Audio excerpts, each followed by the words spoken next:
Chapter 1 The Demise. The Dashi Dynasty.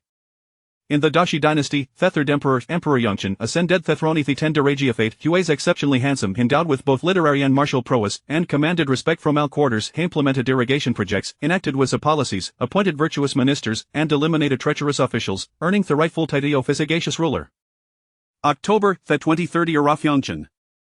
Within the solemn and imposing palace, the palace made Sanju nooks moved in orderly fashion, heads bowed in cautious reverence, each imbued with a sense of propriety, fearful of in Theliast.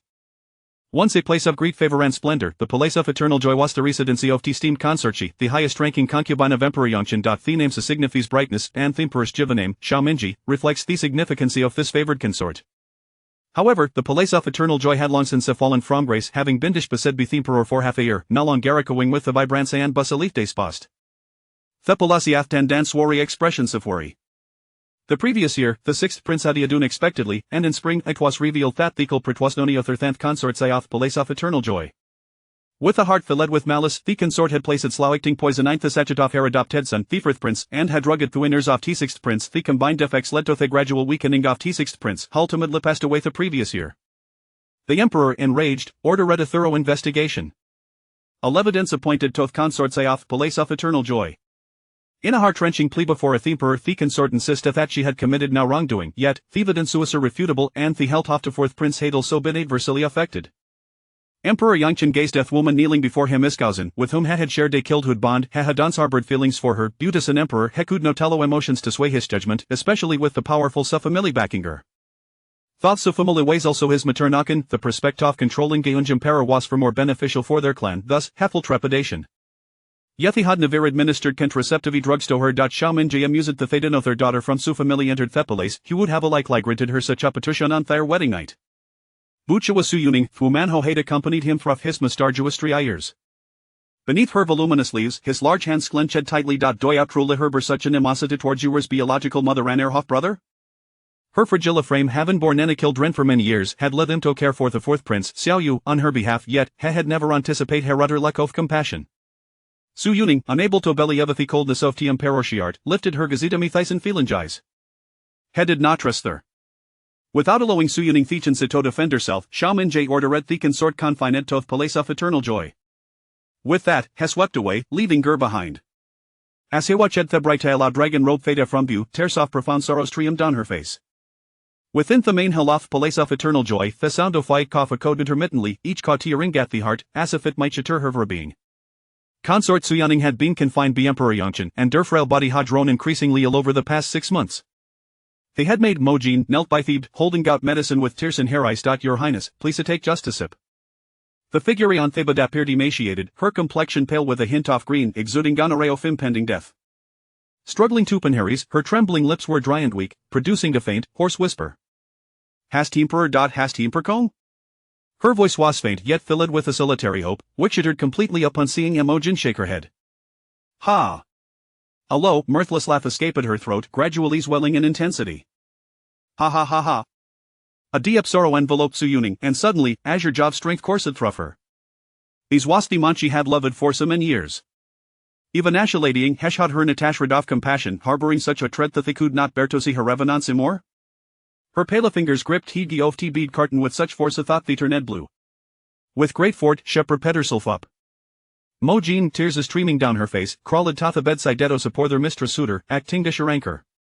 Su Yuning steers fell like pearls from a broken string. Xiaominji, he had you. I Su Yuning, curse out of solitude, tormented day and night, destined to meet a wretched end. Each word dripped with anguish, her crimsony is filled with an infinite blend of hatred and longing. As her voice faded, Su Yuning gasped for breath. Her frail body had reached its limits, and at the age of 27, her life was drawing to a close. Unable to hold herself up any longer, she collapsed into Imogen's arms, her thick black lashes casting a shadow beneath her eyes. With her eyes half closed, Shookly instructed Imogen, after me death, you cough, you and Demoing should leave the palace and marry. Tell me father. To relinquishes military authority son. Do not tell that ungrateful wretch to enter the gates of place of eternal joy, cough. I'd not need a known tawi put me grave. Her delicate hand, slender and pale, slowly fell. Your Highness, Mojin cried out in despair. Tears as large as beans surged from Imogen's eyes, unable to restrain herself any longer as he bent over her mistress, wailing in grief. In her finalments, Suyuning came to profound realization in life and in death, Shu taken nothing with her.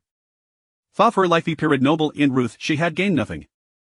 Her parents loved her, but they cherished their family more, seeking to her to perpetuate su family's wealth and status. Themoncha loved her entire life did not return her affection shishi art belongi don liteth world, perhaps to the woman, duchingby but ne to tratio fit was reserved for her. Thessin she had nurtured since infancy for Nina long years had turned out to be a heart less ingrate, caring gun live for his malicious biological mother. In her finalments she was around deedenly be emogene. What a tragic fate. The place of heavenly purity was the emperor's daily abode.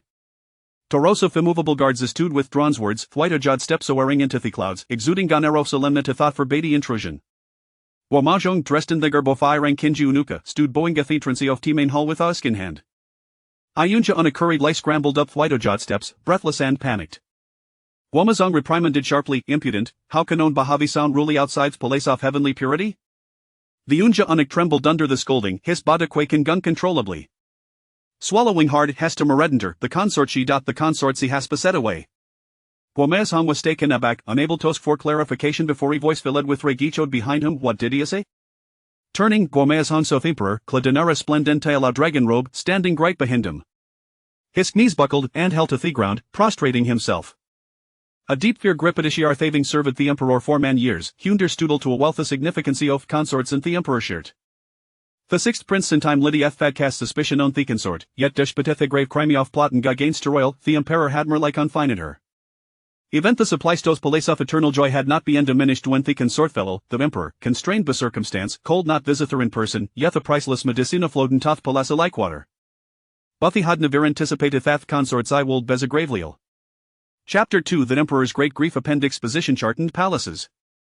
Shaman Jai could hardly believe what they had just heard, yet the little Unuka trembled and repeated the news, unable to contain the tumult of emotions within. Hera said towards place of eternal joy, Thebrite la dragon robe billowed behind High Masherin, casting aside the dignity and thought of an emperor had desert was to see thought woman.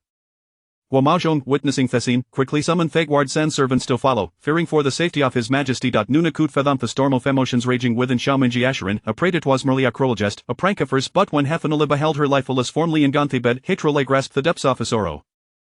Stumbling toward Thebe, his as a finger scotch a slice up to her breath, there was no sign of life. Shamanji broke down, shouting, where is the imperial physician? We hasn't yoni summoned him? The chamber was filled with kneeling servants, alto frightened to mode. Only Emogene her sustained with tears, stepped forward. Dr. Chen has already been here, your highness consort. She could no tutorunother coherent toward. Disregarding everything, Shaman Jai clutched woman in his arms, her bode was cold, devoid of vitality, the dampness he felt in his face was his own tears. An emperor does not shed tears, and Shaman Jai could scarcely remember the last time he cried, perhaps when his mother passed away when he was 5. The since he ascending Thethrone had no wept evidence. In Thismont, Themon known for his coldness and detachment could no longer suppress the Aganathat Gripidishiart, a pain so intense they threatened to consume him, holding the woman close, his eyes burned red, resembling Gabiast in anguish. Summon Chinche, hurry. Guamazong ran with Ella's might, rushing through the gates of Place of Eternal Joy, and immediately made his way to the Imperial Medical Office. Chinche, the Emperor's personnel physician, never treated their concubines or officials, despite his age, he was dragged along, but no soft consort's death had spread throughout Hepalas. Breathless, he interretto finches within the chamber, the emperor disheveled and willed, seemed ready to devoraino nine hispathy. Startled, Jean shuffled to his knees. Shamanji's voice was hoarse, devoid of any inflection. Comary and attend to consort. Chinchu was taken aback, was the emperor truly losing his mind? Yethadard not disobey and approached, suppressing his shakasharicha to kek consort's pulse. The result was unmistakable. Kneeling in Semmer, Hebowa deeply. Your Majesty, please accept my condolences. The floor was littered with kneeling figures. Butanly Imogen remained beside him, Harry Esvacant, her mistress had long since he ceased to breathe. That herois no need for further self-deception. Shamanji, upon hearing these words, felt a surge of rage and despair, and has spat out a mouthful of blood. The crimson liquid stained his dragon robe, a few droplets marking consort's nightgown. Shamanji paid no heed to his own soiling, hastily wiping the blood from air garments. I'm sorry, Ning it did not mean to dirt your clothes. The exalted emperor, now broken, bowed his head, realizing that he could never reclaim the heart-oft woman he had loved so dearly. His voice had trembled with sorrow. Ning, why didn't you wait just a little longer? Soon he would have restored your honor. His bloodless fingers gently caressed her pallid cheek, his heart constricted a safe gripped be a gravened, overwhelmed be an unending bitterness. He could no longer deceive himself he loved her. From their childhood companionship to they and their sentiments of Iriath, they had traversed the path to his moment, yet they had destroyed it all with his own hands. His initial distrust, thine justice as a suffered since entering the palace step by step, they had eroded her love. They had consumed all her innocency and beauty. He should never have concealed the truth from Suyuning, leaving her to endure 6 months synthies in Lishal alone. He had thought he was protecting her, adhering to those ridiculous rules and protocols. When Imogen had pleaded Dathagatis of place of heavenly purity for him to commit of place of eternal joy, what had he been thinking? Had thought how may to make Suyuning John Dory a little longer, believing Jit might be a tanothero for ploys for favor. She had always been delicate, turning demeanor realm into major affliction. Butasha gazed upon Harashen face, he could see none oft usual vibrance that characterized her. He dared no Timogen how Howas Ning Ning had spent those 6 months. And aloft the swashestowing, their salt off his own concealment. Ah! Unable to endure longer, an endless aloft despair uptet from his lips, those who heard it were moved to tears, all were to shed with a profound sorrow, yet, there was no turning back. The imperial consort of place of eternal joy had passed away, and the emperor Radnat left long palace for 7 days. His Majesty forbade death bury aloft imperial consort's body, the entire harm was rowdy to nasalim and grave the atmosphere, and noon at a red tobe the fierce to speak out. Presently, the highest ranking figure in the harm was the consort, who had been levada 3 ranks following Thuntime Lydia Thoth 6th prince. Dutoth 6th Princess Demise, the 4th Prince had also been affected in health, and Dujiu, Themotheroth 2nd Prince, was consumed by grief. The Emperor, unable to bear it, issued a edict promoting the noble Dutoth the rank of 1st class to consort, placing her among the force and sorts. However, the courtladies fell silent, recalling the numerous disputes between he imperial consort and the consort. After all, there in many ways a tala thought could fill an entire day with recounting. In the place of eternal joy, the emperor's eyes were bloodshot, his hair disheveled, kneeling before a Thebe, stripped of all former dignity and grace. His dragon robe had long been replaced with a simple silver white garment, yet the luxurious old could not conceal the innate dominance that radiated from him. Silver white was the color Suyuning had once declared suit him best, yet he had worn it for her sorarily, always reprimanding her for her lack of decorum, deeming her behavior inappropriate.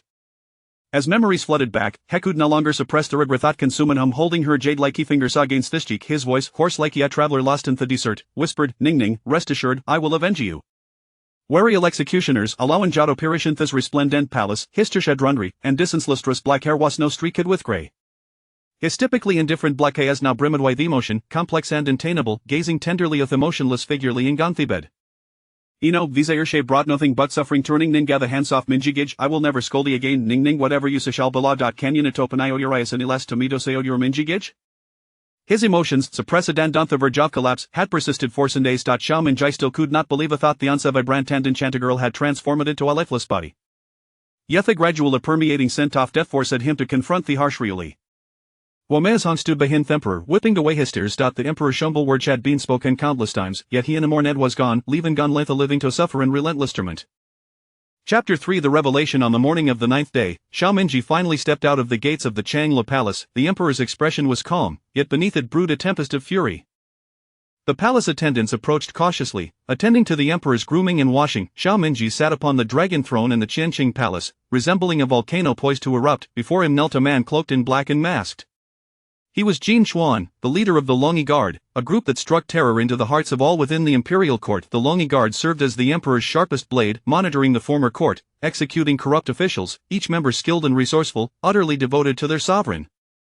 Previously, Xiao Minji had never regarded the harem with any seriousness, indifferent to the rise and fall of concubines, adhering strictly to his own principles. Thus, his arrogance and carelessness had led to Ning Ning's untimely demise, leaving her languishing in sickness before departing from his life forever.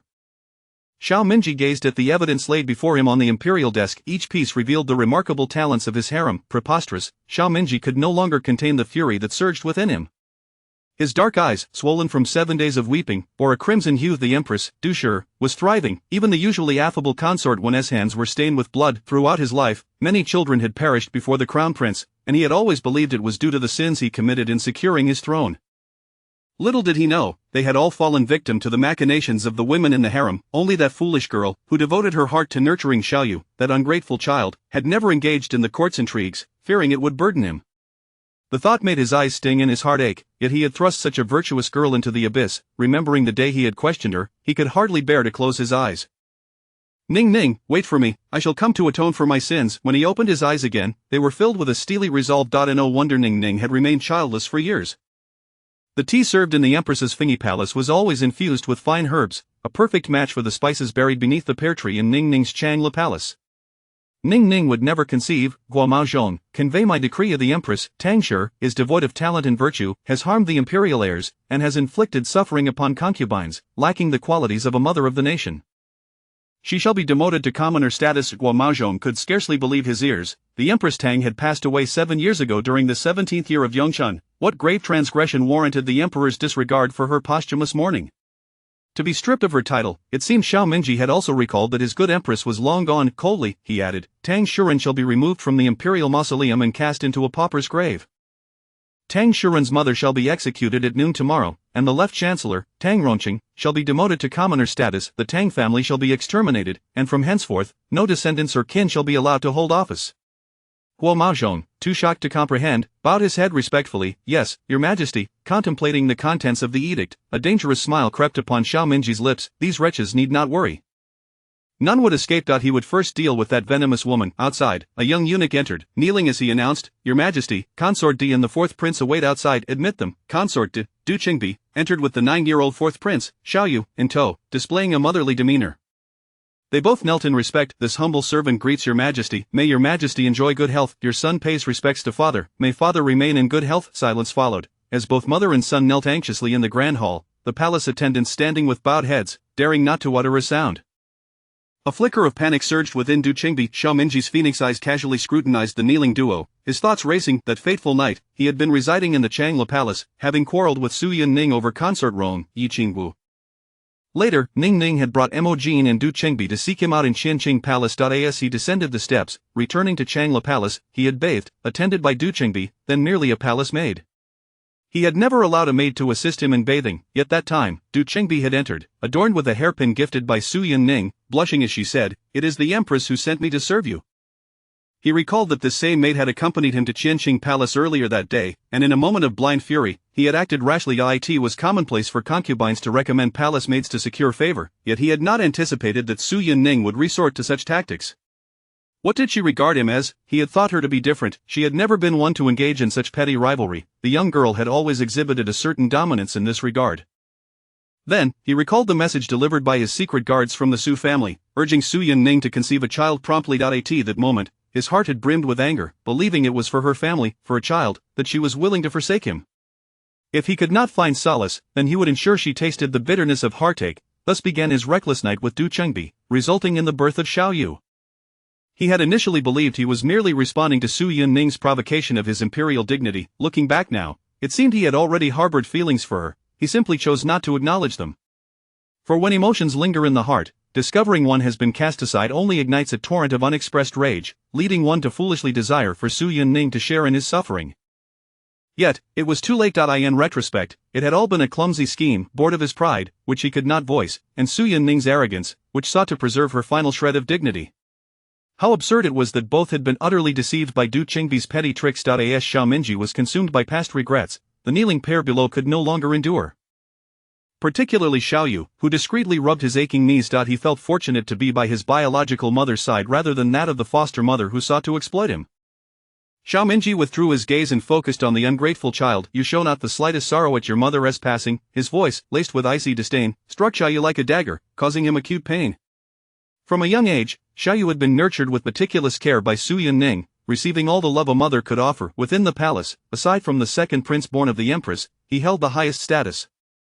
Xiao Minji, influenced by Su Yunning's affection, had granted him countless privileges. Who within the palace did not know that the most favored among the princes were the Empress's son and the Prince of Changla Palace?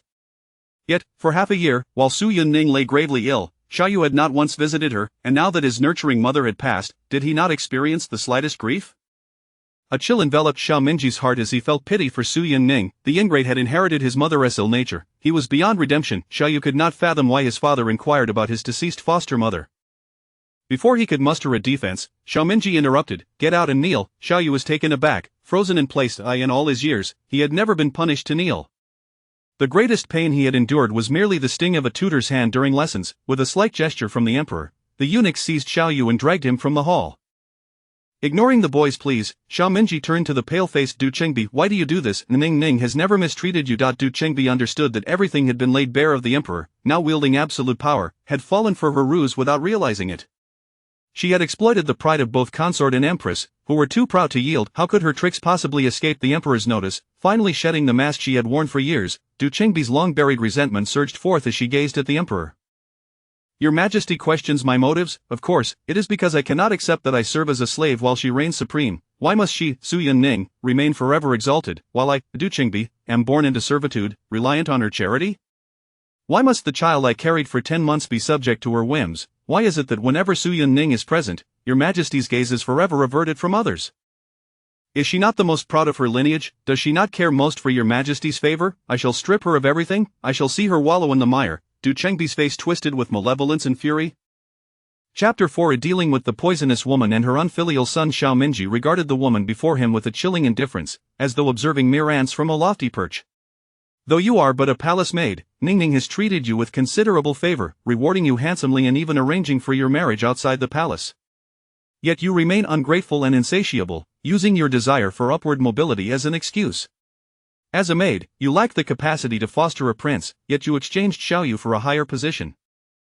Although Ningning cherished Xiaoyu as her own, she never obstructed your visits or closeness. It is you who, in your quest for favor and offspring, neglected Xiaoyu, only to now feign the role of a loving mother.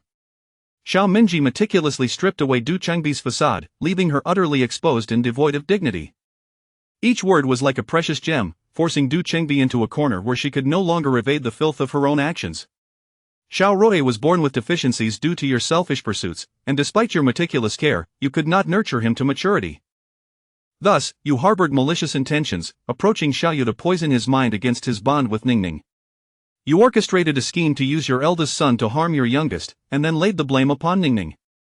As a result, I was misled by slander and confined Ningning, leading to her untimely demise. Xiao Minji's piercing gaze fixed upon the architect of this tragedy, ruthlessly tearing away the pretense of Du Qingbi. Her insatiable ambition had driven her to madness, seeking favor while attempting to draw closer to Xiaoyu, a notion so delusional it was laughable. Annealing in terror, Du Qingbi was met with Xiao Minji's haunting inquiry, "Tell me, do you not deserve to descend into hell to atone for your sins against Ningning?" Ignoring her trembling form, he continued to muse aloud. "Oh no, you do not merit even hell. You deserve a fate worse than death." Du Qingbi crumpled to the ground, facing the inexorable torment that awaited her. No, she could not resign herself to such a fate. "Your Majesty, have mercy, I have served you for many years and bore you 2 princes. You cannot treat me this way." Her disheveled hair and scattered hairpins clinked as she pleaded. Xiao Minji's eyes remained unyielding, devoid of any flicker of compassion. "Take her away, confine her to the dungeons, and ensure she is subjected to new tortures daily." The dungeons, notorious for housing the most heinous criminals, were heavily guarded and filled with countless methods of torment. It seemed clear that Du Qingbi was destined for daily suffering under the emperor's decree. Guo Maozhong bowed respectfully and promptly led the guards to escort Du Qingbi away. Xiao Minji dismissed the remaining palace servants. Within the resplendent hall, adorned with golden dragons and intricate beams, the supreme ruler sat alone upon his dragon throne, acutely aware of the solitude and chill that accompanied such power. Beside him lay a piece of rice paper, inscribed with Su Yunning's dying words. Xiao Minji's eyes glistened as he read her curse. There was no anger within him, merely a heart twisted in anguish for his beloved, the gentle and radiant soul who must have felt such despair to utter such a curse. Yet, the sole gift she had left him was too precious to forsake. How could he deny her wish? He murmured softly, "Ningning, without you, Xiao Minji shall never again experience a moment of joy. I shall fulfill your wishes. This life shall be devoid of peace, filled with torment, and I shall meet a wretched end." Du Qingbi, her mouth bound, was dragged out of Qianqing Palace in a humiliating state. Countless palace servants bowed their heads, afraid to utter a sound. Outside, Xiaoyu knelt on the steps, his body twisted in sweat beneath the October sun. Upon seeing his mother being treated so disgracefully by the servants, he could no longer contain himself. "How dare you? My mother is the esteemed consort, you shall not insult her." Though Guo Maozhong disdained the 4th prince's ungrateful demeanor towards the Empress, he recognized the necessity of maintaining appearances. However, the show of authority would likely be fleeting. After all, with a deceased foster mother and a biological mother branded as a criminal, what prospects could there be for a son labeled a unfilial child by the Emperor? "Your Highness, it is the Emperor's command. We servants are merely executing orders." Guo Maozhong straightened, commanding the eunuchs. "The Emperor has decreed that the sinner Du shall be imprisoned in the dungeons, with no visitation allowed. Do not delay." "Yes, master." Du Qingbi sobbed as she was roughly led away, desperately clinging to the hope that Xiaoyu might be her salvation. Before Xiaoyu could rise, he was firmly restrained by guards clad in armor. Xiao Minji emerged slowly, his imposing figure radiating authority. The brilliant yellow dragon robe bore down heavily, making it difficult for anyone to meet his gaze. All knelt, crying out in reverence. Xiao Minji's voice was as cold as ice. "Fourth Prince Xiaoyu, you ungrateful wretch, disloyal and unfilial, I hereby strip you of your princely title, confining you to the ancestral hall for eternity." This edict echoed across the expansive courtyard of Qianqing Palace, reaching the ears of all present. The fourth prince, Xiaoyu, had become the first in the history of the Dishi dynasty to be demoted to commoner status by his own father. Xiaoyu could hardly comprehend the sudden shift in his father's affections. Why had the once kind emperor turned against him? How had his previously beloved mother become a convict? In the blink of an eye, he had gone from a favored prince to a commoner. "Father, what wrong have I committed to warrant such a fate?" This was the first time Xiaoyu had dared to confront his divine father, his heart brimming with unwillingness. Xiao Minji was chilled by the thought of this wretch's deeds, which had similarly wounded Ningning Dai in that moment. He longed to deliver justice upon this ungrateful child. All of Du Qingbi's misdeeds would soon be revealed to this wayward son once he entered the ancestral hall. Yet, at this moment, Xiao Minji merely sought to avenge Ningning's 9 years of heartfelt dedication. His hawk-like gaze remained fixed upon the kneeling youth. "You, born of a palace maid, what right do you have to surpass your brothers in my favor? Have you ever considered this? Do you believe the respect and flattery you receive from the palace is solely due to your princely status? When your sixth brother was present, did he not receive equal treatment? The palace's hierarchy has always favored those born of noble mothers." Ningning hailed from a distinguished lineage, her father wielding military power as a first-rank grand marshal. After the Empress's demise, she became the de facto leader of the harem. Had it not been for his own suspicions regarding the Su family's military influence, Ningning would have surely ascended to the Empress's position. With such a favored and high-ranking adoptive mother, how could her only son, Xiaoyu, ever face disdain? How could he suffer neglect due to his birth mother's lowly status? Yet all of this had been squandered, thrown to the dogs.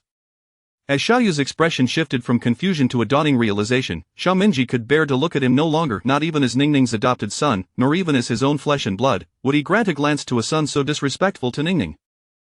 The Qianqing Palace returned to its former silence, much like its master, whose heart lay parched and desolate, devoid of color. Chapter 5 His Majesty Goes Mad Online, revised. In the capital during November of the 23rd year of the Yongchen reign, the biting cold wind began to rise, heralding a chilling winter. However, the incessant issuance of imperial edicts only served to cast a shadow over this frigid season. It had been a month since the passing of the noble consort Su of the Changla Palace, and the Yongchen Emperor had issued multiple edicts in rapid succession.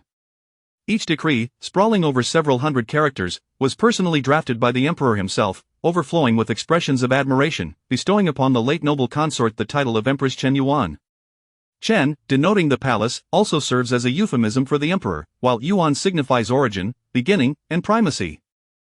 The announcement of this title stirred an uproar throughout the court and the populace alike. Many rushed to submit petitions against it, particularly the young clan, who were especially agitated. After all, their matriarch had been deceased for many years, and now even the status of the original consort was in jeopardy. Nevertheless, the Yongchen emperor had long been in power, wielding absolute authority, and no one could dare to obstruct his will. Those who fervently petitioned were executed, and those who scorned the empress met the same fate. Finally, there was no longer a dissenting voice. The attention of all gathered upon the proclamation. After their petitions were rejected and they reread the edicts, they found a shocking discrepancy. It was not a posthumous honor, but a formal enfeoffment. While it was not uncommon for a noble consort to be posthumously elevated to empress, the question remained, whom were they enshrining in life? It did not take long for the court to discover the answer, for their illustrious sovereign was about to hold a grand wedding ceremony while cradling a spirit tablet. The Empress Chen Yuan, upon her entrance to the palace, was bestowed the rank of noble consort, placing her one step beneath the empress, with the latter's rank remaining unbestowed during her lifetime. Even so, the noble consort remained a concubine. There was no wedding, only a ceremony of enfeoffment. Yet, in years past, the emperor had cherished the noble consort, allowing her grand procession to enter through the main gate, Yongdingmen. This was indeed the first time in Yongchen Emperor's life that he was to marry. The young clan, the former empress, and the current consort, Tang, were both honored in the grand ceremony. Now, with the former empress deceased, the emperor intended to marry a spirit tablet. The palace was adorned with lanterns and red silk fluttering in the air, yet there was not a trace of joy among the palace attendants. The atmosphere was palpably eerie when the court officials beheld the emperor, clad in a magnificent red dragon robe, bowing to the heavens with the spirit tablet in his arms. They were at a loss for how to react, merely following protocol to pay homage to the emperor, the empress. After the wedding rites concluded, there followed the grand ceremony of enfeoffment. The emperor stood alone upon the high platform. Oh no, there was also a spirit tablet, the heavens were worshipped, and the empress was honored. The ceremonies were grand beyond measure, yet the ministers below wore expressions of numbness. They had once believed they lived in an era of virtuous rule, where, if they could not achieve greatness, at least they would not be blamed, and their mediocrity would not lead to public scorn. Little did they know that they could only now beseech the future historians to be lenient, hoping their lack of action in council would not be recorded in ignominy. They could not help but reflect on whether the emperor had been too compliant in previous decades, leading to a late onset of rebellion. Just when they thought matters could not escalate further, the true nightmare had only just begun. After the wedding of the Yongchen emperor and Empress Qinyuan, a decree was issued to abolish the title of the consort Tang, casting her into a mass grave, while her entire clan faced a similarly grim fate. The misdeeds of the Tang clan were numerous and unforgivable. Although the ministers found the actions excessive, the emperor had already conveyed his intent through edicts days prior, and none dared to defy him. Initially, Xiao Minji sought to find a pretext to dethrone the Yang clan, hoping to elevate his own Ningning. However, the second prince knelt outside the hall, pleading fervently. Xiao Jin, who was motherless, was far more astute than the foolish Xiao Yu. He refrained from mentioning his mother, instead speaking with reverence for Empress Qinyuan. The late Empress Qinyuan was compassionate in life, bestowing grace upon the entire harem, often looking after your son.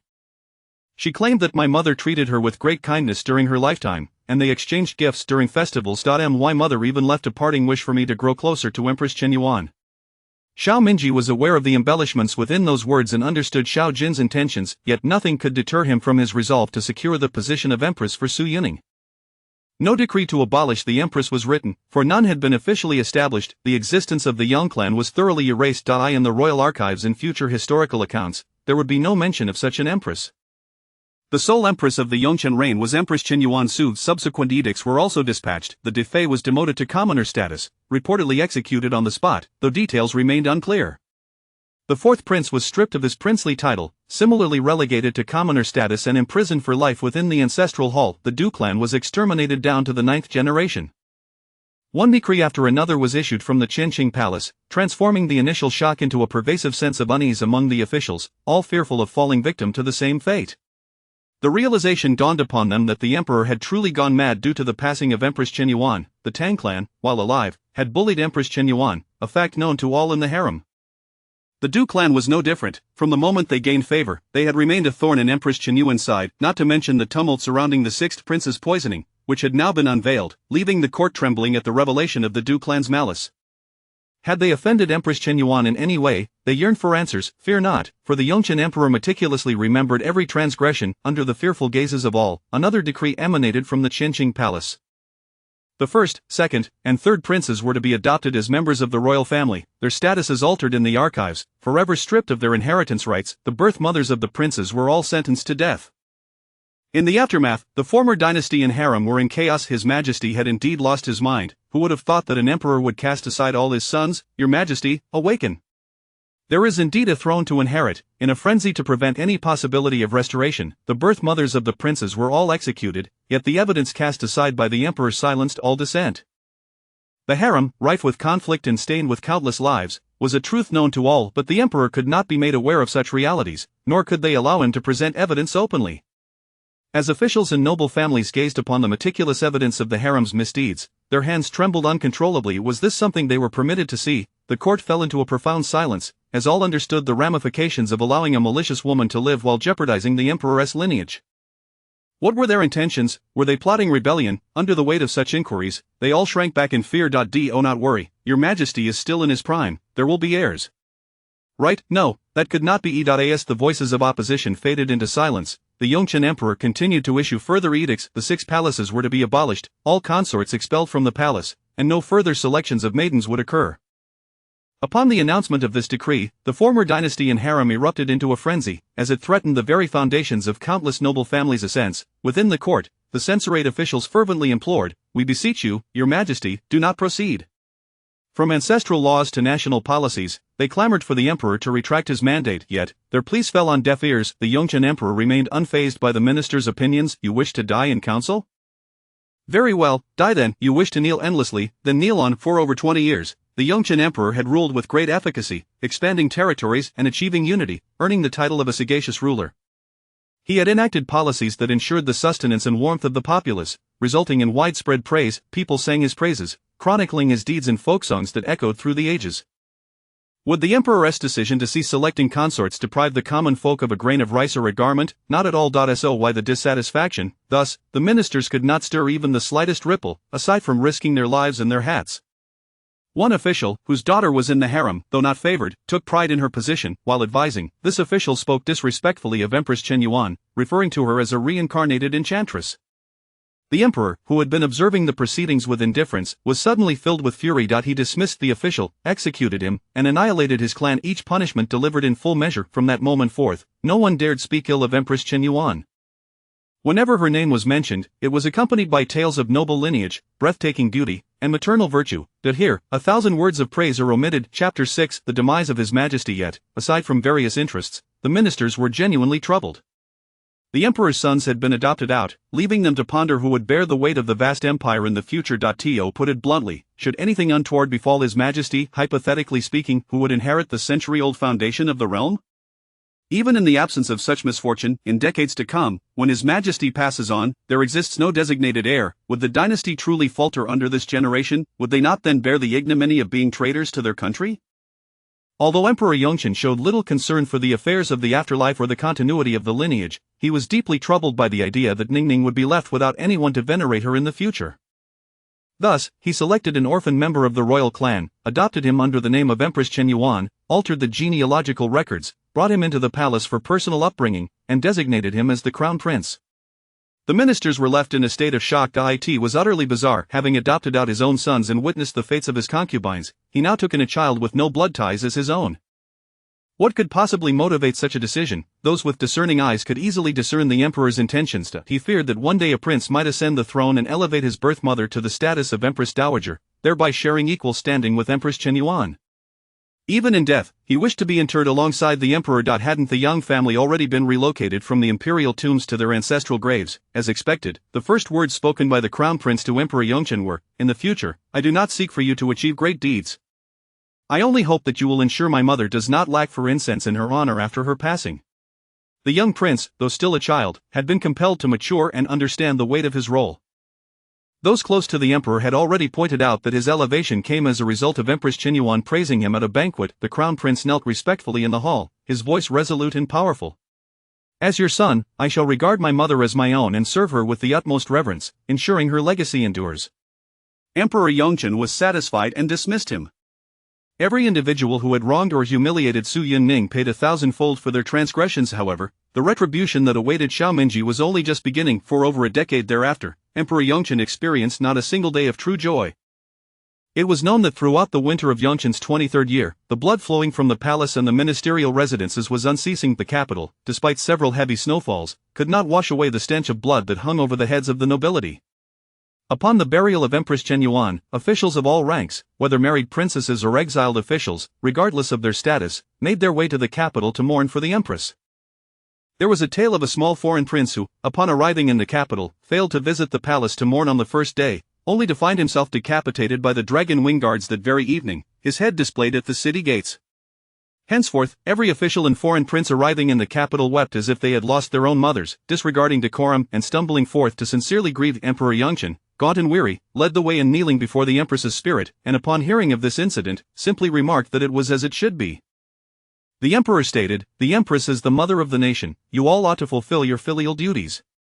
Upon hearing this, who would dare utter a word of dissent? Those who lived too long, perhaps.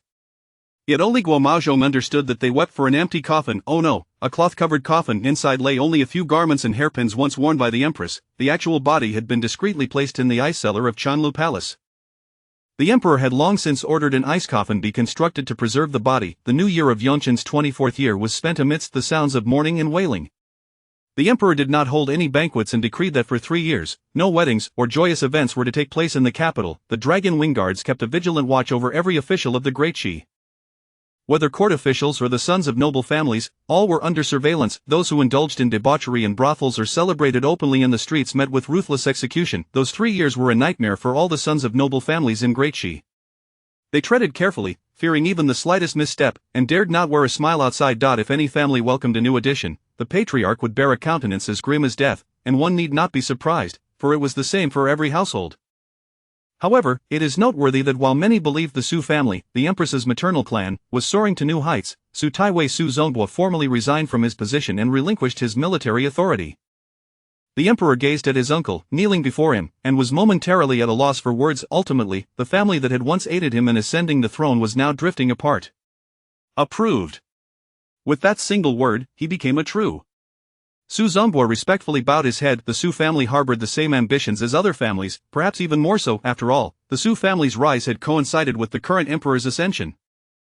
They had continually benefited from the emperor's favor, bestowing rewards upon their relatives. Once one tastes sweetness, it becomes difficult to relinquish. Thus, while the Su family wielded power in the previous dynasty, they sought to utilize Su Yunning, who had grown up alongside the emperor, to rekindle their former glory. As the head of the Su family, Su Zongbo naturally shared this aspiration, yet all of this hinged upon the safety of his daughter. His beloved daughter had sacrificed everything for the Su family, laying down her life, and this power was stained with her blood. Moreover, in recent times, outsiders had perceived the emperor's deep affection as a sign of his loyalty, but Su Zongbo understood well the unpredictable nature of his nephew's moods. He recognized the truth that serving an emperor is akin to accompanying a tiger. When Su Yunning was still alive, the Su family stood firm. Now that the empress had passed, how long could the bond of blood between uncle and nephew endure? In the royal family, the least valuable currency is blood ties. Thus, Su Zongbo decisively relinquished his military authority the moment the emperor approved. It felt as if a colossal weight had been lifted from his shoulders. He still had to return home to comfort his wife, who had long since wept her eyes dry. In the 24th year of Yongchen, Emperor Yongchen summoned monks from across the realm to the palace to perform rites for the empress, chanting scriptures and offering prayers. He invested heavily in the construction of Buddhist temples both inside and outside the palace, yet none knew what the emperor occupied himself with after the morning court sessions. His health deteriorated day by day. Though barely in his 40s, his once dark hair was now a mane of white. Qianqing Palace had long since become a deserted hall. The emperor's daily life, his governance, and his affairs of state were all conducted from Qianlu Palace, where he resided for a decade. In the 33rd year of Yongchen, the formidable Emperor Yongchen passed away, bequeathing the throne to the 18-year-old Crown Prince Shaoqi, who would be known as Emperor Shiwu. It was said that in his final moments, Emperor Shiwu lay upon the bed in Changlu Palace, his hair white, his eye sockets sunken, and his complexion ashen, clutching a piece of yellowed parchment. He murmured, "Ningning, I fear I shall not die well. Can you allow me to see you once more?" The person who had not graced his dreams for a decade finally consented to visit him at the brink of his death. He closed his eyes in satisfaction, a smile gracing his lips. Upon the new emperor's ascension, he honored the late emperor's final wishes by interring Emperor Shiwu alongside Empress Qinyuan in Tailin. The tablet of Empress Qinyuan was enshrined in the hall of the Shao family, to be venerated by generations of Shao descendants. Chapter 7: A Rebirth, a new perspective. Cough. In the heart of winter, the capital had just been blanketed by a heavy snowfall. Now that the snow had ceased, the landscape was draped in a shimmering white, chilling to the bone. Inside the Changla Palace, exquisite silver filigree charcoal burned, casting a warmth akin to spring within the chambers, adorned with luminous pearls inlaid with white jade. The brilliance was so dazzling that one could scarcely tear their gaze away. Even the simplest ornament was worth a fortune. The woman on the bed stirred uneasily, coughing softly. Her delicate brows knitted slightly, her lips naturally tinted a crimson hue, and her complexion resembled that of a peach blossom, radiant and resplendent, unmistakably the epitome of a noble lady born into riches.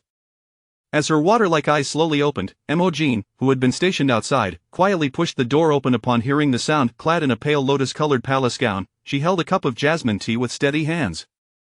Following her were palace maids, each bearing the necessary toiletries for the beloved concubine, patiently awaiting their mistress's summons. Su Yunning gazed at the familiar violet silk curtains, momentarily lost in thought.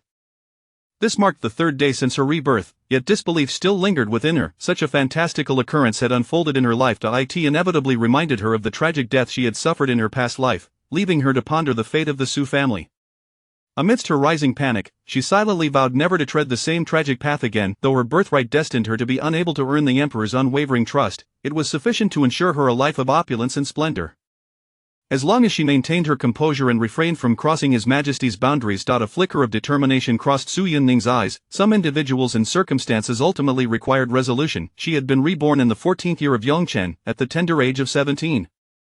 Presently, Du Chengbai was 7 months pregnant, soon to give birth to the child she had invested her utmost affection in. 4th Prince Xiaoyu. Coincidentally, it was also the year marked by the most intense cold war between her and Xiao Mingyi, only to be alleviated after Xiaoyu's birth, when she took on the role of his caregiver. However, Xiaoyu's birth certificate had yet to be altered to bear her name, perhaps out of Xiao Mingyi's apprehension. Yet, in this new life, she had come to terms with the reality. If the child was not born of her own flesh, it was better not to raise him. Nurturing him could lead to betrayal, resulting in a biting backlash from an ungrateful offspring. Did that ungrateful child not believe she had disrupted his reunion with his birth mother, then she would ensure that this mother-son pair flourished in their own right. A cold smile played on her lips, and it was only upon hearing Imogen's voice that she snapped back to reality. With her slender fingers, she took a sip of the jasmine tea from Imogen's hand, her tone languid as she spoke. "Let us rise." Imogen called for the palace maids to assist their mistress with her morning rituals and dressing, handing over a towel as she inquired, "Your Highness, do you intend to visit the Changxian Palace today?" Since Su Guifei's entrance into the palace, the entire Changlo Palace had belonged solely to her. However, half a year prior, a scheming palace maid, Du Changbai, had taken residence in the side hall of Changxian Palace. A hint of scorn flickered in Su Yunning's fox-like eyes. How foolish had she been in her previous life to heed her mother's nonsensical advice, allowing this traitorous servant to remain in the Changlo Palace, all the while fearing for the safety of the child in her womb. In retrospect, such naivety was laughable. What good could possibly arise from a venomous woman and a rotten cucumber? "I shall not go. Have the servants pack her belongings quietly." Her voice was laced with frost, tinged with a hint of amusement. She would indulge in a game with the Du family in this life. From the moment Du Changbai entered the emperor's bedchamber until now, her status had merely elevated to that of a ninth-rank consort. Imogen appeared somewhat taken aback, but it was a relief that her mistress had found clarity. Previously, she had never understood why her mistress, though visibly distressed, kept such a calamity close at hand. Lately, she sensed a change in her demeanor. She was no longer the melancholic figure of days past, but had embraced a hint of vivacity. "Indeed, Your Highness, it is good that you have come to terms with this." Su Yunning cast a sly glance at Imogen, who was typically prudent in her actions, yet it was clear she had inherited her mother's stubbornness, always vying for superiority and obsessively fixated on men, a path that led to an unfortunate end. Speaking of Du Changbai, who in the palace did not envy her fortune, she had conceived the dragoness offspring at the first attempt. The reigning emperor had only 3 healthy princes to his name. In fact, due to her, the favored Su Guifei had not received the emperor's attention for over 6 months. Su Yunning could easily imagine the behind-the-scenes gossip among the court ladies regarding her situation. In her past life, when Du Changbai was 9 months pregnant, she had boldly sought an audience with Xiao Mingyi in the Qianqing Palace. His demeanor towards her had been neither warm nor cold. When Su Yunning proposed to raise the child in Du Changbai's womb, Xiao Mingyi's expression had darkened, as if he were about to rain down his fury. What had he said? Something along the lines of her being no different from the other women in the harem, using another's womb to bear a child and vying for favor. A wave of profound sorrow washed over Su Yunning. She had truly been humbled to the dust in her previous life. The 2 Empress and concubine parted ways in discontent, while the other court ladies watched with glee at the unfolding drama in the Qianqing Palace. After all, Su Guifei had always been treated as exceptional since her entrance into the palace. Fortune does not last 1,000 days, nor does a flower bloom for 100. Now, Su Guifei found herself overshadowed by a mere foot-washing maid in her own palace. How utterly absurd! Reflecting on that day, Su Yunning could only remember that no chill of the wind or frost could compare to the coldness within her heart. After being attended to, Su Yunning donned a lake blue palace gown that trailed elegantly, accentuating her slender waist, cinched with a delicate cloud belt, enhancing her graceful silhouette. A precious 9-treasure coral hairpin adorned her hair, illuminating her peach-like visage with captivating beauty. Her fox-like eyes sparkled with an enchanting allure yet held an air of authority. Her hair was styled in an elaborate cloud bun, embellished with glistening pearls that shimmered like snowflakes, twinkling amidst her raven locks. After finishing her breakfast, Su Yunning gracefully accepted a cloth from Moing, elegantly dabbing at her lips. The morning meal was not markedly different from usual. Even with the emperor's disfavor towards the Changlo Palace, the imperial kitchen continued to deliver meals according to the established protocol. After all, Su Yunning's rank demanded such respect. Otherwise, how could one explain the cunning nature of those in the palace? However, the excess had indeed diminished. "I shall visit the Qianqing Palace shortly." Moing, with her straightforward demeanor, hesitated but then quietly asked, "Your Highness, why the sudden decision?" In truth, she wanted to inquire why they were heading to the Qianqing Palace, but the words caught in her throat, fearing she might bring trouble upon her mistress. Su Yunning could easily discern the unspoken concern in the girl's tone and gently pinched Mo Ying's cheek. "Mind your words." Su Yunning was soon draped in a luxurious white fox fur coat, soft and warm, with a hand warmer prepared by Imogen in her grasp. "Imogen shall accompany me. Moing will remain in Changlo Palace." Among her 4 trusted maidens, Imogen was steady and meticulous, while Moing was lively and spirited. Mo Nan was adept at managing accounts, her sharp tongue often landing her in trouble with Xiao Mingyi in the past. Emolyn possessed knowledge of gynecology, but this year, her mother had taken her away, claiming her cousin, who had been married for years without success, required assistance in regulating her health. In her previous life, her cousin had been possessive, and it took 3 years for Emolyn to return to the palace. Su Yin-ning had no intention of searching for another maid. Her health was unremarkable, yet, having experienced the treachery of Du Changbai in her past life, she now approached items like spices with utmost caution. She planned to send word to her father upon returning from the Qianqing palace, seeking another maid from outside. Emojin observed the biting cold wind outside, worry etched on her face as she spoke. "Your Highness, please wait a moment, Zhang Likun is arranging a warm sedan." Zhang Likun was the head eunuch of Changla Palace. Su Yin-ning continued on her path. "There is no need, have him wait at the palace gates." Presently, Xiao Mingya's temper was no less volatile than in her previous life. Her visit aimed to persuade him to transfer Du Changbai out of the palace while simultaneously mending their relationship. Given such intentions, it was only natural to meet him halfway. After all, she wished to survive within the palace. While favor was not her desire, she certainly wished to avoid incurring his disdain. Thus, she would take it one day at a time. Fortunately, the sun peeked out today, casting warmth that dispelled some of the chill. With the snow having ceased, the palace attendants emerged to clear the white blanket, and along the way, she encountered numerous individuals. The palace maids and eunuchs all bowed in respect, astonished to see the beloved concubine leaving the palace. It seemed she was headed towards the Qianqing palace. Could it be that the tides of the palace were shifting once more? Chapter 8 Funnies and Transformation in the Qianqing Palace. Xiao Mingji groggily opened his eyes, abruptly sitting up to behold the familiar yet strange hall before him. A sense of disbelief washed over him. These hands, pale and slender, strong and powerful, were not the frail hands of an elder from the 33rd year of Yongchun. Moreover, this was the Qianqing Palace. Ever since Ning Ning's passing, he had resided in the Changel Palace, and it had been a decade since he had set foot here. Xiao Mingji shouted, "Guo Maozhong!" The youthful face of Guo Maozhong appeared before him, hastily kneeling at the bedside. "Your Majesty, you have finally awakened. You nearly frightened this old servant to death." Who would have guessed that the emperor would suddenly faint while returning from morning court to attend to state affairs? They had summoned imperial physician Qin, who asserted that the emperor's health was perfectly fine, attributing the fainting spell to recent fatigue. After sleeping for an hour, he finally regained consciousness. Had the emperor not awakened soon, Guo Maozhong feared for his own life. After a prolonged moment, Xiao Mingji came to terms with the astonishing reality of his rebirth. A surge of immense joy welled up within him, and a fierce hope ignited in his phoenix-like eyes. He could see Ning Ning again. He pressed a hand to his chest, realizing that this heart still had some purpose. Silently, he allowed Guo Maozhong and the attendants to assist him in changing his attire, only declining the offer of the bright yellow dragon robe. He commanded in a deep voice, "Prepare for me a set of silver-white formal wear."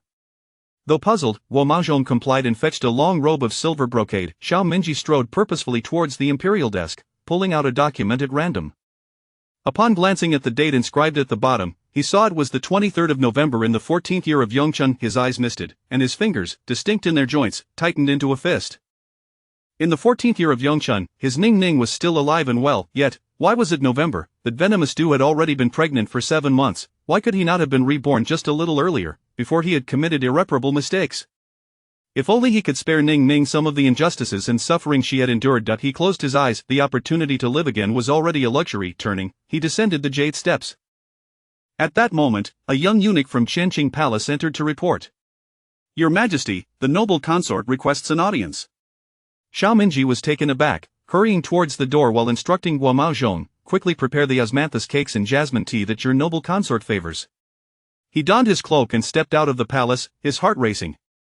Ning Ning was already frail. How could she have come here in this freezing weather? After a brief wait, the young eunuch entered to announce her presence. Su Yining had anticipated that Xiao Mingji would keep her waiting, but when the doors opened, she was enveloped by the fragrance of dragon saliva. The warmth of the man enveloped her, his cloak meticulously wrapping around her. Su Yining heard his furious roar. "You imbeciles, how dare you make the noble consort wait outside the palace? Let's go and receive 30 lashes." His fierce gaze swept over the eunuchs before the hall, seething with anger at the sight of his Ning Ning standing there, her small face reddened from the cold. In an instant, fury surged within him. He swiftly scooped her up in his arms and carried her into the Dongnuange, the eastern warm chamber where he usually rested. The Qianqing Palace was a place for his brief respite. Su Yining had anticipated his cold, angry demeanor but was taken aback by his sudden gentleness as he lifted her effortlessly. Instinctively, she clung to his broad shoulder. How long had it been since they had been this close? Long enough to transcend 2 lifetimes. She suppressed the emotions welling in her eyes, maintaining a calm facade. Xiao Mingji gently placed Su Yining on the bed, reaching to remove her shoes. The warmth of his hand startled her, and she instinctively recoiled. He caught her squirming foot, fearful of scaring the young lady, and softly explained, "Ning Ning, dear, your shoes and socks are wet. I shall help you take them off." He proceeded cautiously, not wanting to frighten her, while contemplating how to teach a lesson to the servants of Changle Palace for their audacity in allowing Ning Ning to walk here. Su Yuning felt as though she barely recognized the man before her. Her expression was dazed. Throughout their 2 lifetimes, he had never displayed such tenderness. Moreover, as she observed the emperor kneeling to change her shoes and socks, she recalled that such an act had never occurred even during their most affectionate moments. Since entering the palace, he had never referred to her as Ning Ning during the day, always calling her noble consort or Yuning. Only in the heat of passionate night had he been unable to suppress murmuring her name. What had changed today? Was it possible that his act of self-pity had borne fruit? Yet, in her previous life, when she had come in February, her situation had been far more tragic, and he had shown her no kindness then. The confusion in her beautiful eyes was caught by Xiao Minji as he glanced up. His heart ached, realizing the immense grievances his Ning Ning must have endured to become so cautious. He delicately removed her damp shoes and socks, revealing her fair, delicate feet. An attendant knelt nearby, holding a fresh pair of cotton socks, astonished that the noble consort had garnered such favor upon her arrival, seemingly more than ever before. "Ning Ning, you must take better care of yourself." His tone bore a hint of reproach. The young girl was already frail. What would happen if the cold entered her body? He wiped her feet and replaced them with fresh socks. Rising to wash his hands, he grasped her soft hand, feeling a rush of warmth. Satisfied, he returned to sit beside her on the bed, placing her icy feet upon his legs and covering them with a soft blanket, even providing a foot warmer. Su Yuning, caught off guard, found herself being pampered comfortably, her feet warmed. Though she was uncertain of the man's intentions, how could she refuse such attentive service? Guo Maozhong bowed as he placed the cakes and tea on a nearby table, smiling obsequiously. "These are the osmanthus cakes and flower tea that His Majesty specifically instructed this servant to prepare for the noble consort." Guo Maozhong had seen his master glaring angrily at the fragrant sachet gifted by the noble consort just the previous night, and now he was suddenly so eager to please. Remembering the young rascals currently receiving punishment outside, he felt a tightening in his heart, realizing he would need to pay more attention to the affairs of Changle Palace in the future. Su Yuning paid little heed to his words. The servants knew best how to flatter their masters. She certainly wouldn't believe him. Nevertheless, she smiled shyly. "Thank you, Your Majesty." Taking a sip of the steaming flower tea, she sighed contentedly. Xiao Minji gazed upon the young girl with a warm smile. The emperor and empress appeared harmonious, showing no signs of any rift, yet only they understood the true nature of their hearts. Xiao Minji could easily discern that this girl was not being entirely truthful. He didn't take it to heart, merely assuming that she was harboring some resentment. Lowering his eyelids, he thought it would be fine. She would eventually express her feelings. With fingers as delicate as jade, he lifted a piece of cake to her lips. "On this snowy day, did Ning Ning come in haste for an urgent matter?" His gaze was fervent, his voice deep and magnetic, imbued with a sense of indulgence for the person before him, along with a hidden joy at their reunion. Su Yuning opened her mouth to take a bite. "Naturally, I have urgent matters. I wish to request Your Majesty to transfer Du out of Changle Palace." This was unexpected. In his previous life, this had never occurred. He had been so preoccupied with worrying about Ning Ning catching a chill that he had overlooked the cold war they had endured, as Ning Ning had come to find him in February. His gaze suddenly fixed on Su Yuning, his voice trembling slightly. Did that do provoke Ning Ning? He deliberately avoided the direction he found difficult to accept. Su Yuning regarded him with a hint of curiosity. Du was 7 months pregnant, he had never once visited her, and given her low status, he should have had no feelings for her at this time. So why did he appear so affected? Feigning her usual petulance, Su Yuning replied, "She lingers in Changle Palace every day, and it vexes me." Xiao Minji let out a sudden sigh of relief. Such trivial matters can be decided by Ning Ning. How could that mother and son presume to make Ning Ning brave the harsh cold for their sake? Yet, he couldn't help but unconsciously rub the fragrant pouch at his waist. Chapter 9. Seizing control of the 6 palaces, the concubine's favor restored. Su Yuning anticipated this outcome, for prior to this incident, her bond with Xiao Minji was indeed profound. Yet, she was reluctant to play the villain. What if Xiao Minji's heart were to be ensnared again by Du Qingbi? Reflecting on today's events, it was he who had consented to this arrangement, so she must not be branded as malicious in the end.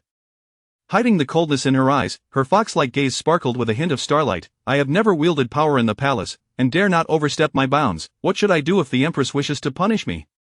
Her tone was perfectly laced with feigned grievance, each word tugging at Xiao Minji's heartstrings. His beloved Ning Ning had endured far too much hardship, although he was aware that this little fox's words were tinged with embellishment, he still felt a pang of bitterness. She was a favored concubine, yet in the palace, she inevitably had to lower herself before the Empress. His sweet girl could have easily married as a legitimate wife due to her noble lineage, but she had unhesitatingly entered the palace for his sake, mindful of the virtues expected of a concubine before the Empress.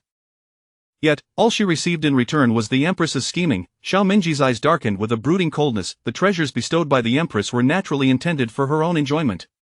Who says Ningning does not hold power in the palace? The pouting Su Yuning was momentarily taken aback. Your Majesty, I did not, Guo Maozhong, inform the 6 palaces that the Empress is unwell and requires rest. Henceforth, the concubine will oversee the affairs of the 6 palaces, and ensure that the servants are attentive to her commands.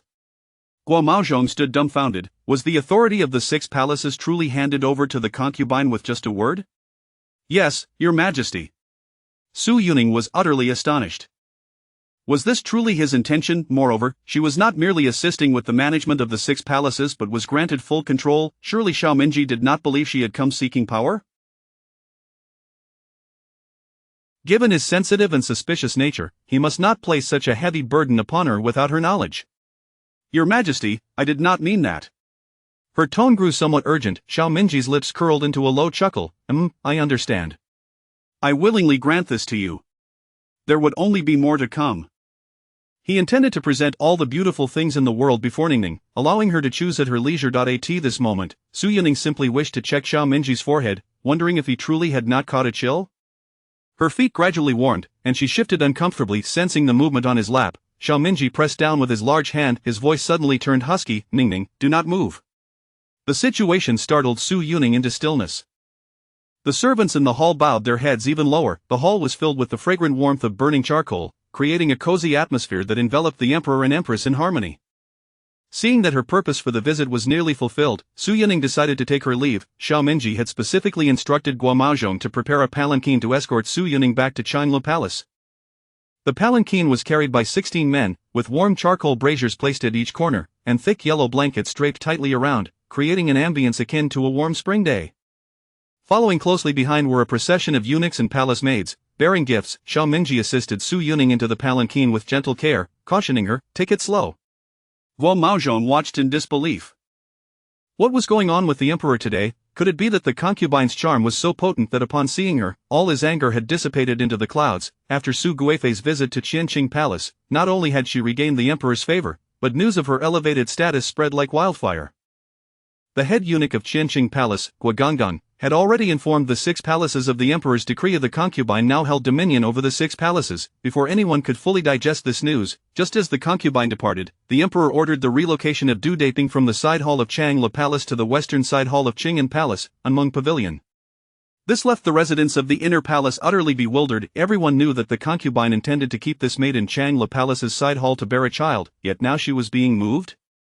Moreover, had the Emperor not valued this Du Daping highly, why was she being transferred to Qing'an Palace? Qing'an Palace was part of the western 6 palaces, the most secluded of the residences.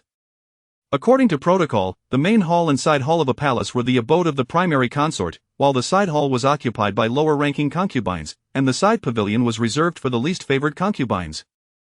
Furthermore, the east of Dishi was held in high regard as the most prestigious palace. Aside from the central Kunning Palace where the Empress resided, was the Changla Palace, the concubine's domain. However, since the Emperor ascended the throne, he had conferred Kunning Palace, and subsequently renamed the leading palace of the western 6 palaces to Fengyi Palace for Empress Yang to reside in, and the same for Empress Tang. Therefore, currently, the actual esteemed palace within the inner court was Changla Palace. Du Daping, despite her low rank, was nonetheless carrying the Emperor's offspring, yet she was so easily dispatched to Qing'an Palace? What had the concubine accomplished during her visit? The inner court was on the brink of upheaval. Fengyi Palace smash. Crash. The floor was littered with shards of porcelain. Empress Tang had lost her usual regal composure, frantically venting her frustrations by hurling the palace decorations and teacups. The lady-in-waiting, Jian Jia, knelt on the ground, not daring to utter a word, while the other palace attendants had long since been dismissed. To wield power over the 6 palaces, His Majesty is indeed generous. Perhaps he should offer me this position of Empress as well. Who isn't left waiting outside Qianqing Palace? Just because his concubine is delicate, she had nearly 10 eunuchs punished for merely standing too long. The 9 phoenix crown atop Empress Tang's head swayed with her movements, the resplendent crimson silk embroidered with golden threads trailing elegantly behind her. Her complexion was as radiant as a lotus blossom, dignified and graceful, yet the resentment in her eyes lent her a harshness. Once Empress Tang's fury had somewhat subsided, she returned to her phoenix throne, prompting Jian Jia to quickly summon palace attendants to discreetly clean up the shattered porcelain. With only the two of them remaining in the hall, they dared to approach cautiously and kneel before the Empress to massage her legs, their words dripping with flattery. "Your Majesty, do not be angry. What good is the Emperor's affection if the concubine remains merely a consort?" Jian Jia, having served the Empress the longest, was well aware of the words that pleased her most. Indeed, the mention of consort struck a chord in the Empress's heart. Empress Tang adjusted her hairpin, regaining her composure. "You are right, the Emperor is wary of the Su family. This gives the concubine both an advantage and a disadvantage. There is no such thing as an unbreakable bond of childhood friendship, it merely allowed a foot-washing maid to prevail." The more she spoke, the better her mood became. The woman Su Yuning valued the Emperor's affections above all. Such feelings could elevate her to great heights or plunge her into the depths of despair. Jian Jia seized the moment to inform, "Your Majesty, the Emperor has decreed that Du Daping be moved to Qingyan Palace, Unmeng Pavilion." The Empress's eyes sparkled with intrigue, her lips curling into a slight smile. Then the inner palace shall once again be stirred by this child. Could it be that the concubine had reconciled with the Emperor at the cost of abandoning this child? "How foolish," the Empress casually commanded Jian Jia. "The snow has ceased. Inform the inner palace to come to Fengyi Palace to pay their respects the day after tomorrow. You know what to do." Her gaze turned sharp as it pierced through Jian Jia. Jian Jia bowed respectfully. "This servant obeys." "Ha, Su Yuning, since you no longer desire this child, then let it be that you shall never bear children in your lifetime." Her eyes gleamed with venomous resentment. The Ministry of Internal Affairs was busier than ever, as many of the palace ladies had accidentally shattered teacups and vases. Meanwhile, Changla Palace remained a picture of harmony, save for the Longxin Hall. Chapter 10. The Search and Slap. "What did you say? His Majesty intends to transfer this humble servant to the Qinggan Palace's Unmeng Pavilion?" Du Chengbi exclaimed in disbelief. The young eunuch attending her wore a distressed expression, having thought he had taken refuge under a grand tree, only to discover it was but a branch struggling to survive. Du Chengbi was perplexed. Why would the Emperor suddenly relocate her to the remote Qinggan Palace? She had already resided in the Changxin Hall for 6 months. The noble consort, she had visited the Qianqing Palace this morning, and shortly thereafter, the Emperor issued the edict for her relocation. This must certainly be the noble consort's intention. Yet, did not the noble consort value the child she carried? In the Qinggan Palace, there was no mistress. Once she left the Changxin Hall, it was uncertain who would care for the child upon its birth. Du Chengbi felt a sense of unease, sensing that something was amiss. Nevertheless, she quickly composed herself and raised the gentle smile she often wore. "Since it is His Majesty's decree, this humble servant shall naturally comply." Those of the 7th rank and below referred to themselves as humble servants when addressing their superiors, while those of the 3rd rank and above could be addressed as concubines. She promptly instructed her personal maid, Hong Yao, "Go and pack our belongings." Hong Yao was a maid sent by the Du family through the Ministry of Internal Affairs after Du Chengbi had gained favor. In the past, Su Yuning had cared solely for the child within her womb and showed no concern for Du Chengbi's well-being. Hence, the attendants by her side were all dispatched from the Ministry of Internal Affairs. Zhang Likun stood upright with the eunuchs of Changxin Hall outside the hall. Upon seeing Du Chengbi emerge, he lightly waved his whisk. "The noble consort has commanded that Du Danying is not to take a single item from the Changxin Hall. Why are you still hesitating? Go and search." "Yes, Master Jiang." The young eunuchs, having received their orders, rushed forward to seize the box from Du Chengbi's attendant and began to inspect its contents. Du Chengbi felt her cheeks flush with humiliation. Zhang Likun wore a smile devoid of warmth. "I hope Du Danying can be magnanimous. You have spent half a year in the Changxin Hall, and the noble consort has treated you quite generously, far exceeding the usual allowances. Since you are no longer one of us in the Changxin Hall, it is only prudent to account for everything. Let us avoid any misplacement of items that might unjustly implicate you, shall we?" His demeanor feigned concern for her. Du Chengbi took a few deep breaths, resolutely reminding herself to remain calm, and managed to force a smile. "As the noble consort has said, I am soon to reside alone in a palace, and it is only natural that I should prevent any misunderstandings." Zhang Likun silently scoffed. Even in such circumstances, her silver tongue remained unyielding. Dubbed as a solitary resident of a palace, did she wish to showcase the Emperor's affection? Indeed, it was a peculiar sort of affection, granting her sole occupancy of the most secluded palace. Zhang Likun averted his gaze to the skies and the ground, refusing to engage with her, rendering Du Chengbi's monologue ineffective. Once the young eunuchs completed their inspection and returned the belongings to the Changxin Hall, Zhang Likun finally stepped aside. Du Chengbi cast a resentful glance at the nearly empty box, cursing her useless attendance in her heart. Su Yuning, you shall wait, I will repay today's humiliation 1,000-fold. In a disheveled state, Du Chengbi departed from the Changxin Hall with her attendants. Being of low rank, she was not entitled to a sedan chair. Trudging through the biting wind towards the western 6 palaces, she was determined to rise above, ensuring that no one would dare to belittle her again. Jiang Likun immediately organized a thorough cleaning of the Changxin Hall that he could not allow the taint of a traitor to mar the eyes of their master. Su Yuning, comfortably seated in the main hall, was immersed in a game of chess.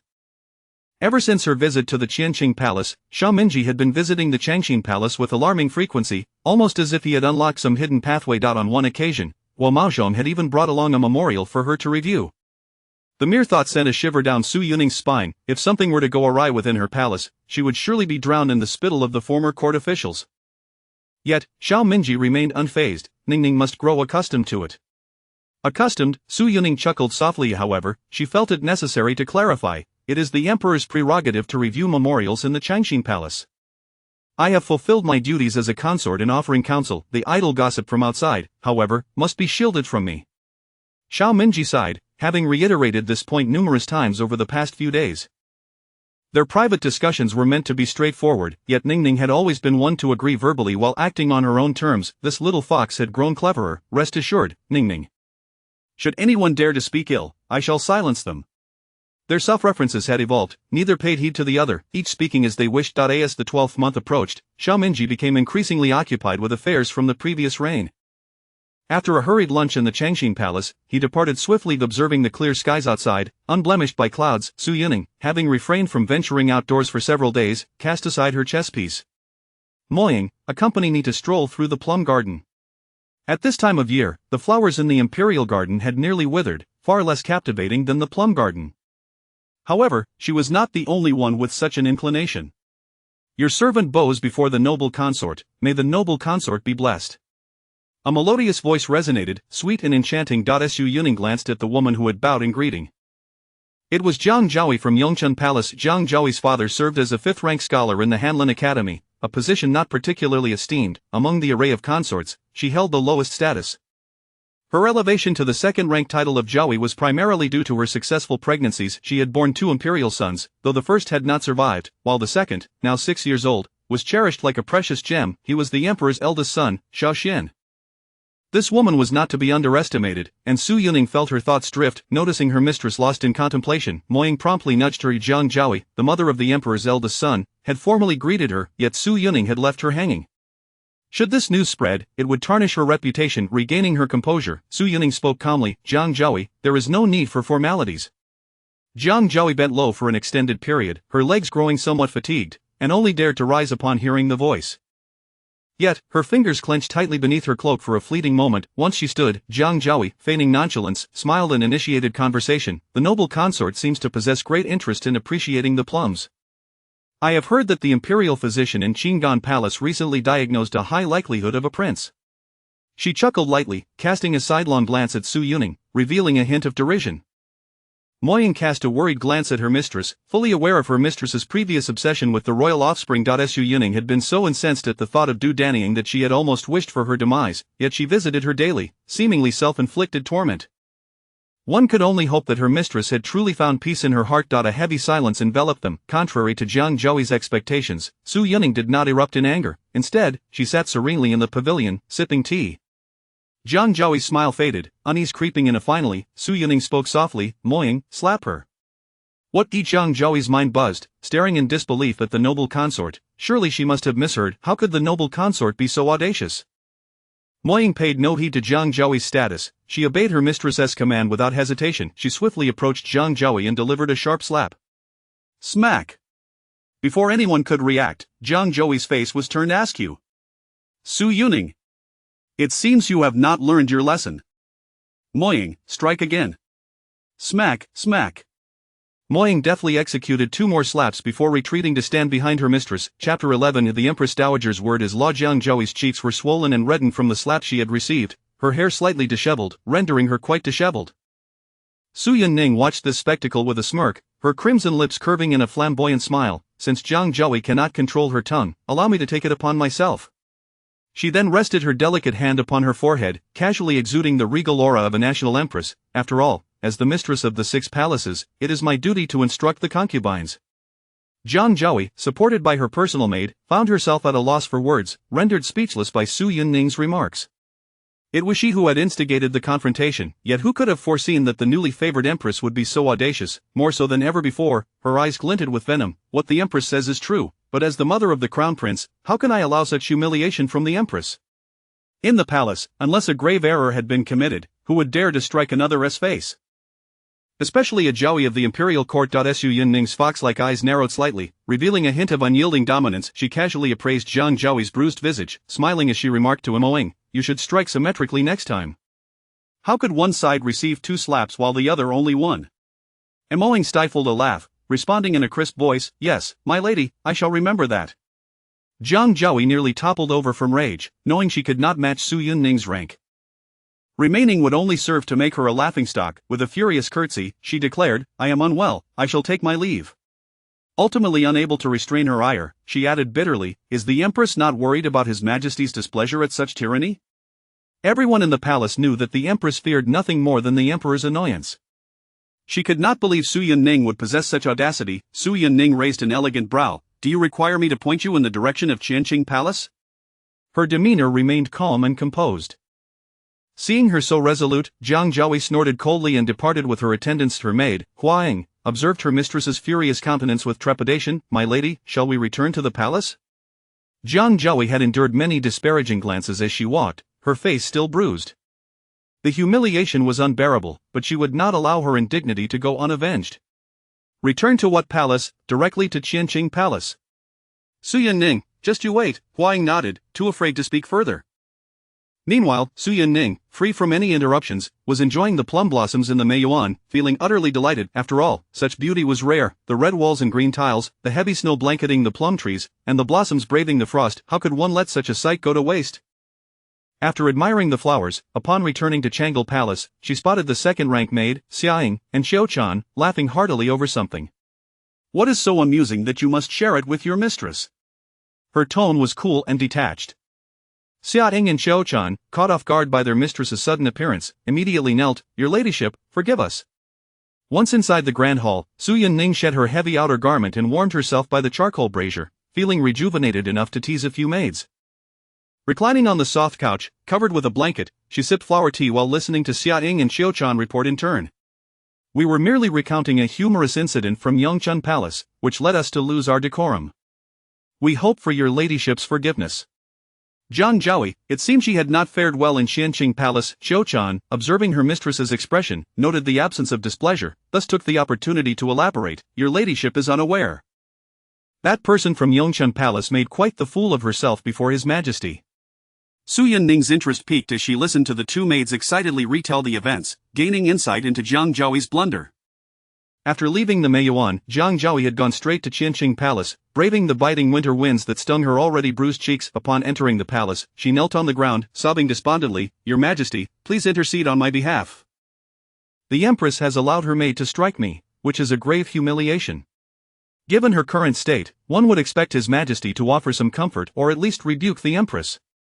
Yet, to her surprise, the Emperor merely allowed her to remain on her knees, his tone chillingly indifferent as he addressed her. Xiao Mingyi lifted his gaze, coldly assessing the kneeling woman. "Since the Empress has punished you, it must be your fault." Jiang Zhaoyi felt as though she had been pinned to the ground. The figure on the high dais spoke with a disdainful scoff. "I see the Empress has been merciful. Disrespecting the Empress, and daring to slander her before me, is a crime that warrants greater punishment. For the sake of Xiao Xian, I shall not impose a heavy penalty. Return to Yongchun Palace and copy the palace regulations 100 times. You are not permitted to leave until you have completed this task." He then turned away, too disdainful to even glance at her. Upon hearing this, Jiang Zhaoyi's previously teary eyes filled with genuine tears. How could His Majesty so blatantly favor that wretch? Under the weight of imperial authority, Jiang Zhaoyi dared not raise her voice, humbly bowing her head in gratitude. Su Yunning, upon hearing this, revealed a look of astonishment. Her intention in slapping Jiang Zhaoyi was to provoke a sense of displeasure in Xiao Mingyi, hoping he might distance himself from her for a few days. For the past 10 days, Xiao Mingyi had been as consistent as clockwork, shuttling between Qianqing Palace and Changle Palace without wavering, stirring discontent among the harem. She did not wish to become a target. Who could have predicted that Jiang Zhouyi would receive an additional punishment? With the New Year's Eve banquet approaching, Jiang Zhouyi would certainly be unable to attend. Would her hands not be broken from all that copying? The thought made her chuckle softly, her eyes sparkling as she gently urged the kneeling maids to rise. Get up, this shall not be repeated. Xia Ying and Xiao Chan beamed with gratitude as they stood. At that moment, Mo Jin entered the hall, carrying a bowl of thick ginger soup. Your ladyship, please drink this ginger soup to warm your body.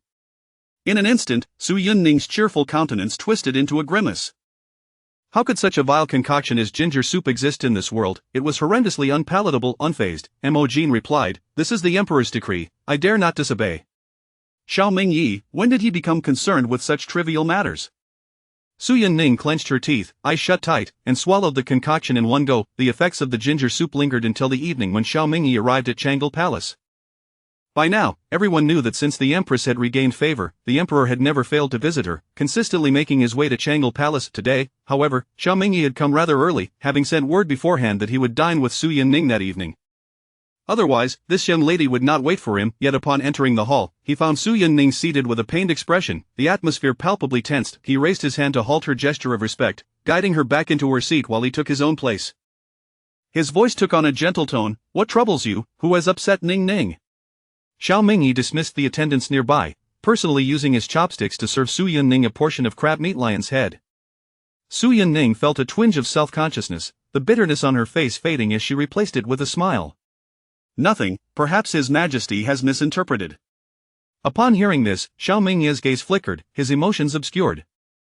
His Ning Ning was deliberately distancing herself from him. He cherished every emotion she displayed towards him, be it joy, anger, sorrow, or happiness. He longed to possess them all. A sense of heaviness settled in his heart, realizing he had not done enough. The remainder of their dinner passed in silence, an air of tranquility enveloping them. Chapter 12. Unraveling, collapse. After the meal, Xiao Mingyi had swallowed most of his anger, but what could he do? He was furiously enraged, yet that heartless little one could only look at him with a feigned innocence, utterly oblivious to the reason for his ire, let alone attempting to placate him. Su Yunning was compelled to accompany Xiao Mingyi in attending to state affairs. Bewildered, she remarked, I fear I might disturb your majesty. Xiao Mingyi remained silent, and Su Yunning felt a pang of anxiety, uncertain of what had displeased him.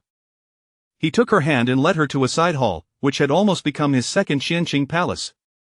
With Ning Ning here, I can only feel joy. How could there be any notion of disturbance? His gaze was intense as it fell upon Su Yunning, his phoenix eyes filled with sincerity and brimming with affection.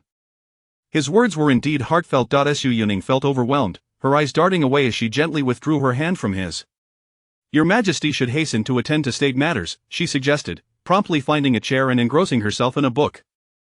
Xiao Mingyi fiddled with his fingers, feeling a twinge of disappointment. Was Ning Ning still upset over the neglect she had endured for the past 6 months? The dim candlelight within the hall cast a warm glow upon the porcelain-like features of the woman, enveloping her in a tender luminescence.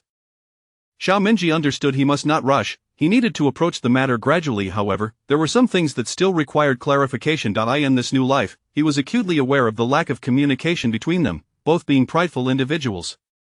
Her status inherently placed her a step lower than the emperor, thus it was only natural for him to take the initiative. In the midst of chaotic thoughts, Su Yunning found herself embraced by the man. Their garments intertwined, they seemed to merge into one, bringing Xiao Mingyi a sense of contentment. If Ning Ning harbors any concerns, please feel free to express them. I fear I may misjudge the situation and unwittingly cause you sorrow. The emperor's voice was soft as he recalled the suffering Ning Ning had endured over the decades, a hint of red gracing the corners of his eyes. His broad palm enveloped her delicate fingers, signifying their profound intimacy. Su Yunning could hardly fathom that the exalted emperor would utter such earnest words, seemingly tinged with humility. She was taken aback, humble. She had once felt the same. Her thick lashes cast a shadow as she swallowed the bitterness in her throat, finally voicing a question she had never dared to ask in either life. Your Majesty, why did you have to involve the Du family? She had never foolishly imagined that the emperor would belong solely to her. Such a notion would have made existence unbearable. If he favored other concubines, she would merely sulk a little but would not truly be angry. Yet, why did he have to involve a maid from her own palace? Was he so impatient? Did he even seek to strike her? Recalling this brought her immense pain that could not be articulated, and tears cascaded down her cheeks, soaking her garments. Xiao Mingyi sensed something was amiss in her tone. He turned her toward him and was pained to see the tear-streaked face before him. With boundless tenderness and compassion, he gently kissed away the salty tears. Her delicate hand clutched tightly at the bright yellow dragon robe. Ningning, please do not cry, he implored, drawing her into his embrace, allowing her to rest her head against his chest, listening to the steady thrum of his heartbeat. Xiao Minji explained to the young woman, his voice rich and deep, that night, I was bathing when she entered alone, claiming you had sent her to attend to me. He continued, his throat constricted with difficulty, I initially did not believe her, but when you took her to Qianqing Palace during the day, and I saw the hairpin you had gifted her, Su Yuning could no longer bear to hear him speak. She abruptly stood, her eyes wide with shock, her crimson lips trembling, her voice nearly breaking. And what did you do? Did you take her? Xiao Minji's heart raced in turmoil as he hastily grasped her hand, his eyes reddening. I am sorry, Ningning. I couldn't believe it either, but when I read the letter from my uncle, I thought, I am sorry. She had never anticipated such an absurd explanation, her emotions teetering on the brink of collapse. Xiao Minji. In your eyes, am I merely a woman meant to bear your child? I have pursued you for so long, enduring countless grievances, only for the sake of that prince? Su Yuning's tears blurred her vision, and she felt as if this entire scenario was nothing but a cruel joke. In her previous life, she had discovered that the man she loved most was entangled with her maid in Changxin Hall. She stumbled, unsure how many times she had fallen before reaching the hall's entrance. The sounds of their revelry within were familiar to her, and even Guo Maozhong stood guard outside. The early spring weather felt as frigid as the depths of winter. Xiao Minji swallowed hard, as if every breath was a struggle against the sting in his eyes. Watching the woman before him unravel was a heart-wrenching agony that he had long understood that Ningning resembled a celestial being who had descended to the mortal realm, accompanying him through his darkest moments, never asking for anything in return. Unwaveringly loyal, she had entrusted him with her entire heart, suppressing her pride for him, yet he had betrayed her. He had never offered her trust. With iron arms, he enveloped the woman, wishing to meld her into his very being. Ningning has never coveted anything from me. It is I who have failed her affections. Punish me as you will, but please do not harm your own health. Su Yuning was held tightly, her throat feeling as if it were stuffed with cotton, tears falling in silence. Yet, Xiao Minji, it is far too late. Su Yuning had perished in that deep autumn at Changla Palace. It is too late, Xiao Minji. Her voice was hoarse, as though it had been scraped by paper. The woman in his arms flickered like a candle flame in the wind, on the verge of extinguishing. Xiao Minji's heart felt as though it were being slowly dissected, the pain unfathomable. No, Ningning, I realize my mistakes. I will amend my ways. You may strike or scold me, I deserve it all, but please do not abandon me. His voice trembled with desperation, pleading for her mercy. I beg you, Ningning, grant me one more chance. I will make it right. In the grand hall, only the sound of the man's anguished pleas echoed, pitiful and helpless, like a child on the verge of abandonment. Su Yuning, however, felt as if all strength had drained from her, her eyes shimmering with tears. Xiao Minji, do you understand? You are the emperor, thus, everything you do is deemed right. You indulge the Du family, and others may merely comment on your flirtations, which bear no consequence, but I must confront the scorn and ridicule of the entire palace. They accuse me of clinging to imperial favor, of leveraging pregnancy to gain favor, mocking my audacity in vying for attention against a maid. Every soul in the palace delights in my misfortune. I silently endure it all, yearning for the day you might step into Changla Palace, even if it is just to admit you have wronged me, that you were swept away by your emotions. Anything would suffice. Tears streamed down Su Yuning's cheeks, as if to express all the grievances and heartaches she had endured. Yet today, you reveal that you think of me in such a manner. Xiao Minji's throat felt parched, his fingers trembling as they encircled her form, the dampness at his neck searing his heart. Ningning, I am truly sorry. I will never repeat this again. His fingers caressed her back, each word a confession, desperately seeking her gaze. The voice, humble to the point of being buried in the dust, echoed in Su Yuning's ears, her heart feeling as if it were being kneaded repeatedly, leaving her weak as she sank into his embrace. Xiao Minji, you scoundrel! Her well-bred upbringing allowed her only to hurl such a curse, even in her fury. With all her might, she bit down on the man's chest, wishing to tear away a piece of flesh. Xiao Minji remained still, enduring the pain, allowing his Ningning to vent her frustrations. He dared not tense his muscles, instead relaxing his body to provide her a sense of release. Chapter 13, a step-by-step guide for the daughter-in-law on how to punish herself. Su Yuning could no longer bear the weight of her emotions and fainted into unconsciousness. Ning! A voice called out, hoarse from desperation. When Su Yuning opened her eyes, she found herself in the Changla Palace, her eyes swollen and aching. All her memories rushed back to her mind before she lost consciousness. The man kneeling by the bed was startled awake by her movement and, upon seeing her regain consciousness, hastily summoned the imperial physician. With knees that had long since gone numb from kneeling, he struggled to rise and gently caressed the woman's long hair. His eyes, bloodshot and filled with joy, spoke in a raspy voice, "Does your head still ache?" His words were so soft that Su Yuning could barely hear them. With the man's support, she sat up, finding 2 soft pillows placed behind her. Imogen hurried into the palace with Physician Qin. Under the anxious gaze of the emperor, the physician nervously took her pulse. Only after that did he let out a sigh of relief. "Reporting to your Majesty, the imperial concubine is suffering from insufficient qi in blood, leading to a sudden fainting. Once I prescribe medication, she shall be well." Relieved that there was no grave danger, Xiao Minji finally felt his tension from the night ease. Moving forward, he would need to ensure that Ning Ning's health was carefully nurtured. He waved his hand, instructing the physician to prepare a prescription, and then took the soup spoon from Imogen's hand, cautiously feeding it to the fragile woman in bed. Su Yuning maintained a stoic expression and ordered the palace attendants to withdraw. She glanced at the emperor's dragon robe, which was wrinkled and disheveled. "He had been sitting here the entire time?" "Your Majesty," Xiao Minji interrupted with a smile, "Ning Ning, let us use another form of address." Su Yuning lowered her brows, remaining silent. Now that her emotions had calmed, she realized they still had to live their lives and she did not wish to plunge headlong into that endless abyss again. Seeing her demeanor, Xiao Minji understood her thoughts all too well. He would rather she scold and hit him like she did yesterday than witness her current desire to distance herself. Struggling to suppress his inner desires, he managed to force a smile and pleaded, "Whatever you call me, I will accept, but please, Ning Ning, do not cast me away." Noticing the woman's lowered head and her indifference, he fought back the bitterness in his eyes. "Don't you think you are the one at a loss, Ning Ning?" Su Yuning looked at him in surprise as he continued to feed her the soup, stubbornly refusing to relent.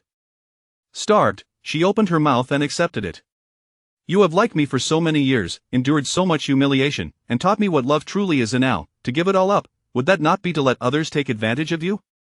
He continued to feed her slowly. "If I were you, and someone treated me this way, I would surely bind them to me and make them serve me for a lifetime." Su Yuning was taken aback by his words, unable to respond, her lips moving in shock. Xiao Minji, still smiling, appeared as if he were not speaking of himself. His gaze bore into Su Yuning, as if he wished to imprint her upon his heart. Feeling the intensity of his love, Su Yuning's heart burned. She averted her gaze and changed the subject. "You should change your clothes. A ruler should not present himself in such disarray." Xiao Minji understood the need to not push her too hard. Thus, he accepted her words with gratitude. "Very well, I shall heed your wishes." After finishing the soup, he rose gently, his fingers softly helping Su Yuning lie back down. As if recalling something, he added, "Yesterday, I had Guo Maozhong bring Mo Lin back. It is best to have someone knowledgeable in medicine by your side."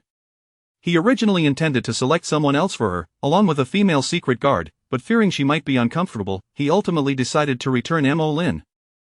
His brow furrowed. Although his aunt loved her daughter, she truly lacked discernment. It seemed he would need to remind the Su family to prevent Ning Ning from being pressured by her clan. A shadow crossed his eyes, hoping that his gift would also surprise the Empress. Su Yuning felt increasingly perplexed by the man before her. It seemed he was considering everything for her, yet could they truly reconcile? After Xiao Minji left, Su Yuning slept a little longer, finally awakening around the third watch. Imogen raised her hand to slow the motion of the bed curtains, her expression filled with concern. "Your Highness, why not sleep a little longer?" Su Yuning promptly got out of bed. "It's time to pay my respects to the Empress." In truth, it was already somewhat late, but Su Yuning was not going to pay her respects.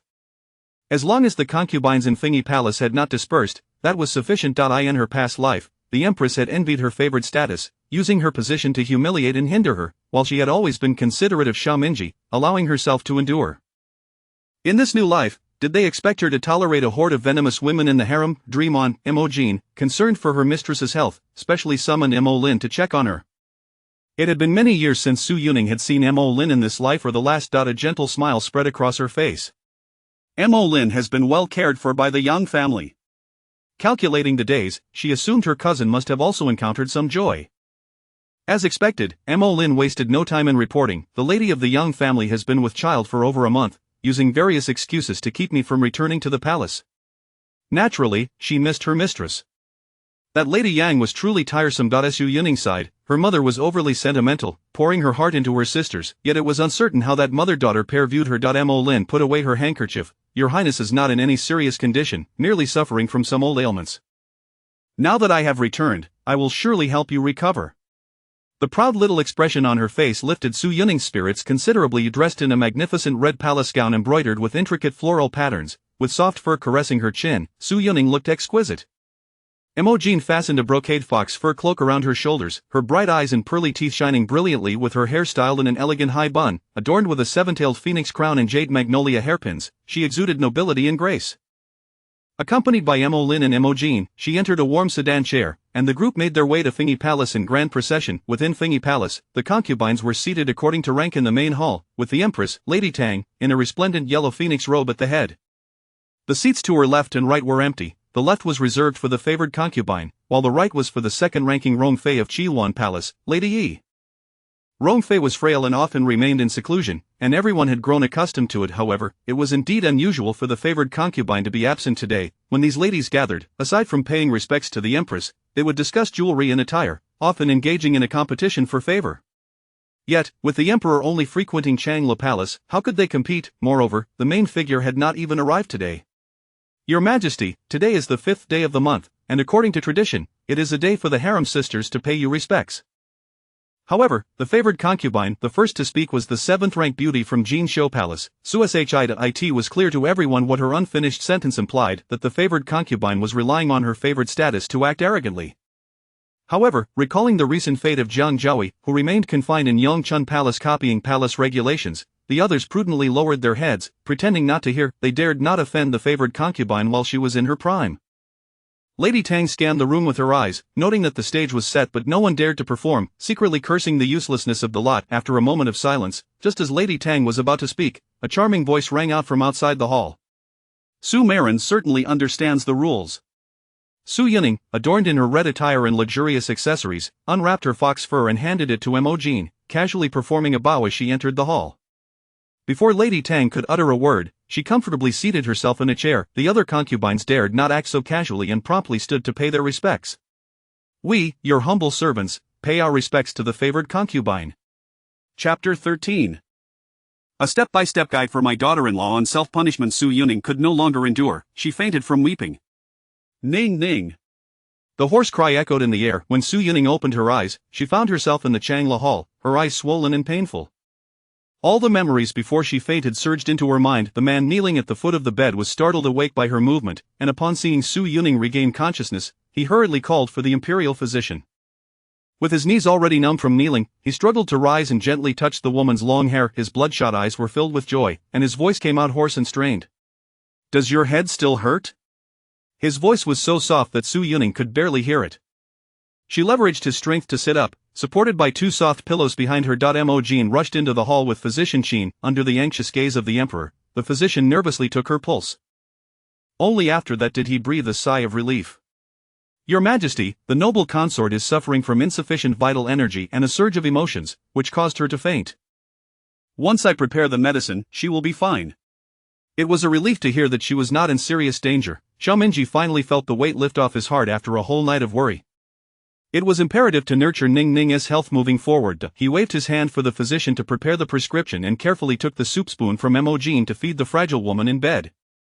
Su Yuning maintained a stoic expression and dismissed the palace attendants. Glancing at the wrinkled dragon robe the emperor wore, she realized he had been staying by her side all this time. Your Majesty, Xiaominji interrupted with a smile. Ning Ning, let us change how you address me. With her eyes downcast, Su Yuning remained silent. Now that her emotional turmoil had subsided, they still had to live their lives. She did not wish to plunge headfirst into that endless abyss again. Xiaominji, seeing her demeanor, understood her thoughts all too well.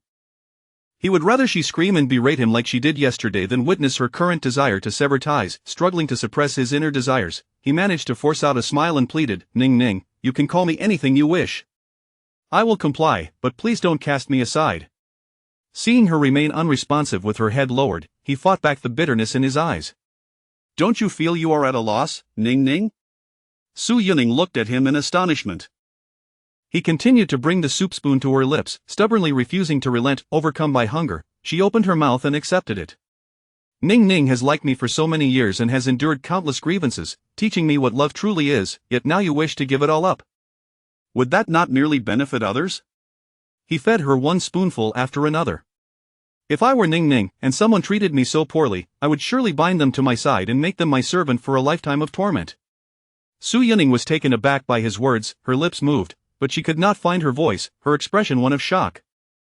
Xiaominji still wore a smile, as if he were not the one speaking, his gaze locked onto Su Yuning, as though he wished to imprint her upon his heart. The intensity of his love scorched her heart, and she averted her gaze, changing the subject.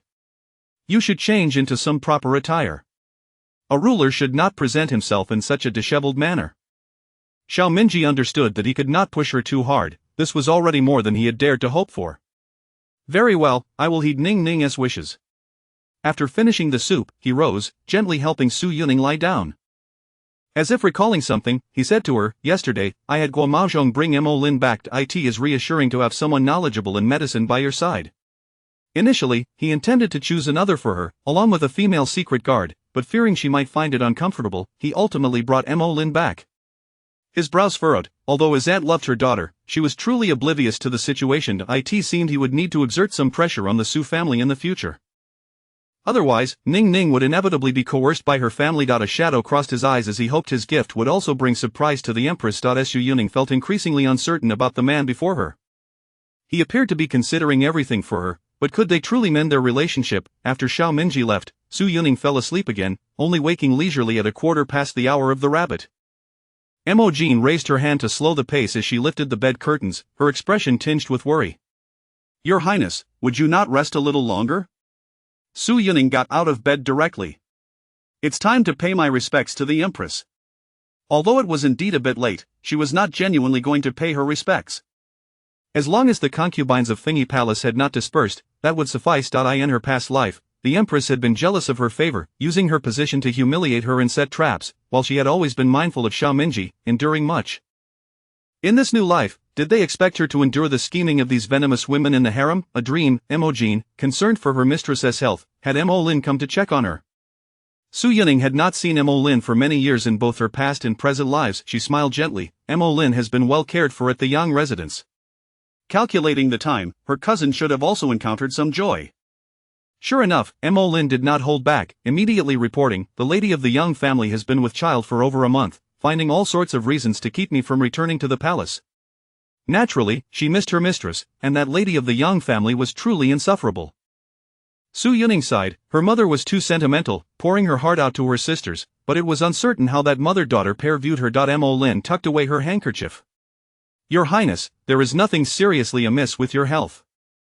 These are merely old ailments. Now that I am back, I shall surely help you recover. The proud little expression on her face lifted Su Yuning's spirits considerably. Clad in a magnificent red palace gown, embroidered with intricate floral patterns, the collar adorned with soft fur brushing against her chin, Mo Jean helped her fasten a brocade fox fur cloak. With bright eyes and pearly teeth, she was stunningly beautiful. Her hair was styled in an elegant high bun, crowned with a seven-tailed phoenix headdress, accented with magnolia hairpins, exuding nobility and grandeur. Accompanied by Mo Lin and Mo Jean, she boarded a warm sedan chair, and a throng of people proceeded toward Thingy Palace. In Thingy Palace, the concubines sat according to their ranks in the main hall, with the Empress, Lady Tang, in a bright yellow phoenix robe occupying the principal seat. The chairs next to her were empty. The left was for the noble consort, and the right was for the second-rank Rongfei of Chilwan Palace. Lady Yi Rongfei, often frail and rarely seen outside her quarters, had become a habit for everyone, yet today the noble consort's absence was peculiar. When the concubines gathered, aside from paying respects to the Empress and discussing jewelry and clothing, it was merely a competition for favor. Yet, with the Emperor only visiting Changla Palace, how could they compete? Moreover, the main figure was absent today.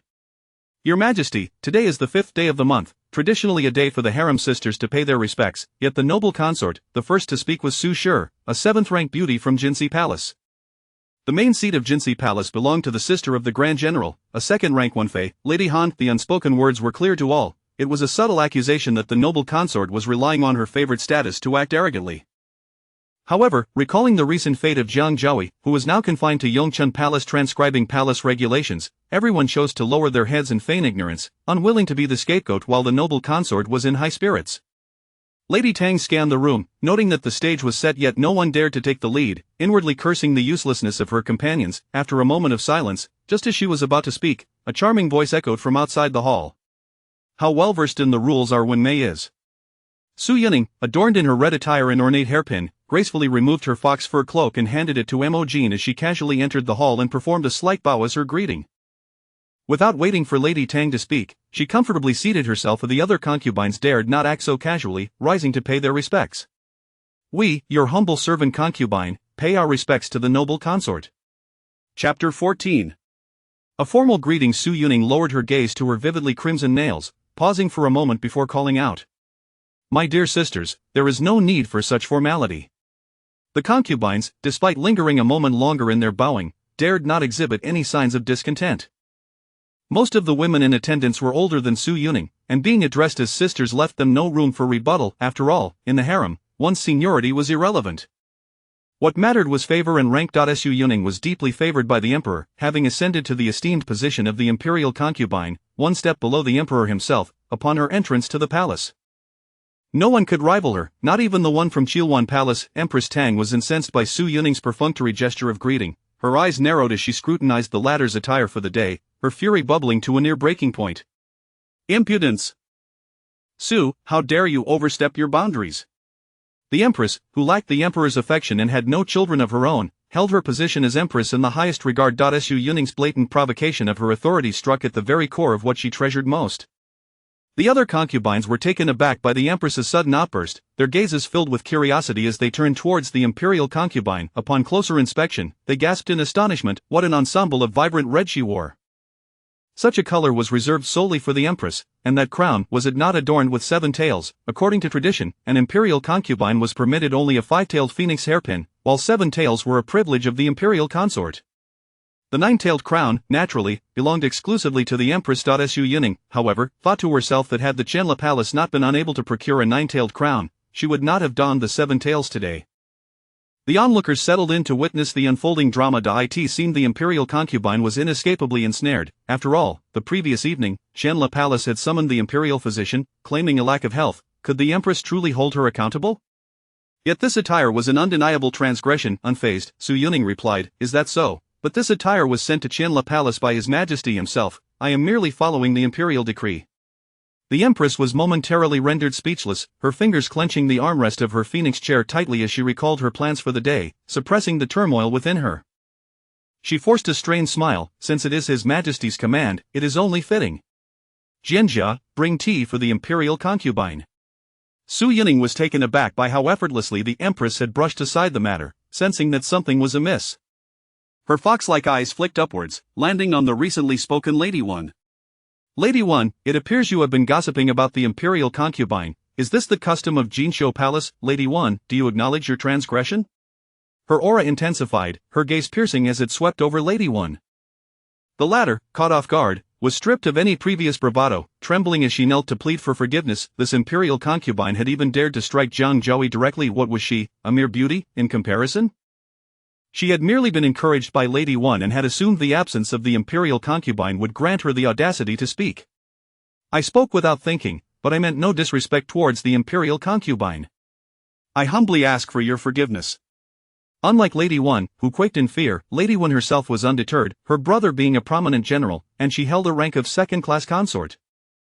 Why should she bow and scrape before Su Yuning? This accusation is one I cannot bear. Your Grace, the imperial concubine herself failed to arrive on time for the formal greeting. Must I not be allowed to speak of it? Lady One lifted her chin defiantly. Su Yuning regarded her with disdain, her demeanor buoyant, yet it ultimately served as a shield for the Empress. Did Chenla Palace not summon the physician last night? Is Lady One unaware?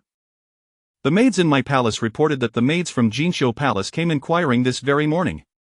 Lady One's face flushed with indignation. The emperor had rested in Chenla Palace the previous night, and while they were oblivious to the happenings therein, it was common knowledge that the emperor's physician Qin, had stayed the night. Was she not being overly aggressive, doing so intentionally, especially when Su Yuning brazenly divulged the matter concerning the maids? Was she not concerned for her own dignity? Su Yuning blinked innocently. What is it? Does Lady One wish for me to disregard my health and ignore the physician's advice? She then turned to the Empress, or is it that the Empress and Lady One share the same sentiments? Shall they lay blame upon me for arriving late to my greeting? Would the Empress dare to say so? A distinguished imperial concubine, who had called upon the royal physician the night before, was being expected to make her appearance on time the following day. Was that not tantamount to risking her life? The Empress would have been delighted if Su Yuning had fallen ill, yet observing her vibrant complexion, it was evident that she was in good health. With a forced smile, the Empress offered a few words of consolation. The health of the imperial concubine is paramount. It is indeed a feat to have come to Fingi Palace in your condition. Lady One, your behavior is unacceptable. Reluctantly, Lady Wen rose to apologize. I spoke in error, I beseech the Empress for forgiveness. It was not a grave matter, and the Empress had barely opened her mouth to reprimand when Su Yuning interjected, Lady Wen has offended me. Is it that I am unworthy of your apology? She absent-mindedly played with her hair, her fingers delicately brushing through it. Lady Wen's resentment towards this woman intensified, her teeth gritted as she offered her apology. I spoke rashly. I humbly ask for the imperial concubine's forgiveness. The emphasis on the word forgiveness was particularly pronounced. Su Yuning smirked derisively, since Lady Wen is genuinely remorseful, I, being magnanimous, shall not hold it against you. She shifted her tone. However, as I preside over the 6 palaces, I must act impartially. As the head of a palace, it is Lady Wen's duty to maintain order among the other concubines. Therefore, I shall impose a punishment of kneeling for 1 hour on the palace path and a 3-month salary suspension, as a cautionary measure. She then directed her gaze towards the now shrinking Lady Wen. As for Lady Wen, her punishment shall be doubled. Lady Wen, begrudgingly accepting her punishment, knew that Su Yuning had the authority to enforce such rules. Her true grievance lay in the humiliation suffered before the other concubines. Her brother's high rank meant that a 3-month salary suspension was of little consequence to her. Lady Wen, on the other hand, lamented her impending fate. As a low-ranking concubine with no notable background, how would she survive a 6-month salary suspension, especially with the upcoming festivities where rewards were traditionally generous? Yet, she dared not reveal a hint of her distress, bowing her head in gratitude. Thank you, imperial concubine. The Empress watched as the imperial concubine dismissed her presence with utter disregard, her anger boiling beneath the surface, her expression darkening. A furtive glance at Su Yuning revealed that she had yet to touch her teacup, sending a ripple of unease through her. Could it be that she had discerned something? As soon as Lady Wen and the other concubine rose, a high-pitched announcement from the eunuch rang out. His Majesty has arrived. Panic ensued, for the Emperor rarely made an appearance during the formal greetings. What could this mean? All the concubines, including the Empress, hastily rose to adjust their attire, kneeling to pay their respects. Chapter 15 The Dilemma of the Concubines. Your servant pays her respects to your Majesty. May the Emperor live for 10,000 years. Xiao Minji had evidently just concluded his morning court session and hurriedly made his way here, his imposing dragon robe accentuating his regal stature and extraordinary demeanor as he strode in with confidence. Some of the younger concubines cast furtive glances, their cheeks flushed, while the bolder among them discreetly tossed flirtatious glances. Though such advances were destined to be wasted, Xiao Minji's gaze swiftly homed in on a particular crimson figure. He took 2 strides to close the distance and assisted the woman to her feet, reproachfully stating, "Did I not say there was no need for such formalities?" Thus, Su Yuning became the focal point of attention, or rather, the object of envy. However, she herself remained unperturbed, indifferent to the multitude's gaze, as she felt no lack of attention. After ensuring Su Yuning was seated, Xiao Minji ascended to his designated position and, once settled, instructed, "All rise." His voice was devoid of emotion. The Empress Dowager, Lady Tang, felt her palms almost crushing under pressure. The Emperor's actions were an affront to her dignity as Empress, all due to Su Yuning. Below, a servant brought forth a chair and placed it beside the Emperor, allowing Lady Tang to finally take her seat. With a benevolent smile, the Empress inquired after Xiao Minji's well-being. "Your Majesty, with such pressing duties, do take care of your health." Xiao Minji absent-mindedly toyed with the jade pendant at his waist, offering a nonchalant hum in response. He then turned his attention to the strikingly adorned individual below, remarking, "Today's ensemble suits you remarkably well." Lady Tang's smile nearly faltered, a surge of anxiety washing over her. What did the Emperor mean by that? Did the red indeed compliment her? What of the bright yellow? Su Yuning mimicked his earlier gesture, replying with a casual preferring not to engage further. How vexing it was to encounter this man while merely paying respects. Why had he never graced her presence before? Such pretentiousness. A pervasive silence enveloped the room. The other concubines marveled at the Emperor's rare praise for someone's appearance, only to be met with such indifference. A mere to dismiss the matter.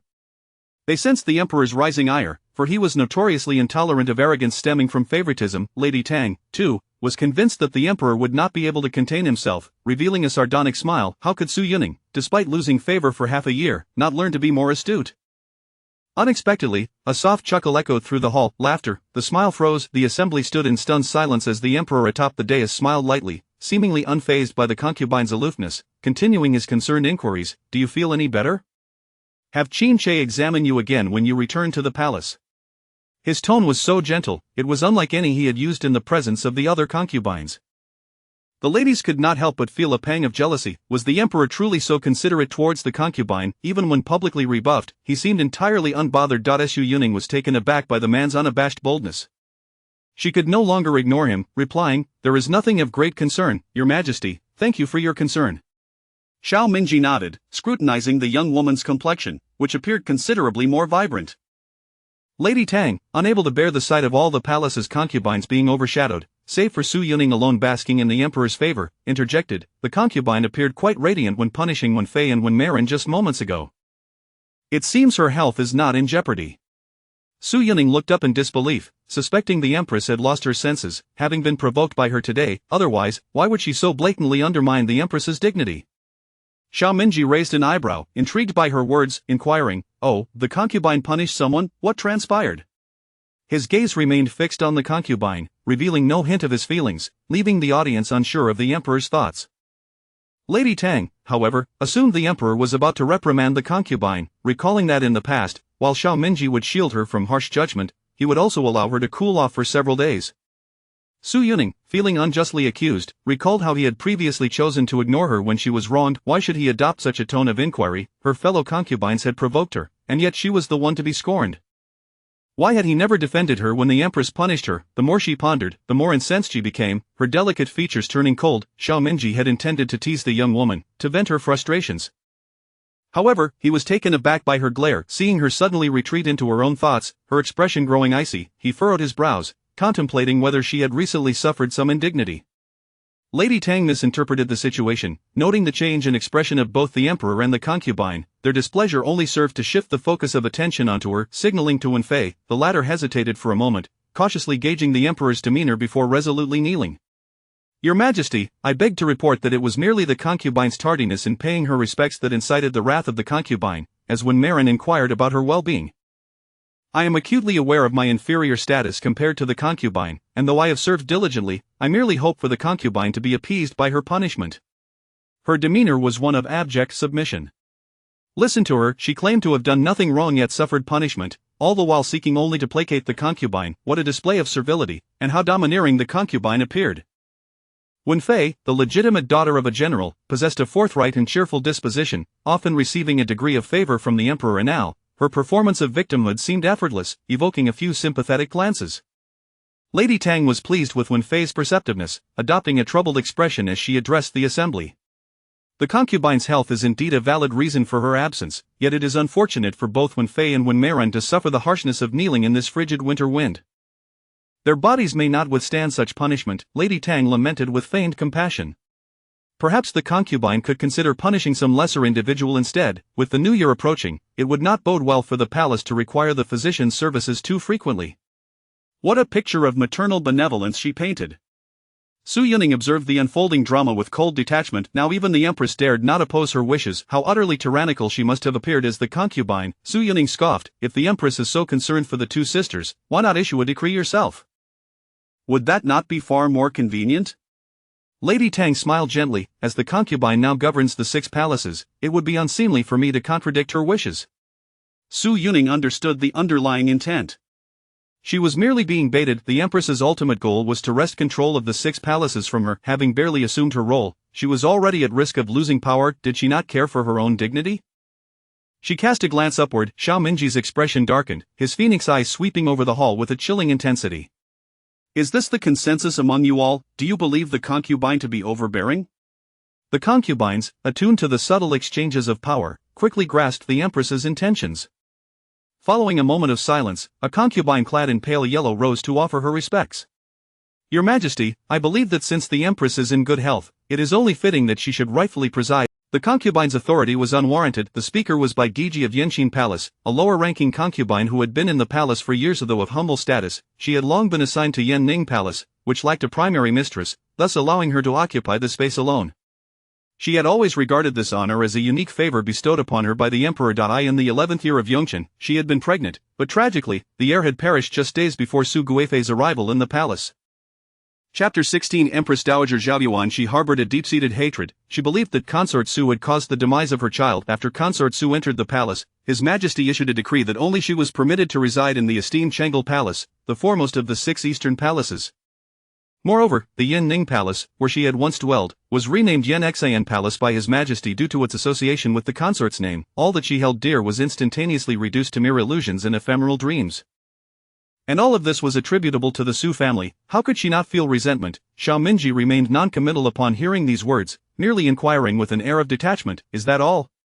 The concubines, uncertain of his disposition, found that this question prompted several lower-ranking consorts to step forward, asserting that the actions of the consort were indeed improper. Bai Giji, the first to rise, surprisingly held the highest rank among them. Su Yuning's lips curled into a cold smile. She was astonished to discover how poorly she was regarded in the palace. Although she had not engaged in many benevolent acts toward the 6 palaces, she had never made things difficult for the lower-ranking consorts, yet here they were, each unable to contain their desire to take a bite out of her. Xiaomingji's countenance darkened, seemingly threatening to spill ink. He gripped the tassel of his dragon-patterned jade pendant tightly at his waist. A consort seated below, catching a glimpse out of the corner of her eye, shifted slightly. She stood up earnestly, saying, "Your Majesty, as the foremost among the consorts, it is only fitting for her ladyship to instruct the others. Moreover, the words of Lady One cannot be deemed a careless mistake. Since her ladyship assumed control of palace affairs, she has managed them with great efficiency, ensuring that the palace rules are upheld. Though she may not have earned merit, she has certainly endured hardships. I implore your Majesty to discern the truth." She then knelt down, adopting an expression that conveyed genuine concern for the consort. Su Yuning narrowed her fox-like eyes, recognizing her as Chen, the 4th-ranking consort from the Chengfu Palace. In the past, she had visited Chang'an Palace a few times, but after being punished by the head of Chengfu Palace, Yuchongyi, she had ceased her visits. As expected, when the others realized who was kneeling, Yuchongyi cast a furious glare. This little wretch had indeed always been loyal to Chang'an Palace. Her failure to denounce the consort earlier was not due to a lack of jealousy but rather concern for her son, the 3rd Prince Xiao Zhang. With so many ambitious figures around, why would she want to attract trouble? What if, one day, His Majesty held her son accountable for today's events? Little did she expect that this wretched Chen would so brazenly slap her in the face. In full view of all, her people from Chengfu Palace rushed to curry favor with the consort, leaving her, the head of the palace, utterly humiliated. Numerous concubines exchanged glances, mocking her inability to manage her own household.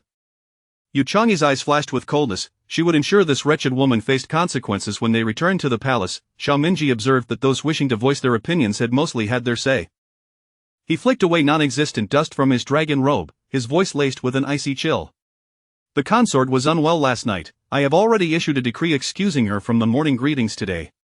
It is due to the consort's grace and propriety that she has come to Fengyi Palace despite her illness, remarked Empress Tang, her expression stiffening slightly. Xiaomingji turned his gaze toward Lady One, stating, "Lady One has overstepped her bounds. The consort has shown mercy, so I shall not impose severe punishment. However, according to the consort's wishes, you must remember her benevolence." Lady One had no desire to further embroil herself in trouble, so she had remained silent. Now, hearing that she would not face additional punishment, she felt a wave of relief, kneeling gracefully to express her gratitude and bowing her head to the consort. "This humble servant thanks the consort for her magnanimity." Seeing her wise enough to understand, Xiaomingji lightly dismissed her. He cast a cold glare at the kneeling Empress One, angrily declaring, "As the head of a palace, you have grossly neglected your duties. The consort is kind, yet you not only fail to express gratitude but also dare to slander her. This is truly a deficiency in virtue." Empress One had never received such a stern reprimand from His Majesty, leaving her feeling both furious and fearful. The phrase deficiency in virtue carried a heavy weight. How could she face her subordinates after this? Xiaomingji showed no concern for her dignity, declaring, "From this day forward, Empress One shall be stripped of her title and demoted to the rank of Jieyu, to reflect upon her shortcomings in the Jinshou Palace. You must sincerely repent for the punishment imposed by the consort and cannot treat it lightly." Empress One, no, Han Jieyu, could scarcely believe that she had suddenly fallen from the esteemed rank of a 2nd-rank consort to that of a 3rd-rank Jieyu without a title. Tears welled in her eyes, and she was far from the calm demeanor she had just displayed. With a pitiful gaze, she raised her head, hoping to persuade the cold-hearted emperor to retract his decree. Ultimately, her efforts proved futile, and she knelt to express her gratitude. The other concubines and beauties kneeling in the hall fell silent, afraid to contemplate their own fates, except for Wang Giji. Xiaomingji waved his hand, issuing another decree: all others who slander the consort shall be demoted by 3 ranks, confined to their own palaces, and ordered to copy scriptures for the consort's well-being. With that, he sealed the fates of those who had spoken carelessly in the hall. Empress Tang's face turned ashen, her fists clenched tightly. Was His Majesty out of his mind? Anyone who dared to criticize Consort Su faced such severe penalties. A chill coursed through her, and her eyes glimmered with malice. The Su family must be eradicated. The concubines present, whether they had previously cursed Su Yuning in their hearts or remained aloof, all felt a sense of relief, grateful for their restraint that had spared them from disaster. How absurd, hadn't Empress One, the foremost among the consorts, just been mercilessly demoted by His Majesty? Su Yuning's thoughts were complex. In the past, he had never defended her so fervently. Her so-called favor, aside from enjoying more nights of intimacy, consisted merely of His Majesty's occasional gifts to all the palace's inhabitants during festivals. Her status was somewhat special, yet only she was aware of it. His Majesty was a master of balance, never granting her anything beyond the respect due to a consort in front of the other concubines. Could it be due to last night? Su Yuning suppressed her inner doubts, yet clearly, Xiao Minji's onslaught against the harem was far from over. He cast a sharp glance around the room, continuing his tirade. Since you all believe that the consort is unworthy of governing the 6 palaces, Empress Tang's eyelids twitched violently. She instinctively felt that what followed would be unbearable.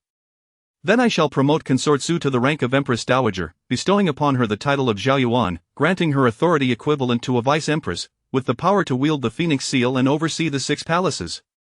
A thunderous shockwave reverberated through the hearts of all the concubines, akin to a bolt from the blue. Empress Tang's heart sank entirely. The Empress was still in place, yet His Majesty intended to appoint an Empress Dowager, how ironic, to wield the Phoenix Seal, and what of her? Was she merely a decorative empress?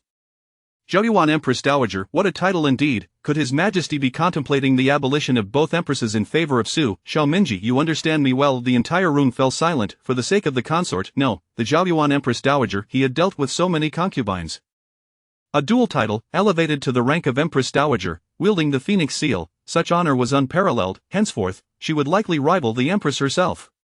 Zhao, meaning brightness, perfectly aligned with His Majesty's name. Yuan, formerly used to refer to the consorts of the sovereign and heir. Now, the Dashi dynasty had birthed a Zhao Yuan Empress Dowager. Those of lower rank had criticized the consort for lacking the authority to govern the 6 palaces, yet His Majesty immediately elevated her in light of his affections. Who would dare claim that the Empress Dowager was unworthy? Empress Tang hesitated, attempting to dissuade him. Your Majesty, the ancestral rules of the Dashi state that an empress cannot appoint an Empress Dowager while still in power. Yet Xiao Minji remained unfazed, exuding an imperial aura, his dominion extending to all, including the harem. Rules are set by the emperor. I am the emperor, and thus what I decree is law. Does the empress dare to defy my will? Xiao Minji's piercing gaze shot toward Empress Tang, while the reeds behind him supported their master, preventing the empress from losing even a shred of dignity.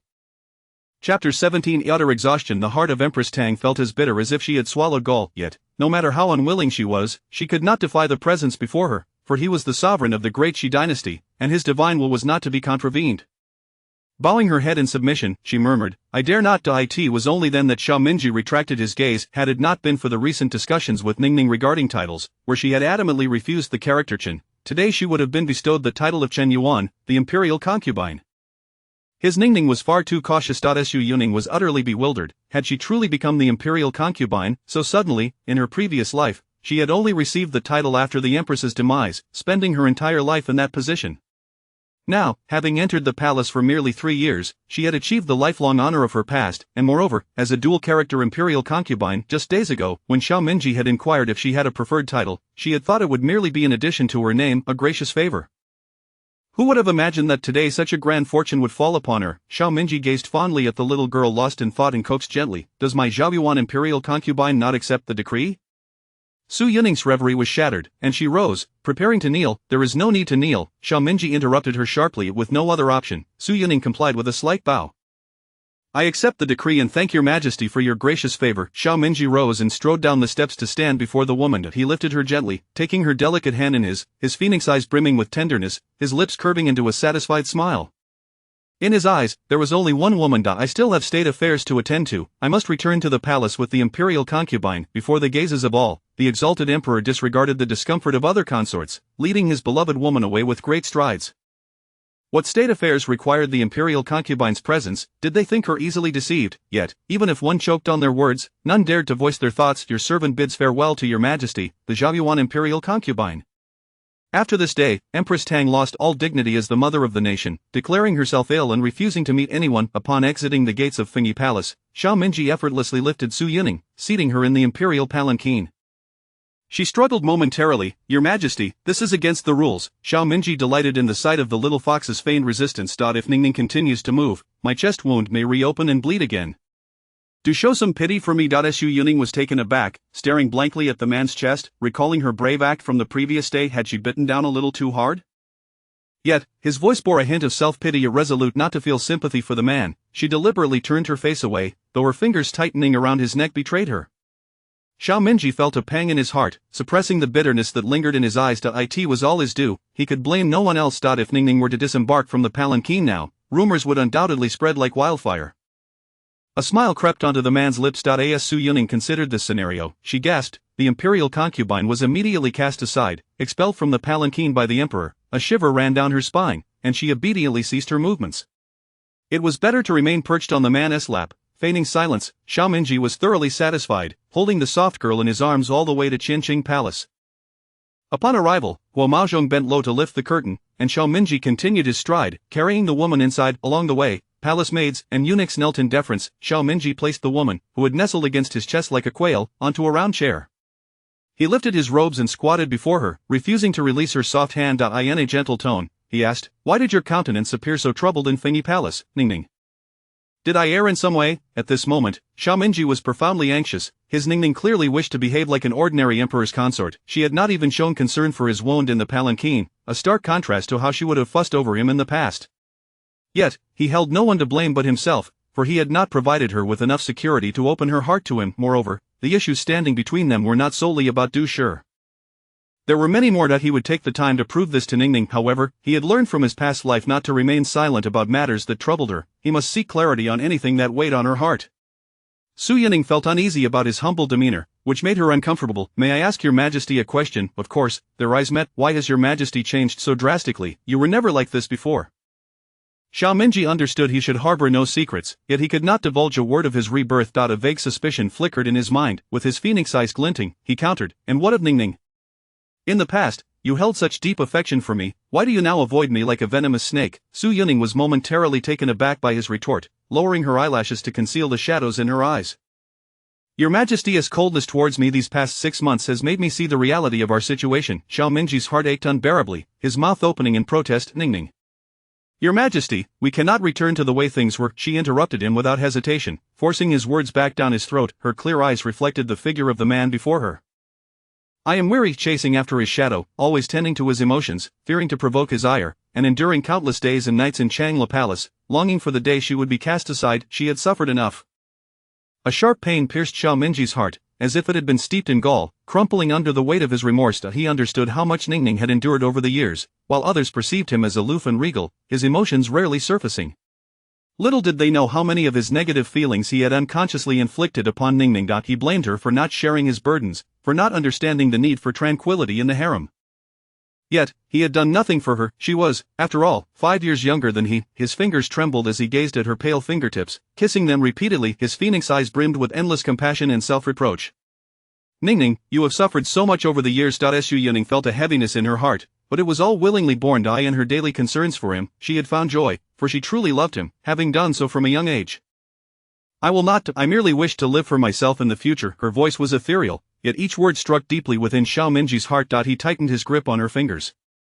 That night, Su Yuning remained in the eastern warm pavilion of Qinqing Palace. In the Great Qi dynasty, when the emperor favored a consort, the higher-ranking consorts sometimes received a measure of dignity within their chambers.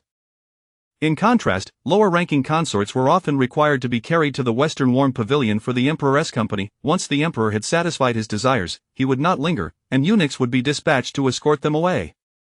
However, today, the Zhaoyuan imperial concubine had spent the night in the eastern warm pavilion of Qinqing Palace. Chapter 17. Utter fatigue. The Empress Dowager's heart was as bitter as if she had swallowed the most acrid of herbs. Yet, despite her reluctance, she could not defy the presence before her, for he was the sovereign of the Dishi dynasty, and his sacred will was not to be contravened.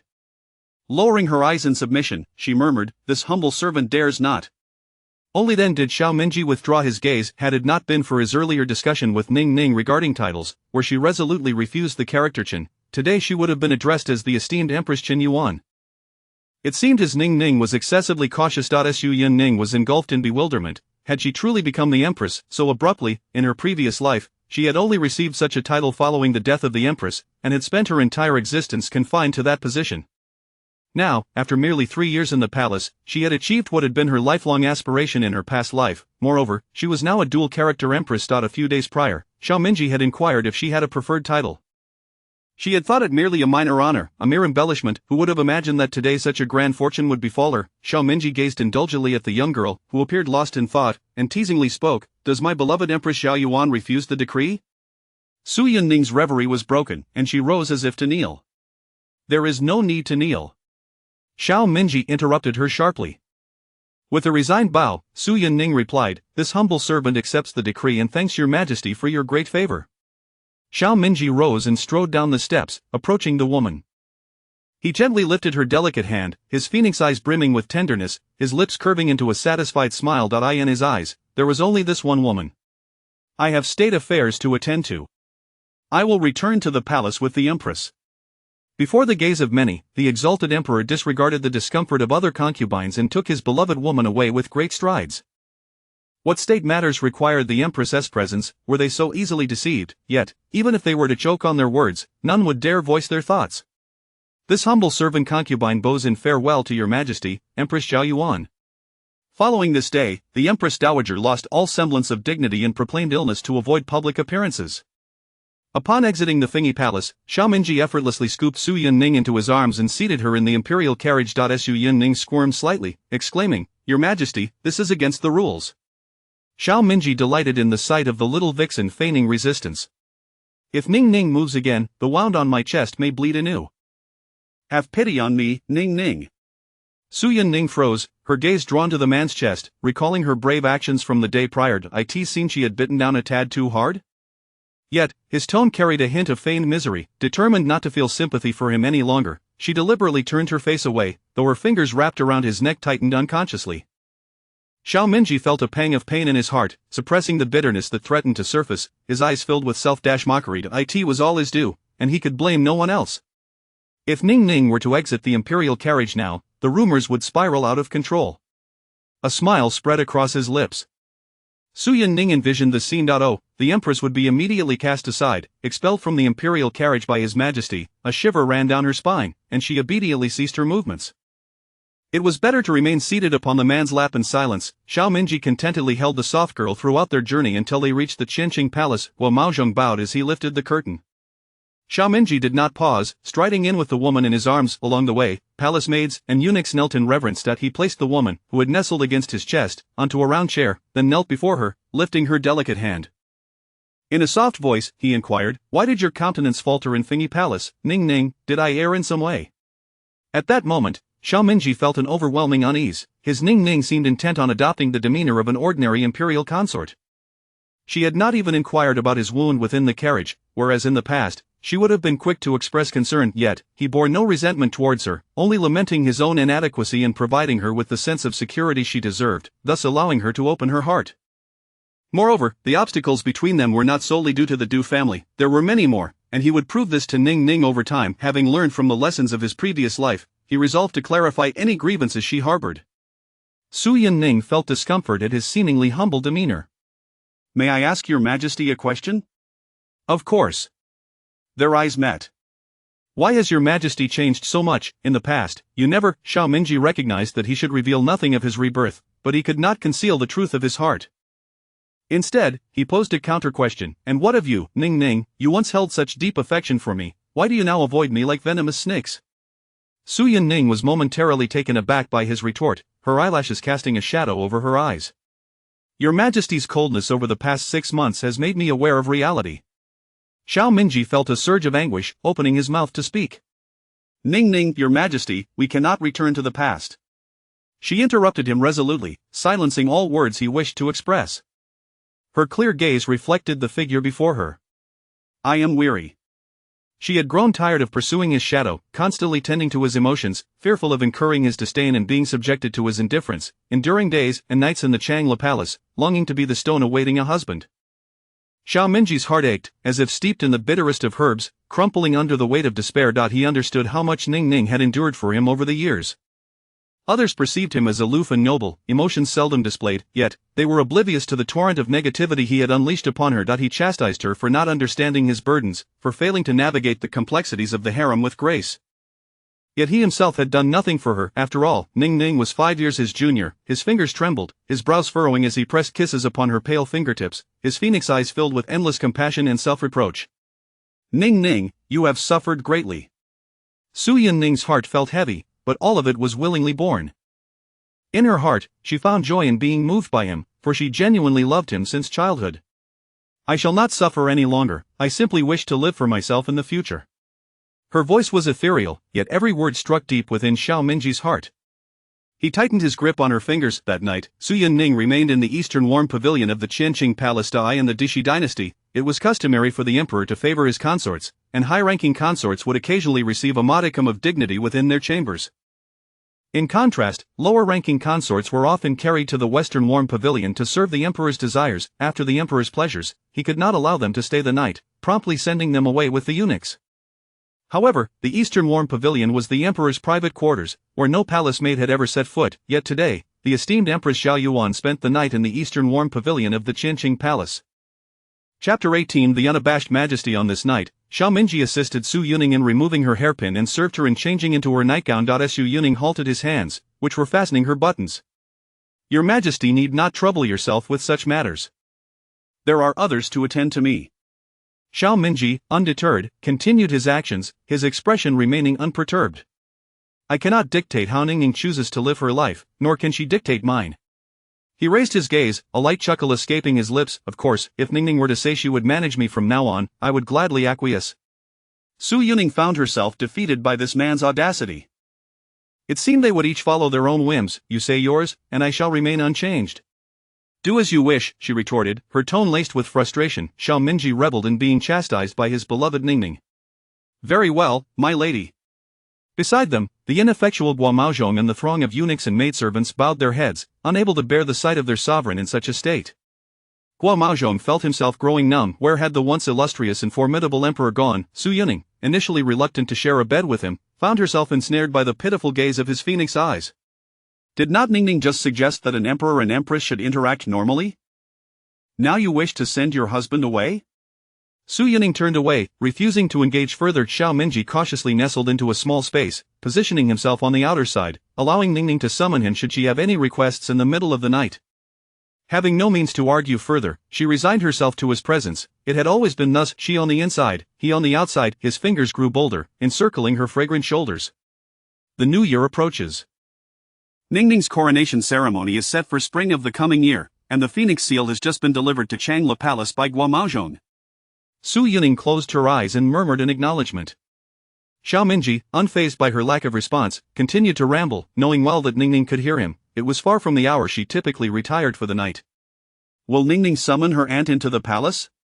Su Yunning had a slight reaction, pondering the implications, and turned to face Xiao Minji, her fingertip poking at the broad expanse of his chest. If my mother enters the palace, I cannot fathom how the Su family would press for what they desire. Press for what? Naturally, it was for a prince. Su Yunning feigned weakness, fully aware that this man had long since mastered the correspondence between her family and herself. She had borne the gratitude for her family's nurturing and education. Throughout her years in the palace, the Su family had provided assistance and resources. She could not simply turn her back on them, nor could she genuinely sever ties with her parents. Though she had once tried to counsel her father, alas, the Su clan was deeply rooted, and even the head of the family bore unshakable burdens. The noble families had always been a source of concern for the ruling emperor, especially since the Su family held military power. Thus, Su Yunning resolved to let the emperor engage in a game of strategy with the Su family, providing support from the shadows, thereby freeing herself from the burden of being caught in the middle. After all, the Su family was her maternal kin, primarily concerned with delivering women to bear him offspring, seeking to reap benefits with little else in mind. The implication was clear.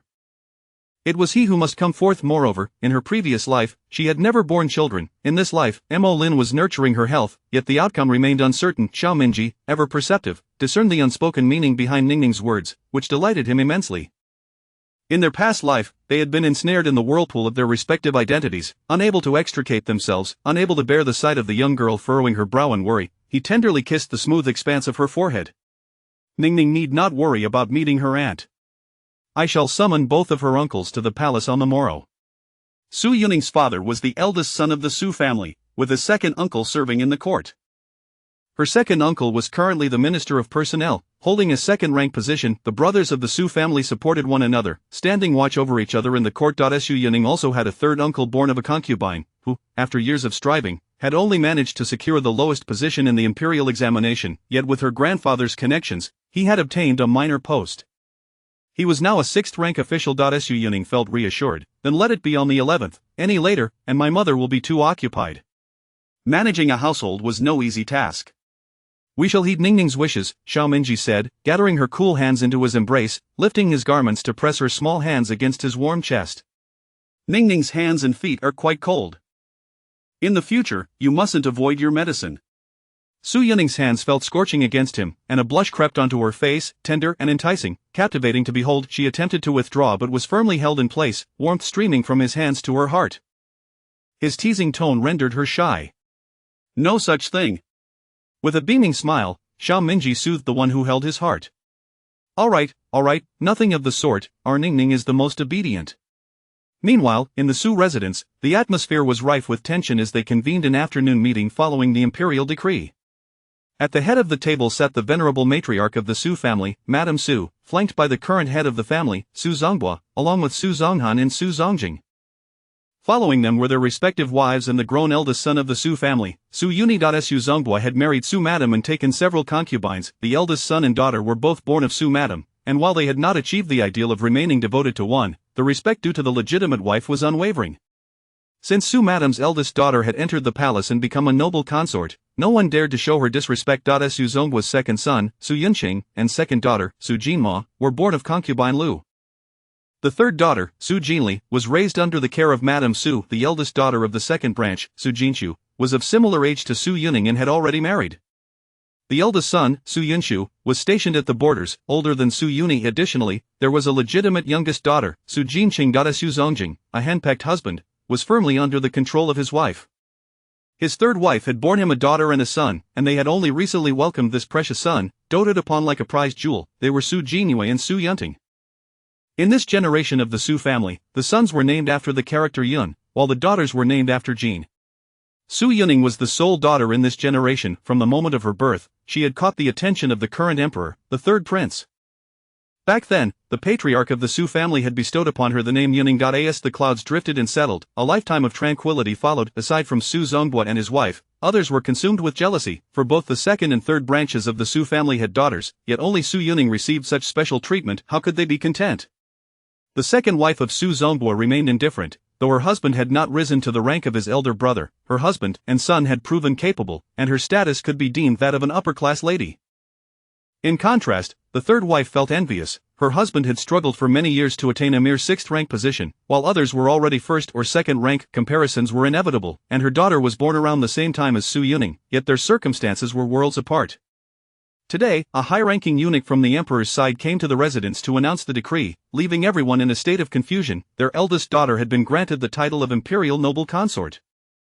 Moreover, she was to wield the phoenix seal and govern the 6 palaces. Was it not said that she had been neglected by the emperor for half a year? Even the usually stern face of Madame Su broke into a warm smile. Our imperial noble consort has received the emperor's favor. Her elevation is indeed a momentous occasion. She then turned her gaze sharply, warning the assembly of individuals with differing intentions. Our lady flourishes like a flower amidst brocade, treading carefully within the palace. We Su family must not become a hindrance. Each of you must manage your own household well. Should anyone misuse the lady's name to act with arrogance, do not blame this old woman for withholding her grace. The assembly responded with utmost respect. The third wife of Su Zonghua pouted, feeling that Madame Su was biased, favoring the eldest daughter above all. At Chapter 19, the Su family meeting. Su Zonghua's voice deepened. Your Majesty's heart is indeed heavy with concern. All of us are aware of the events that have transpired over the past year, yet we remain in the dark about the current situation within the palace. After all, he had genuinely worried for his daughter for nearly a year, as survival in the palace without favor was arduous. No news circulated from within, and who could have anticipated the sudden elevation of the imperial concubine, coupled with such a prestigious title? Old Madame Su, however, maintained her composure. The titles bestowed upon the concubine by His Majesty are truly commendable. It is only natural, given that she and the emperor grew up together, that there should be no significant issues. However, she must remain cautious, as there is another figure of importance above her.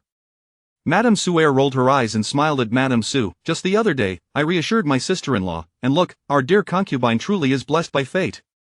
She was adept at reading the room and spoke with charm. She was a clever individual. Within this household, the sisters-in-law engaged in little rivalry, for the head of the Su family was Su Zongbo, and his daughter shared a childhood bond with the current emperor, now serving as the imperial concubine. No one could surpass her elder sister in influence. She was not foolish enough to provoke others. Naturally, she hoped for the imperial concubine to flourish, unlike that foolish sister-in-law of hers. Her elder sister was already married, and her second sister would soon follow suit. Regardless of how illustrious their future husbands might be, they would still have to regard the daughters of the Su family with respect. With the Empress Dowager long deceased, who else in the palace could they rely upon but the imperial concubine? The concubine's restoration to favor brought her immeasurable joy. Her words eased the previously tense atmosphere considerably. Old Madame Su nodded in satisfaction, yet, where there were those who could read the room, there were also those who could not. Madame Su-san, holding a hand warmer, sat to the side and spoke ambiguously. While the concubine's elevation is undoubtedly a positive development, it ultimately lacks the presence of an imperial heir. Internally dismissive, she thought that without an heir, the concubine was akin to a rootless reed, reliant solely on the emperor's favor. No matter how eloquently the imperial concubine spoke, the new emperor would never designate her as Empress Dowager. Su Zongbo, who cherished this daughter who had shouldered the family's burdens from an early age, immediately darkened his expression upon hearing her words. Nevertheless, as a man amidst womenfolk, he felt it inappropriate to show too much disdain. Madame Su directly retorted, "Sister-in-law, rather than fretting over the concubine's affairs, you ought to concern yourself more with Jin Yu's marriage. She is of similar age to the concubine yet remains unmarried. We certainly do not wish for her to become an old maid." "You?" Madame Su-san was taken aback. "Enough, you have no place in speaking about the concubine's matters," Su Zongjing admonished softly. Su Zongjing held the deepest respect for his elder brother. His own mediocre abilities had allowed him to navigate the bureaucratic landscape solely due to his status as a Su family member. Madame Su-san, begrudgingly silenced, rolled her eyes. After a prolonged silence, old Madame Su finally spoke. "Sister-in-law makes a valid point. What are the concubine's thoughts regarding that child of Du? In her view, Du's humble origins as the concubine, with one imperial heir already nurtured, they could reconsider their plans should the concubine bear a child of her own, especially given the current scarcity of heirs. However, not long ago, the emperor had decreed that Du should reside in her own palace, which had caused considerable concern for the Su family." Madame Su sighed, recalling her belief that a woman without offspring could not establish herself within her husband's family. Such a condition would render her posture less confident. "Mother, not long ago, the concubine wrote a letter, stating that she personally requested the emperor's decree not to adopt an imperial heir." As soon as the words left her lips, the atmosphere in the room grew tense. Madame Su dared not speak, as the concubine was not her biological daughter, and she could not overstep her bounds by meddling in her niece's progeny. Unlike her sister-in-law, she was not so brazen. Old Madame Su took a sip of tea to clear her throat. "The concubine is young and naturally reluctant to assume the role of a foster mother. Once she has regained her health, it is certain that she will bear children." She cast a sidelong glance at Madame Su, subtly implying, "However, as a mother, you must offer guidance at all times."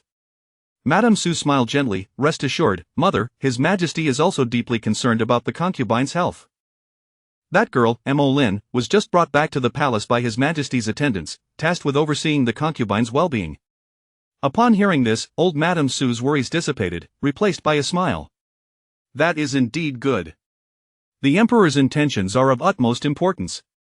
The expressions of those present varied upon hearing Madame Su's words, as they wondered how the emperor and the concubine's relationship had seemingly improved during their prolonged Cold War. Old Madame Su understood her eldest daughter-in-law well. Her heart was too soft, and her ears too easily swayed, a significant flaw for the matriarch of a renowned family. "Eldest daughter-in-law, remember that the concubine is your only daughter. Her affairs are of paramount importance and constitute the foremost concern of our Su family."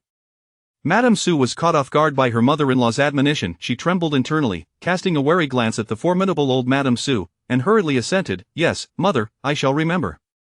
After a further period of discussion, they eventually dispersed to their respective residences.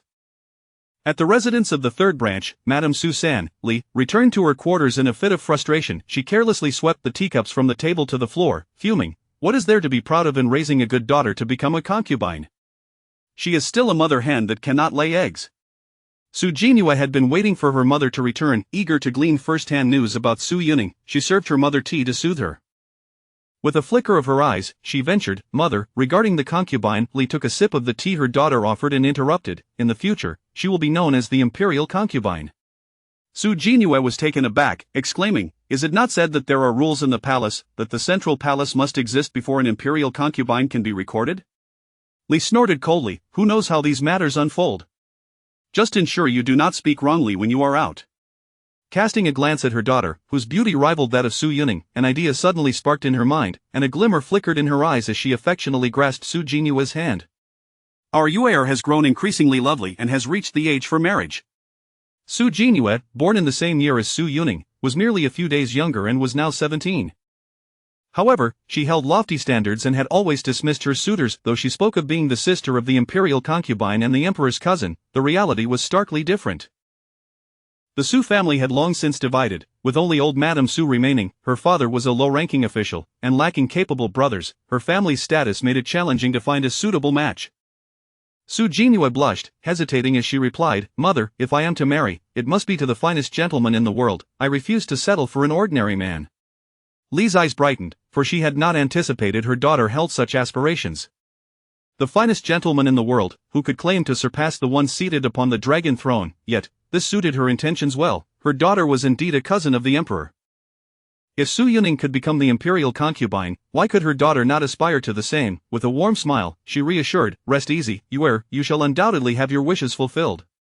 A triumphant smile graced Su Jinyue's lips. Chapter 20. Each with their own concerns, directly terrifying the second house returned home to quite a lively atmosphere. Madame Qi, the second wife of the Su family, being the direct niece of the matriarch, had always been favored. She personally poured foot-washing water for Su Zonghan and waved away the servants. Sitting on a nearby chair, she whispered, "My lord, our lady has always been most obedient to the elder sister-in-law's words. Why has she suddenly moved due from the palace?" Su Zonghan, with his meticulous thoughts, had always cared for this niece and believed he understood her to some extent. "I fear our lady does not wish to wade into the murky waters of the Su residence." He wore an enigmatic expression. She was startled by this remark, unintentionally exclaiming, "How could that be? Could it be?" She gestured upwards, hinting at the emperor. Su Zonghan saw through it all. Our lady values loyalty, she follows the elder sister-in-law, yet it does not mean she is willing to be manipulated. Do not emulate the foolishness of the third brother's wife. Our lady, being young and favored, occupies a high position. Do not oppose her. Su Zonghan's admonitions were not without reason, for if Su Yuning summoned members of the Su family to the palace, she would undoubtedly be included.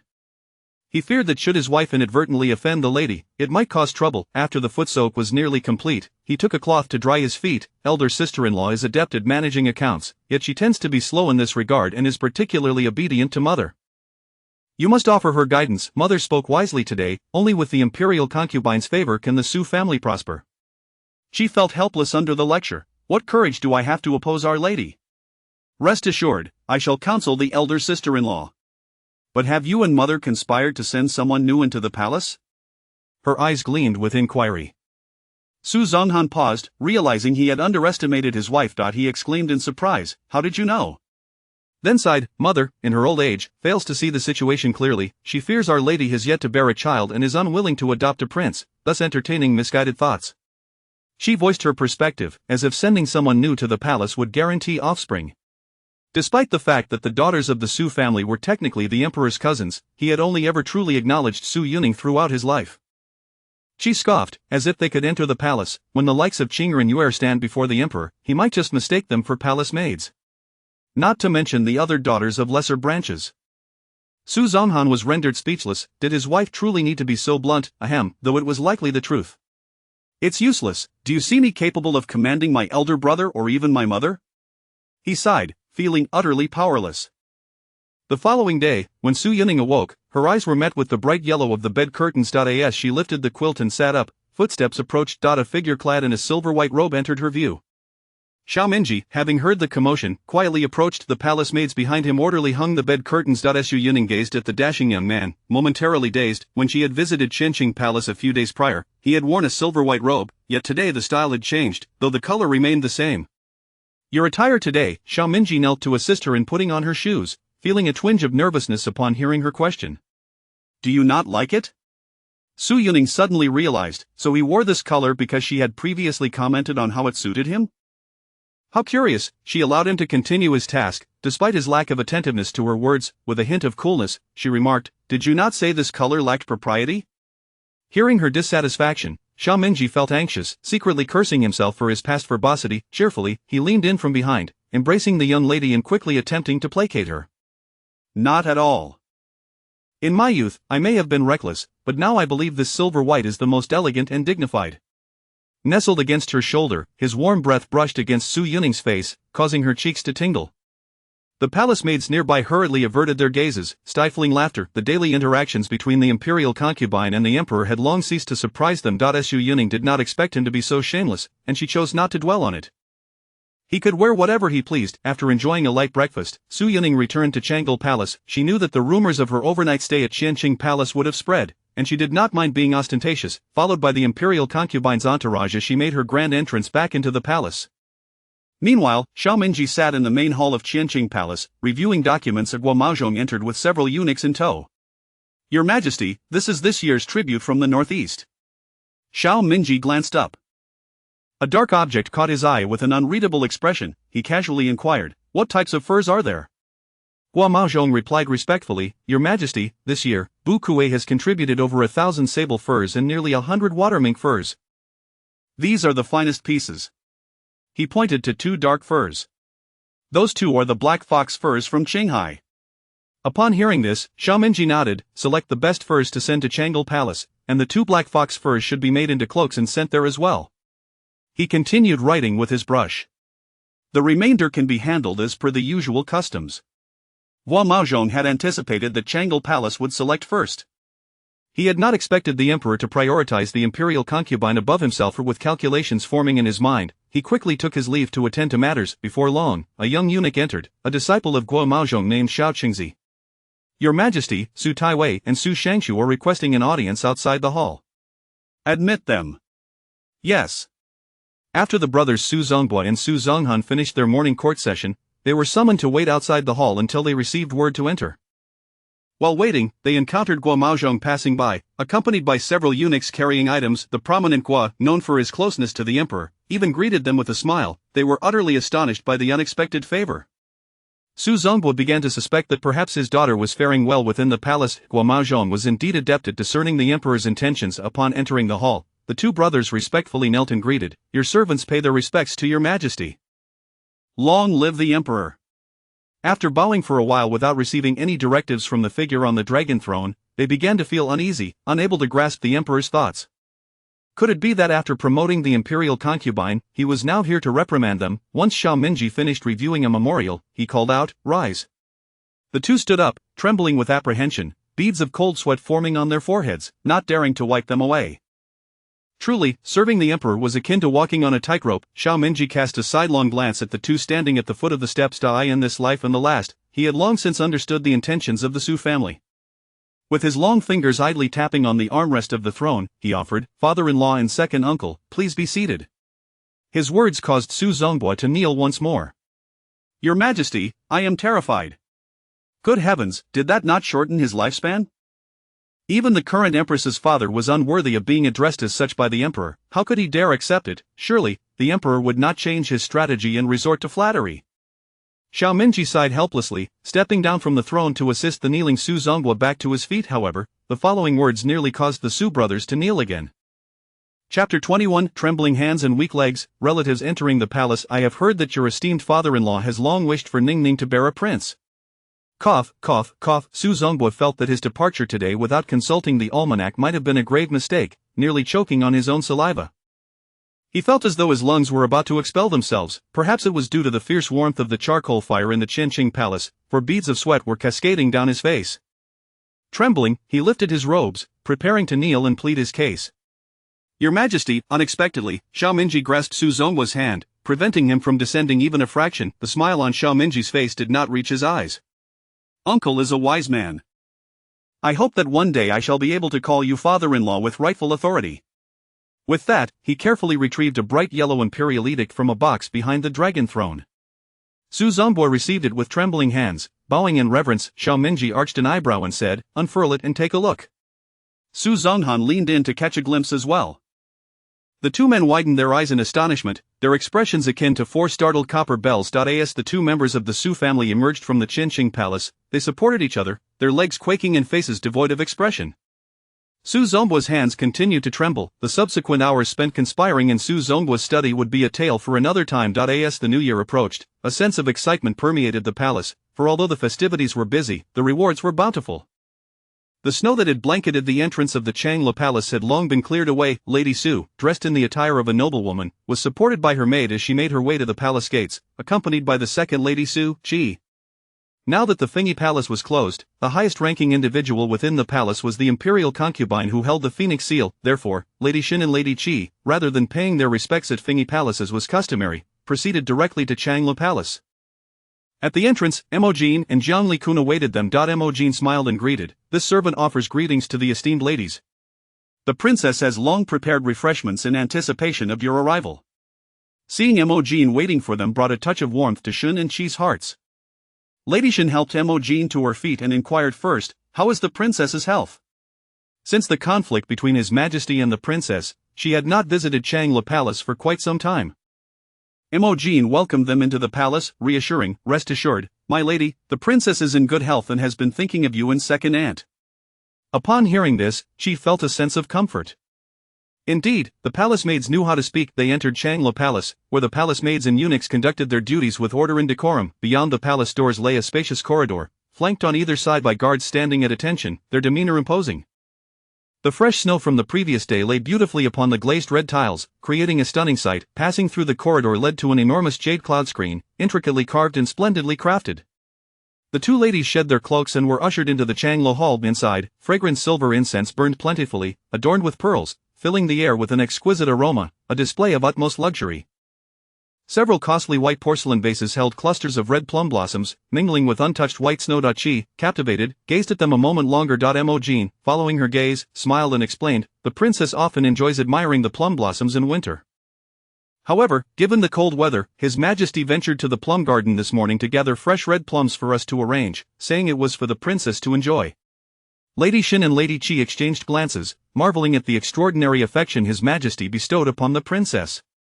A wave of joy washed over them, for the Changla Hall appeared even more lavish than during their previous visit, a clear indication that the imperial concubine was living quite well. Upon entering the main hall, Lady Xin beheld her daughter adorned in a splendid red feathered gown, intricately patterned with dark floral motifs, and a golden belt cinched at her waist. Her hair was elegantly styled in a high bun, adorned with a jeweled phoenix hairpin, creating an image of noble grace and elegance. Before Lady Xin and Lady Qi could bow, Su Yuning swiftly supported them, saying, "Mother and second aunt, why are you being so polite with me?" Lady Xin gazed fondly at her daughter, whose complexion was rosy and radiant, a clear sign of contentment. The worries that had burdened her heart were finally laid to rest. "Your Highness, we must not neglect propriety." Su Yuning, not wishing to dwell on formalities, urged them to sit. "Very well, I understand. Mother and second aunt, please take a seat. Emoing, please bring forth the Woi rock tea that has been prepared, along with the date paste cake my mother loves and the butterfly pastries my second aunt favors." Emoing responded crisply, "Yes, Your Highness." Lady Qi, taken aback that her preferences had been remembered by the imperial concubine, exclaimed with surprise, "What merit do I possess to garner such attention from Your Highness?" Su Yuning chuckled, "Second aunt, you are being overly modest. We are all family." Emoing, accompanied by several palace maids, presented the tea. Though the tea that Su Yuning received was her favorite floral blend, Lady Xin took a sip, exclaiming in delight, "This tea possesses the essence of rock and floral fragrance." Emoing smiled, "Your ladyship has exquisite taste. This is an exceptionally rare de Hongpao, and we have received less than half a pound, all gifted to us by His Majesty." Lady Qi eagerly lifted her teacup to taste, affirming its superiority. She could not help but marvel at the princess's favored status, yet, Lady Xin appeared troubled. "But does Fengyi Palace not have any? It shall not affect you in any way, will it?" Su Yuning anticipated her mother's habitual concern surfacing once more. She had long held the belief that concubines must always show deference and serve the legitimate wife. However, while palace rules were strict, one could not generalize. Having been given a second chance at life, Su Yuning had learned the best way to handle her mother's tendencies. To let her speak her mind while remaining steadfast in her own actions. Suddenly, Su Yuning furrowed her brow, sensing that this method felt somewhat familiar, yet, she could not quite place it. "Mother, I do not partake in tea. Please take it back for father and uncle. Moreover, some days ago, Guo Maozhong sent over some exquisite furs. I have kept a few mink pelts for you to take back as well." As soon as Lady Xin and Lady Qi settled down, they found themselves inundated with a plethora of gifts from their daughter-niece. Lady Qi, while marveling at the imperial concubine's favored status, noticed a subtle change in her demeanor. The traces of past worries had vanished, replaced by a youthful, innocent charm. Of the group enjoyed tea and engaged in conversation, with Lady Qi's eloquence contributing to a pleasant atmosphere. She remained vigilant to ensure her sister-in-law did not utter anything that might displease the princess. To her surprise, nothing untoward occurred. Unbeknownst to her, before Lady Shen's visit, her husband had specifically instructed her not to pressure the princess regarding royal heirs, swallowing any potentially displeasing remarks. As Su Yuning spoke of her sisters at home, her eyes sparkling, she inquired, "Has Jin Qing found a suitable match?" Su Jinqing, having turned 14, was indeed at the age to consider suitors. Lady Qi responded with a smile, "Thank you for your concern, Your Highness." Her father has introduced her to a few families. The second son of the Wenrong Marquis' household is quite the handsome gentleman, with commendable knowledge. The implication was that both families shared a tacit understanding regarding this matter. Upon hearing that the suitor was the same as Su Jinqing's previous life, Su Yuning nodded, saying, "I have heard some praise of the Zhou family's third young master. However, his mother and two sisters are not the easiest to deal with." Lady Qi was astonished at how well-informed the princess was, feeling grateful in her heart. "Your Highness speaks the truth. I have yet to encounter the young mistress of the Zhou family, but the matriarch is indeed formidable. However, since the father has set his sights on the third young master, I also believe he is a remarkable young man, which is why in her previous life, Su Jincheng married into the family, and their relationship was harmonious. However, she suffered considerably at the hands of her mother-in-law and second sister Law. Su Jinqing, with her cheerful disposition, was the cherished daughter of the Qi family. After enduring years of hardship, she finally enjoyed a comfortable life when Zhou Huichuan was appointed to an official post. While she could not influence Su Jincheng's thoughts, she remarked, "As long as Jincheng is content, I shall personally adorn her for the wedding." She was overjoyed and expressed her gratitude. With such a favored imperial consort supporting her, the Zhou family, even if they were marquises, would not dare to belittle her daughter. Su Yinning continued to advise, "Jinqing has a childlike heart.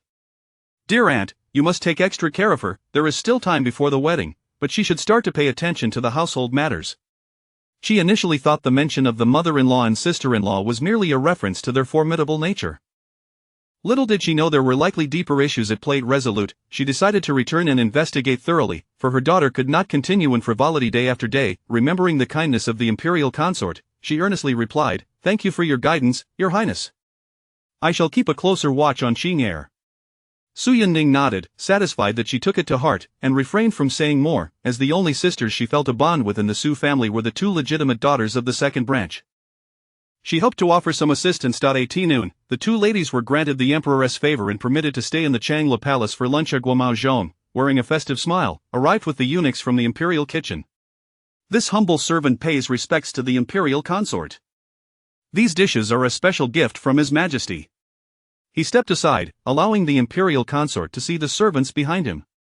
Fearing that the winter chill might affect the taste, His Majesty specifically instructed the eunuchs in the kitchen to keep the dishes warm. The emperor's offering of food was undoubtedly a significant favor, and while the consorts were expected to kneel to receive such gifts, the emperor had early on instructed that the imperial consort should not have to.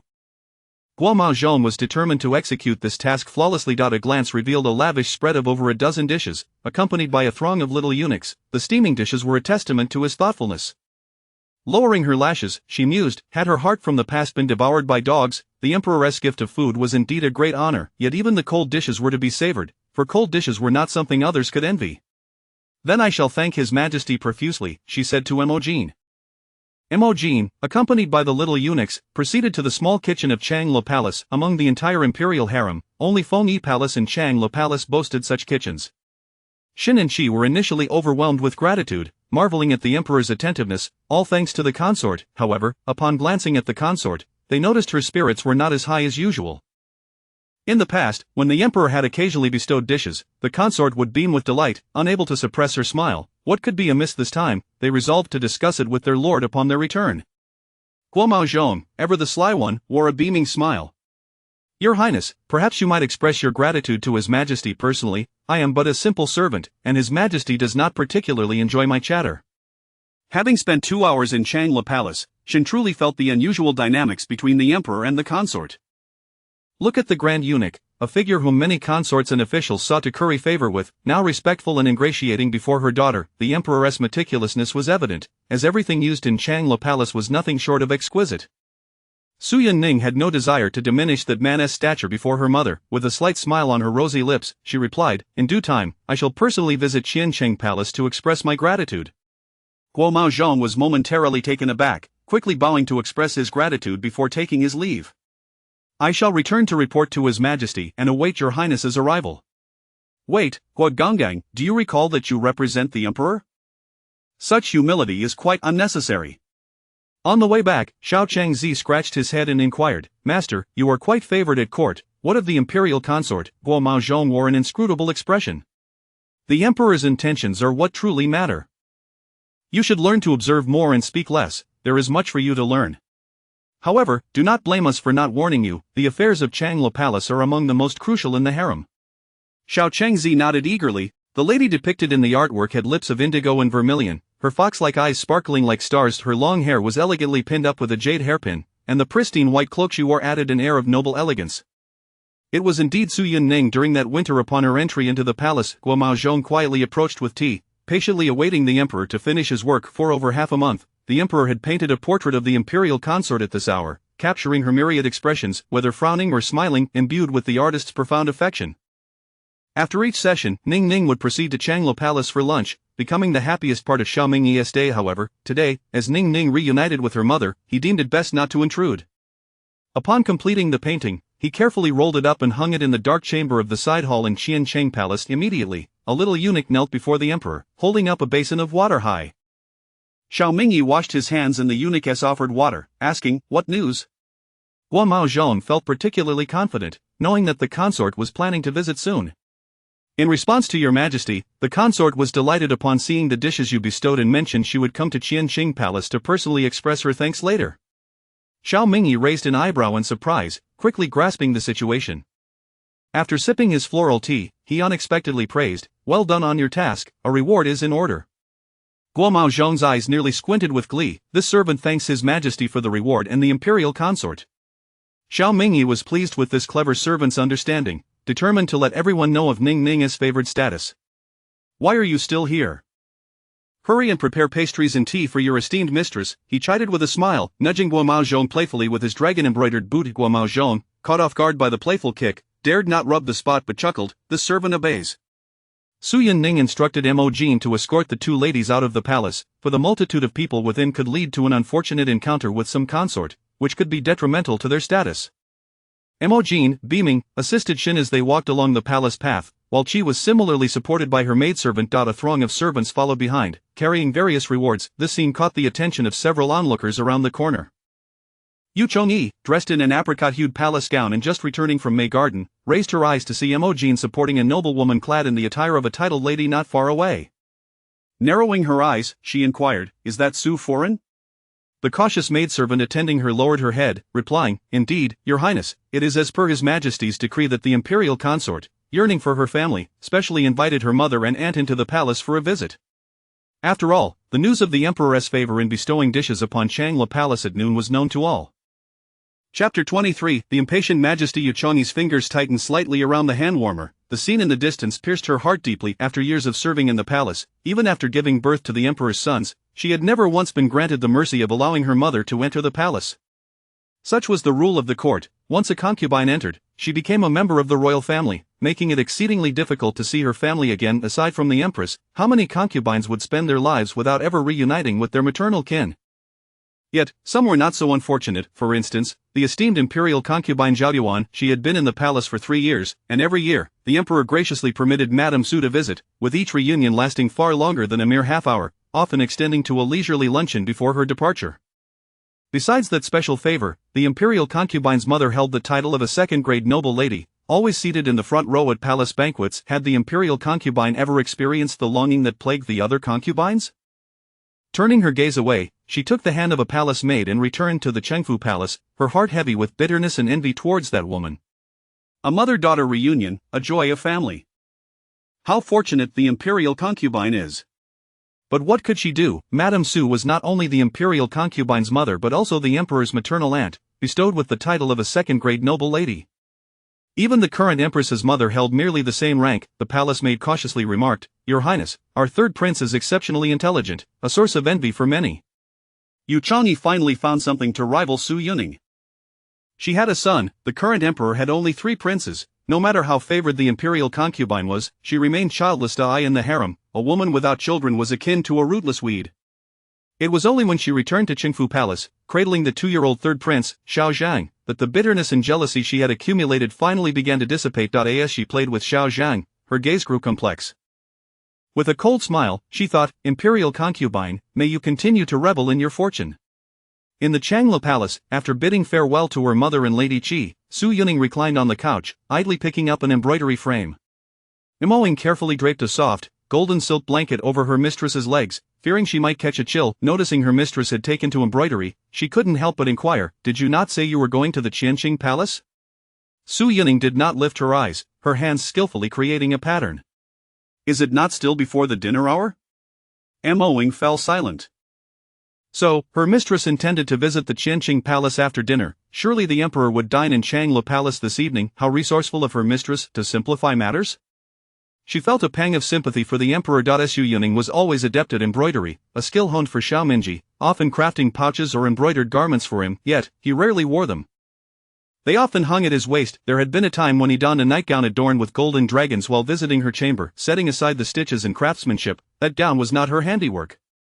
She had longed to create matching pieces for them, typically embroidering mandarin ducks or twin dragons playing with pearls, yet, in his eyes, her heartfelt intentions were dismissed as petty.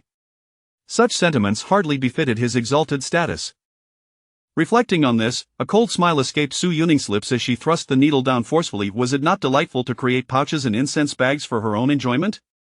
Why should she rush to offer them to a man, especially one surrounded by countless beauties in the harem, who would never lack for such trinkets? With each forceful movement, the fabric bore countless wounds, as if the embroidery frame were named Xiao Minji.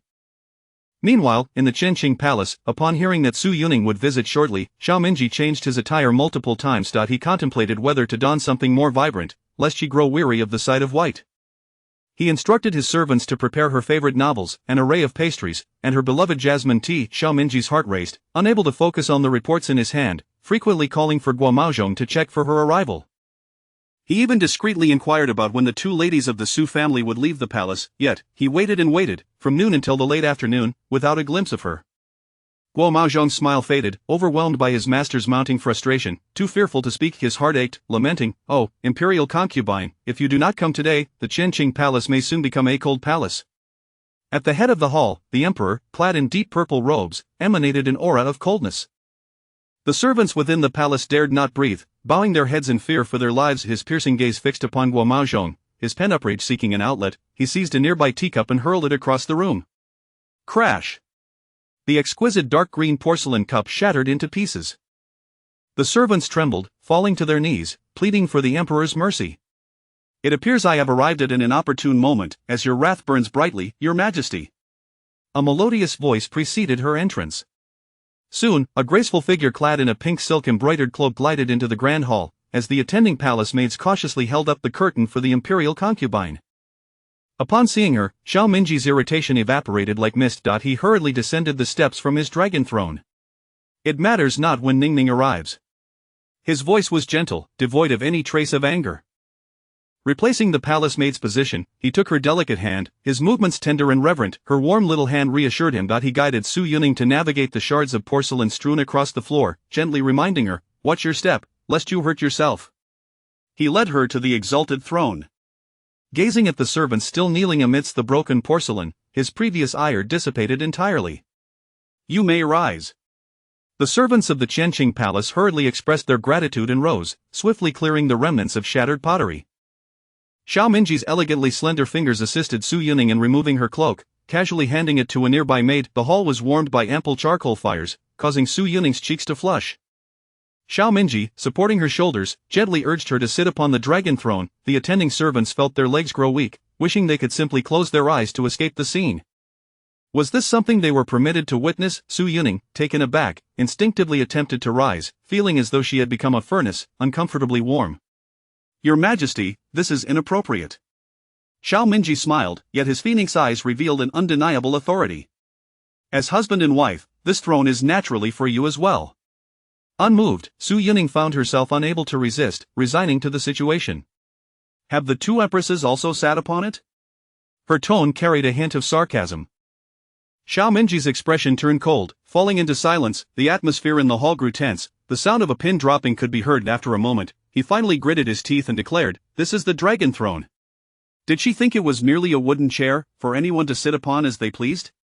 Su Yuning pouted, recalling his earlier words. If they were united as one, then surely she could sit as an imperial concubine. She was hardly considered a legitimate wife. The previous two empresses were indeed his rightful spouses.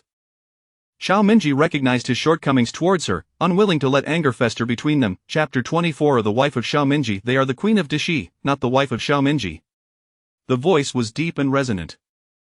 A pair of phoenix eyes fixed intently on the enchanting figure before him. Xiao Mingji has but one wife in this lifetime. Su Yuning could hardly bear the intensity of his gaze and was about to interject. "Your Majesty, it is Su Yuning. Only Su Yuning." The words fell with unwavering certainty. When she suddenly raised her gaze, she met Xiao Mingji's steadfast and sincere eyes. Her heart, ultimately beyond her control, fluttered, and she sorrowfully reflected that her half-life was not entirely devoid of gain. Xiao Mingji, observing the astonished expression on Ningning's face, felt an uncontrollable pang of heartache. He grasped her hand, his phoenix eyes brimming with profound affection for her. His eyes grew misty. "These years have caused Ningning much grievance. I only hope that you do not abandon me."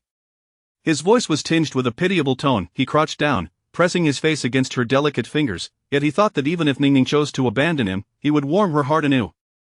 Su Yuning's heart remained unruffled. The affection that had endured for so many years had long been extinguished in the face of his daily indifference. She closed her eyes, attempting to calm her emotions, unwilling to engage further. She withdrew her fingers, saying, "I have come to express my gratitude to your Majesty for the favor of the meal today." She feigned an intention to rise and bow. Feeling the warmth of her touch vanish, Xiao Mingji's heart felt an emptiness. He quickly adjusted his mood, concealing the gloom in his eyes. With a deep gaze, he reflected that since this little mouth persisted in uttering words he did not wish to hear. As Su Yuning stood, her forthcoming words were abruptly lodged in her throat. With a firm grip, Xiao Mingji held her head in place, greedily kissing the lips he had yearned for day and night, savoring the fragrance of the woman. It was only when she could no longer bear it, her small fists pounding against his chest, that he reluctantly released her. Su Yuning, caught off guard by the kiss, gasped for the long-missed air once freed. Xiao Mingji licked his thin lips, seemingly relishing the moment. Su Yuning was both embarrassed and furious. "You shameless rogue! To behave in such a manner in broad daylight." Thankfully, the servants in the palace had retreated early. Otherwise, how could she face the world? The young lady before him was a picture of indignation and embarrassment, her cheeks flushed with a rosy dye. In an instant, he scooped Su Yuning into his arms, settling her on his lap as they nestled together on the dragon throne. Having rewarded himself, he was eager to placate the young lady. "Ningning, do not be angry, this is but a natural matter," and in the future, his incessant chatter was abruptly silenced by her small hand covering his mouth. Su Yuning glared fiercely, "Be quiet. What sort of material was this man's skin made of, to be so thick?" Uttering such shameless words, Xiao Mingji blinked his phoenix eyes, appearing utterly innocent. Suddenly, Su Yuning felt a dampness in her hand. In her anger, she no longer cared for the decorum between sovereign and subject. "Xiao Mingji! Here, Ningning!" What followed was the sight of their Majesty, looking pitiful, pleading outside the gates of Changla Palace, unable to enter for half the night. Clad in a deep black cloak, the night air was biting cold. With a group of servants holding lanterns behind him, before him stood the tightly closed palace gates. Guo Maozhong wore a pained expression. "Your Majesty, shall we not return? The weather is frigid, you must take care of your health." Who could have known that in the afternoon, the Empress Dowager had ventured to Qianqing Palace, only to return to Changla Palace in a fit of rage after merely half an hour. His Majesty had not even dined, remaining at the gates of Changla Palace until now, desperately pleading, yet the lady refused to allow the palace attendants to open the door. Xiao Mingji stood with his hands clasped behind his back, gazing up at the plaque of Changla Palace. He could not help but recall how, in a previous life, he and Ningning had quarreled numerous times, with Ningning always being the first to relent and coax him in Qianqing Palace. For the sake of his fragile pride, he often remained cold towards her, leaving her waiting outside Qianqing Palace. His eyes grew misty, and his voice became hoarse. "Let us return. He would come again tomorrow. If he truly stood here all night, those outside would surely find ways to slander Ningning. Your Majesty has returned to Qianqing Palace." Emojin reported the news from outside the palace gates to Su Yuning. At that moment, she lay comfortably in her bed, and upon hearing this, she waved her hand dismissively, unconcerned. "Let him fuss." With a yawn, she prepared to sleep. Emojin felt that her lady had a heart of tofu beneath a knife's edge. If she were truly worried about His Majesty, she would have retired long ago at this hour. Su Yining, however, maintained that they were overthinking it. She was merely concerned that the scoundrel might truly stand all night, leading to her being the subject of public ridicule. Thus, word spread throughout the palace that His Majesty and the Empress Dowager had had a fierce quarrel in Qianqing Palace, with the Empress Dowager returning to Changla Palace in a huff, while His Majesty remained locked outside for 3 nights without being able to enter. Our Majesty has even disregarded the dignity of the Emperor. A young concubine in Xuanha Palace, fuming, slammed the hand warmer onto the table. On either side sat the cautious concubine Shen from Xuanha Palace and the beautiful Bai Giji from Yanqin Palace. Oh no, it should be the beautiful Bai from Yanqin Palace. Xuanha Palace and Yanqin Palace were both part of the eastern 6 palaces, closely situated, and with Yanqin Palace lacking a primary position. The beautiful Bai usually clung to the esteemed position of Fang Jieyu in Xuanha Palace. In just 2 short years since entering the palace, Fang Jieyu had attained the position of a palace mistress, indicating her noble background. In their youthful fervor, they were most concerned with His Majesty's favor. However, now His Majesty seemed to have no interest in anywhere but Changla Palace. Concubine Shen's eyes flickered. Jieyu, with the Empress Dowager so brazenly undermining His Majesty's dignity, and with His Majesty currently in high spirits, he may endure for a while longer, but if he grows weary, it could truly be an offense. None of them believed that the Empress Dowager could maintain her favor indefinitely, especially since she had recently been neglected by His Majesty for half a year. Fang Jieyu took a sip of her tea and coldly remarked, "Our esteemed Empress Dowager is quite capable. Having elevated a maid to a higher position, she can regain His Majesty's favor, surpassing her former standing." At that moment, since she had been playing the role of an invisible person since entering the hall, the beautiful Bai seemingly interjected casually, "It remains unknown which lady possesses such good fortune. I have heard that the maid Du is most likely carrying a royal child." As soon as these words were spoken, Fang Jieyu was momentarily stunned. Only those with a primary position of 3rd rank or above could nurture a royal heir. Counting them up, the Empress looked down on her. The Empress Dowager had clearly expressed her disinterest in intervening. The former Wen Fei had fallen from grace and been demoted, and the ailing Rong Fei rarely emerged from Qiluan Palace. Among the remaining positions, Jiang Zhaoyi and Yu Changyi each had their own sons. That left only her, although she was still young and might yet bear her own son in the future, who would complain about having too many princes?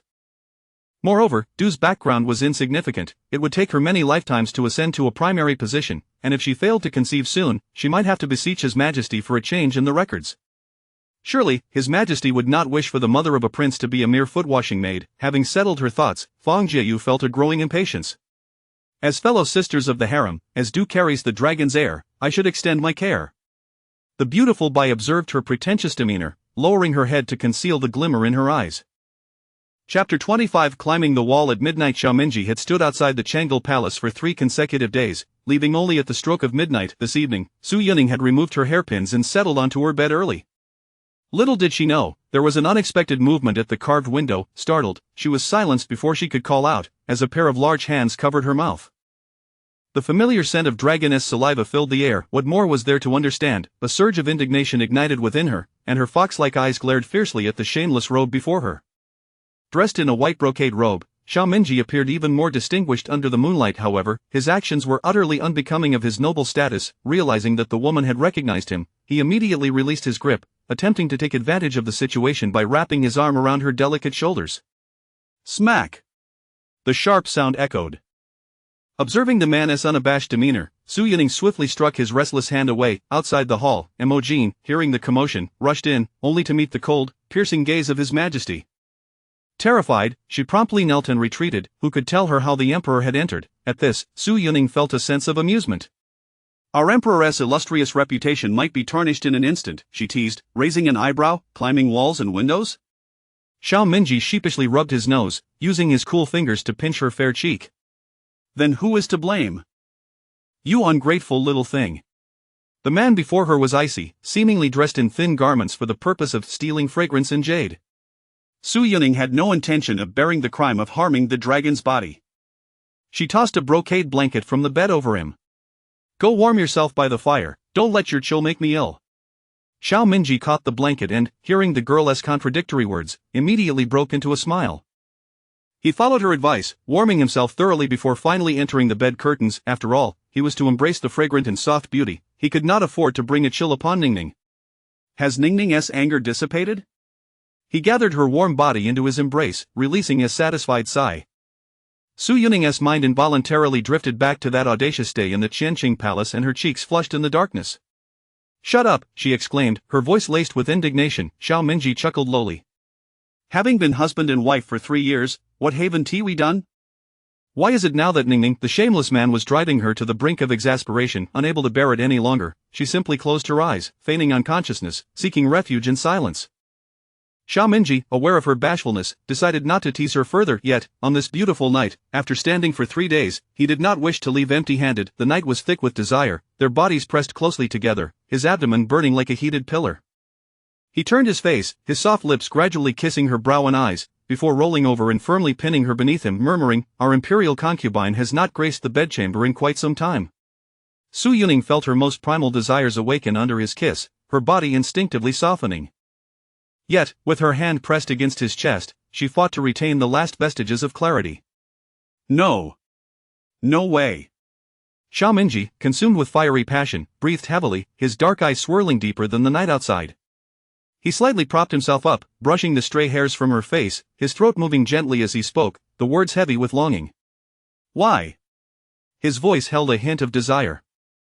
Su Yuning momentarily froze. Indeed, she was his concubine, performing the duties of the bedchamber was her obligation. How could she refuse? As long as she remained in the palace, there were certain things she could not deny.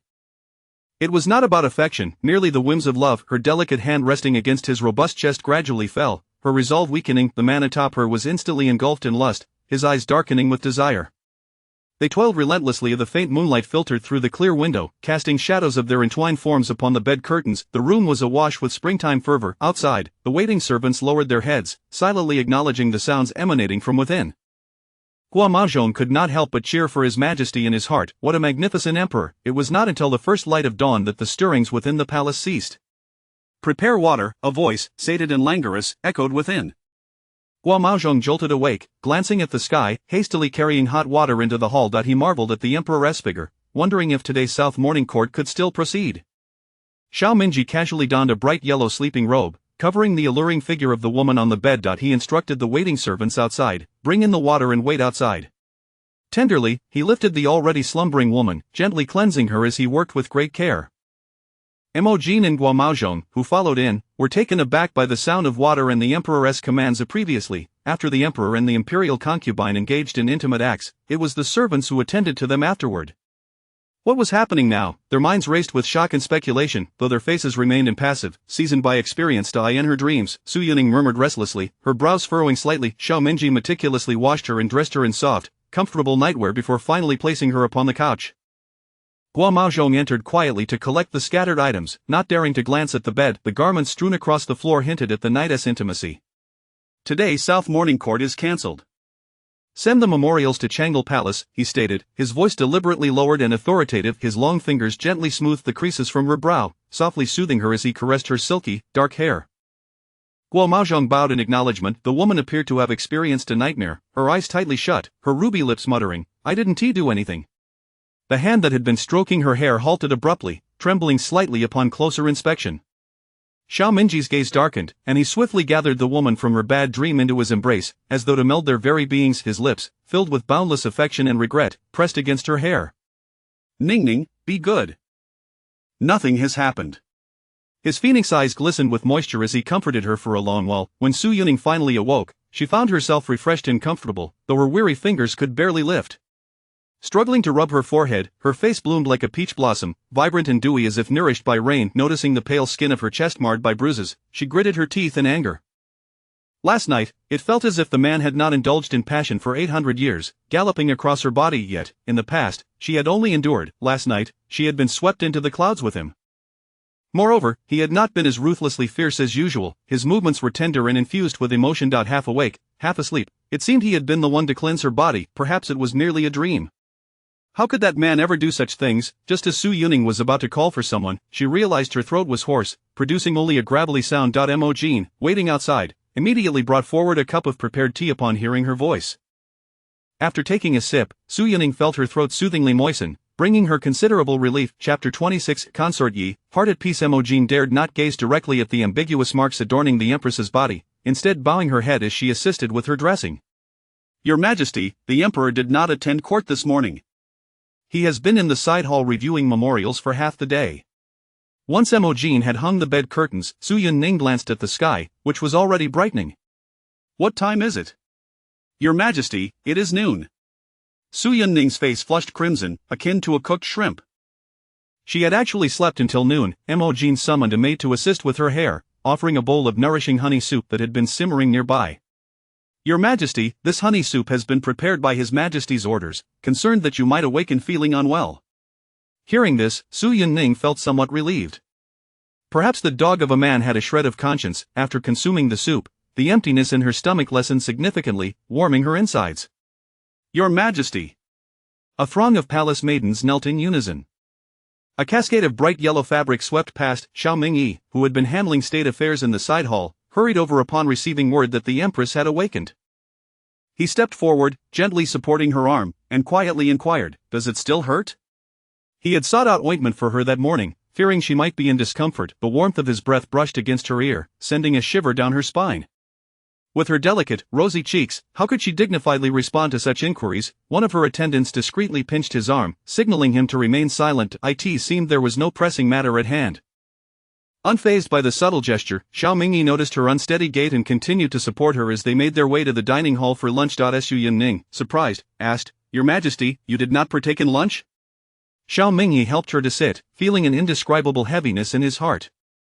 Did she truly see him as so selfish? If Su Yun-ning were to hear this, she would certainly cry foul. As a sovereign, it was customary for others to accommodate him. She would never dare to presume such arrogance. Personally ladling out a tonic to invigorate her blood and energy, he remarked, "I was merely waiting for a certain heartless little one to rise. Hasten your meal, for you must take the medicine prescribed by Dr. Qin later." Upon hearing the mention of medicine, Su Yun-ning frowned, her face reflecting reluctance. Yet in this second life, health was her utmost desire. She obediently acquiesced. Xiao Mingyi, taken aback by her compliance, cast her a surprised glance. He had expected to coax her into agreement. Indeed, while her words were compliant, the pace at which she consumed her meal was slower than ever. Xiao Mingyi sighed, "Your Highness, you have been at this for an entire hour." Su Yun-ning reprimanded him, "Do not speak so carelessly." Was he one of the ancestors to be addressed in such a manner?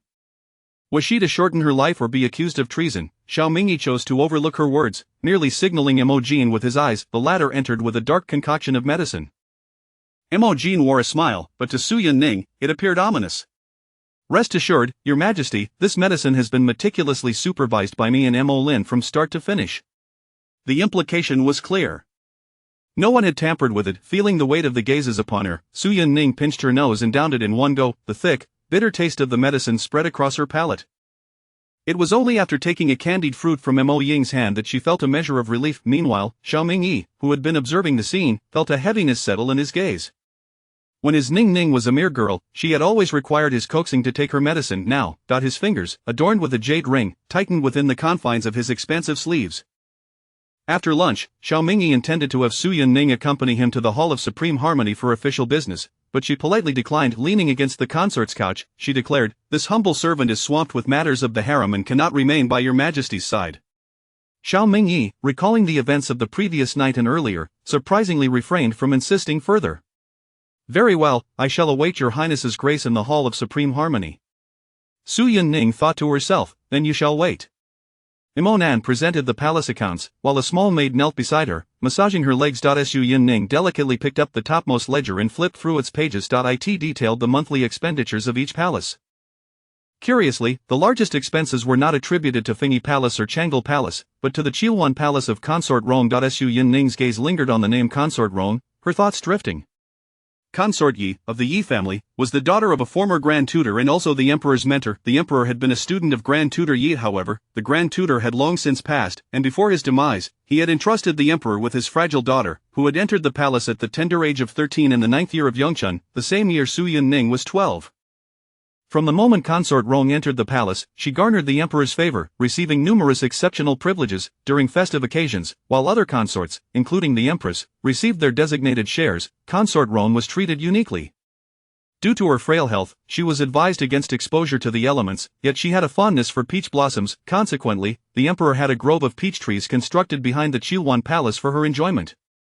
Each month on the 1st and 15th days, it was customary for the emperor to visit the central palace, yet every winter thereafter, the 15th became an unwavering day for him to visit the Chilwan palace. Su Yunning could not count the number of times over the years that she and Xiao Mingyi had quarreled over consort Rong. The incident involving the emperor's affection for Lady Du had also stemmed from her seeking reconciliation in the Hall of Supreme Harmony while accompanied by Lady Du, leading to their argument, which revolved around consort Rong. The root of it all was the news that the emperor had personally crafted a peach blossom hairpin for consort Rong. He had never made anything for her. The gifts he bestowed were merely offerings from the servants below.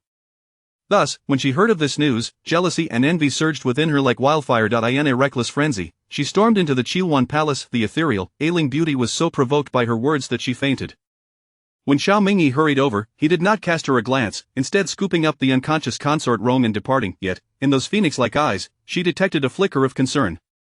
Before leaving, he decreed that she be confined to Changle Palace for a month and that she should transcribe Buddhist scriptures for consort Rong's well-being. How absurd, a consort praying for the well-being of a mere concubine.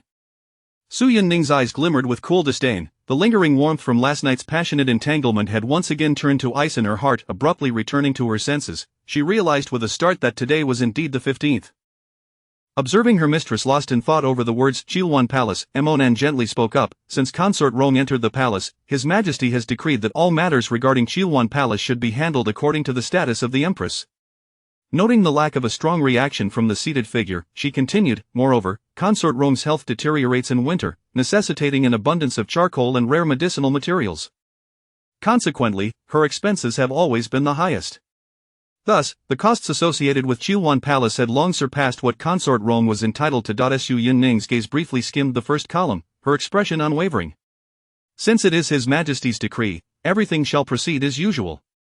In the past, she had constantly forced herself to ignore consort Rong, yet how could she overlook a woman whose reputation echoed throughout the harem despite her absence? It was merely a daily act of self-deception. She continued to peruse the ledger, flipping to the second page, her brows furrowing slightly. Chapter 27. Wrath and biting. How is it that Lady Feng, who has always enjoyed robust health, requires such extravagant supplements and medicines from the Xuanha Palace? It was not that the palace could not afford it. Rather, Su Yunning was merely puzzled upon witnessing this situation. Upon hearing this, Emonan noticed Lady Feng's expression soured. Your Highness, you may be unaware, but Lady Feng has been frequenting the Qing'an Palace of late. The Xuanha Palace and the Qing'an Palace were situated in opposite wings of the eastern and western six palaces, respectively. Lady Feng, with her capricious temperament, was not particularly generous towards the servants beneath her, making her intentions glaringly obvious. Su Yunning quickly grasped Emonan's unspoken implications, a disdainful smile escaping her lips. Quite a match, she remarked. Emonan, perplexed, inquired, What do you mean by a match, Your Highness?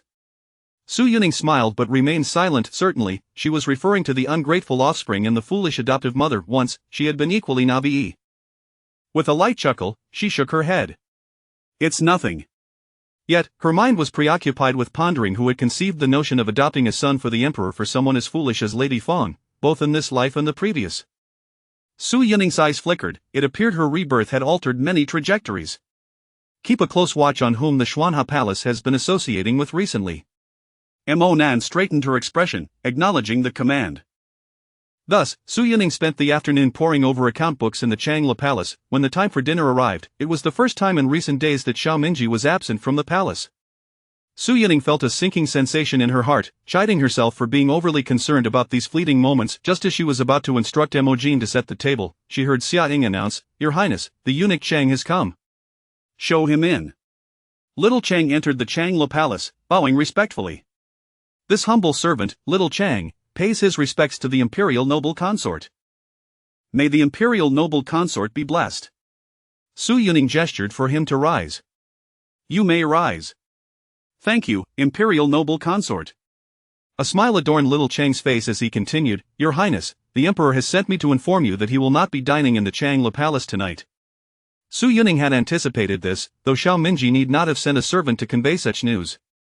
He was the emperor, not beholden to anyone. Lowering her gaze, her expression remained inscrutable. I understand, thank you for your trouble. Little Chang, often guided by his mentor, frequently encountered the emperor and the imperial noble consort in their daily interactions, and dared not take such words lightly. He bowed even lower. Your Highness is too gracious, I am merely fulfilling my duty, the emperor is concerned for you. Seizing the opportunity to curry favor with his sovereign, Su Yuning smiled and waved her hand, allowing Xia Ying to escort him out. Xia Ying, beaming, said, "Eunuch Chang, please." After exiting the Changla palace, she slipped a pouch into little Chang's hands. "Thank you for your efforts." Little Chang waved his hands in humble refusal but ultimately accepted it with a grin. One flick of his fingers revealed it was filled with silver notes. His smile grew more genuine, marveling at the imperial noble consort's generosity. When Xia Ying returned after seeing him off, Su Yuning was already dining. "Your Highness, the Emperor has gone to the Qiyuan Palace," Emojin said, looking up with a hint of worry towards her mistress. After all, the only time the Empress had been punished by the Emperor was due to that person from Qiyuan Palace. Su Yuning remained composed, continuing her meal without a hint of concern. "What is there to be alarmed about? Isn't this the usual procedure?" Surely, Xiaominji's recent routine of shuttling between the Qianqing Palace and the Changla Palace would not lead these servants to forget that he was the Emperor, with a harem of 3,000 beauties, including the one he cherished most. Placing a piece of Longjing shrimp into her mouth, she relished its tender and fresh flavor, the taste lingering on her lips. The maids attending her exchanged glances, discreetly choosing to refrain from discussing the matter further. As night fell and the winter darkness enveloped the palace early, Su Yuning, feeling the chill, took her medicine and retired to bed. Unexpectedly, noise echoed from outside. With delicate hands, she parted the bed curtains and wrapped herself in a nearby black fox cloak. Curiously, she called out, "Emojin?" Just then, a pair of dragon-patterned boots stepped into the chamber, revealing a man clad in a bright yellow dragon robe, followed by the bowing Emojin. Emojin looked as if she could weep. "Your Highness, the Emperor has arrived." Su Yuning, I have noticed, with her hair cascading over her shoulders. She intended to bow in greeting, however. Xiaominji strode forward, scooping her up in his arms. The servants trailing behind discreetly retreated, closing the chamber door behind them. Upon entering the Changla Palace, Xiaominji was met with darkness. Beneath the cloak, this little woman wore nightclothes. A tempest of anger swelled within him as he placed her on the bed, leaning over her. His phoenix eyes bore into hers, and Su Yuning perceived the fury radiating from him. Why was he angry? Had he come from the Qiyuan Palace in a fit of rage to take it out on her? Su Yuning found herself pinned, unable to escape. "Who are you dressing for in such a manner?" Confounded, her water-like eyes brimmed with confusion, as if she could not comprehend why he had suddenly come to the Changla Palace at night, and why he appeared so furious. The sight of her indifference only fueled Xiaominji's ire, nearly provoking a laugh. "Why did you not wait for me?" His gaze, fierce as a wolf, seemed ready to consume this ungrateful woman. "I return to the Changla Palace every night. Today, I returned a bit later, and you are so impatient to rid yourself of me?" Su Yuning was taken aback by the barrage of accusations. "Xiaominji, what madness is this?" She struggled, attempting to push him away. Xiaominji's thin lips curved into a smirk, his eyes darkened with unyielding intensity. "If Ning Ning is no longer in pain, we may continue." Su Yuning's struggles ceased instantly, and her unnameable anger surged within her. "Why should I wait for you? Who in the palace does not know that the 15th day is when the Emperor stays in the Qiyuan Palace? You are nestled in the soft embrace of beauty in the Qiyuan Palace, yet expect me to remain sleepless in the Changla Palace. Xiaominji, do you have no shame?" Her fox-like eyes glimmered with red, the corners moist with unshed tears, her chest heaving with indignation. Xiaominji had never been subjected to such scorn. His eyes turned crimson, and in a fit of fury, he captured her incessantly chattering lips with a fierce kiss. Indeed, it was a bite.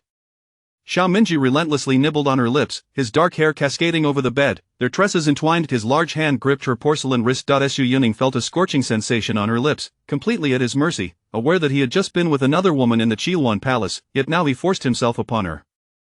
Anger and frustration surged within her. With a quivering nostril, tears spilled from her eyes. Xiaominji tasted the saltiness, mingled with the sweetness of her lips. In that moment, clarity returned, reason regained its hold, and the tempestuous biting transformed into a gentle caress, soothingly drying the tears from her cheeks.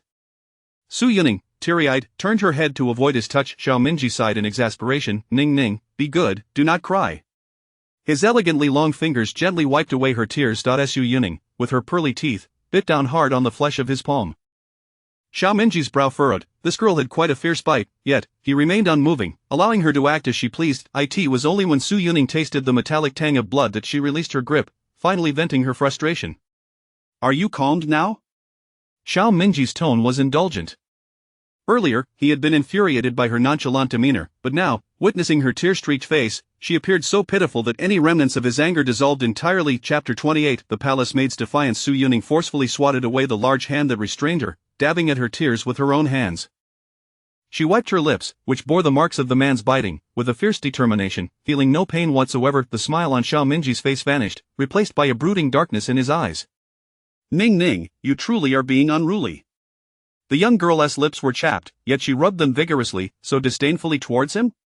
His thin lips were pressed tightly together, rendering his emotions inscrutable. A tremor of fear gripped Su Yuning's heart, but she continued to glare at him coldly, her words laced with sarcasm. Your Majesty possesses quite the interest. You just dallied in Qiluan Palace with Consort Rong, and now you come to me. Aren't you afraid of tarnishing the Emperor's reputation? Xiao Minji realized that after this night, his composure had improved significantly. Who told you that I visited Consort Rong tonight? I merely went to Qiluan Palace for a brief visit to inquire about Consort Rong's health, and that has incited such fury in my esteemed Empress? It suddenly dawned on him that Su Yuning had misunderstood, feeling jealous. Su Yuning paused in shock. He had merely gone to sit for a while. What had transpired to cause such a drastic change in this man? In the past 15 days, he had never set foot in Changla Palace. Your Majesty thinks too much of it. I am simply unworthy of such favor. Her voice was frigid, and she would not even cast a glance in his direction. Once his reason returned, Xiao Minji reflected on the misunderstandings between the two of them that night. It was his fault. The past 15 days had been absent of visits to Changla Palace, and his checkered past had instilled unease in Ning Ning. He could not blame others for this. He fetched a damp cloth to gently wipe her small face clean, then held her close, carefully explaining, I truly did nothing in Qiluan Palace. After seeing Consort Rong, I came directly to Changla Palace. He pressed a kiss to her silky hair. From now onwards, our Empress should remember to leave the door open for me. He jested with a smile. Su Yuning remained rigid, feeling as though she had misheard him. What did Xiao Minji mean? Was it as she imagined? She soon self-deprecatingly chuckled. Silly Su Yuning, has being deceived for a lifetime not been enough? Thus, she remained silently motionless. Xiao Minji, not hearing a response from the woman in his embrace, was not angered. He understood that mere words would not suffice. The marks of their previous night still lingered on Su Yuning's body, and as his fingers lightly traced over her fair skin, it elicited shivers throughout her. Ultimately, he chose not to disturb her further and simply held her as they both rested exhausted in both body and spirit. Su Yuning soon succumbed to sleep upon her soft pillow. For Xiao Minji, the night was not entirely fruitless. He finally discerned that Ning Ning still held feelings for him, that she cared about his interactions with other consorts. A smile tugged at the corners of his mouth. Upon waking, Su Yuning discovered that Xiao Minji had already departed for court. Imogen assisted her in dressing and remarked, Your Highness, Fengyi Palace has opened today. It is said that many consorts have gone to pay their respects. In the days of the late Empress Yang, she had been considerate of the concubines, ensuring that during the harsh winter, they could pay their respects without suffering from the cold, especially the lower-ranked consorts without palanquins, whose feet would be chilled upon reaching the Empress's palace. Thus, an edict had been issued that, after winter set in, visits should occur on the 5th and 10th days of each month. After the ascension of Empress Tang, it was impossible to revoke the previous Empress's decree, and so it continued to be observed. Su Yuning had little desire to partake in such festivities. Adjusting the tassels of her fragrance pouch, she stated, The Empress has suffered this great humiliation, she will not let it rest. We must keep a close watch on our people. Once Su Yuning had finished her breakfast, she busied herself with preparations for the upcoming festivities. After all, as the imperial concubine, she wielded significant power over the 6 palaces, and all matters of the Internal Affairs Bureau required her approval. Outside Changla Palace, Zhou Chan donned a pale green embroidered jacket that accentuated her youthful charm, though her face was marred by an undeniable fury. Seeing her thus, Moing inquired, What troubles you? Who has upset you? Zhou Chan stamped her foot in frustration. Who else could it be but that second-rank maid, Lu Zhu, from Qiluan Palace? The more Zhou Chan thought about it, the angrier she became, unable to contain the fire within her. Our Empress is in delicate health, and just earlier, I went to the Internal Affairs Bureau to fetch bird's nest soup, only to find that Lu Zhu from Qiluan Palace had taken it all. To top it off, upon seeing me, she showed no respect to our Empress, saying that on significant days like the 1st and 15th, His Majesty always rests in their Qiluan Palace. I tried to stop her, but then Zhou Chan bit her lip, finding it difficult to continue. Mo Ying's face turned cold, preparing to inquire further when a deep, chilling voice interrupted from behind. What are you saying? It was Xiao Minji, who, fearing Su Yuning was still asleep, had not allowed anyone to announce his arrival. However, upon entering the corridor, he overheard the maid's disrespectful words. Startled, Zhou Chan and Mo Ying turned to find him standing there, and they immediately knelt. This servant deserves death, Your Majesty, please forgive me. Xiao Minji, cloaked in a dark mantle, stood with his hands clasped behind his back, his sharp phoenix eyes piercing down at the kneeling maid. "Speak again what you—" Yet, when the emperor asked a question, it was not within her place as a maid to remain silent. Her heart ached for the empress, such a good person, yet subjected to such humiliation by a mere servant. Gritting her teeth, she bowed her head and then rose to speak.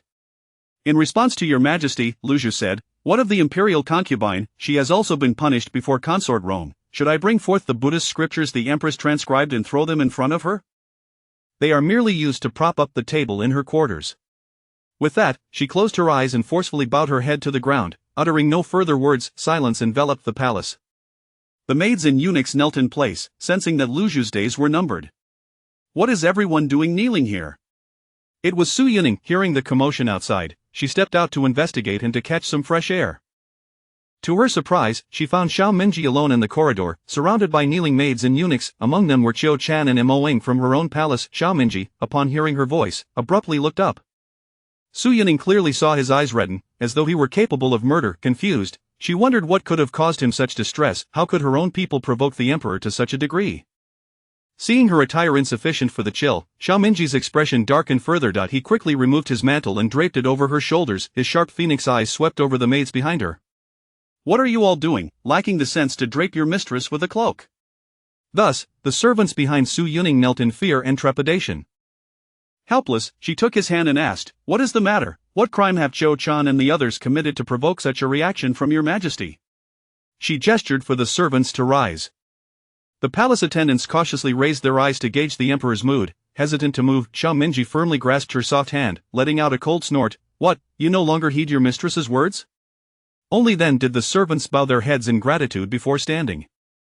Seeing the radiant smile on the young woman's face before him, Xiao Minji opened his mouth, but his throat felt constricted, rendering him speechless. Chapter 29. Punishment at Chilwan Palace. How should he articulate his thoughts? It was he who personally punished her, all for the sake of other concubines, and now, he allowed her to be humiliated by a lowly palace maid. Suppressing the overwhelming regret in his eyes, he grasped her hand firmly and assisted her into the hall. His brows furrowed, and his phoenix eyes glimmered with a hint of red at the corners. "It's nothing, it is not their fault," he spoke in a low, somber tone. "It was his fault." Seeing his reluctance to speak, Su Yuning wisely refrained from pressing him further. Xiao Minji had come today with matters to discuss with her. After aiding her to sit, he took a seat beside her. "Ningning, what are your thoughts on Child?" He averted his gaze, hesitant to meet her eyes, fearing she might overthink his words, so he quickly clarified his stance. "If you wish to raise it yourself, then do so. If you are unwilling, find a concubine to be its wet nurse." His initial inquiry was merely a formality, for he knew she would never nurture that rebellious child. Even if she agreed, he would cast the child into the prince's care, assigning a couple of wet nurses to suffice. Su Yuning casually picked up a honey tangerine, intending to peel it, only to have it snatched away by a large hand. It was indeed pleasant to have someone do the work for her, so she accepted it without complaint. Guo Maozhong, standing behind, couldn't help but interject. "Your Majesty, may I assist?" Xiao Minji shot him a glare, reprimanding, "You speak too much." Guo Maozhong instantly fell silent, slapping his own mouth as a reminder to himself. Did he not see that his majesty intended to peel it for the empress? Su Yuning was indifferent to who did the peeling, she merely wished to eat. "I do not wish to raise the children of other concubines." "Your majesty should find another wet nurse for the heir." She leaned back casually against the chair and spoke nonchalantly. It struck her as peculiar that Xiao Minji was so eager to inquire before the child had even arrived. There must be a reason behind it, something was undoubtedly amiss. She raised an eyebrow. "What's this? Has someone been running to Qianqing Palace?" Xiao Minji chuckled softly, peeling the honey tangerine with care, meticulously removing the white pith. He brought a piece of the peeled fruit to her crimson lips. "Ningning is indeed astute." Su Yuning bit into the tangerine, complimenting, "Quite sweet." She accepted the remaining fruit from his hand, nibbling on it leisurely. Seeing her relish it, Xiao Minji instructed Guo Maozhong, "Send all the tribute honey tangerines to Changla Palace." Guo Maozhong promptly acknowledged, "Yes, your majesty." Su Yuning, not particularly concerned, said, "Let me take a guess. Is it Fong Jieyu from Xuanha Palace?" Xiao Minji was surprised. "Has she come to seek you out, Ningning?" Su Yuning replied, "Not exactly. She has been frequenting Qing'an Palace lately, and nearly everyone in the harem is aware of it." Xiao Minji, indifferent to who raised the rebellious child, merely wished for Ningning's peace.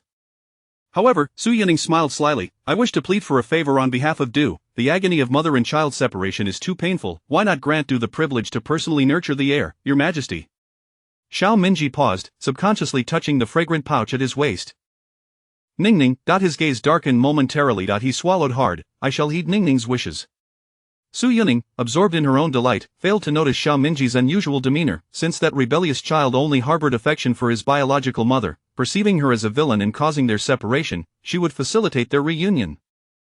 It would spare others from their mischief. She was curious to see if he could still command the same respect he once did as the revered fourth prince in his past life.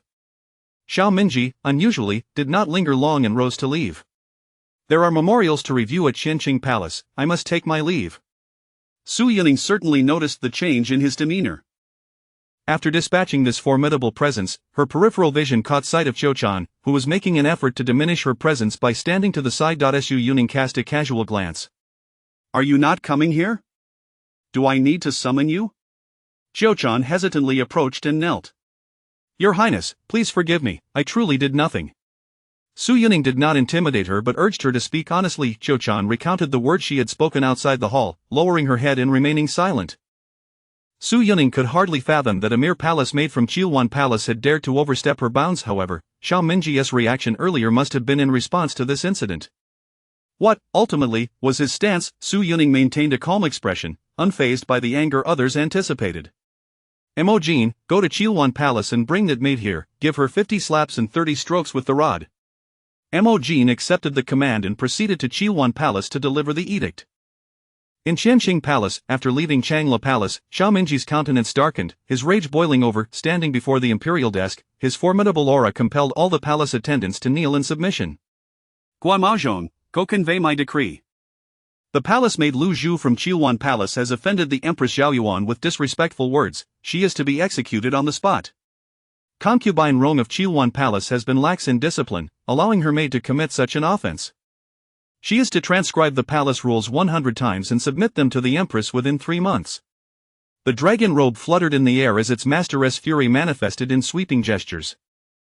Guamaozhong was astounded that a mere maid would lead to punishment for concubine Rong, especially at the behest of the Empress. Bowing respectfully, he accepted the edict and proceeded to Chilwan Palace. Xiao Minji sat alone on the dragon throne, his phoenix eyes tightly shut, a throbbing pain at his temples, fingers pressing against his forehead. He had committed numerous wrongs, how could he atone for them? At Chilwan Palace, unbeknownst to them, Emojin and Guamaozhong encountered each other at the palace gates. It was no mere coincidence. Upon meeting, they quickly realized they had both come to fulfill their master's wishes. Thus, the maid Lu Zhu was forcefully subdued before all in Chilwan Palace, commencing her punishment. At that moment, concubine Rong emerged slowly from the main hall. Her enchanting gaze, willow-like brows, and a face pale from long-term illness created an image of a beauty frail yet captivating, evoking pity. Upon witnessing her maid subdued on the ground with a lady-in-waiting from Changla Palace standing nearby, her eyes darkened momentarily, and she spoke softly. Today, it seems Chilwan Palace is quite lively, drawing both Chief Guo and Miss Emojin to visit simultaneously. Guamaozhong respectfully smiled. I greet concubine Rong. I have come to convey His Majesty's decree. Upon hearing this, concubine Rong was assisted to kneel slowly. Guamaozhong's thin voice echoed within Chilwan Palace. His Majesty decrees the palace maid Lu Zhu from Chilwan Palace has offended the Empress Zhao Yuan with disrespectful words. She is to be executed on the spot. Concubine Rong, having failed in her duties, allowed her maid to commit such an offense. She is to transcribe the palace rules 100 times and submit them to the Empress within. It was merely an impulsive remark made by a maid. The delicate fingers gripping her maid's arm inadvertently sank into the pale wrist. The maid gasped in pain but dared not make a sound. Thus, concubine Rong stood in the corridor, silently watching as the maid was first slapped according to the Empress's orders and then brutally beaten to death. The palace attendants of Chilwan Palace averted their gazes, unable to bear the sight of the maid reduced to a bloody mess. The echoes of her wails lingered in the hearts of all present. Chapter 30 Of the request of noble consort Wan. After the servants of the Qianqing Palace and the Changla Palace departed, consort Rong returned to the main hall, the Chilwan Hall. The image of Lu Zhu's bloodied and mangled form lingered in her mind, causing her to feel increasingly faint. It was only after sipping a cup of warm water that she managed to quell the wave of nausea. When she lifted her pair of peach blossom eyes, they radiated a chilling coldness. Her thoughts drifted to the recent rumors circulating within the inner palace. Her gaze grew complex as she pondered, why had His Majesty suddenly shown such favor toward Su Yuning? Could it be that His Majesty harbored intentions to encroach upon the military power of the Su family? Consort Rong sat quietly on the couch, her gaze lowered in contemplation. No, that was impossible. The Su family remained His Majesty's maternal kin. Furthermore, if His Majesty intended to deal with the Su family, he would not resort to feigned cordiality with Su Yunning. So, what could the true reason be? Consort Rome was utterly perplexed. In the Changle Palace, Missouri, Jean reported to Su Yunning about the events at the Chilwan Palace. Su Yunning paused her task of trimming flower branches, her eyes widening in surprise as she inquired, was Consort Rome punished to transcribe the palace regulations? Indeed, Your Highness, I heard it with my own ears, Mo Jean replied. Su Yunning pressed her lips together, offering a non-committal hum, choosing not to inquire further. As the New Year's palace banquet approaches, has there been any news from the Fengyi Palace? Mo Nan responded, it is said that the mother of the lady from Fengyi Palace has been visiting the palace frequently of late. Su Yunning admired the arrangement of the daffodils she had just trimmed, their placement both charming and elegant. She took the handkerchief offered by a little maid and carefully wiped her hands. Investigate which noble ladies the Empress Dowager has been associating with recently, she instructed, to which Mo Jean respectfully complied. As the year drew to a close, affairs became increasingly busy, and one could not afford any mistakes. Managing the palace matters was indeed a laborious task. The Empress had secluded herself in the palace some time ago and had not intervened in palace affairs since her return. Something was amiss. Su Yunning mulled over these thoughts when Moing entered the hall to report, Your Highness, Noble Consort Wan requests an audience. Su Yunning set her book aside and said, invite Noble Consort Wan to the main hall. I shall attend shortly. While in the Changle Palace, she typically wore her hair casually in a simple bun. As she had few visitors, however, today was different, and thus she needed to style her hair anew. Mo Jean carefully assisted her, voicing her concerns. Your Highness, why has Noble Consort Wan suddenly come to Changle Palace? Is she not afraid of inquiries from Yuchongyi upon her return? Su Yunning sat gracefully at her vanity, her long, delicate fingers idly playing with several jade hairpins on the table. Selecting a white jade peony hairpin, its center adorned with exquisite glass tassels, she admired its craftsmanship. Su Yunning possessed a plethora of jade ornaments, as she had a particular fondness for fine jade. Mo Jean, with her adept hands, soon fashioned a casual cloud bun, with the peony hairpin dangling elegantly.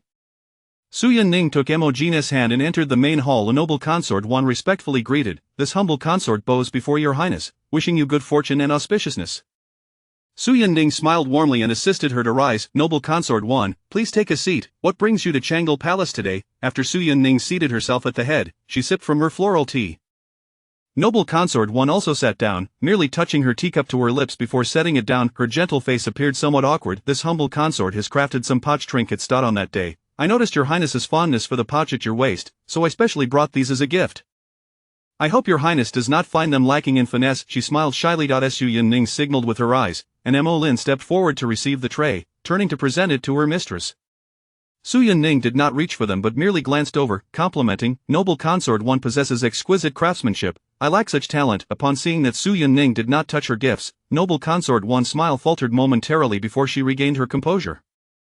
Su Yunning then continued to sip her tea, not once prompting further conversation. Noticing the silence, Noble Consort Wan felt compelled to break it herself. To speak candidly, I have come today with a humble request, and I hope Your Highness will grant it. As she spoke, she knelt in the center of the grand hall. Su Yunning's expression remained unchanged as she admired the jade bracelet on her wrist, her voice calm and measured. Noble Consort Wan, you exaggerate.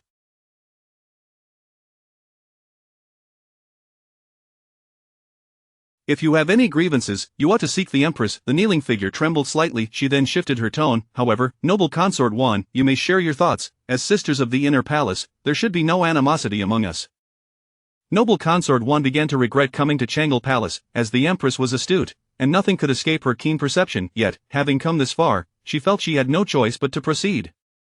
Your Highness, I beseech you to arrange for me to change my residence. Her voice trembled with a hint of sob. Su Yunning, who presided over the 6 palaces, possessed knowledge of the affairs within, albeit only to a certain extent. Ever since the position of the main consort in the Chengfu Palace was taken by Yuchongyi, I have been unable to live peacefully, forced to tread carefully in her presence, acting as her pawn. Though I am a 4th-rank noble consort, in the eyes of Yuchongyi, I fear I am no more esteemed than the maidservants by her side. I implore Your Highness to take charge and facilitate my relocation. With a resounding thud, her forehead met the carpet of the Changle Hall. Su Yunning's fox-like eyes shimmered with a captivating light, her demeanor poised and graceful. Shouldn't Noble Consort Wan pursue this matter with the Empress? Although I am entrusted by His Majesty with the governance of the 6 palaces, it is the Empress who holds the true authority. Do you not agree? When Noble Consort Wan raised her head again, her face was streaked with tears, her expression one of poignant sorrow.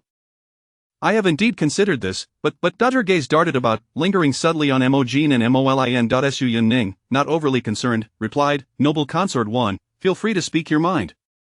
Seizing the opportunity, Noble Consort 1 divulged all that lingered unspoken. It is merely that the Empress has set her sights on the third prince, hence she has not intervened on my behalf. This revelation bore significant weight. Su Yun-ning contemplated silently, her expression unyielding as a mountain. Let us not forget that Yu Chongyi holds the position of main consort, thus qualified to nurture the royal offspring. Even if that were the case, how would you know this? Noble Consort 1 remained kneeling, wiping her tears, a flicker of resentment crossing her features. Having repeatedly sought the Empress's assistance in relocating, I found her resolute in her stance, leading me to be more observant. I later noticed the Empress's attendant, Jin Jia, deliberately drawing closer to the third prince, even questioning whether the third prince would wish for the Empress to be his mother. The Empress intends to keep me confined in the Chengfu Palace for life. Should I be fortunate enough to bear an heir, that child will surely be claimed by Yu Chongyi. Your Highness, I implore you to move me from the Chengfu Palace, anywhere else will suffice, I beseech your mercy. Noble Consort 1 continued to bow her head, her voice filled with despair. However, Su Yun-ning understood that while those in the inner palace might evoke pity, they were not without their own agendas. Emojin, assist Noble Consort 1 to her feet. Emojin helped Noble Consort 1 rise to a chair. Noble Consort 1, please stand. It was evident that Noble Consort 1's emotions had yet to settle. Su Yun-ning pondered briefly. As it stands, there are indeed several vacant palaces within the inner court. Both the Hanjiang Palace and the Yutong Palace are uninhabited. I wonder how Noble Consort 1 feels about this. Noble Consort 1's face lit up with gratitude, her tears flowing freely. I leave it all to your Highness's discretion. The implication was clear. She sought to align herself under Su Yun-ning's wing. With so many lower-ranking consorts in the inner palace, it was only natural to seek favor from those of higher rank for a more favorable existence. Yet, Su Yun-ning had never been one to indulge in such practices. In the past, her heart and mind had been entirely consumed by Xiao Mingyi. How could she possibly coexist amicably with his consorts?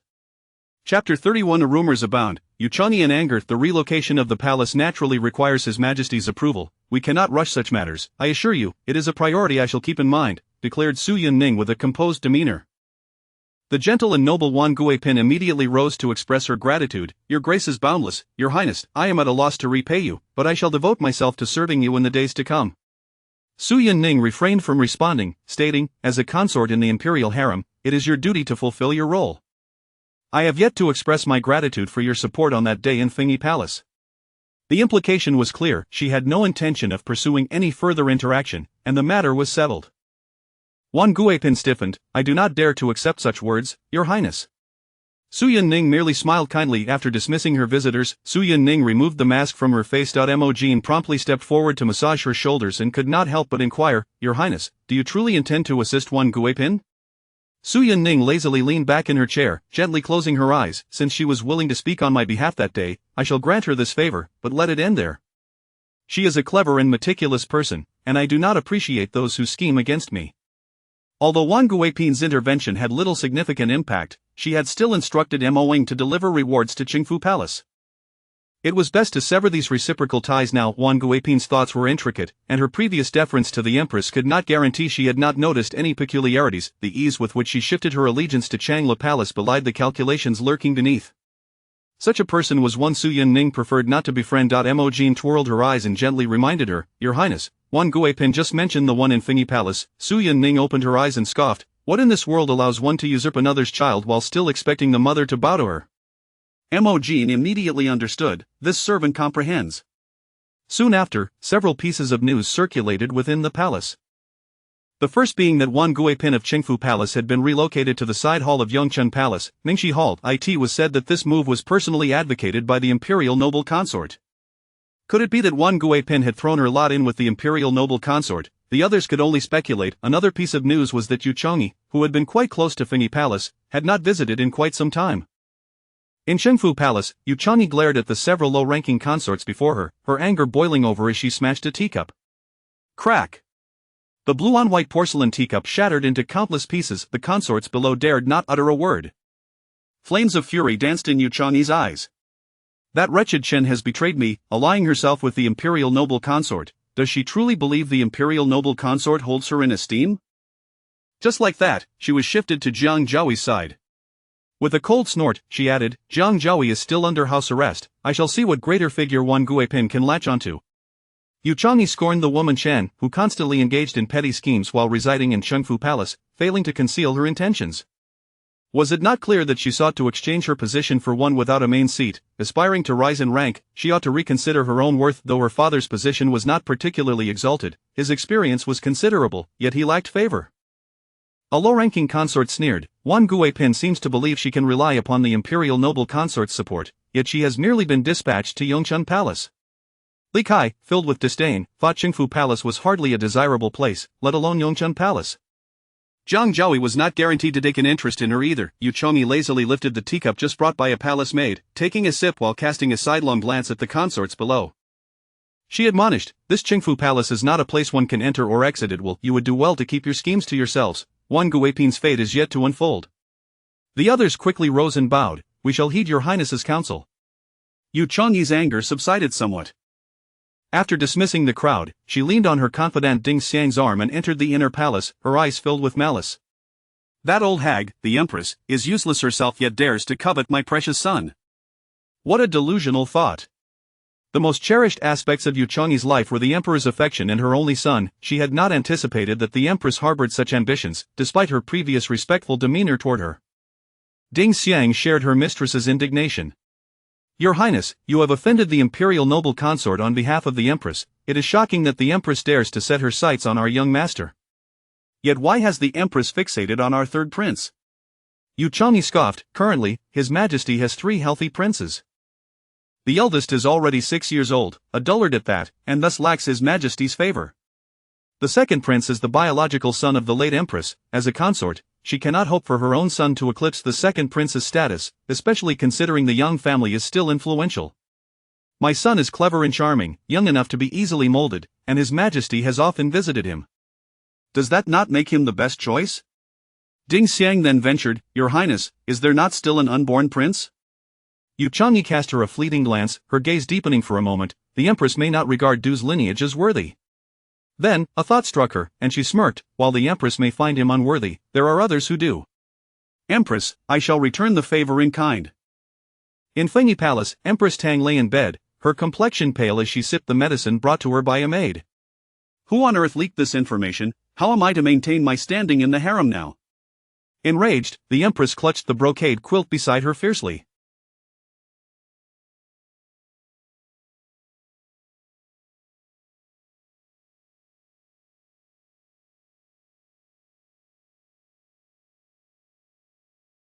The third prince's birth mother was Changyi, who had been nurturing him for so long without any error. As Empress, was she not brazenly attempting to usurp her child? Jianjia trembled on the floor before her. Your Highness, I swear, when I was close to the third prince, I never allowed anyone to see us. The Empress's eyes were cold and unyielding. The third prince cannot grow any closer to you. She then turned her gaze to the kneeling servant and scolded, useless wretch. Zhu Yun, you are to take a generous reward to Chengfu Palace and silence Yu Changyi. Another close maid, Zhu Yun, accepted the command with respect, casually casting a glance at the kneeling figure on the ground. She selected some fine silks and fabrics from the storeroom and headed to Chengfu Palace. Yu Changyi reclined languidly in her seat, eyeing the individual standing below her, casually inquiring, Miss Zhu Yun, it seems you are a rare visitor. Why do I not see Miss Jianjia? That little wretch dared to cozy up to her son behind her back. She would take care of that scoundrel in due time. As Zhu Yun remained composed, not allowing Yu Changyi's sarcasm to affect her. Replying to Your Highness, I have come on the orders of the Empress. The Empress has heard of the recent rumors circulating in the palace and is extremely enraged. She wishes to discover who is behind these slanders aimed at tarnishing her reputation and has commanded a thorough investigation.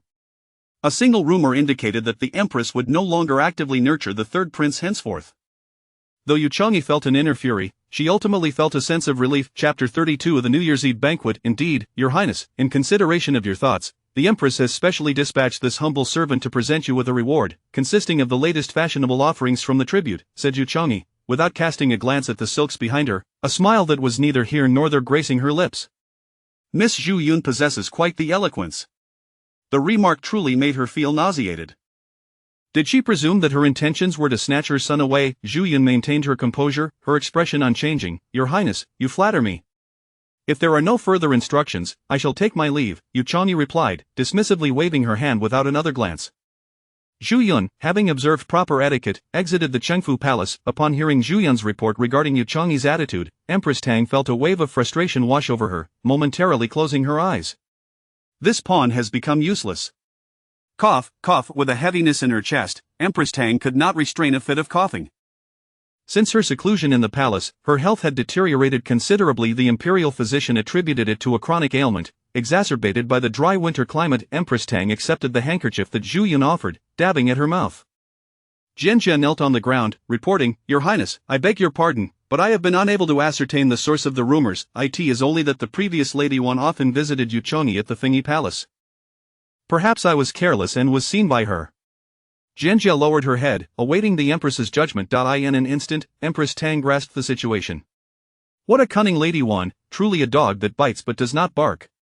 Her thoughts turned to the matter of the rumors, and she scoffed, "In this harem, who else possesses such remarkable capabilities, if not the imperial noble consort?" After all, the late emperor's mother, the Dowager Empress Xiaogon, had toiled in this palace for over a decade, leaving behind connections that rightfully belonged to her niece, the imperial noble consort. Recalling what her mother had mentioned during her recent visit to the palace, Empress Tang felt a sense of calm wash over her. Imperial noble consort, let us see if you can still laugh this time. The rumors within the harem gradually subsided, especially following the Empress's stance, and soon it was time for the New Year's Eve banquet. Traditionally, the banquet was held in the Jiaodai Palace, with only royal relatives and officials of the third rank and above, along with their families, deemed worthy of attendance. Before the banquet commenced, palace maids and eunuchs busily scurried through the grand hall, meticulously arranging tables and chairs, ensuring everything was in order. The courtiers donned their ceremonial robes, adorned with jade belts, exuding an air of authority. The ladies of noble rank naturally wore feathered crowns and ceremonial attire, engaging in polite conversation and laughter. Some ladies were accompanied by their young daughters, a privilege granted by the Empress long ago. Everyone took their seats early, awaiting the arrival of His Majesty, the Empress, and the imperial noble consort. The sounds of silk and bamboo instruments filled the air, accompanied by the clinking of cups and a general atmosphere of harmony. The table of noble ladies, Empress Tang's mother, Lady Chen, and the imperial noble consort's mother, Lady Xin, naturally occupied the front seats. Lady Qi's position was immediately behind Lady Xin, accompanied by her young daughter, Su Jinqing. Lady Qi had intended for a discreet tea gathering, yet her gaze inadvertently fell upon an unexpected guest, her sister-in-law, Lady Li of the Su family, who sat at the far end of the table. Shocked, she nearly dropped her teacup and quickly leaned towards her sister-in-law to whisper, "Sister-in-law, look over there." Following her gaze, Lady Xin's expression soured as she caught sight of Lady Li. "This is utterly ridiculous. Given my brother's official rank, how could she possibly be here? If someone were to lodge a complaint, it would implicate the entire Su family." Lady Qi's mind raced as she swiftly calmed her sister-in-law's emotions, pointing out the crucial detail: she has never attended before. Her presence here is surely an anomaly, since it is the New Year's Eve banquet. Could it be that she has come with ulterior motives towards your highness? Lady Xin regained her composure and discreetly signaled to the maid she had brought along. The maid understood and approached, while Lady Xin whispered in her ear. The maid's face displayed a moment of shock before she accepted the jade pendant handed to her by her mistress and quietly withdrew. Returning to her seat, Lady Qi couldn't shake the thoughts of Lady Li from her mind. Who in the palace could be collaborating with her? What was the purpose of sending her in? At that moment, Su Jinqing handed her mother a piece of exquisite pastry from the porcelain plate on the table. "Mother, do try this. The dragon beard pastry at this banquet is truly delightful." Lady Qi's gaze shifted to her daughter's face, and in an instant, the image of Su Jinue flashed in her mind. Indeed, Su Jinue was already 17, yet had never been betrothed. What could this mean? Lady Qi was startled by her own thoughts, her heart racing. However, before she could ponder further, the voice of the eunuch announcing the emperor's arrival interrupted her train of thought. His Majesty arrives. The Empress arrives. The imperial noble consort arrives. The eunuch called out thrice in succession. The guests within the hall hastily rose to kneel in greeting. "We pay our respects to your Majesty, the Empress, and the imperial noble consort. Long live the Emperor, long live the Empress. Long live the imperial noble consort." Yet, in their hearts, they couldn't help but think how favored the imperial noble consort was. Arriving alongside the Emperor and Empress, Xiaominji, clad in a bright yellow dragon robe that accentuated his extraordinary demeanor, held Su Yuning's hand, walking side by side. Su Yuning wore a 9-phoenix crown, adorned with eastern pearls, and a golden yellow ceremonial robe, reluctantly accompanying Xiaominji. The eastern pearls had been sent early that morning by the Ministry of Internal Affairs, claiming they had been prepared per the Emperor's decree. Her attire as the imperial noble consort was also mandated to be in bright yellow, embroidered with nine-tailed phoenixes, yet it was still in the process of being crafted, leading her to don a modified version of her former consort's ceremonial robe for today. Trailing half a step behind was Empress Tang, her face devoid of joy, dressed in a bright yellow Empress robe, her 9 phoenix hairpin adorned with large Eastern pearls. On such an occasion, it was customary for the Emperor and Empress to appear together, yet the Emperor had chosen to first visit the Changla Palace to fetch someone. To preserve the little dignity she had left, Empress Tang had specifically instructed someone to keep watch over the movements at Changla Palace while she awaited the Emperor's arrival outside Jiaotai Palace. Now, in front of the crowd, the Emperor and the imperial noble consort walked hand in hand, while she, as the rightful Empress, was forced to step back. How could she possibly feel any joy? The Empress's dignity was trampled underfoot by the Emperor, yet, it was evident that her discomfort was felt only by her. Xiao Minji led Su Yuning toward the high platform, assisting her to sit upon the right side phoenix chair before coldly declaring, "All rise." "Thank you, Your Majesty, the Empress, and the imperial noble consort." The officials promptly rose to express their gratitude, finally gaining a clear view of the upper seats. To their astonishment, 2 phoenix chairs stood alongside the dragon throne. Those with keen eyes and attention noticed that the phoenix crown worn by the imperial noble consort was, in fact, the 9-tailed phoenix crown, embedded with Eastern pearls. While they were internally astonished, no one dared to speak. It was evident, by the Emperor's smiling demeanor towards the imperial noble consort, that he had granted her special favor. At the New Year's Eve banquet, the palace concubines were naturally limited to those of the 3rd rank and above. Jiang Zhaoyi had hurriedly completed the palace regulations in order to attend the banquet today. Su Yuning discreetly cast a glance at the last seat occupied by the female guests, calmly retracting her gaze. Chapter 33 Interaction with the Empress. Once His Majesty took his seat, it was evident that the atmosphere became considerably more restrained, with conversations lowering to hushed whispers. Su Yuning exchanged a glance with her mother from across the table, smiling and nodding. Xiao Minji raised his cup to propose a toast, stating, "Today marks the New Year's Eve banquet. My beloved officials need not be overly formal. May our dishi enjoy favorable weather and may the people live in peace and happiness." With that, he drank from his cup, prompting the other officials to follow suit. Xiao Minji appeared to be in high spirits today, as he deftly picked up a dish of exquisite shrimp balls, one of Su Yuning's favorites, and placed it in her bowl. Su Yuning felt the weight of countless eyes upon her. She inwardly cursed Xiao Minji for inviting animosity towards her. Maintaining a perfectly poised smile, she picked up the shrimp ball and placed it in her mouth. Noticing her acceptance, Xiao Minji smiled and declared, "Let the banquet commence." Thus, the ministers dared to begin their meal, though they were all astonished that His Majesty's first serving had been for the Empress. However, on such a grand occasion, none dared voice their discontent, for to do so would be to ruin the festivities. After all, the first serving was rightfully His Majesty's to bestow upon whomever he pleased, especially given that the Empress held a rank equivalent to that of a secondary consort. While some may have felt embarrassed, it was of little concern to them. The expressions of the harem's ladies-in-waiting were strained, yet their humiliation paled in comparison to others. Empress Tang felt as though she might bleed from indignation at the banquet. As the Empress, she received not a shred of respect from her husband. Choosing to avoid the sight of the seemingly blissful couple, she refused to cast even a glance in their direction. Her eyes were icy as she thought, "Su Yuning, I wonder if you can still smile this evening." Meanwhile, the Su family members, witnessing their daughter receiving such honor, felt a surge of pride, though they struggled to maintain their composure. Su Jinqing, being a young lady, gazed at her cousin adorned in splendid attire and wearing a phoenix crown, enjoying the lavish affection of the exalted ruler, and felt a pang of envy. She whispered to her mother, "His Majesty truly dotes on my cousin." She looked up to see the once formidable ruler, now with a tender expression, conversing with the Empress and ensuring her comfort at the table. This was rare, as he did not chastise his daughter, and she remarked, "His Majesty seems to cherish the Empress even more now." Su Yuning's drink had long been replaced with peach white tea at Xiao Minji's behest. The performances in the hall failed to pique his interest. His gaze remained firmly locked on the enchanting woman beside him. Su Yuning, however, was engrossed in the dancers, showing not the slightest inclination to glance at the man beside her. Xiao Minji, displeased at her lack of attention, leaned closer and asked in a low voice, "Is she truly that captivating? Am I not more so?" Su Yuning felt a wave of exasperation. Could he not refrain from leaning so close? Moreover, what was the point of comparing himself, an emperor, to mere entertainers? Where was the merit in such comparisons? Yet, in this delicate setting, she dared not provoke him. Otherwise, she would be the one to suffer embarrassment. Thus, she quickly forced a smile and replied, "Your Majesty is too modest. How could a dancer compare to you?" Seeing her divert her gaze from the dancers, Xiao Minji's mood lightened, and he let out a somewhat haughty hum. Su Yuning thought to herself, "How childish." Su Zonghua, as a first-rank grand marshal, was indeed the foremost military official. Catching her father's eye from across the hall, Su Yuning offered a demure smile. Su Zonghua, pleased to see his daughter thriving, raised his cup and stood. Your Majesty, I toast to you and the Empress, may you enjoy good health and may all be well with the Empress. He lifted his cup and drank heartily. That night, many nobles, ministers, and ladies of the harem raised their cups to toast the Emperor, and for His Majesty to sip from his cup was a tremendous honor. With Su Zonghua's heartfelt wish, the Emperor's expression brightened, and he raised his cup alongside the Empress, both drinking deeply. Observers were struck by the notion that it resembled a newlywed couple toasting to their father-in-law.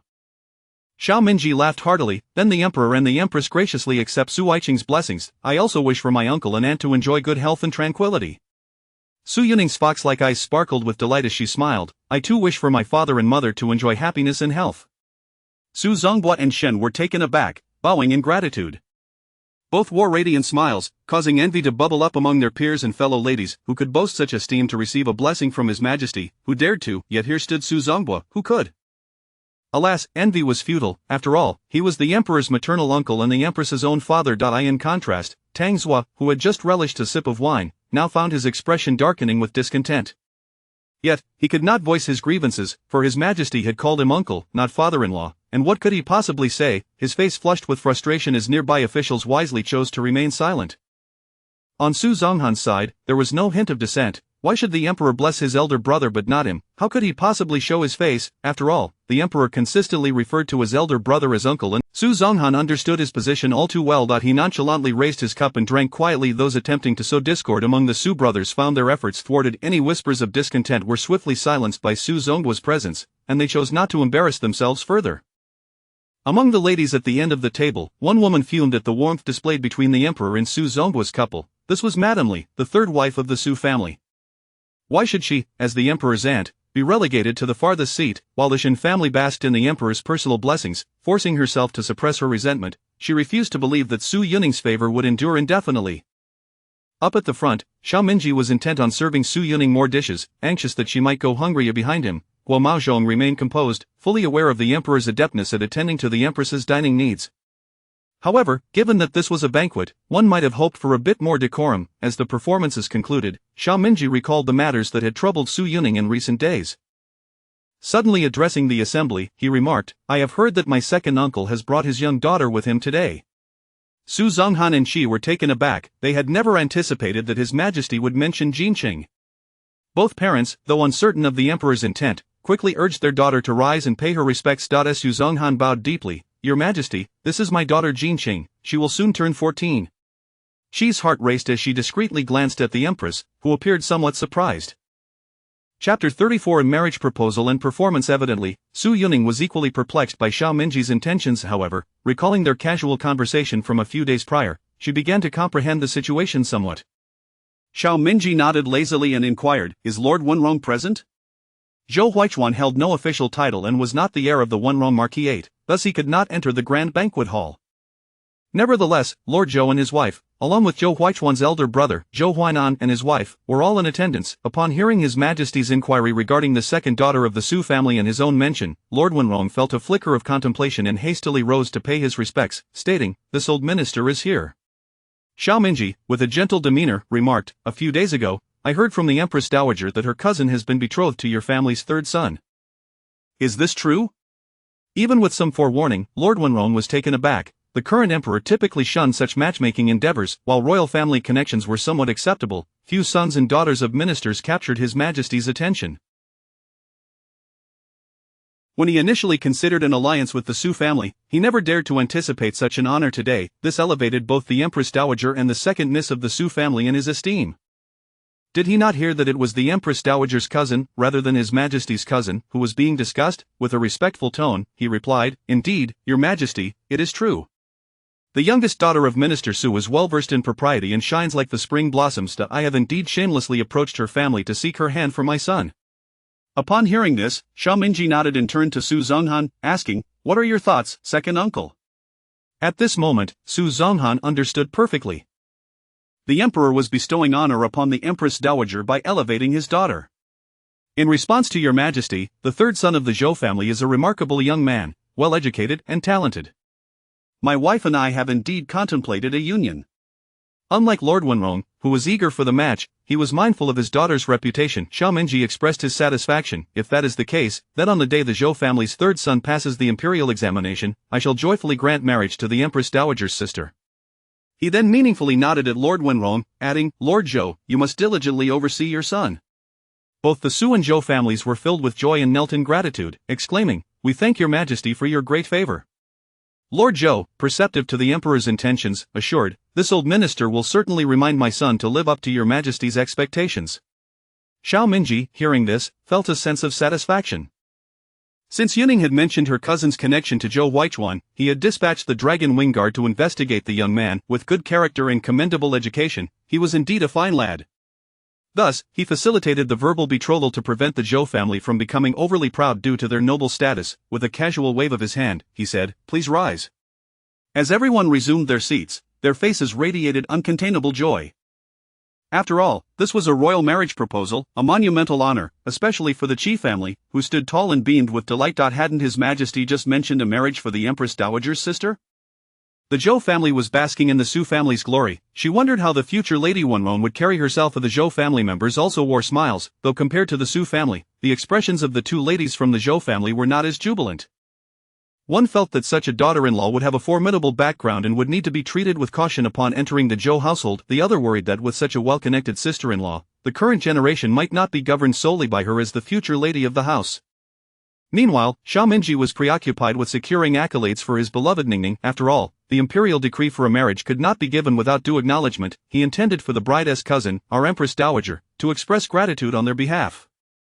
Su Yining glanced at him, her eyes sparkling with amusement at his blatant expectation for her to express thanks. Complying with his wishes, she delicately moved her hand and personally served him a piece of grilled lamb. On behalf of my cousin, I thank your Majesty. Xiao Mingji, wearing an air of pride, could hardly contain the smile tugging at his lips. After finishing the dish she had served, his gaze deepened momentarily. The Empress Dowager's gratitude cannot be so easily dismissed. Tonight, I shall personally visit Changdal Palace to collect it. His gaze lingered on the exquisite feet. Su Yining felt her ears flush crimson, and she averted her gaze, biting her lip as she uttered, Your Majesty, please conduct yourself with propriety. Xiao Mingji's eyes sparkled with humor, observing her shyness. He unabashedly declared, I desire only Ningning, nothing else matters. Su Yining was momentarily speechless, choosing to immerse herself in the music of the court, ignoring him completely, yet the faint blush on her cheeks betrayed her inner turbulence. Xiao Mingji noticed her reaction and let out a quiet chuckle, refraining from teasing her further. On the other side, Empress Dowager Tang, overhearing their playful banter, pinched her palm, striving to overlook their affectionate exchanges and forcing herself to maintain a smile. Your Majesty, today is the grand occasion of New Year's Eve. To add to the festivities, several daughters of noble families have prepared performances. Would it not be splendid for your Majesty to grant them an opportunity to showcase their talents? While Su Yining found such court banquets tedious, she held a reserved stance regarding the Empress Dowager's suggestion. Displaying talents in front of all the male officials was indeed a delicate matter. However, upon reflection, the daughters of noble families were well versed in music and arts, and it would not cause any harm. Considering the individual she had seen upon entering, she began to grasp the Empress's intentions. Clearly, Xiao Mingji was not one to consider the feelings of others, thus when the Empress Dowager proposed it, he readily acquiesced. Let it be as the Empress wishes. This would surely add some enjoyment for his beloved Ningning. Once the Emperor consented, the noble ladies below began to concoct their own schemes. Some even daringly stole glances towards the head table. However, the Supreme One's gaze remained steadfastly fixed on the Empress Dowager beside him. A brave young lady from a noble family volunteered to be the first to stand before the grand hall, declaring, This humble daughter possesses little talent, but my skills in playing the zither are adequate. I wish to present a piece to entertain your Majesty. Su Yining glanced down, observing the young lady adorned in a delicate pink cloak, charming and radiant like a blooming flower.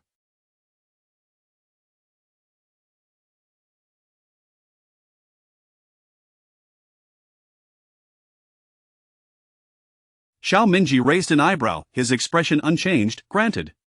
Thus, the young lady commenced her performance, delivering a flowing melody that resembled pearls cascading onto a jade plate. The zither's notes were gentle and truly exquisite. Many listeners found themselves entranced, thoroughly satisfied. Upon concluding, the young lady, evidently pleased with her performance, looked up with anticipation. Bowing gracefully, she said, Your Majesty, I have embarrassed myself. Xiao Mingji waved his hand dismissively, Reward her. The young lady's smile faltered.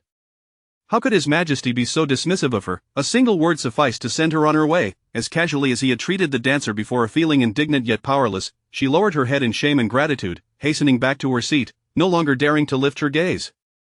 Many noble ladies discerned her discontent and stifled their laughter at her misfortune. Chapter 35 The Queen's humiliation. Even many of the concubines laughed at her for her lack of self-awareness. Soon, a melodious sound of silk and bamboo wafted into the hall, as a dancer in red, her face veiled by a sheer fabric, gracefully glided in, her form sinuous, her flowing sleeves flicking delicately. Adorned with a feathered headdress, the woman danced lightly to the music, her movements fluid and enchanting, her inky tresses swirling like satin. The assembly gasped in astonishment, unaware that such a beauty resided within the palace. However, those with discerning eyes soon noticed that her attire was not befitting of a palace dancer. Consequently, whispers of critique filled the air as the guests exchanged glances. High upon the dais, Empress Tang cast a cryptic glance at Su Yunning, who appeared to be leisurely enjoying the performance, a smile involuntarily curling at the corners of her lips. As the flute's notes quickened, the dancer unfurled her long sleeves, twirling her delicate figure with increasing fervor, ultimately halting in perfect synchrony with the rhythm. Her movements were exquisite, a sheen of fragrant sweat glistening on her skin. The woman in the hall, with her watery eyes, frequently glanced at the sovereign seated on the dragon throne, gracefully bowing. "I, your humble servant, pay my respects to your Majesty and Her Highness the Empress. Long live the Emperor, and may the Empress enjoy eternal longevity." A deathly silence ensued. The assembly could scarcely believe their ears. This dancer had audaciously disregarded the presence of the Empress, who held an equal rank to the imperial noble consort. Reflecting on the entire banquet, where the Emperor's demeanor towards the noble consort had been evident, they feared for this woman's fate. Moreover, your humble servant? Which minister's daughter could this be?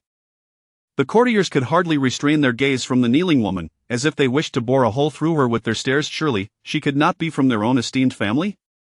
Oh, no, now they could finally relish the spectacle. But whose daughter was she? Eagerly awaiting the revelation, however, the Su family, who had laughed throughout the banquet, found their smiles fading. Madam, were it not for the formality of the banquet, she would have leapt forward to slap this wretched woman. What audacity did this little vixen possess to covet the Emperor, to brazenly disregard the noble consort in such a setting? Was the Su family devoid of shame?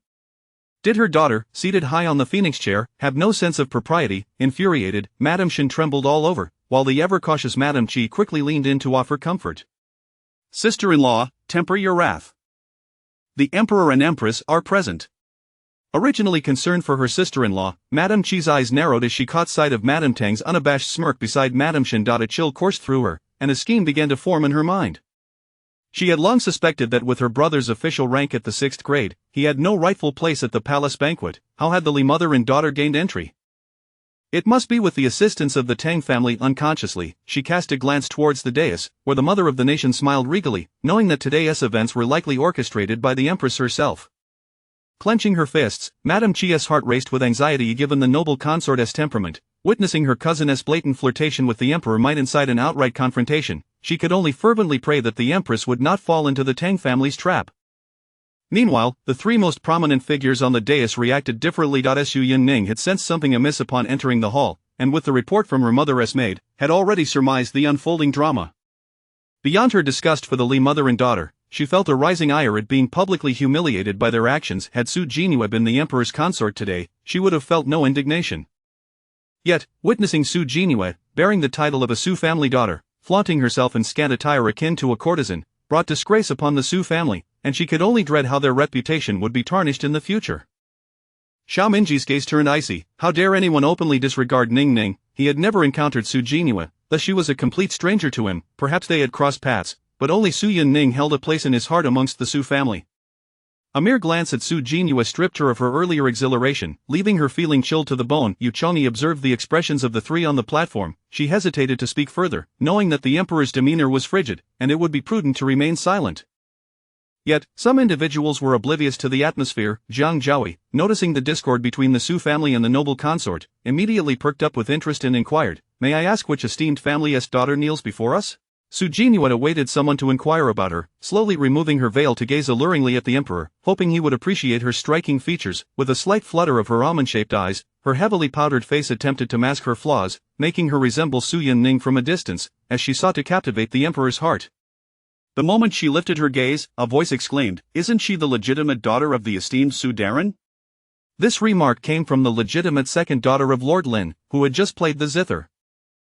Her recognition stemmed from her awareness of Su Yunning. Having heard of the noble consort's unmatched favor in the palace, she regarded her as her fiercest rival. Thus, she had made it a point to familiarize herself with the daughters of the Su family.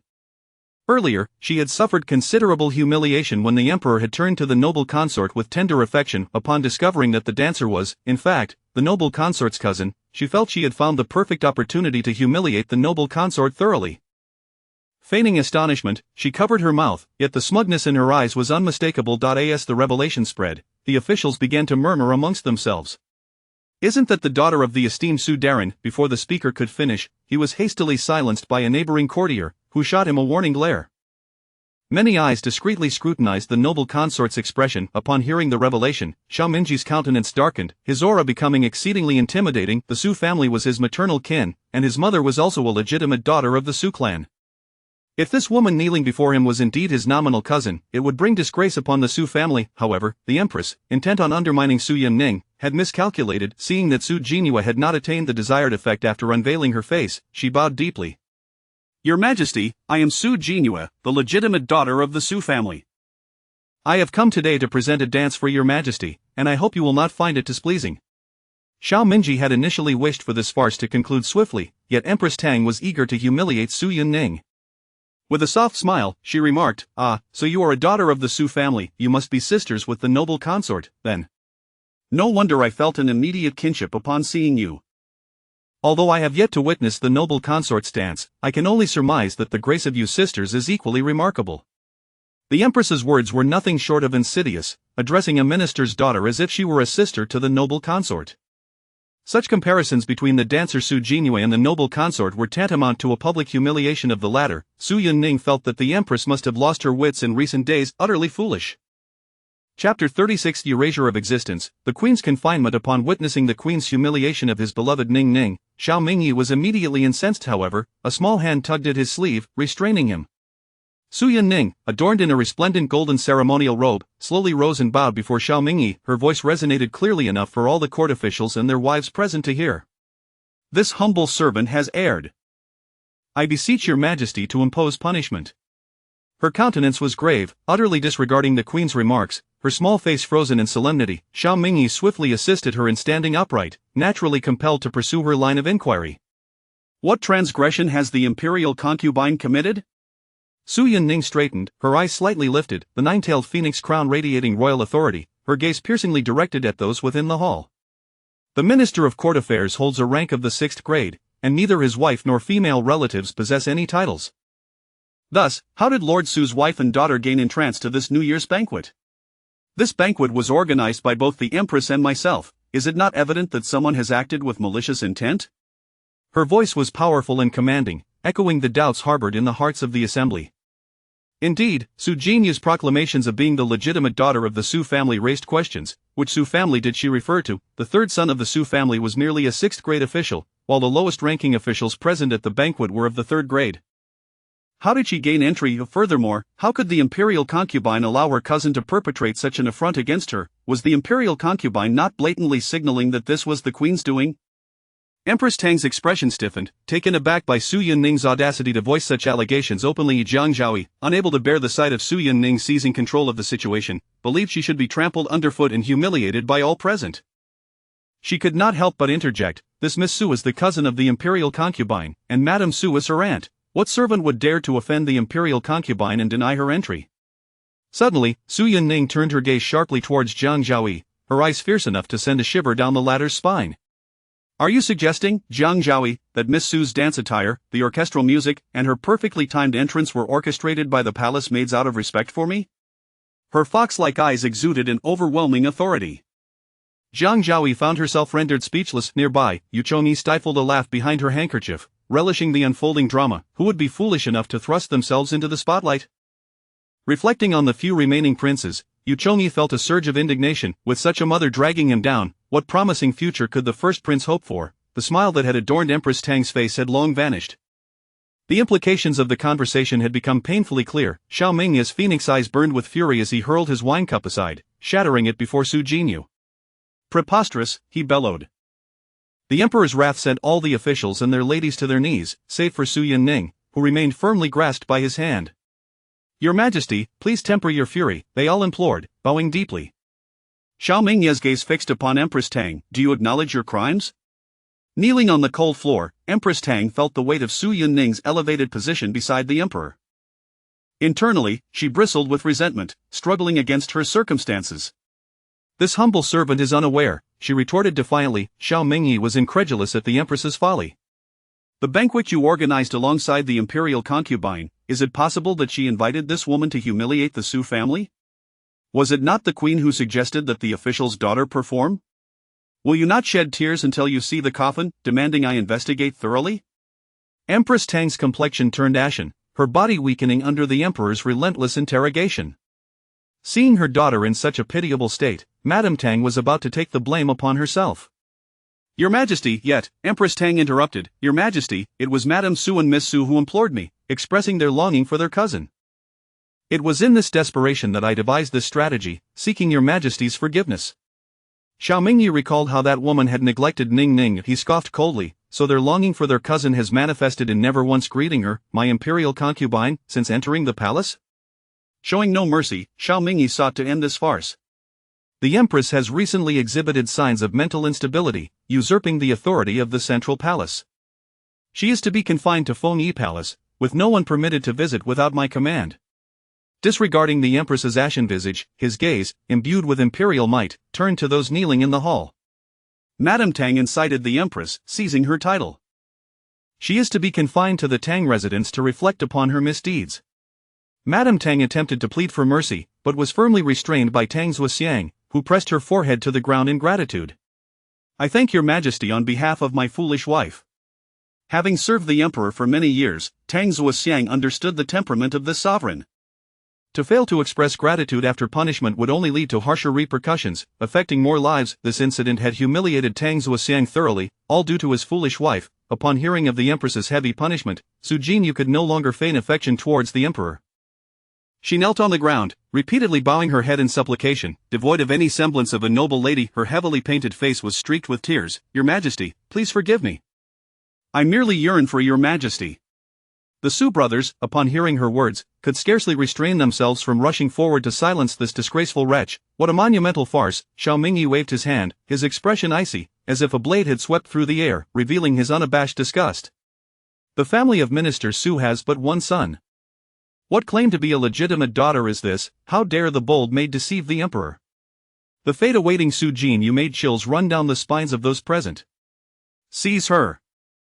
This criminal has dared to impersonate a legitimate daughter of the Su family, tarnishing their name. Take her away and execute her. With a single command from the emperor, Su Jinyu's existence was obliterated. The guards, upon receiving the emperor's order, immediately dragged the maid away to face her punishment. Su Jinyu's eyes widened in disbelief, her head ringing with the absurdity of the situation. How could she, standing here, be without a father or family? Never had she anticipated such a fate. Tears streamed down her face as she could no longer concern herself with Su Yunning, instinctively crying out for mercy. Your Majesty, I am innocent. Your Majesty. Before she could utter another word, the guards covered her mouth, seizing her arms tightly, rendering her unable to move. Meanwhile, the last seat occupant, Madame Su Li, had already been subdued by Imogen's palace maid. The mother and daughter exchanged a final tearful glance, bidding eternal farewell. After Su Jinyu was taken away, Madame Li was similarly escorted out of the grand hall. All present knelt in reverence, oblivious to the absence of a minor official's wife.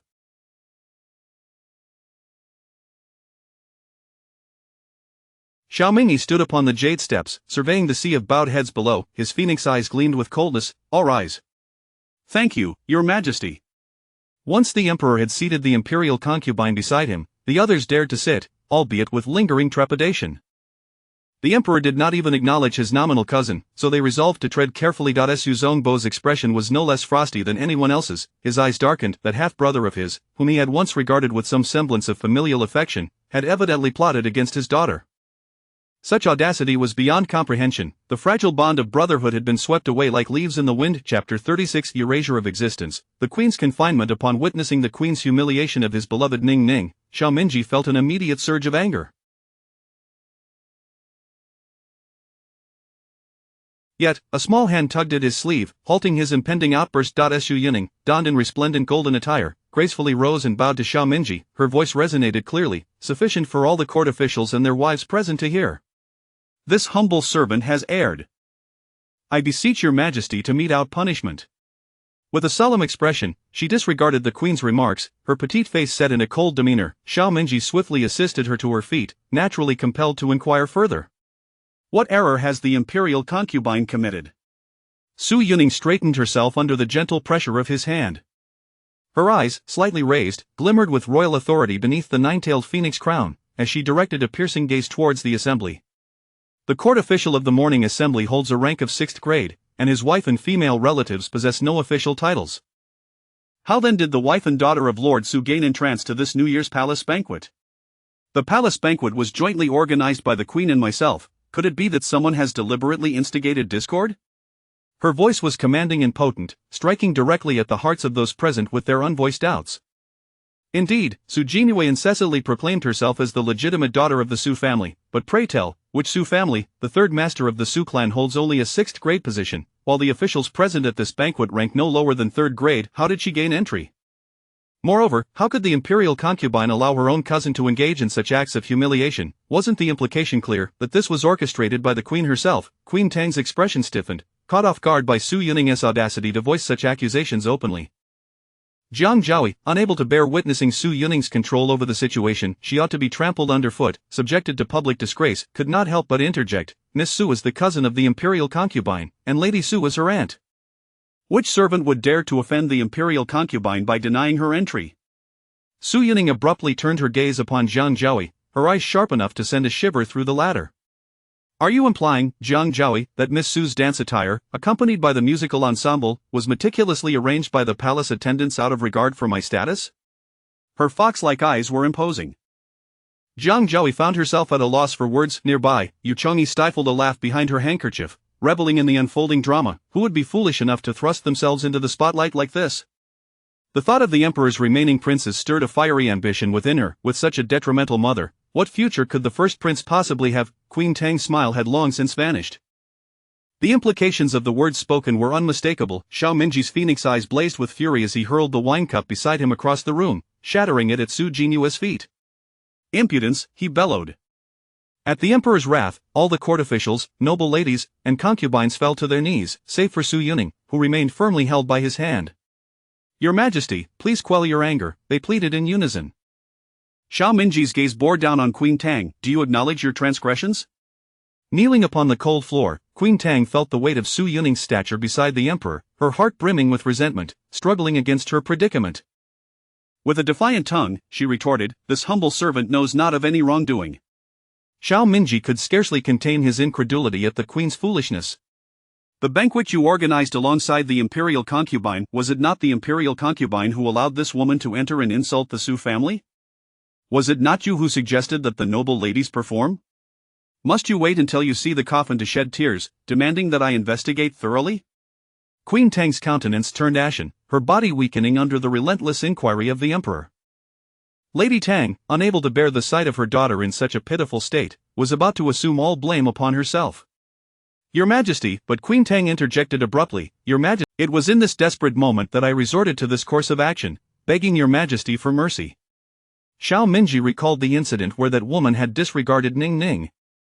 He scoffed coldly, so, the longing for a cousin manifests in the complete absence of courtesy, as not once did she bow to my imperial concubine since entering the palace? With no regard for the feelings of anyone present, Xiao Minji delivered his verdict. The queen, in her recent state of confusion, has usurped the authority of the central palace, and thus is confined to Fengyi Palace. No one is permitted to visit without my express command. Disregarding the ashen visage of the queen, his gaze, imbued with imperial majesty, turned toward those kneeling in the hall. Lady Tang incited the queen and stripped her of her title. She is to be confined to Tang Manor for self-reflection. Lady Tang, attempting to plead for mercy, was forcefully restrained by Tang Zuoxiang, who pressed his forehead to the ground in gratitude. This humble servant thanks your Majesty for your great kindness on behalf of my foolish wife. Having served the sovereign for many years, Tang Zuoxiang understood the emperor's temperament well. To remain ungrateful after punishment would only invite further retribution, affecting many more. This incident left Tang Zuoxiang thoroughly humiliated, all due to the folly of his wife. Upon hearing of the queen's severe punishment, Su Jinue no longer cared for subtle glances toward the emperor. She knelt, desperate and disheveled, repeatedly bowing her head in supplication, utterly devoid of the decorum befitting a lady of status. Her heavily painted face was marred by tears. "Your Majesty, please forgive me. I merely long for your Majesty." The Su brothers, upon hearing this, were consumed with rage, wishing they could rush forth and silence this disgraceful wretch. "What an absurdity!" Xiaomingji waved his hand dismissively, his eyes cold and sharp as blades, betraying no hint of the disgust he felt. The family of court official Su has only one son. How then could there be a claim to a legitimate daughter? How audacious for a mere maid to deceive the sovereign! The implications of Su Jinyue's fate sent chills down the spines of those present. Seize this criminal for daring to impersonate the daughter of the Su family, thus tarnishing their name, and take her out for execution. With a single decree, the emperor obliterated Su Jinyue's very existence. The guards, responding to the emperor's command, immediately dragged the maid from the hall to face her punishment. Su Jinyue's eyes widened in disbelief, her mind reeling as if she had just heard the most ludicrous jest. How could she stand here, and her father have no daughter? Never had she envisioned such a dire outcome. Tears streamed down her face, and she could no longer afford to think of Su Yuning, instinctively crying out for mercy. "Your Majesty, I am innocent." "Your Majesty," her plea was abruptly stifled by a guard, who clamped her arms tightly, rendering her utterly immobile. Meanwhile, at the end of the hall, Lady Susan, Li Shi, had already been subdued by Imojin's palace maids. The mother and daughter exchanged one last tearful glance, bidding a final farewell. After Su Jinyue was dragged away, Li Shi too was escorted out of the grand hall. The assembly remained bowed in reverence, oblivious to the absence of a minor official's wife. Standing upon the jade steps, Xiaomingji surveyed the sea of kneeling figures below, his eyes glinted with a chilling air. "All rise." "Thank you, Your Majesty." Once the emperor had seated the imperial concubine beside him, the court officials dared to shakily return to their seats, though unease lingered in their hearts. The emperor had disregarded even his nominal cousin, and they were wise to tread carefully. Su Zongguo's expression was no less frosty than the others, his eyes dark with discontent. This half-brother, whom he had previously regarded with some semblance of familial affection, now sought to harm his daughter. Such ignorance was unfathomable. The tenuous bond of brotherhood had dissipated like smoke in the wind. Chapter 36 Annihilation of Existence. The queen's confinement. Upon witnessing the queen's humiliation of his beloved Ning Ning, Xiaomingji was on the verge of erupting with rage. Yet, a small hand tugged at his sleeve, restraining him. Su Yuning, adorned in a golden auspicious robe, slowly rose and performed a respectful bow towards Xiaomingji. Her voice resonated clearly enough for all the courtiers and their wives in the hall to hear. "This humble servant has erred. I beseech your Majesty to impose punishment upon me." Her countenance was grave, entirely disregarding the queen's provocations, her small face set in a cool demeanor. Xiaomingji swiftly supported her, naturally inclined to inquire further. "What fault does the imperial concubine bear?"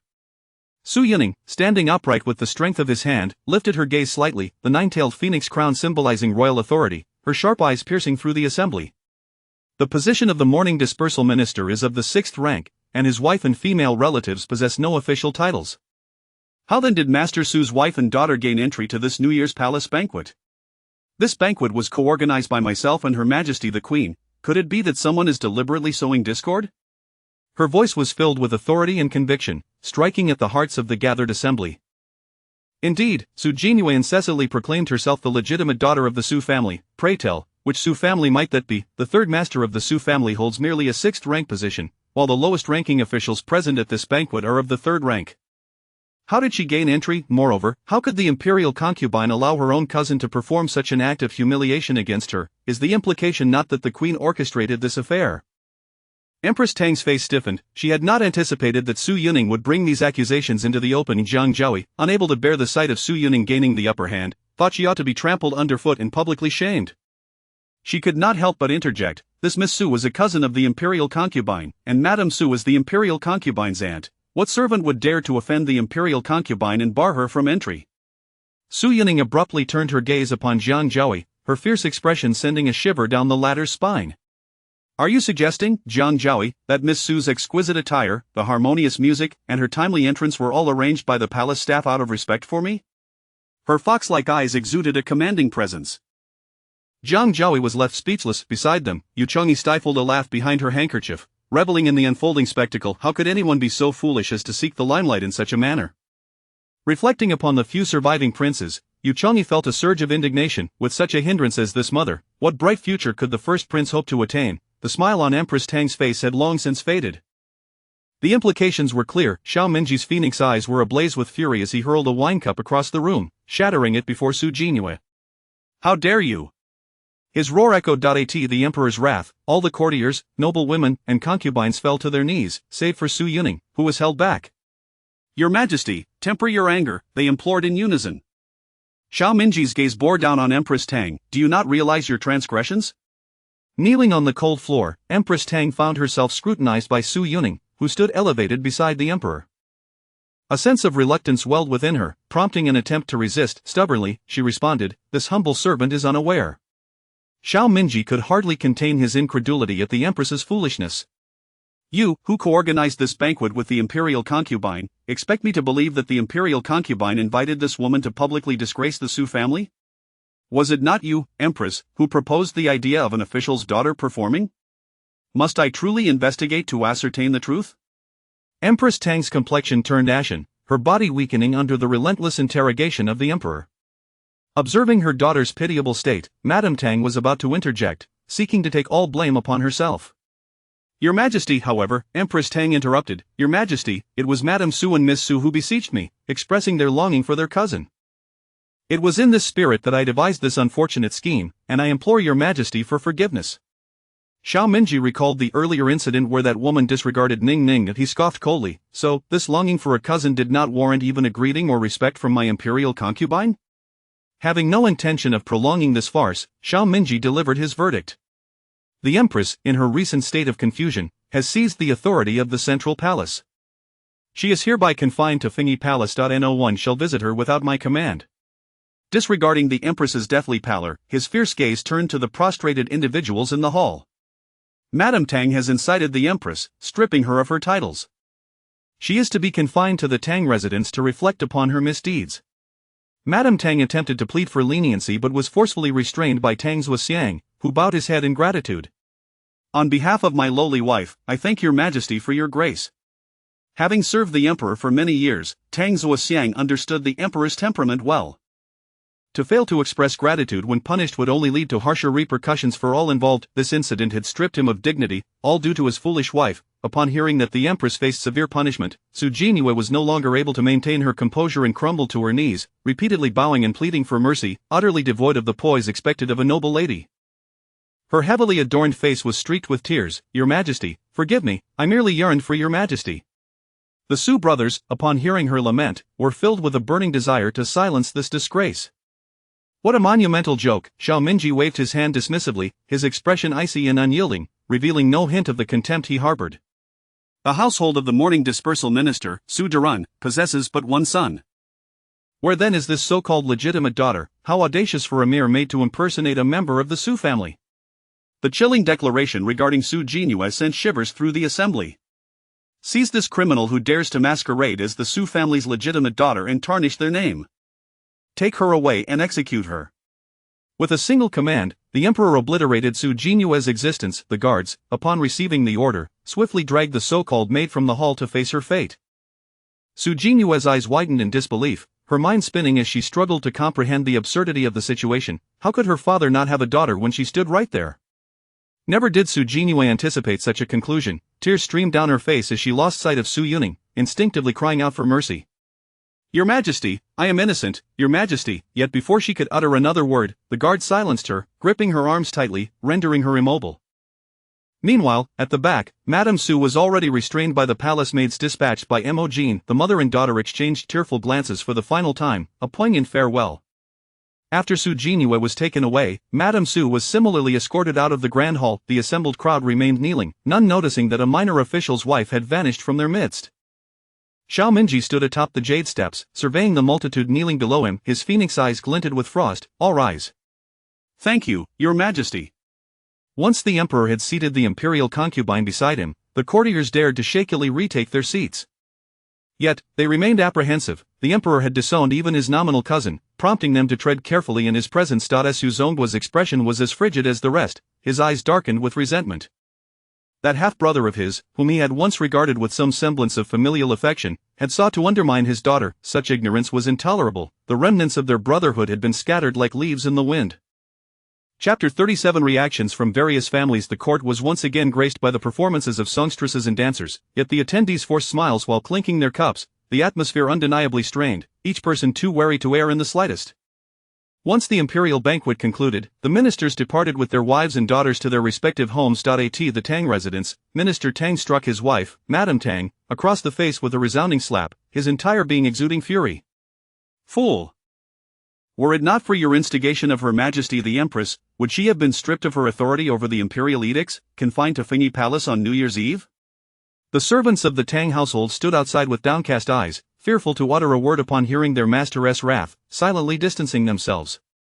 Inside, Madame Tang clutched her cheek in disbelief, reeling from the fact that this man had struck her. In days gone by, as the mother of the Empress, none dared to show her any disrespect, and Minister Tang had always treated her with utmost courtesy.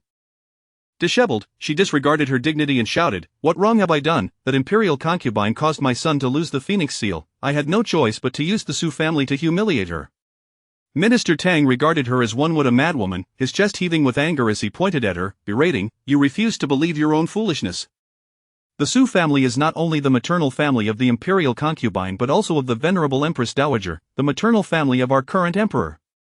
By tarnishing the name of the Su family's daughter with that Su Jinhua, what of the reputation of the emperor's own mother? What of the reputation of the emperor, her nephew?" Enraged, Minister Tang paced back and forth, his sleeves flaring. "Continue your folly, your title as a noble lady has already been forfeited, let us see what more you can do. Go to your chambers and reflect upon your actions. How disgraceful!" With that, Minister Tang stormed out of Madame Tang's quarters, seeking solace in the gentle embrace of his concubine. Madame Tang lay dazed upon the floor, her mind in a whirl. Indeed, how could she not have realized that sullying the Su family's name was tantamount to bringing shame upon the emperor himself? At the Su residence, brothers Su Zongbo and Su Zonghan spoke with icy demeanor to their matriarch, old Madame Su, regarding the events of the court that day. Due to her ill health, she had requested leave from the emperor, only to encounter such calamity. She struck her cane forcefully upon the ground. Old Madame Su had never favored the illegitimate son, yet she had not been excessively harsh. Who could have foreseen that his wife and daughter would bring ruin upon the entire Su family? Her face contorted with rage, she demanded, "Where is that venomous woman, Li?" Su Zonghan replied, "Mother, the third sister-in-law has been detained in the palace by Her Majesty." Old Madame Su scoffed, "The Empress is right to do so. Such a toxic woman is a disgrace to the Su family." Just then, a maid announced, "Old Madam, the third master has arrived." Since Su Zongbo and Su Zonghan held similar official ranks and shared a close brotherly bond, Su Zonghan's residence was conveniently adjacent to that of the Su family. In contrast, Su Zongjing lived a bit farther away. He had returned home later that night, only to find his wife and daughter absent. Having returned to her family though puzzled, he had not probed further, unaware of the calamity that had unfolded. When the palace eunuch arrived to convey the emperor's decree, Su Zongjing was left utterly bewildered. Who could tell him how he had become the father of only one son? His wife had been directly detained in the palace by the imperial concubine. Upon learning what transpired at the banquet that evening, Su Zongjing felt as if the world had spun out of control, nearly succumbing to rage. He hastily donned his formal attire and rushed to the Su residence to discuss a strategy with his mother and brothers. "Let that ungrateful child in." Su Zongjing hesitated, lowering his head as he entered the main hall. He dared not raise his gaze, quickly lifting his robes to kneel on the ground. I pay my respects to Mother." Old Madame Su was incensed at the pitiful sight of her illegitimate son. He was a spineless creature, just like his mother, forever under the thumb of Li. With a dismissive flick of her eyelids, she remarked, "I cannot bear the honor of being called mother by Su Darren. Do not let a day come when I am dragged down with you, losing even my dignity in death." Such words carried grave weight. Even Su Zongbo and his brother hurried to dissuade her. "What are you saying, mother?" Su Zongjing remained kneeling, motionless. "I truly had no knowledge of the schemes that mother and daughter concocted tonight. Otherwise, I would never have permitted them to step outside the door." This statement bore a semblance of truth. Though Su Zongjing was indeed henpecked, he feared death even more. Su Zonghan, sipping tea, cast a menacing glance at his younger brother on the floor. "You are mistaken, third brother. It was merely that Her Majesty had not seen third sister-in-law for a long time and called her into the palace for a reunion." "What mother and daughter are you speaking of? You are but a father of one." What a treacherous blow to the heart. Su Zongjing had only these two children. Even before the birth of his youngest son, Su Jinhua had been his sole daughter. The depth of his paternal love need not be elaborated upon. Now that his daughter was gone, he could not even acknowledge her existence, nor could he mourn her loss. Even his tears had to be shed in secret, for the emperor had declared that he, Su Zongjing, was a father of only one son. Grief-stricken, Su Zongjing's eyes twitched, yet he ultimately refrained from retorting. As the head of the Su family, Su Zongbo was adept at reading the hearts of men. Third brother may not yet realize that for third sister-in-law to enter the palace, Madame Tang and the Empress put in a considerable amount of effort. His keen black eyes bore into Su Zongjing, satisfied to see hatred flicker in his gaze before withdrawing his attention. The Su family must not fall into discord among themselves. Any such resentment ought to be directed outward. Old Madame Su, witnessing her two astute sons swiftly dominate the illegitimate son with mere words, issued her final warning. Your wife is not a woman of propriety. Should you fail to discipline her strictly, the repercussions will not only affect you and Yunting but the entire Su family. Determined, Su Zongjing replied, rest assured, mother, when that wretched woman returns, I shall send her to the countryside to live out her days. After all, his son was still young, and he feared that divorcing her would tarnish the boy's reputation. It was better for him to simply lose a mother. He would raise his son himself, for his poor daughter had been led astray by her mother. Old Madame Su was pleased with this resolution regarding the illegitimate son. Ridding the family of such a venomous woman would preserve their reputation. Should he remarry, who could say whether his new wife would be any less a calamity? It was far better for her to linger as the rightful wife until her death. Satisfied with the response she desired, old Madame Su dismissed her illegitimate son, proceeding to discuss further matters with her two sons. Su Zonghan offered words of comfort. Mother, do not be upset. The Empress has also lost favor with the Emperor due to this incident. Our Lady's fortunes are yet to come. He had witnessed the Emperor escorting the imperial concubine out of the main hall with his own eyes. On this fateful evening, as the New Year's Eve banquet concluded, the Emperor's whereabouts were clear. Old Madame Su felt a surge of excitement. Ever since her sons returned from Qianqing Palace and relayed the Emperor's words, she had abandoned any hopes of the illegitimate daughters or collateral branches entering the palace. The Su family's aspirations in the imperial harem could only rest upon the imperial concubine. Cautious as ever, old Madame Su reminded, let us keep this knowledge to ourselves. Once we leave this room, let it remain buried within us. Yes, mother. On this night, the families that attended the imperial banquet returned home to convene before resting. The winds of change in the court and harem were unmistakably upon them. Chapter 38. Resolving misunderstandings. As Xiao Minji exited the Jiaotai Palace, he took Su Yuning's hand and ascended the imperial carriage. Hua Maozhong instantly grasped the emperor's intent and declared, proceed to the Changle Palace. The concubines bowing in farewell behind them were not the least surprised. It seemed they had grown somewhat numb to such occurrences. Ever since the Empress Dowager departed for the Qianqing Palace over a month ago, His Majesty has not spent the night in any other palace, remarked Fang Jueyu, her gaze lingering on the retreating bright yellow imperial carriage, her tone tinged with a hint of melancholy. Standing nearby, Zhang Zhaoi and Yu Chongyi exchanged a tacit glance of mutual disdain before each turned their eyes away. My Zhuang'er is still awaiting me in the Chengfu Palace. I shall take my leave first, Yu Chongyi stated, not wishing to endure the chill of the day while accompanying another in their sorrow, and swiftly departed in her warm sedan chair. Zhang Zhaoi, observing the abrupt exit, caught the pitiful glance from Fang Jueyu and quickly fabricated an excuse. My Xian'er is diligently studying in the prince's quarters, I must go check on him. The prince, at the tender age of 6, was to be separated from his mother and reside in the prince's quarters. Zhang Zhaoi dared not linger, aware of the multitude of eyes around. A few careless words about the Empress Dowager's shortcomings could lead to dire consequences. There was no need to wait for tomorrow. The imperial edict could very well reach the Yongchun Palace by tonight. She had already experienced the emperor's bias firsthand. Thus, within a mere quarter of an hour, only Fang Jueyu remained in the vicinity, accompanied solely by her attendants. Wrath simmered within her, her gaze filled with resentment. What do they have to be so proud of? If not for having the emperor's favor through the prince, how can they take such delight in it? Soon enough, I shall also possess such favor. Changle Palace. Su Yuning stood by the dressing table, removing her phoenix crown and hairpins behind her. Moing carefully attended to her mistress's hair. Su Yuning removed the white jade bracelet from her wrist. Have that Li woman confined to the Xinqing division for a few days, and return her to my uncle's residence before the 15th, Su Yuning instructed nonchalantly. Yes, your highness, Moing replied. The mirror reflected the woman's exquisite visage, her fair fingers delicately caressing her face. A fleeting moment of melancholy washed over Su Yuning, for this was the first New Year she had experienced since her rebirth. Having removed her ornate hairpins, she felt a pair of large hands rest gently upon her slender shoulders. Xiao Minji, clad in a bright yellow dragon robe, stood behind her, his fingers moved with tenderness as he inserted a jade hairpin into her loosely gathered hair, his gaze intent. His brows and eyes were tinged with a softness, a faint smile gracing his lips as he leaned closer to her ear, his voice low and enchanting, brushing against her loose strands. Happy New Year, Ning Ning. The long-dormant heart of Su Yuning began to awaken, resonating with the rhythm of his voice. Her gaze unconsciously drifted to the green hue nestled within her hair. It was a jade begonia hairpin, entirely emerald, intricately carved with a begonia motif, exquisite and lifelike. Su Yuning lowered her eyes, concealing the glimmer of moisture within, and softly inquired, "Did you carve this?" She noticed the small, fragmented wounds on the large hand resting on her shoulder. They had known each other for many years. His figure had always been a constant in her world since childhood. In his youth, he had loved carving, and countless small objects he had crafted lay hidden in the dark compartments of the Qinqing palace. He had gifted a peachwood hairpin to Yi Qinggu, yet none had ever belonged to her. Had she, in this life and the next, finally received this token of his goodwill?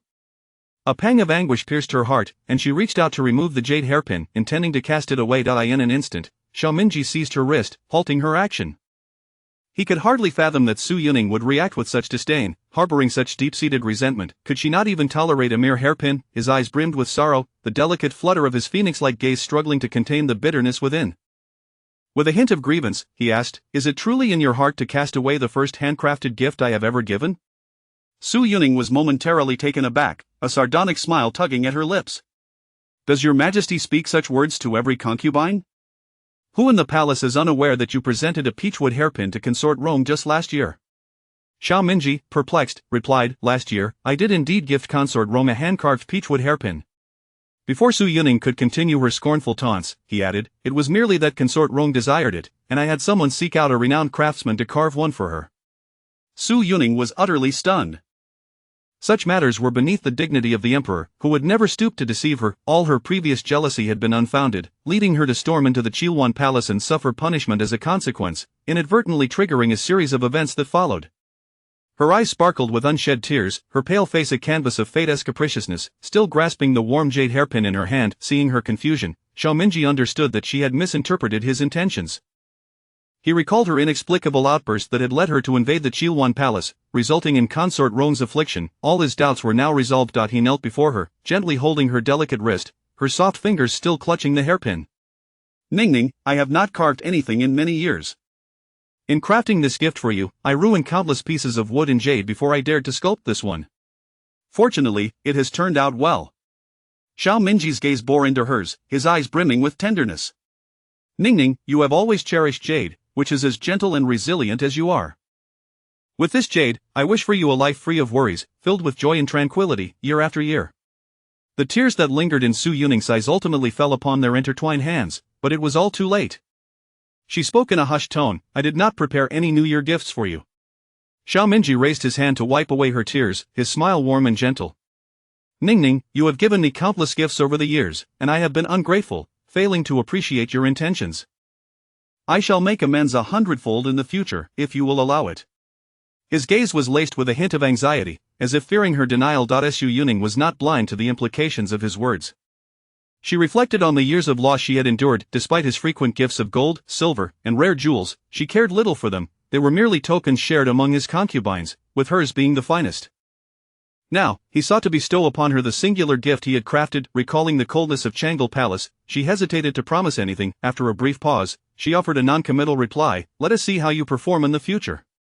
Xiaomingji had anticipated that the best outcome would be that Ningning would, as per usual, divert the conversation. Though he had tested the waters, he had long since resolved that regardless of her response, he would love her alone for this lifetime, dedicating everything to her. To his astonishment, Ningning had actually relented. A wave of immense joy surged within him, his eyes sparkling like stars, feeling enveloped by happiness beneath the warm sunlight. He tenderly pressed his lips to her fingers. Su Yuning, shyly lowering her head at his ardent gaze, thought how unbecoming he appeared, far removed from the regal demeanor expected of one seated upon the dragon throne. Before she could react, he swept her into his arms and strode towards the bed curtains. As she was lifted from the ground, her cheeks flushed with embarrassment, she playfully struck his firm chest. What other thoughts could occupy his mind besides such matters? Xiaomingji's kisses fell upon every inch of her, a cascade of affection. "Thank you, Ningning, thank you, What fantasies had this man conjured? Ningning, I love you." Their garments lay strewn across the floor. The moon hung bright and sparse in the sky, its silvery light gently illuminating the chamber. Chapter 39 Xiaomingji. The words of the blind are not mine. On the first day of the Lunar New Year, Emperor Xiaomingji found himself exceedingly occupied. First, he had to offer prayers and commence the New Year's writing, followed by ancestral worship, leaving him with scarcely a moment's respite. Rising early, he departed from the Changla Palace. With the Empress currently under house arrest, His Majesty had already issued a decree that all honors bestowed upon the imperial concubine Zhao Yuan would be equivalent to those of the Empress. Consequently, Su Yuning also rose early, completed her ablutions, donned her ceremonial attire, and joined Xiao Minji to receive the morning court greetings. The ceremonial rites were intricate, with ministers bowing in reverence, performing the 3 kneelings and 9 prostrations. After the ministers had paid their respects, His Majesty was expected to take his seat upon the throne in the Hall of Supreme Purity, where the Empress would lead the concubines in the customary 3 kneelings and 3 prostrations. However, Xiao Minji had instructed that the concubines bow to both him and the imperial concubine Zhao Yuan in the same manner. Once the concubines had completed their bows, the eunuchs guided the princess to perform the 3 kneelings and 9 prostrations before both His Majesty and the imperial concubine. Following the morning court, Su Yuning returned to Changla Palace to receive the homage of the noblewomen and to host a banquet. Meanwhile, the princes and ministers stood in accordance with the court hierarchy to partake in the feast within the Hall of Supreme Purity. In the main hall of Changla Palace, this humble servant pays her respects to the imperial concubine Zhao Yuan. May she live 1,000 years, 1,000 years, and 1,000,000 years. Su Yuning, adorned in a resplendent golden-hued attire befitting the imperial concubine and wearing a 9-tailed phoenix crown, radiated elegance and grace. With a perfectly measured smile, she raised her hand slightly. Be at ease.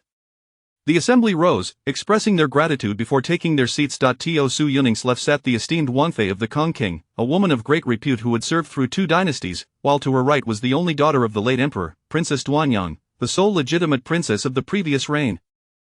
Many of the former emperor's daughters had been married off for political alliances. The 2nd and 5th princes were now His Royal Highness the Prince of England and the Prince of Yu, respectively. Once seated, Princess Duanyang lifted her teacup and took a sip, the fragrant aroma of the preaching Ming Longjing tea delighting her senses. Turning to the person seated above her, she smiled and remarked, "It is commendable that the imperial concubine remembers that this humble sister adores Longjing tea. Naturally, we are all one family. There is no need for the princess to stand on ceremony." The noble women and court ladies present had witnessed the emperor's fondness for the imperial concubine during the New Year's Eve banquet the previous night. Thus, they dared not overstep their bounds on this occasion. Even the normally proud and difficult Princess Duanyang wore a gracious smile. The gathering exchanged pleasantries, and for a brief moment, all was harmonious. On this day of homage in Changla Palace, old Madame Su and Lady Shen were also present among the guests. Old Madame Su, having not seen her granddaughter for quite some time, felt an immense sense of pride upon seeing the dazzling figure of the imperial concubine. As the hour approached, Su Yuning cheerfully declared, "The banquet has been prepared, let us take our seats." Indeed. Su Yuning was the first to rise and lead the way, with the others following suit. During the midday feast, as customary, the Hall of Supreme Purity presented exquisite dishes. The attendees expressed their gratitude, though in their hearts, they could not help but recall how, in years past, there had never been such lavish offerings during the banquets held at Fengyi Palace. Laughter and merriment filled the air. As evening descended, Su Yuning quickly instructed the palace maids to relieve her of the heavy phoenix crown, which had become burdensome. She was thoroughly exhausted from the day's events, her body aching from the strain, making it difficult for her to rise. When Xiao Minji entered the chamber, Su Yuning was in the midst of a bath, her hair damp and loosely wrapped in silk, casting a cautious glance at the silent man who had entered the hot spring. "Your Majesty, when did you arrive? Why was I not informed?" Xiao Minji looked down, loosening his belt with a charming smile in his enchanting phoenix eyes. "I heard that the imperial concubine had overexerted herself today, so I came to assist you with your bath." Su Yuning.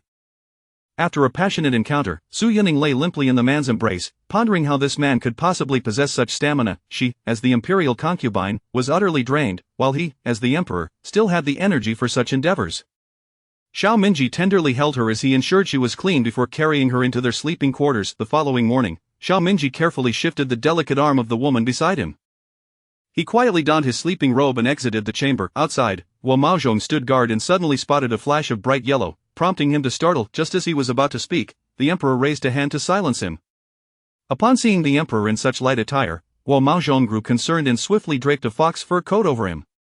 "Your Majesty, while the chamber is warmed by ample charcoal, you cannot simply emerge like this."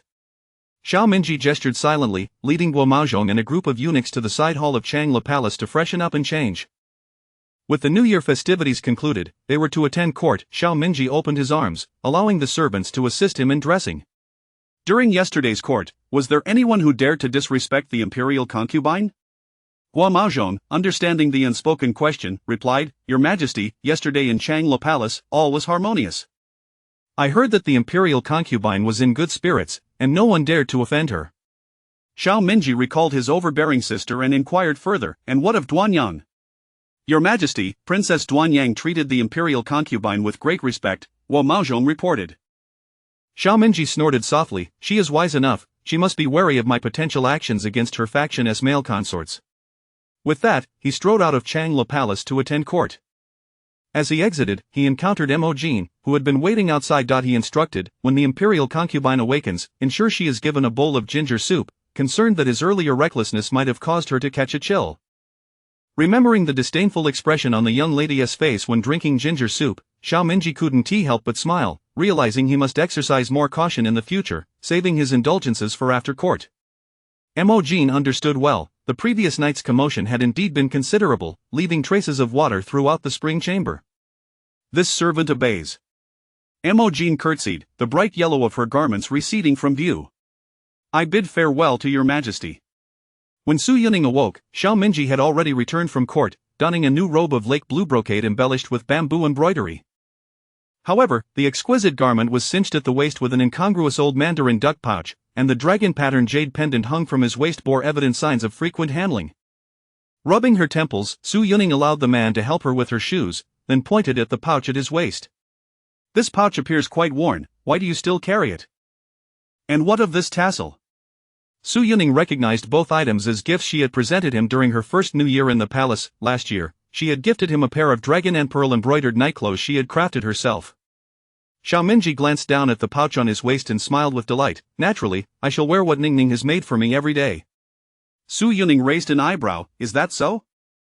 I seem to recall someone mentioning that images of mandarin ducks are inappropriate. Her gaze held a teasing glint. Your Majesty, do you know who said that? Xiao Minji, caught off guard, dared not meet her gaze, focusing instead on the surface of her shoes. After a long pause, he stammered, the words of the blind, certainly not mine.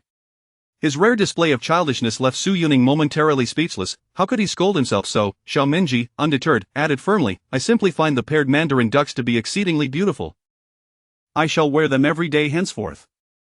Su Yuning silently glanced at the already worn pouch, her thoughts echoing, there was truly no need for that. Chapter 40. Returning to one's parental home. As Su Yuning rose, she was attended to while donning her garments, only to realize that something was amiss. Why is this a water blue long dress? The style was not what one would expect from a consort.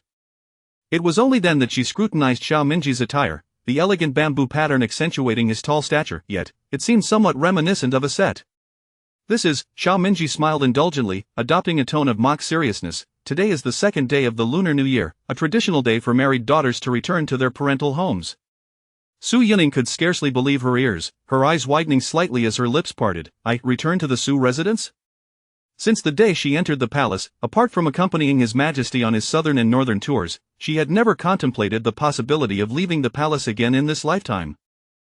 Not just her, but all the concubines in the harem, including the Empress, were similarly ensnared. Everyone was confined within this gilded cage, unable to escape, while those outside could not enter. Xiao Minji playfully tapped her delicate nose with his finger. If Ning Ning continues to be dazed, she will surely miss lunch at the Su residence. Regaining her senses, Su Yuning immediately grasped his hand, eager to depart. She had not anticipated that she could still return to the Su family for a meal. Her eyes glistened, as it seemed he was indeed slowly improving. Xiao Minji, resigned, held Su Yuning's small hand in his, coaxing her to finish her breakfast and ginger tea before assisting her into the carriage. The young lady was evidently overjoyed, downing the ginger tea in one go, seemingly unperturbed by his indiscretions from the previous night. Inside the carriage, Su Yuning was revitalized, far from her usual composed and dignified demeanor. Xiao Minji gathered her small hand within his sleeve to warm it. That moment, he felt he could not gaze enough at her radiant smile. With a hint of pride, Su Yuning raised her chin. Ahem, well, given your attentive efforts, I shall overlook last night's incident. Xiao Minji chuckled softly, leaning closer to her, the fine hairs on her face distinctly visible. What matter does Ning Ning refer to? Would you care to repeat it? His gaze was sincere, as if he genuinely did not recall. Su Yuning feigned a smile. Do not provoke me to anger on this joyous occasion. Xiao Minji, in an instant, ceased his teasing. I remember. I thank the esteemed lady for her mercy. He quickly donned a pleasing smile. His intention today was solely to bring her joy. Any misstep would be regrettable. However, the carriage came to a halt part way. Xiao Minji placed a hand warmer into Su Yuning's hands. I have matters to attend to. Wait a moment, Ning Ning. Confused, Su Yuning nodded. Shortly thereafter, he returned, wrapped against the biting wind. Observing that he appeared unperturbed, she thought little of it. The understated yet opulent carriage arrived at the gates of the Su residence. "Who goes there?" The guards at the Su residence stepped forward to inquire. Hua Maozhong advanced a step, his voice betraying a pitch uncommon for a typical man. "It is the Su family's eldest aunt accompanied by her husband, here to pay New Year respects to the master and mistress of the house. We kindly request a notification." The guards, clearly astute, recognized the extraordinary nature of the carriage and the dignified demeanor of those accompanying it, all exuding an air of authority. Realization dawned upon them. The Su family's eldest aunt was none other than the imperial concubine. Upon seeing the clean-shaven man, the guards' eyes widened in comprehension, and they hastily knelt before the carriage in trepidation. "Please wait, esteemed one. I shall go inform at once." With that, he dashed away. Inside the Su residence, the main and secondary households had gathered in the Shoan Hall to exchange auspicious greetings. Su Zongbua's two illegitimate daughters were present, while Su Jinshu's husband occupied the front hall, and she, along with her sister Su Jinqing, entertained the matriarch. Suddenly, a young servant rushed in, breathless and struggling to articulate, "Old madam, outside, outside." Su old madam furrowed her brow. "What is it outside? Speak clearly." The servant caught his breath. "Outside, it is said our eldest aunt has brought her husband to pay New Year respects." "What?" Su old madam rose, leaning on her cane. The women present were utterly astonished. The eldest aunt of the Su family was indeed the imperial concubine, and her husband, good heavens, the emperor. The matriarch hurriedly led the ladies out of the Shoan Hall. "Open the main gate wide and prepare a grand welcome for our esteemed guests." Old madam's legs had become considerably more nimble, her face flushed with excitement. "Have we notified the master?" Replying to the old madam, "We have already dispatched someone to inform him." Indeed, by the time old madam arrived, Su Zongbua was already waiting with the men. Xiao Minji lifted the curtain and disembarked from the carriage, adorned in a jade crown and brocade robe, draped in a dark cloak. Upon exiting, he immediately turned, extending his hand to assist the occupant from the carriage. Su Yining, clad in a water blue long dress, was enveloped in a pure white fox fur cloak that Xiao Minji had fastened for her. A jade begonia hairpin adorned her hair, exuding an air of elegance and nobility. Her porcelain white hand rested on Xiao Minji's arm as she stepped down from the carriage. The scene was familiar to the Su family members, yet it left others in awe. After all, it was the first time they had seen Su Yining since her entry into the palace 3 years prior. The rumors of her being favored by the emperor were indeed an understatement, as the reality was even more striking. As Su old madam and Su Zongbua prepared to pay their respects, they were halted by Xiao Minji's commanding presence, his voice cool yet imbued with undeniable authority. "We are in plain clothes upon leaving the palace. Grandmother and uncle need not be overly formal." Both the old madam and Su Zongbua were taken aback. "We understand, your majesty, please, do come in." They respectfully cleared the way for the emperor and his consort to enter the residence. Su Yining affectionately took old madam's hand. "Grandmother, it has been far too long since we had a proper conversation." She exchanged a glance with her elder brother, Su Yining. It had been many years since they last saw each other. Xiao Minji stood beside Su Yining, ensuring she did not become too caught up in her joy to mind her footing. Old madam's heart swelled with happiness at the sight of her most cherished granddaughter, tears welling at the corners of her eyes. Good, good, good. It is all grandmother's fault. Let me have a good look at Our Lady."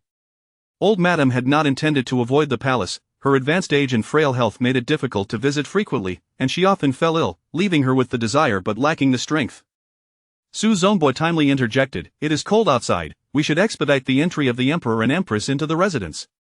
Xiao Minji supported Su Yining as they walked ahead, flanked by Su Zongbua and old madam. Su Zonghan and his wife followed closely behind, with the younger generation trailing, their presence unremarkable in comparison. In fact, none of Su Zongbua's sons had yet married, so they did not need to accompany their wives back to their parental homes. With the exception of the eldest son of the second branch, who was stationed at the frontier, the Su family was complete for this reunion. Even Su Zongjing brought his son to the Su family to pay New Year respects to the matriarch. Otherwise, it would have been a rather solitary affair for the two of them. The few young ladies lagging behind gazed at their elder sister, the center of attention, with envious eyes. Su Zongbua's second daughter, Su Jinma, sighed in admiration. "Elder sister is truly beautiful, dressed like a celestial being." Su Jinqing, with an air of certainty, remarked, "Of course, our cousin possesses an unparalleled beauty. The emperor dotes on her immensely." The latter part was murmured softly. The Su girls raised their heads, just in time to witness the emperor assisting their elder sister with her skirt as she ascended the steps. They all nodded in agreement, recognizing that the emperor's affection was indeed profound, as if he held her in the very depths of his heart. After all, they had never heard of anyone daring to walk in front of the emperor, yet today, they witnessed it firsthand. Chapter 40. Returning to one's parental home. As Su Yuning rose, she was attended to as she donned her attire, only then realizing that something was amiss. Why is it a water blue gown? This style did not resemble that of a consort. Upon scrutinizing the garments worn by Xiao Minji, the elegant and refined bamboo motif accentuated his tall and graceful stature. However, it bore a striking resemblance to a particular outfit. This is, Xiao Minji chuckled indulgently, adopting a somewhat serious tone. Today is the second day of the Lunar New Year, a customary day for married daughters to visit their parental homes. Su Yuning could hardly believe her ears. Her eyes widened slightly, and her lips moved. I am returning to the Su residence? Since entering the palace, apart from accompanying the emperor on his southern and northern tours, she had never fathomed that she could step outside the palace again in this lifetime. Not just her, but all the concubines in the harem, including the Empress, were similarly confined. They were all trapped in this gilded cage, unable to escape its confines, while those outside could not enter. Xiao Minji playfully tapped her delicate nose with his finger. If Ningning continues to dawdle, she will miss lunch at the Su residence. Su Yuning snapped back to reality and immediately grasped his hand, eager to depart. She had never anticipated that she could return to the Su family for a meal. Her eyes brimmed with unshed tears. It seemed that he truly was getting better. Xiao Minji, somewhat helpless, held Su Yuning's small hand in his, coaxing her to have breakfast and ginger soup before assisting her into the carriage. The girl appeared utterly delighted, downing the ginger soup in one go, showing no signs of resentment over his earlier indiscretions. Inside the carriage, Su Yuning was invigorated, her demeanor far removed from her usual calm and dignified self. Xiao Minji gathered her small hand, warming it within his sleeve. In that moment, he could not get enough of her radiant smile. Su Yuning, somewhat haughtily, lifted her chin and remarked, "Ahem, given how attentive you are, I shall overlook last night's incident." Xiao Minji chuckled softly, leaning closer to Su Yuning, the fine hairs on her face clearly visible. "What matter is Ningning referring to? Would you care to elaborate?" His gaze was utterly sincere, as if he had genuinely forgotten. Su Yuning forced a smile. "Do not provoke me to anger on this joyous occasion." Xiao Minji instantly sobered. I remember, thank you for your magnanimity, Your Highness." He quickly donned a fawning smile. His purpose today was to bring her joy. It would be counterproductive if he failed. However, the carriage halted midway. Xiao Minji placed a hand warmer into Su Yuning's hands, saying, "I have matters to attend to. Please wait here for a moment." Su Yuning nodded, her heart filled with curiosity. Before long, he returned, wrapped against the biting wind. Noticing nothing amiss with him, she dismissed her doubts. The understated yet lavish carriage came to a stop before the gates of the Su residence. "Who approaches?" The guards at the Su residence stepped forward to inquire. Hua Maozhong took a step forward, his voice uncharacteristically high-pitched for a man. "It is the esteemed eldest daughter of the Su family, accompanied by her husband, here to pay New Year's respects to the master and mistress of the house. We kindly request you announce our arrival." Clearly, the guard at the Su residence was astute. Upon seeing the extraordinary carriage and the imposing figures accompanying it, he quickly deduced the significance of the visitors. His eyes widened in realization. Who could forget the eldest daughter of the Su family, the royal consort? With a glance at the clean-shaven man before him, the guard immediately comprehended the situation and dropped to one knee, trembling with respect. "Please, esteemed guests, wait here. I shall inform them immediately." With that, he dashed away. Inside the Su residence, the main and secondary families were gathered in the longevity hall, exchanging auspicious words with the matriarch. Su Zonggua's two illegitimate daughters were present, while Su Jinshue's husband occupied the front hall, with her and her sister, Su Jinqing, entertaining the matriarch. Suddenly, a young servant rushed in, breathless and unable to articulate his words. "Old madam, outside, outside." Old Madam Su furrowed her brow. "What is the matter outside? Speak clearly." The young servant took a moment to catch his breath. "They say our eldest daughter has arrived with her husband to pay New Year's respects to the master and mistress." "What?" Old Madam Su stood up, leaning on her cane. The female relatives were all taken aback. The eldest daughter of the Su family, was that not the royal consort, and her husband? Good heavens, the emperor! The matriarch quickly ushered the women to leave the longevity hall. "Open the main gates wide, and prepare a grand welcome for our esteemed guests." Old Madam Su's steps had become considerably steadier, her face flushed with excitement. "Has anyone informed the master?" Replying to the old madam, "We have already sent someone to notify him." Indeed, when old Madam Su arrived, Su Zongbua was already waiting with the men. Xiao Minji lifted the curtain and alighted from the carriage, adorned in a jade crown and embroidered robe, draped in a dark cloak. As soon as he disembarked, he turned and extended his hand, waiting for the occupant of the carriage to descend. Su Yuning appeared in a water blue gown, a pure white fox fur cloak fastened by Xiao Minji at her back, with a jade begonia hairpin nestled in her hair. She exuded grace and nobility. Her porcelain white hand rested upon Xiao Minji's arm as she stepped down from the carriage. The sight was one that the Su family had grown accustomed to, yet it was a striking revelation for the others present. After all, it had been 3 years since Su Yuning entered the palace, and this was their first glimpse of her. The rumors of her favored status were one thing, but witnessing it was an entirely different matter. As old Madame Su and Su Zongbo prepared to bow in greeting, Xiao Minji held them back with a cool voice that commanded undeniable authority. "We are incognito, and there is no need for excessive formalities from my grandmother and uncle." Both the matriarch and Su Zongbo were momentarily taken aback. "We understand, Your Majesty, please come in." They stepped aside respectfully to welcome the Emperor and Empress. Su Yuning affectionately linked her arm with the matriarch's. "Grandmother, it has been far too long since we've had a proper conversation." She exchanged a glance with her elder brother, Su Yuni, both siblings having not seen each other in many years.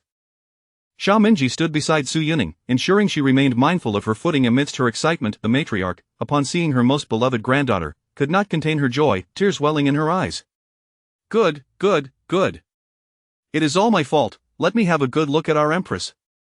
The matriarch had not intentionally avoided the palace, it was simply that her age had begun to take its toll, and she often fell ill, making her unable to visit. Su Zongbo interjected at an opportune moment. "It is cold outside, we should invite His Majesty and the Empress into the residence." Xiao Minji guided Su Yuning ahead, flanked by Su Zongbo and the matriarch. Following closely behind were Su Zonghan and his wife, with the younger generation trailing behind. The current generation of Su family sons had yet to marry, thus they were not obliged to accompany their wives back to their parental homes. Aside from the eldest son of the second family, who was stationed far in the frontier, the Su family was well represented. Su Zongjing had also brought his son to the Su residence to pay respects to the matriarch.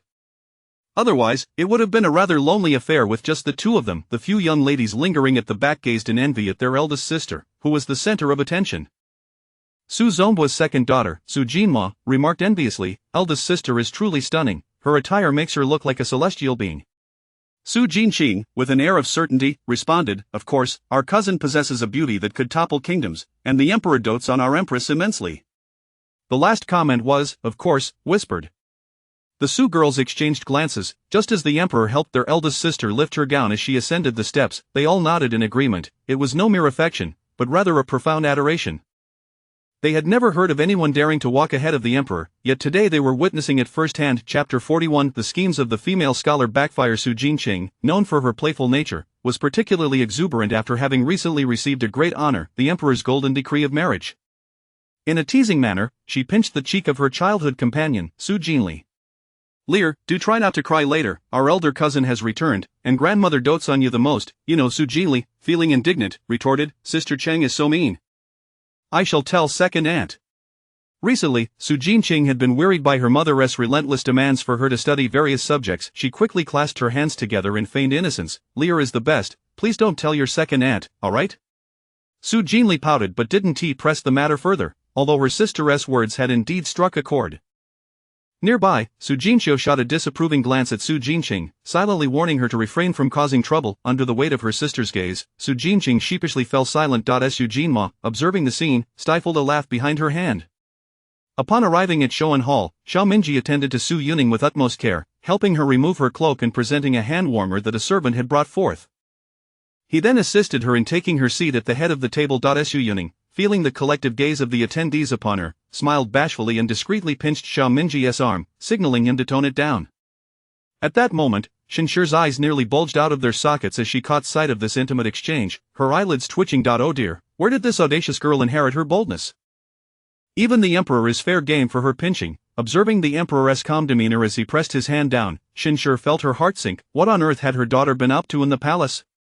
Unbeknownst to the onlookers, Xiao Minji first inquired about the old matriarch's health before turning his attention to Su Zongbo. With a smile in his phoenix-like eyes, he remarked, "It is said that a son-in-law should present fine tea and delicacies to his father-in-law upon visiting.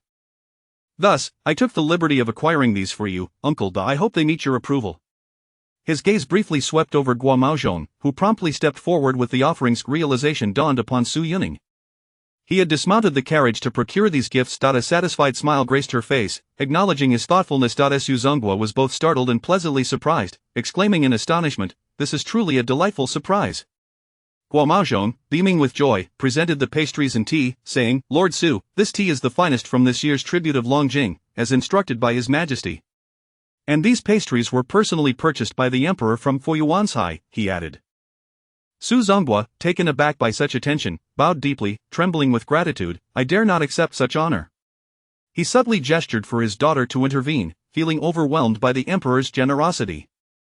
Su Yuning observed her father's varying expressions with amusement, smiling as she said, since it is the Emperor's kind intention, father should graciously accept. After another respectful bow of thanks, Su Zongguo straightened himself to sit down. With a wave of her hand, Su Yuning signaled Guo Maozhong, who promptly handed over the pastries and tea to Su Zongguo's personal attendant. The attendant, treating the items as if they were precious treasures, hurried away to place them with utmost care. Seeing her granddaughter so adeptly commanding the attention of the chief steward, and noting Gui Gongang's deference, the wrinkles at the corners of Su old matriarch's eyes deepened with both pride and concern. Fearing that her presence might impede familial bonding, Xiao Minji rose to escort Su Zongguo and the other gentlemen to the study for discussions. Should anything arise, have Mo Jin come fetch me, Xiao Minji advised, his concern palpable. Su Yuning sighed, knowing full well that there was little that could go awry in her household. Nevertheless, she acquiesced to his good intentions. Rest assured, I will. Their reluctance to part elicited fond smiles from the elders and envy from the younger generation. Just before departing, Su Jinxiu leaned in to whisper to her husband, Duan Mufei, make sure to seize this incredible fortune. Her words were not without merit. Su Jinxiu's husband was the legitimate second son of the Duke of Zhongyi, with an elder half-brother and a younger legitimate brother born of a secondary wife. With a father who was indifferent and a mother who had passed away, his maternal family was of humble origins, leaving his noble title precarious. Fortunately, he had proven himself worthy by excelling in the imperial examination and securing a modest official position. However, she had never anticipated that a routine visit to her maternal home would coincide with the emperor's return accompanied by the empress. The opportunity to ascend to greatness was now within reach. Observing the emperor's affection for the empress, and considering her sister's recent royal engagement, she could only hope that her husband would catch the emperor's eye and receive his patronage, rendering her scheming mother-in-law's plans futile. Reflecting on the emperor's earlier address to the empress, Xinshi tentatively inquired, What did His Majesty call you just now? Su Yuning raised her teacup to conceal her expression and replied vaguely, He often addresses me thus. This statement only served to elevate the perception of Su Yuning's favored status among the gathering. Xinshi exchanged astonished glances with her eldest daughter, both equally taken aback had they not noticed that the usually stern Su old matriarch was now beaming with delight. Su Yuning chose not to elaborate further, instead inquiring about her grandmother's health and expressing concern for her sisters. She turned to her 8-year-old third sister and beckoned, This must be Lear. You've changed so much in these past years that your elder sister hardly recognizes you. Su Jinli's mother, concubine Wei, was as delicate as a willow in the wind, thus she had been somewhat raised in the old matriarch's household. However, where her loyalties lay remained uncertain. The once cheerful little girl now seemed somewhat shy and timidly greeted, Your Highness, may you be well, without approaching, standing at a distance as if in fear. Noticing the girl's aloofness, Su Yuning smiled dim slightly. She said nothing further, merely instructing Mo Jin to present her with a few fashionable silk flowers. Xinshi, however, was displeased, recalling how concubine Wei would often entice the master into her quarters, and now Su Jinli dared to show such disrespect to her daughter.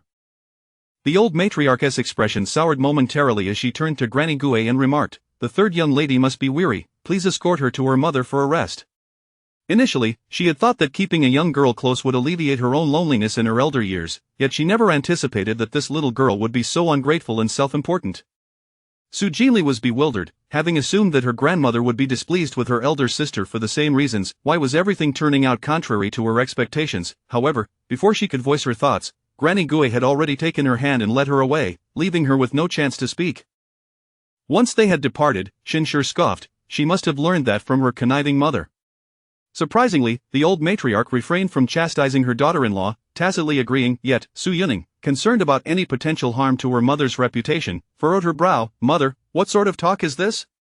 Seeing her daughter's displeasure, Xinshi immediately fell silent, though she mused inwardly that she had not spoken falsely. After all, Wei Shi was hardly from a reputable family. It was only after her family's decline that she resorted to cunning to enter the Su household. Since her arrival, she had truly embodied the essence of a delicate willow, a vixen reborn. Chapter 41 The scheme of the female scholar backfires. Su Jinqing, known for her playful spirit, was particularly elated after receiving the emperor's gracious blessing for a marriage proposal just the day before. In a teasing manner, she pinched the cheek of her younger cousin, Su Jinli. "Lear, do refrain from shedding tears later, our esteemed elder sister has returned, and grandmother dotes on you the most, doesn't she?" Su Jinli, brimming with indignation, retorted, "Sister Qing is being naughty. I shall inform second aunt." Recently, Su Jinqing had been overwhelmed by her mother's demands, burdened with incessant lessons. With hands clasped in a pleading gesture, she implored, "Lear is the most obedient, please don't tell second aunt, will you?" Su Jinli pouted and huffed but chose to remain silent. However, her sister's words struck a chord within her. Nearby, Su Jinxiu shot a warning glare at Su Jinqing, signaling her to avoid causing trouble. Under the pressure of her sister's gaze, Su Jinqing awkwardly fell silent. Su Jinma stifled a laugh, covering her mouth. Upon reaching Shoan Hall, Xia Minji attended to Su Yuning, skillfully helping her to remove her cloak and presenting a hand warmer brought by a servant. He gently assisted her in taking her seat at the head of the table. Su Yuning, feeling the weight of the collective gaze upon her, shyly smiled, discreetly pinching Xia Minji's arm to signal him to tone it down. Meanwhile, Xin Shi, who had caught this intimate exchange, nearly gasped in disbelief, her eyes widening. How audacious of her daughter to act so boldly. Even the current emperor was not spared from her whims. Observing the emperor's unperturbed demeanor as he pressed down a sigh, Xin Shi felt a wave of anxiety wash over her. What mischief had her daughter engaged in within the palace? Unbeknownst to the onlookers, the intricate dynamics of power were at play. Xiao Minji first inquired about the health of the matriarch before turning his attention to Su Zonghua. With a smile in his phoenix-like eyes, he stated, "It is said that a son-in-law should present fine tea and pastries to his father-in-law upon visiting. I took the liberty of personally selecting these for my esteemed uncle. I hope you find them satisfactory." His gaze swept over Guo Maozhong. Guo Maozhong promptly presented the items with a beaming smile.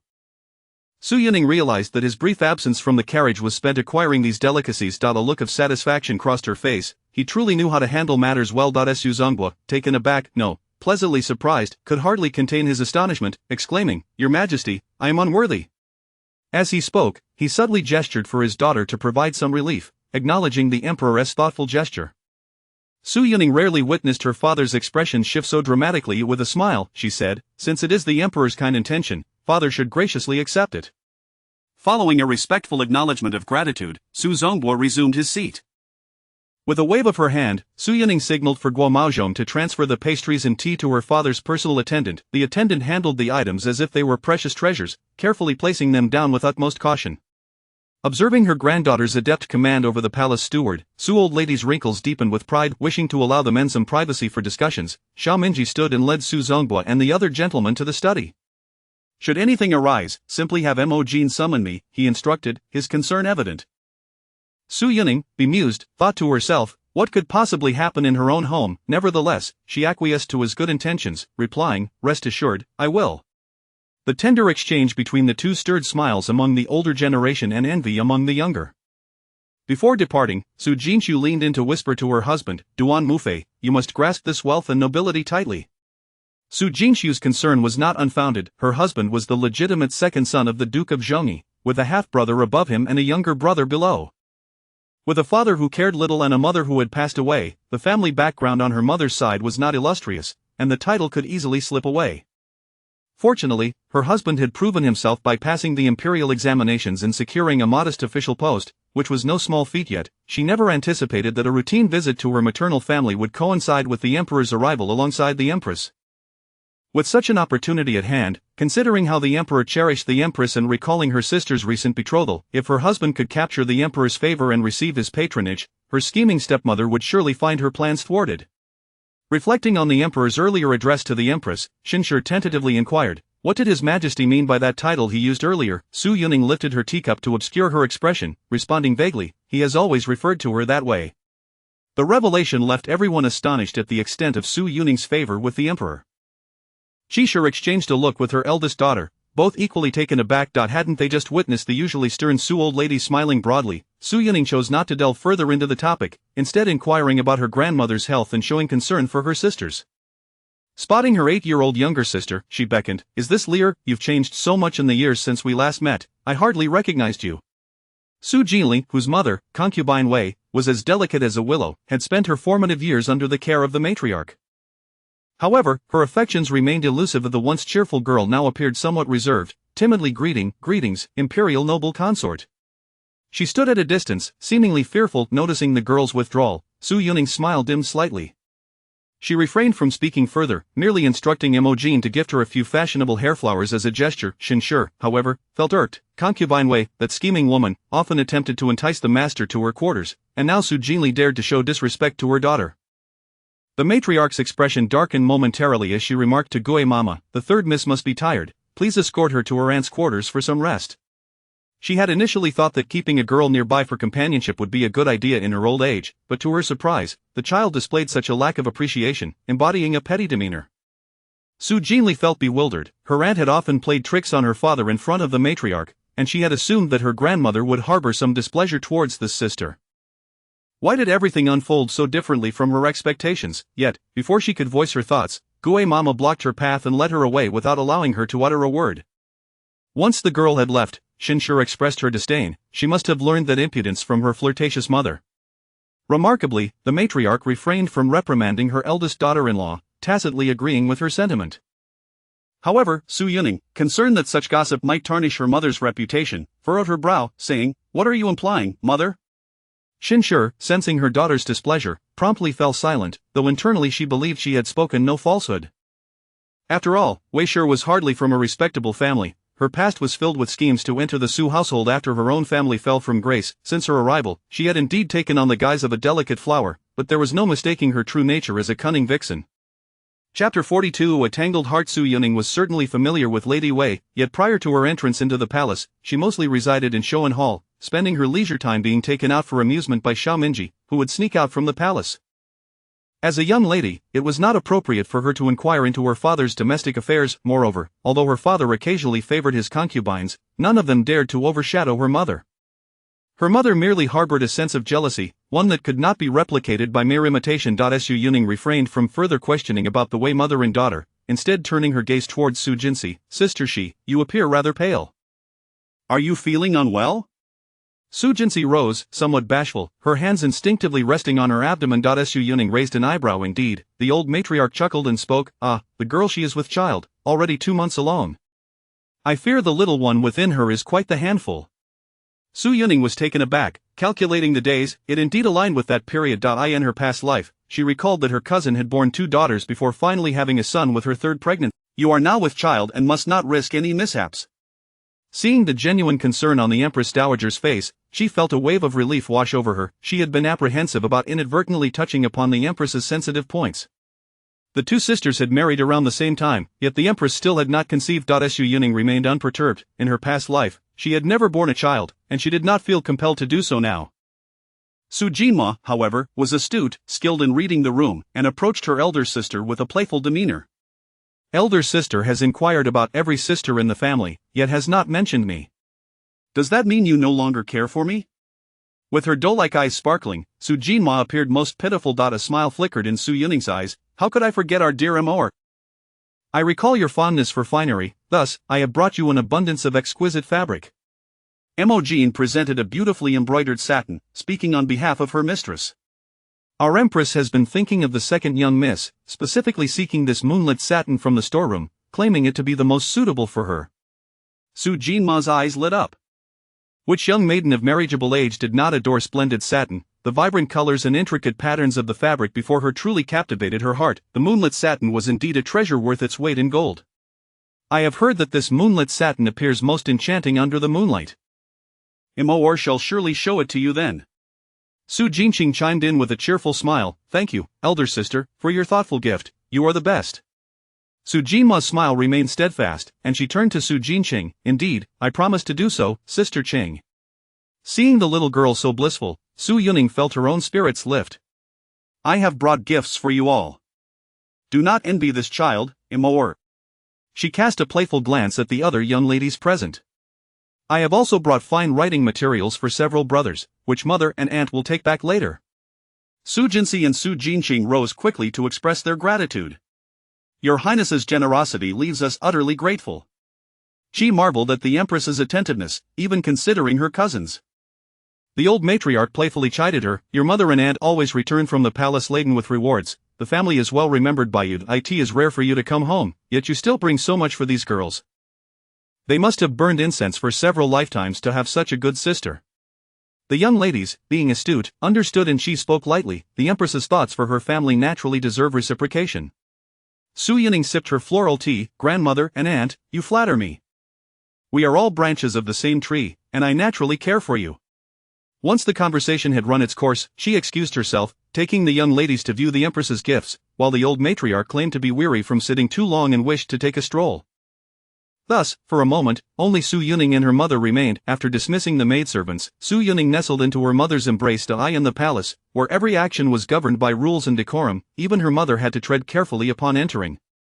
To exchange a few words of concern was already a rare luxury. Shen held her beloved daughter tightly, her eyes brimming with unshed tears. My child has suffered.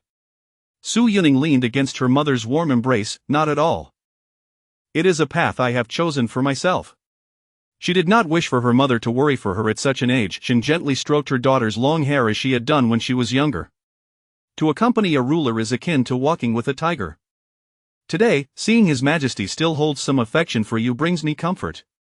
Su Yuning quietly listened to her mother's tender murmurs and gentle admonitions. Finally, Shen hesitated before asking, Ninger, what are your thoughts on having children? Let nature take its course. I do not force it. If it happens, it happens. I only wish to live happily. Shen was momentarily speechless, the words caught in her throat, ultimately transforming into a resigned sigh. Very well. Your father and grandmother have changed their minds. As a mother, I cannot impose my wishes upon you. I believe in my daughter's ability to thrive in the palace, even without the emperor's favor. Yet, he is the one you have admired since childhood, and I fear you might harbor burdens that could affect your health. No one knows a daughter better than her mother. This girl before her was the precious child she had carried for 10 months. Shen had noticed her daughter's peculiar demeanor since her last visit to Changle Palace. Her relationship with the emperor was distant, as if she had become indifferent to many matters. The distinction between love and indifference was glaringly evident, as if their roles had reversed. This return to the Su family only made it more apparent. She worried that her daughter would become so entangled in her emotions that it might lead to illness. Mother, you worry too much. One must love oneself first. I merely feel that in the past, I lost myself, and in the end, it was all for naught. Su Yuning appeared unfazed. In her earlier life, she had harbored hatred towards Xiaominji for his actions with a palace maid, for his lack of trust, and even in her final moments, she had not awaited his glance.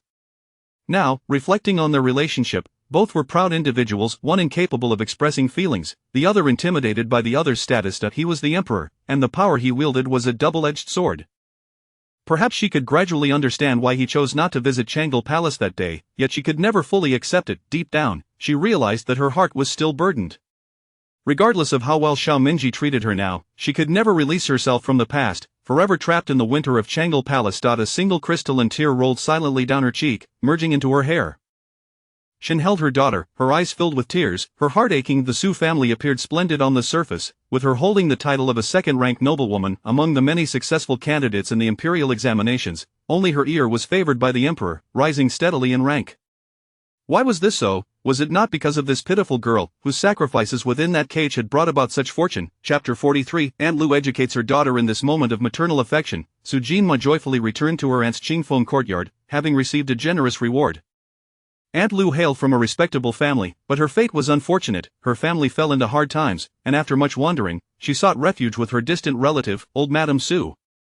Upon recognizing her decent character, old Madame Su took her in as a concubine for the then head of the Su family, Su Zongbo. To everyone's delight, she soon bore both a son and a daughter, a pair of twins.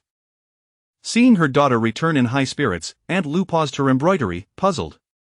Why weren't you with the Empress at Shoan Hall? As a concubine, she understood that intruding upon the Empress might not be well received, so she had merely bowed respectfully from a distance before returning.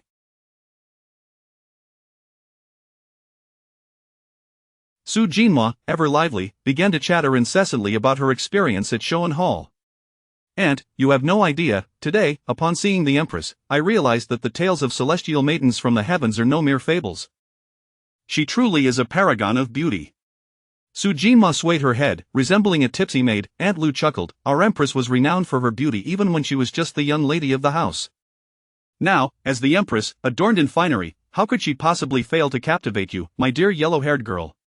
Su Jinma pouted, seemingly perplexed. Indeed, the Empress spoke in such soft tones, nothing like the imposing figure I had imagined. I wonder what exactly that girl Jinli is afraid of.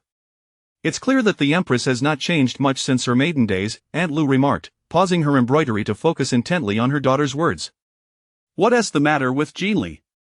After taking a bite of chestnut cake, Su Jinma continued, the Empress has not seen us sisters for quite some time and wished for Jinli to come forward for a clearer view. Yet, that girl acted just like the Empress was fearsome, timid and unwilling to approach, her words rife with distance, causing the Empress's smile to fade. Do they think everyone is a fool? Isn't she merely emulating her own mother? Aunt Lu rolled her eyes in disdain, as she had always looked down upon the seductive demeanor of Linfeng residents, though she tempered her criticism in front of her daughter. Who was the Empress? Even though she rarely ventured beyond her doors, she had heard of the current emperor's adoration for the Empress, since the establishment of the Dashi dynasty, which imperial consort has ever returned home. Not even the Empress herself had done so, yet, their Su family's Empress had returned. The emperor even accompanied her to the Su residence. The third young lady, despite not being particularly close to the Empress, resorted to such petty tactics. Indeed, Su Jinma sipped her tea and nodded. At that moment, mother and grandmother's expressions soured. Grandmother even instructed Grandma Gue to escort Jinli back to Linfeng residence. Aunt Lu's eyes sparkled with mockery. Our matron is usually the most fond of the Empress. Grandmother holds the Empress in the highest regard among your generation of sisters. It would be a wonder if she didn't succeed. Su Jinma blinked her doe-like eyes and leaned closer to her mother, whispering, just now, after we left, Sister Jinqing said that if the emperor were present, Jinli might have incurred his wrath right then and there. Aunt Lu, filled with trepidation, admonished her daughter, you mustn't emulate that girl. You and the Empress are blood relatives. When one flourishes, all flourish. You must rely on the Empress and our matron when you marry in the future. Gazing at her blossoming daughter, she mused, look at your sister Chang. She has received a marriage decree from the emperor. I do not seek such grandeur for you, but I hope that your future husband will show you a modicum of respect due to the Empress. She feared her daughter, as a concubiness child, would face disdain from others. Su Jinma had not anticipated that her light-hearted remarks would displease her mother, and she quickly responded, Mother has always imparted wisdom to both me and my brother, and I have naturally kept it close to my heart. Besides, my eldest sister even gifted me with a piece of moonlit brocade. With that, she signaled to the maid behind her to present the Empress's gifts. Aunt Lu was taken aback, her lips slightly parted. All of this is from the Empress? She gestured towards the gold and silver hairpins and exquisite brocade. Su Jinma linked her arm with her mother's and nodded, yes, Aunt. Even Aunt Imogen at the Empress's side said that these golden hairpins and jade ornaments were gifts from her to you. Aunt Lu examined the items closely, noting that their designs were indeed not typical of a maiden's adornments. She was utterly astonished that the Empress still remembered her, her hands trembling as she pondered what to do next. Should I go and thank the Empress? She hesitated. After all, Jinma had just said that the Empress and her matron were enjoying a reunion. Would her intrusion be seen as ungrateful? She hurriedly instructed her personal maid, Yun Xian, quickly take the fox fur cloak I made for the Empress to show in hall. She also ordered that the lavish gifts be stored carefully, contemplating what garment to craft for her daughter from the moonlit brocade. Her thoughts flowed ceaselessly. Fortunately, I had the foresight a month ago to prepare for the Empress's upcoming ceremony. Aside from my embroidery skills, I had little else to offer, so I personally made her a fox fur cloak as a token of my appreciation, along with some small items like handkerchiefs and scented sachets, hoping only that the Empress would not look down upon them. Su Jinma smiled to reassure her aunt, do not worry, Aunt. The Empress is the most generous and kind-hearted. Aunt Lu felt at ease, playfully poking her daughter's forehead with her slender finger. You mischievous girl. In the listening pine pavilion, Xiao Minji sat regally at the head of the table, adorned in a splendid robe and jade belt, exuding an air of authority. He first assessed the scholarly knowledge of Su Yuni and Su Yunqing. Su Yuni responded aptly, earning Xiao Minji's satisfaction. Though younger, Su Yunqing was diligent, albeit somewhat hesitant in places, yet Xiao Minji did not press the matter, allowing him to pass easily. They then engaged in casual discussions about state affairs with brothers Su Zonghua. Only then did Su Yunqing wipe the sweat from his brow, sighing in relief that the emperor's presence was indeed formidable. Su Yuni had already entered the court as an official, and thus bore some psychological pressure. However, now at the Su residence, the emperor was here as a relative by marriage, accompanying his sister. He feared the emperor might look down upon her. Suppressed by frustration, Su Yuni felt it inappropriate for his sister to be the one strategizing for his future. Was it not too much of a burden for him? It should be his role to be her support. Xiao Minji broached the topic of disaster relief, saying, the Right Chancellor has recommended himself, yet we lack an assistant. I believe Yuni would be a good fit. What do you think, uncle? Su Zonghua was taken aback, rising to pay his respects. Your Majesty, I fear my son may be lacking and cause trouble for Chancellor Pei. Chancellor Pei Xian was a young and shrewd man, having been promoted by the emperor himself from humble beginnings. Given his eldest son's current lowly position, he feared offending Pei Xian. Moreover, with the potential for chaos among disaster-stricken refugees, he worried for his legitimate son's safety. Xiao Minji turned his gaze to Su Yuni. What do you think, Yuni? Upon hearing this, Su Yuni felt an urgent desire to respond. To his astonishment, his father had declined the offer on his behalf. Now that the emperor was asking, he immediately lifted his robe and knelt before the emperor. Your Majesty, I am willing to follow Chancellor Pei in disaster relief. With resolute eyes, he was determined not to remain in the lap of luxury, following the path his father had laid out for him. He sought to carve out his own path. Chapter 44. Promoting Su Yuni. A satisfied gleam flickered in Xiao Minji's phoenix eyes. In his previous life, Su Yuni was unwilling to remain mediocre, striving to break free from the constraints of the Su family, ultimately embarking on a military path akin to Su Yinshu. Yet, it became clear that Su Yuni was ill-suited for a military position, being far more adept in the realm of civil service. This life, he naturally wished to allow Su Yuni to showcase his talents, and he hoped that someone from the Su family could support Ningning. Excellent. Ambitious, today, I grant your request, and I trust you shall not betray my faith in you.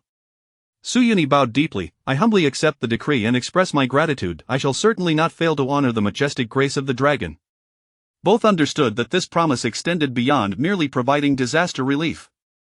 A satisfied smile graced Xiao Minji's face. Su Zonghua, feeling anxious and helpless, realized he could no longer manage his son and daughter. Su Zonghan glanced at his brother's expression and gently patted his shoulder in a comforting manner. It was evident that his eldest nephew was destined for significant responsibilities. Meanwhile, Su Zongjing sat beside his son, maintaining a respectful silence, unable to interject. Xiao Minji cast a casual glance at the silent figure of Su Yuni, noting that his third uncle bore no resemblance to the Su family, being overly compliant and lacking in masculine vigor.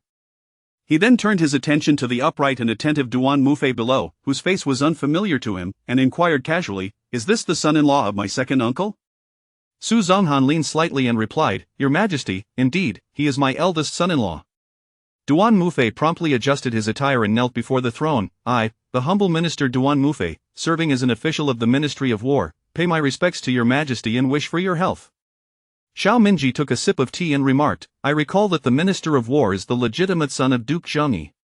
"Indeed, your Majesty," Duan Mufei affirmed. Xiao Minji regarded him with a nod. Duke Zhengyi has raised a fine son. Duan Mufei, filled with joy, quickly bowed and expressed, "I am grateful for your Majesty's praise, but I am unworthy of it." Xiao Minji gestured for him to rise. Duan Mufei suppressed his excitement. Receiving a compliment from the emperor was a pinnacle that many could only dream of reaching. After discussing state affairs, Xiao Minji engaged in a game of chess with Su Zonghua.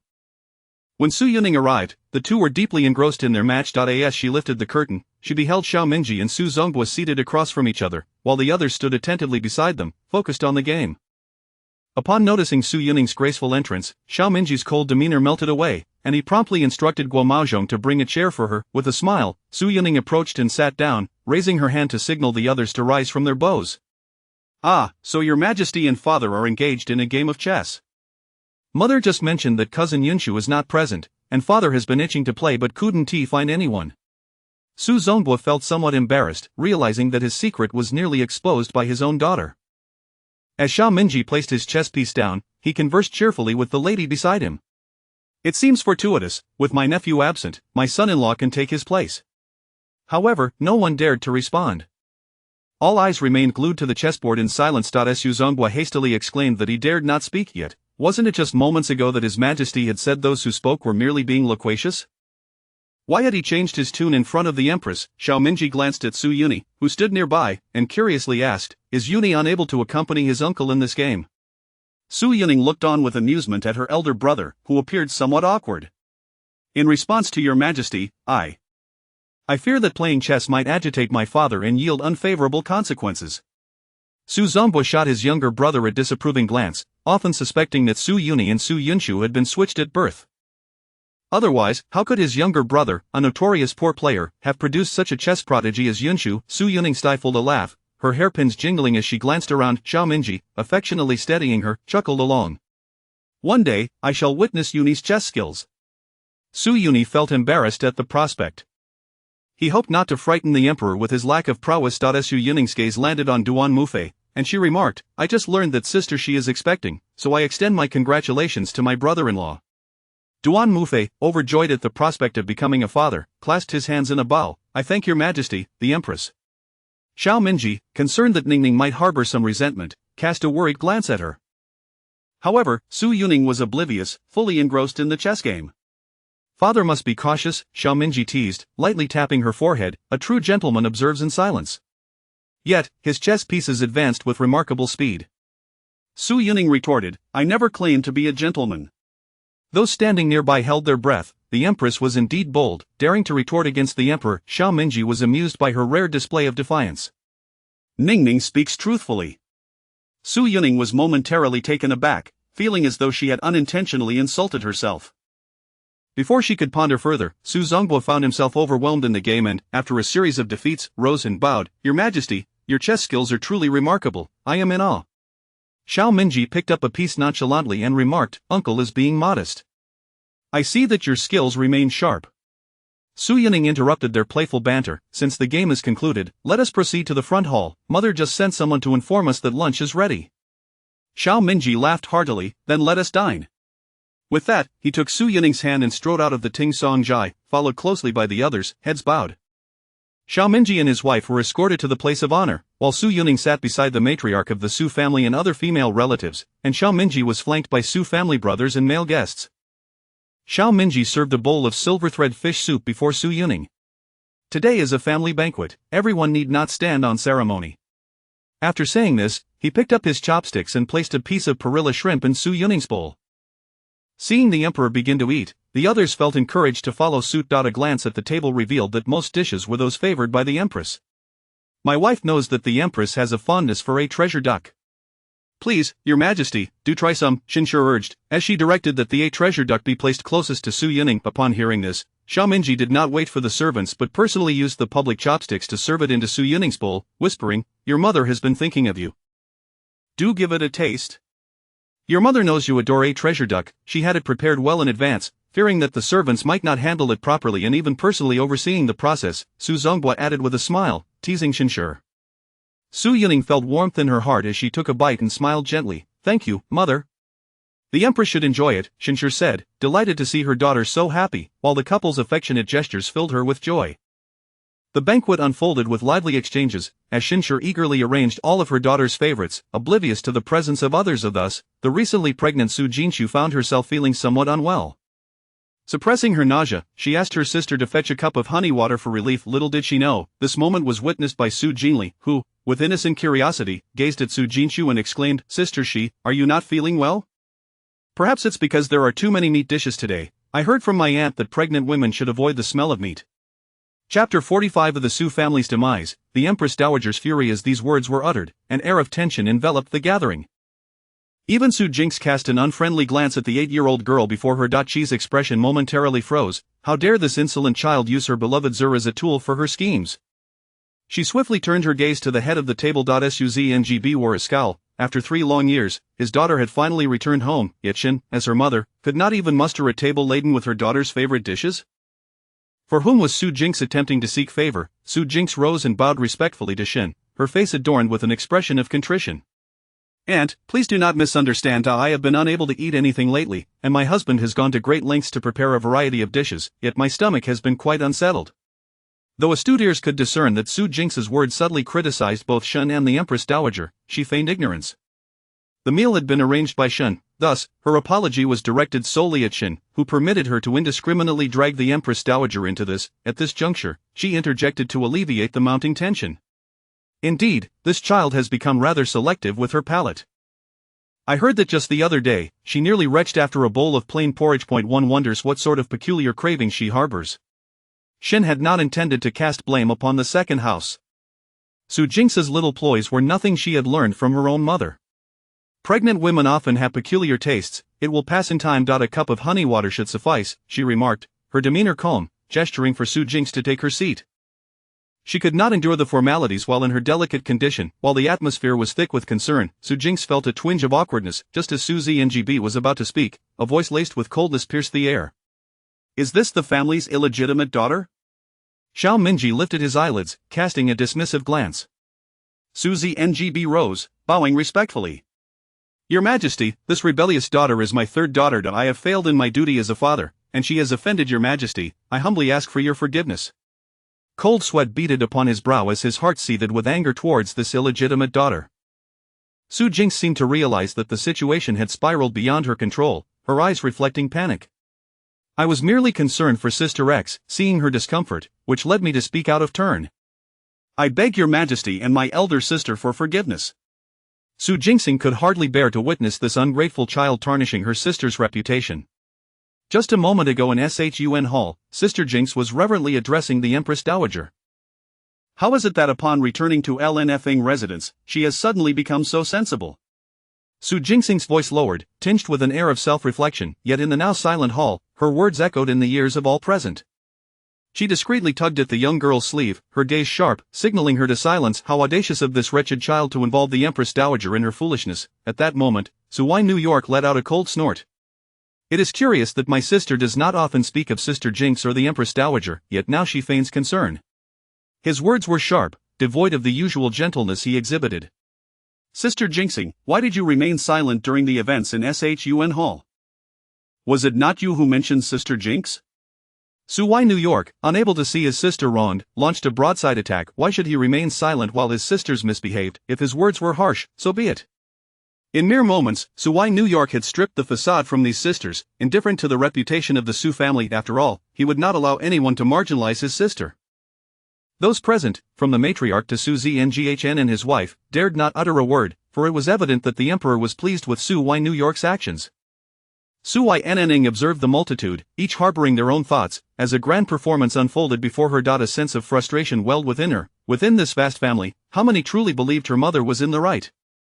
They all feared being implicated, hastily shifting blame. Having been married for years, her first return home was marred by the incessant troubles instigated by the 8-year-old Su Jinx. I was unaware that the family rules were so lax, allowing an illegitimate daughter to speak so freely at a banquet. Suwai Nneng's face flushed with anger as she publicly expressed her outrage. Her words sent a chill through the assembly, compelling many to kneel in fear. She, who had always held family ties dear, had never imposed her status as a favored consort upon the Su family, hastily considering their needs.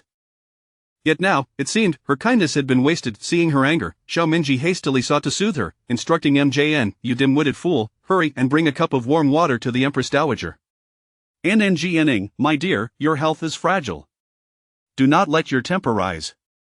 He knew well that she preferred plain water over even the mildest tea. MJN, feeling a sense of indignation on behalf of her mistress, quickly fetched warm water. Xiao Minji held the cup to her lips, allowing her to sip until her fury began to subside. Once he saw her calm, his fierce gaze swept over the kneeling assembly. You wretched fools! I had no idea that Su Tiwei ran his household in such a manner. How can I trust you with state affairs? Since entering the hall, this was the first time Xiao Minji referred to Su Zngb as Su Tiwei rather than uncle, a clear indication of his ire. Su Zngb, cursing that rebellious daughter 1,000 times in his mind, felt a pang of heartache for his precious daughter, who could not even enjoy her meal without facing this turmoil. I am guilty. This rebellious daughter has disturbed the Empress Dowager's peace, and I shall impose strict punishment. His words only served to further alienate LNFing residents, a place that had been favored for only a few days and now seemed to have grown so ungrateful.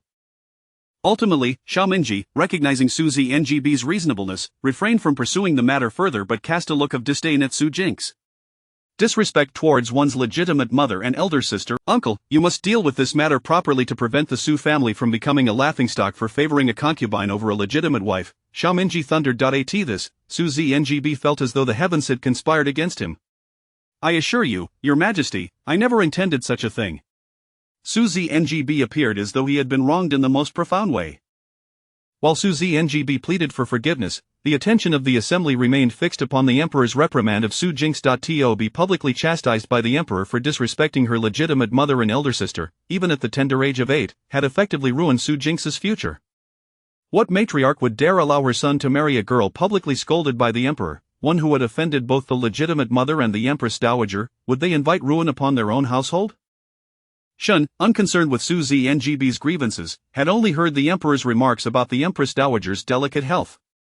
Your Majesty, she has hardly consumed enough, she should have more, lest her health be compromised further, she said, her face displaying overt concern. Upon hearing her mother's words, Su Ynning felt her anger dissipate, instructing MJN to assist her mother to her feet, though her appetite had vanished entirely. I trust that my uncle is not such a person. Everyone, please rise, Xiao Minji declared, not wishing to ruin the day of return completely. Thank you, Your Majesty. Chapter 45 of the Su family's demise. The Empress Dowager's fury. As these words were spoken, the atmosphere at the table became somewhat tense. Even Su Jinsi cast an unfriendly glance at the 8-year-old girl before her Dachi's expression momentarily faltered. How dare this insolent child use her shear as a stepping stone? She quickly turned her gaze to the head of the table.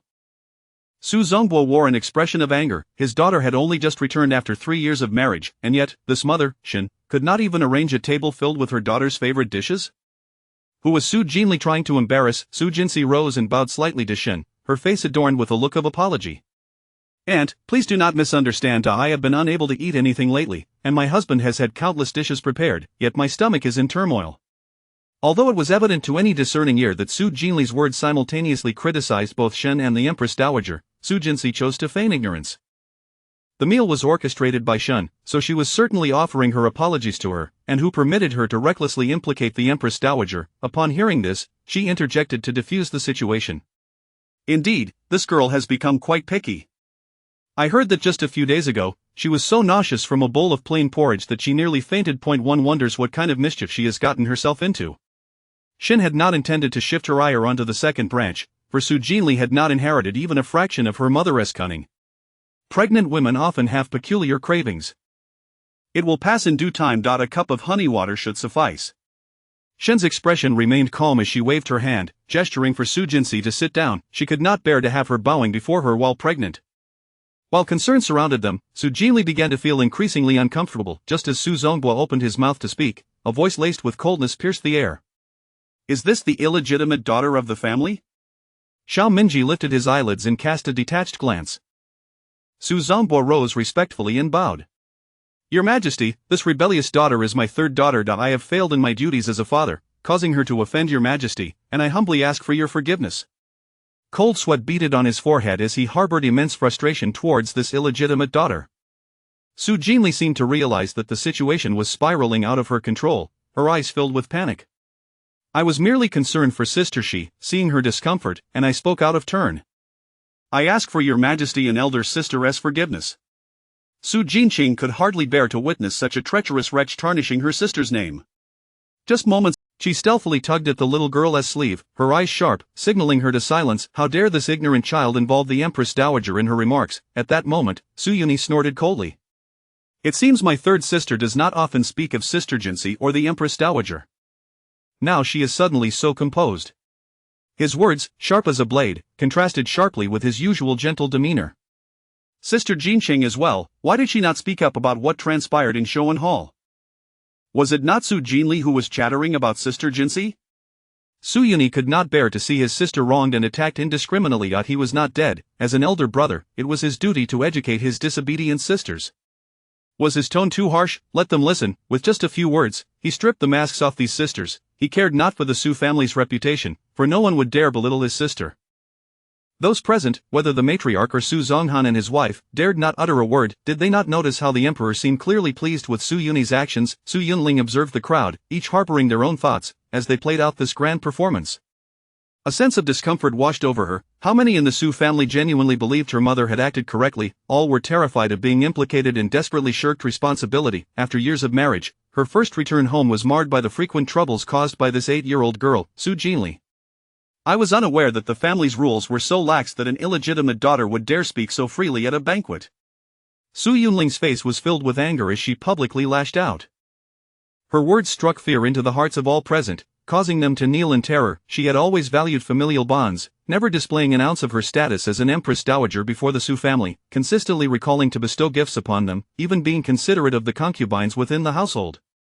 But now, it seemed all her kindness had gone to waste. Seeing her agitated, Xiao Minji quickly soothed her, instructing Emojin, how foolish, hurry and fetch a cup of warm water for the Empress Dowager. Ningning, my dear, your health is fragile. Do not let your temper rise. He knew his Ningning had never favored tea, even plain water was preferable to bitter tea. Emojin, feeling pity for her mistress, hurriedly fetched warm water. Xiao Minji held the cup, offering her a few sips, and once her temper had cooled somewhat, he turned his fierce gaze towards the kneeling crowd. "You wretches! I had no idea that Su Taiwei managed his household in such a manner. How can I trust you with state affairs?" From the moment he entered, this was the first time Xiao Minji addressed Su Taiwei instead of uncle, underscoring his displeasure. While Su Zonghua internally scolded that rebellious daughter 1,000 times, he also felt pained that his precious daughter could not enjoy her meal and had to endure such humiliation. "I am guilty. This rebellious daughter has disturbed the Empress Dowager's peace, and I shall ensure she is severely punished." Now, even Lingfeng residents had begun to feel the disdain, as having indulged her for a few days, she had become so audacious. Ultimately, Xiao Minji, seeing Su Zonghua was reasonable, did not pursue the matter further, yet cast a disdainful glance at Su Jinli. "To disrespect your legitimate mother and elder sister, you ought to be dealt with appropriately by your uncle, lest it becomes a laughingstock for the Su family to favor a concubine over a legitimate wife," Xiao Minji admonished sternly.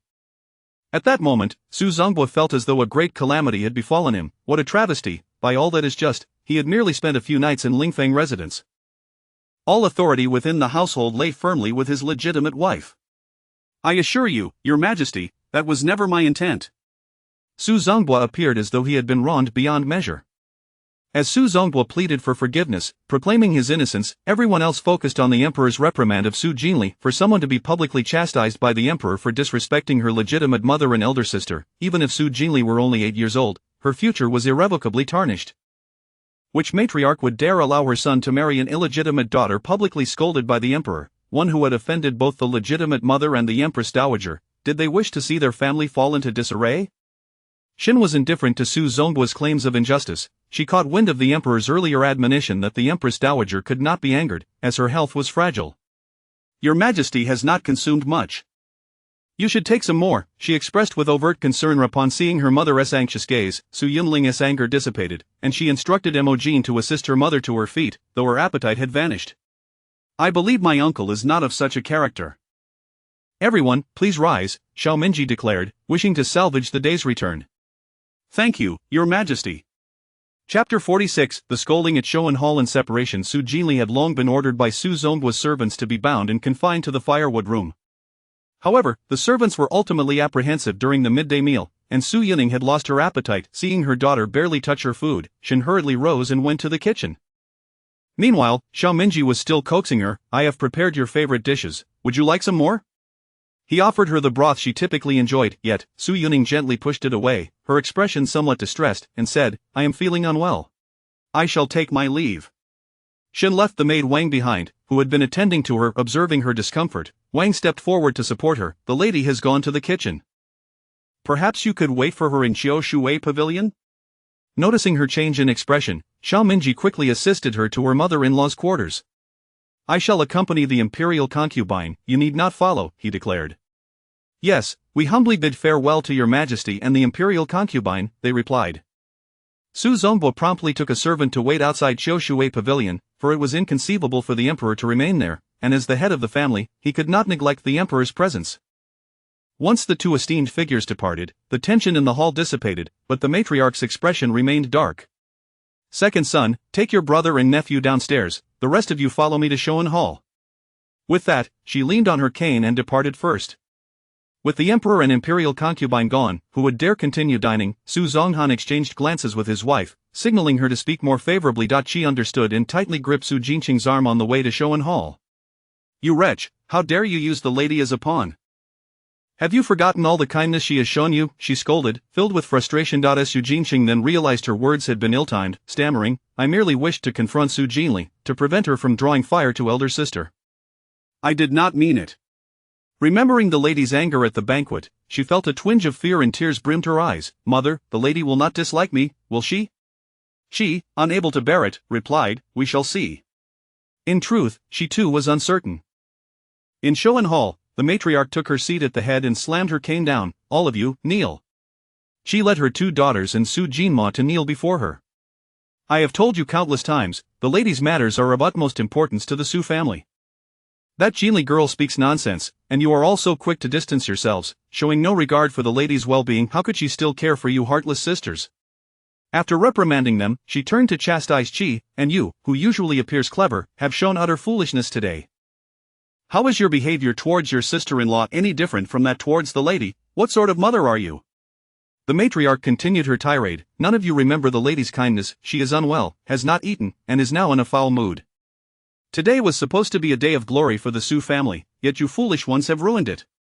The kneeling individuals bore the brunt of her anger without daring to retort. Once the matriarch had vented her fury, Guema gently helped her calm down before she continued. The lady mentioned earlier that she would return to the palace this afternoon. Second daughter-in-law, if you make another mistake, I will not spare you. Yes, mother, rest assured, she replied. In Xiaoshui Pavilion, Su Zongbo knelt on the ground, awaiting the emperor's judgment. Xiao Mingji sat in silence, his phoenix eyes heavy with displeasure, the atmosphere thick with tension. Fortunately, Mo-jin arrived to rescue Su Zongbo. Your Majesty, the lady has just eaten the noodles prepared by the mistress and now wishes to return to her chamber for an afternoon nap. She has sent a maid to inquire about your intentions. Upon hearing this, Xiao Mingji stood and strode toward the exit, passing Su Zongbo with a cold remark, Uncle, do not let down the imperial concubine's goodwill. Why return to her chamber for a nap when she could rest here? Was it not simply a means to have him accompany her and spare Su Zongbo? Nevertheless, this suited Xiao Mingji perfectly, as he was eager to be by Ningning's side. I understand, Your Majesty. I humbly bid you farewell, Su Zongbo said, bowing in gratitude. As he stood, a cold sweat glistening on his brow, a glint of malice flickered in his eyes. He gritted his teeth and instructed his personal attendant, Rongtao, have Wei Yinyang kneel in her courtyard for a proper reflection. Once the emperor has departed from the Su family, I shall deal with that mother-daughter pair. Rongtao cautiously observed his lord's expression. The mistress has already given such orders and insists on personally handling the matter. Su Zongbo snorted coldly, then let it be as the mistress wishes. Su Yining's chamber, Yingxue Tower, was something Xiao Mingji had heard of but had never visited. It was said that Su Taiwei cherished his eldest daughter, constructing this lovely building, a sight to behold within the Su residence. Xiao Mingji instructed a servant to bring the nourishing medicine Su Yining drank daily, commenting, this courtyard is spotless, not at all resembling a place left unattended for long. Your mother has been considerate. Su Yining accepted the herbal concoction and drank it down, following it with a candied fruit. Do not call her that, it might cause her unnecessary worry, she chided, aware that he was not her genuine father-in-law. Xiao Mingji, unfazed, teased, if not calling her mother, what should I call her? Perhaps Ningning could enlighten her husband. Su Yining, disinterested in further debate, pushed his face away and retreated into the inner chamber to rest as drowsiness overtook her. Xiao Mingji, wearing a smile, naturally followed her closely. Su Yining slept soundly in her former chamber, awakening refreshed. After dressing and bidding farewell to her family, she prepared to return to the palace. Shen clung to her daughter, reluctant to let go. Be careful on your journey. Do take care of yourself in the palace, and if anything arises, do not hesitate to write to me. Su Yining suppressed her reluctance. Do not worry, daughter cannot always be by your side to fulfill her filial duties. You must take care of yourself, so I need not fret. She turned to her elder brother, you must consider your lifelong matters. I look forward to meeting my sister-in-law. This remark made Su Yining blush. Let it be as fate decides. His mother shot him a disapproving glance, as if to say, at such an age, he should be more aware of his responsibilities. After bidding farewell to her grandmother and father, she finally took Xiao Mingji's hand and entered the carriage. Shen's eyes brimmed with tears. The assembled family bowed respectfully, maintaining decorum without being overly ostentatious. Once the emperor and the lady had departed, the remaining family members returned to their respective homes. The matriarch claimed fatigue and returned to Shoan Hall, while Su Zongbo, noticing his wife's expression, quickly claimed he had matters to attend to in his study and led Su Yuni back to Tingsong Zhai. At the entrance of the Su residence stood Shen, her expression dark. As she walked inside, she spoke harshly, bring those two vile girls confined in Linfeng courtyard and the firewood room to me. Each shall receive 30 lashes. Wang, concerned, cautioned, 30 lashes may do them serious harm. If they die, we will merely wrap them in a rotten mat and dispose of them. I have been too lenient in the past, allowing this mother and daughter pair to grow arrogant and bully my Ninger. Shen exclaimed fiercely. Chapter 47 Your Majesty's Self-Indulgence. As the carriage rolled along, Su Yining's emotions gradually calmed. She lifted the curtain and peered outside. This is not the way back to the palace, she remarked, a hint of confusion in her voice. Xiao Mingyi tightened the fox fur cloak around her shoulders, saying, it took considerable effort to bring you out. Do you think I would merely send you back home? Su Yining's eyes widened with surprise. How could he trivialize the return of a concubine to her home? Was there something more enjoyable in store? The young lady's eyes sparkled with curiosity. Xiao Mingyi found her reaction rather endearing. If the Empress finds today's outing delightful, perhaps she might reward this humble servant upon her return? His phoenix eyes held a teasing glimmer as he gazed at her. Su Yunning was well aware of the adage that one must feed the horse if one desires it to run. She responded ambiguously, "That will depend on whether I have enjoyed myself." "Understood," he replied. The discreet and unassuming carriage came to a halt beside a bustling street. Su Yunning leaned on Xiao Mingyi's arm as they descended, taking in her surroundings. The festive night market was alive with noise. Under the emperor's watchful eye, the citizens thrived in peace and prosperity. Looking up, she exclaimed, "The finest tavern in the capital, Tianshanlu?" Before her marriage, she often visited the renowned establishment with her siblings. Xiao Mingyi guided her effortlessly into Tianshanlu. "Ning Ning seems quite familiar with this place," he chuckled lightly. Settled in a private box on the third floor, Su Yunning observed his ease with the surroundings and the presence of an exclusive compartment, realizing the implications. "They say the third floor of Tianshanlu is rarely open to the public." "I never imagined it to be your Majesty's private space," she said with a playful smile. Xiao Mingyi poured her a cup of honey water. "This was originally the venture of my fifth brother during his early days. Who would have thought it would flourish so? The fifth prince, the late emperor's son, was renowned as a god of wealth, holding nearly 70% of the commerce in the Dashi dynasty." From the third floor, Su Yunning enjoyed the lively performances and recitals taking place on the terrace below, relishing the scene. Noticing her cheerful demeanor, Xiao Mingyi approached and partially closed the window, saying, "The winter wind is chilly. Be cautious." He adjusted her fox fur cloak once more. Su Yunning rested her chin on her hand, her gaze fixated on a figure on the second floor. "Is that not Princess Duanyang?" Xiao Mingyi did not even glance her way. "Indeed, it is." He had spotted the princess's carriage upon their arrival. Clad in vibrant red, she exuded a fiery presence, and though her husband had passed less than a year prior, her court of male companions was nearly overflowing. Su Yunning had heard whispers about the princess and, idly twirling a strand of Xiao Mingyi's hair, remarked, "The princess's carefree audacity is something many women can only dream of." In a world where men often remarried shortly after their wives' deaths without facing societal scorn, the princess of Dashi was criticized for merely taking several male lovers after her husband's demise. A few censors were eager to reprimand her daily. Xiao Mingyi, allowing Su Yunning to play with his hair, pondered her tone. Did she express regret that he had not met a fate like that of the prince, or did she lament her own inability to maintain a harem like Princess Duanyang? After a moment's pause, he could not suppress his curiosity. "Ning Ning, if I were to depart before you, what would you do?" His dark eyes were fixed intently on her face, not missing a detail. Su Yunning looked at him quizzically. "We are not the same. What is there to question?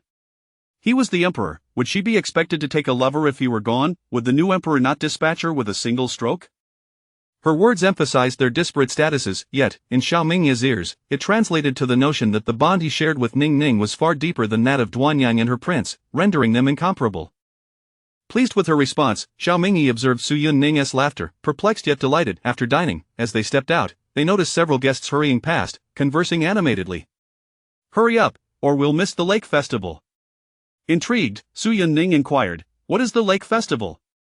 Initially, she assumed Xiao Mingyi would be unaware, but to her surprise, he was well informed. From the 2nd to the 5th day of the new year, Princess Duanyang hosts various banquets by the Jade Belt Lake, filled with boats, entertainers, and noble patrons, creating a lively spectacle. The central lake of the capital wound like a jade ribbon, its clear waters remaining refreshingly cool even in winter, thus earning the name Jade Belt Lake. Beside them, Guo Maozhong added, "I have heard that on the second night, the top male entertainers from several renowned brothels have been invited onto the boats by Princess Duanyang." Xiao Mingyi frowned slightly, casting a sidelong glance at Guo Maozhong, who immediately fell silent. However, Su Yunning's eyes sparkled with interest. "Why don't we go take a look?" she suggested, turning to Xiao Mingyi. Xiao Mingyi had initially planned this outing, instructing his subordinates to prepare accordingly. Yet, upon hearing Guo Maozhong's words, he felt a sudden reluctance. Male entertainers, he hoped Princess Duanyang would take care of herself. Unable to refuse the woman beside him, he sighed, "Very well, let us go and see." Hand in hand, they strolled leisurely down the street, unhurried by the impending lake festival. After a long time away from the vibrant market scene, Su Yunning found everything refreshing, her smile unwavering. She often accompanied her brother on outings, even disguising herself as a boy to sneak out. "Brother, how much for this osmanthus cake?" she asked, tugging at Xiao Mingyi's sleeve as they approached a stall selling the sweet delicacy. To her surprise, the same stall had remained operational over the years. The vendor looked up, noticing the young couple clad in splendid attire. With a warm smile, he replied, "Madam, these osmanthus cakes are 5 coins each. Guests from all around have praised them." Xiao Mingyi frowned, concerned that the street vendor's goods might not be hygienic, fearing for the young lady's stomach later that night. Would you prefer to have the servants prepare some for you at home? He gently suggested, holding her delicate hand. Su Yunning was not pleased. This man was devoid of any sense of fun. She shot him a sideways glance. Then why did you come out to stroll? The attendants trailed behind them, heads bowed in silence, anxious not to provoke the emperor's ire.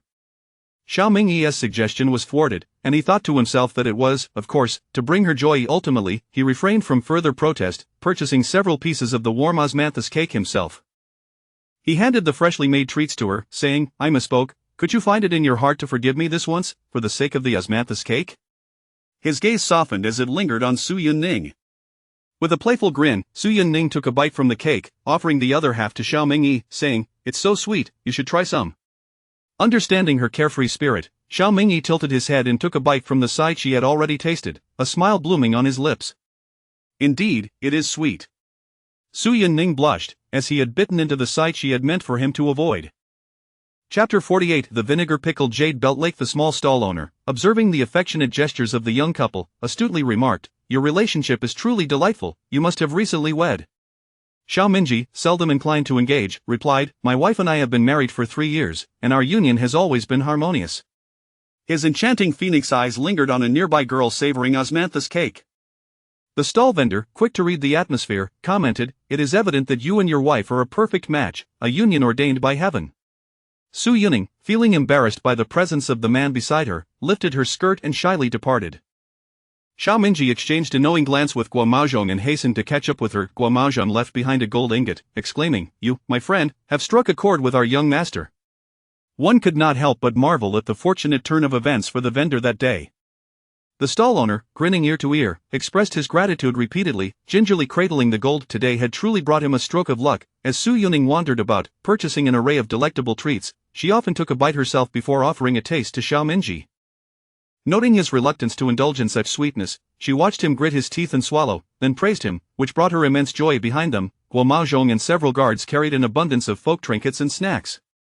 Xiao Mingyi, concerned that her choices were too varied after their recent dinner, pondered how this girl's stomach seemed like a bottomless pit. After she took a bite of a candied hawthorn, he could no longer hold back, firmly stating, you have had enough for today.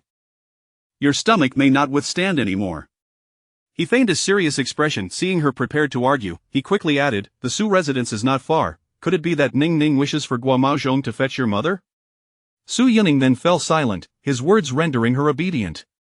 With a playful glimmer in her eyes, she raised the vibrant candied hawthorn, adorably pouting, then what shall we do with this hawthorn? Surely, we cannot just discard it? She gently shook his sleeve with her delicate fingers. Xiao Mingyi, recognizing the mischief in her demeanor, could not bear to deny her. Lowering his lashes, he gazed at her with tender affection, his large hand grasping her wrist before he bit into the hawthorn.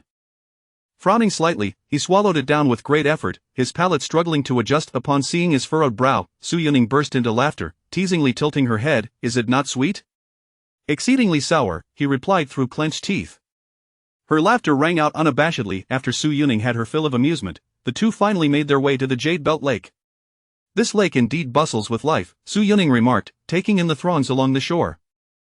Luxurious carriages and the sound of flutes filled the air, the bright moon hanging high, laughter echoing all around. On the water, elegantly adorned boats floated leisurely, their lanterns swaying gently in the breeze, creating a serene and picturesque scene. Some boats featured dancers in flowing veils, gracefully moving to the enchanting melodies of string instruments. I have heard that many gentlemen accompanying their wives tonight will also come to enjoy the lake, Mo Jin chimed in with a smile. Xiao Mingyi felt a wave of contentment wash over him as he took Su Yunning aboard the prepared pleasure boat. The luxurious vessel rested quietly on the rippling lake, lanterns illuminating the cabin, while delicate bells tinkled softly beneath. Inside the boat, attendants awaited their arrival. Once aboard, Su Yunning discovered the interior was even more splendid than she had anticipated. The boat was exquisitely crafted, spacious and opulent, radiating warmth. An array of teas and pastries had been prepared, and even Moing was present within the boat. Glancing at the man being attended to by servants, Su Yunning realized he had come fully prepared. The dancer is quite lacking, but the one playing the zither is passable, she commented, reclining on the soft couch while observing the performance. Guo Maozhong dared not steal a glance at his master's expression, thinking to himself, Madam, perhaps you should temper your enthusiasm. Xiao Mingyi peeled a grape and offered it to her. If not, shall we summon the zither player to perform a piece for Ning Ning? Internally, his jealousy was in a frenzy. Seemingly oblivious to the danger in his tone, Su Yuning accepted the offer. "Oh, that would be delightful, please, Guo Gonggong, if you would."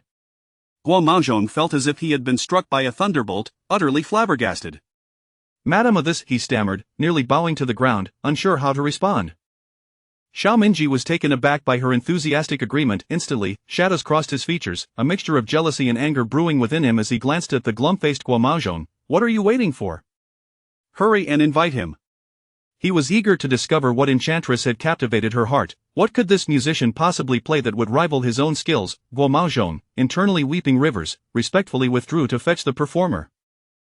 Su Yuning, disregarding the darkening expression of the man beside her, peacefully sipped her floral tea, completely ignoring him. Xiao Mingji, unable to muster a smile, sat beside her, his face cold and silent, diligently peeling grapes for her. After preparing a porcelain bowl full, he paused only to accept a cloth from a servant behind him, wiping his hands before presenting the bowl to Su Yuning. Before long, Guo Maozhong returned with the zither player. The young man wore a flowing white robe, his ink-black hair tied back with a single white ribbon, cascading over his shoulders. His slender fingers gently grasped the zither, revealing delicate veins. The zither player cast a glance around the opulent boat, noting the breathtakingly beautiful woman lounging on the couch, exuding an air of nobility and charm, her face adorned with a smile. Beside her sat a dashing young man in resplendent attire, radiating an aura that bespoke his extraordinary status, evoking an involuntary sense of awe. The other attendants, appearing as mere servants, stood respectfully with bowed heads, though their garments were of no ordinary fabric. The zither player, sensing the situation, bowed his head. "I, Xing Chuan, pay my respects to the esteemed guests. May I inquire what melodies you wish to hear?" "Xing Chuan, bring forth a light and leisurely tune." "It suits you," Su Yuning replied with a smile. Bang! Xiao Mingji slammed his teacup down, shattering it into pieces. Just a mere zither player, how could one speak of purity and clarity? His words dripped with concealed anger and sarcasm, unmistakable to all present. The zither player maintained his composure, choosing not to engage further. "The piece I am most skilled at is sunset flute and drum. May I play a tune to entertain the esteemed guests?" "Certainly," Su Yuning nodded. Xing Chuan leaned forward, his graceful hands gliding over the strings, producing a melody that flowed like a gentle stream, unceasing and melodious. The music reverberated throughout the boat, while Xiao Mingji, with a frosty expression, scrutinized Su Yuning's countenance. She listened intently, her eyes sparkling with delight, a smile gracing her lips as she occasionally plucked a grape he had already peeled. Xiao Mingji's jealousy ignited fiercely, and he could no longer contain himself. With a flick of his sleeve, he sent the teacup crashing to the floor, shattering into shards, his dark eyes brewing a tempest. The music abruptly halted, and Xing Chuan, startled, retreated repeatedly. He had noticed the imposing guards stationed outside the boat, each holding weapons, and deduced that the owner of the vessel was not of ordinary wealth. His heart raced with trepidation, and now witnessing the man's fury only heightened his fear, rendering him speechless. Mini drama. Old Vinegar Emperor, shall we invite the zither player aboard? Filled with a hint of threat, joyfully listening Su Yuning, is there such a delightful opportunity? Chapter 49, Who possesses superior musical skills, I or the young male courtesan? In a fit of rage, the emperor's fury echoed throughout the boat, causing the servants to kneel in abject submission, their foreheads pressed to the ground. Su Yuning, witnessing the man's eyes blaze with anger, ultimately feared the collateral damage to the innocent and sighed softly, instructing, "Emojin, kindly escort young Master Xing Chuan back with care. His performance was commendable, reward him accordingly." Emojin, ever attentive to the nuances of the situation, replied cautiously, "Yes, this humble servant shall attend to it immediately." For a brief moment, silence enveloped the boat. Su Yuning had anticipated the man would storm back to the palace in a fit of rage, but to her surprise, he uttered, "If Ningning enjoys music, I too have practiced the guqin since childhood.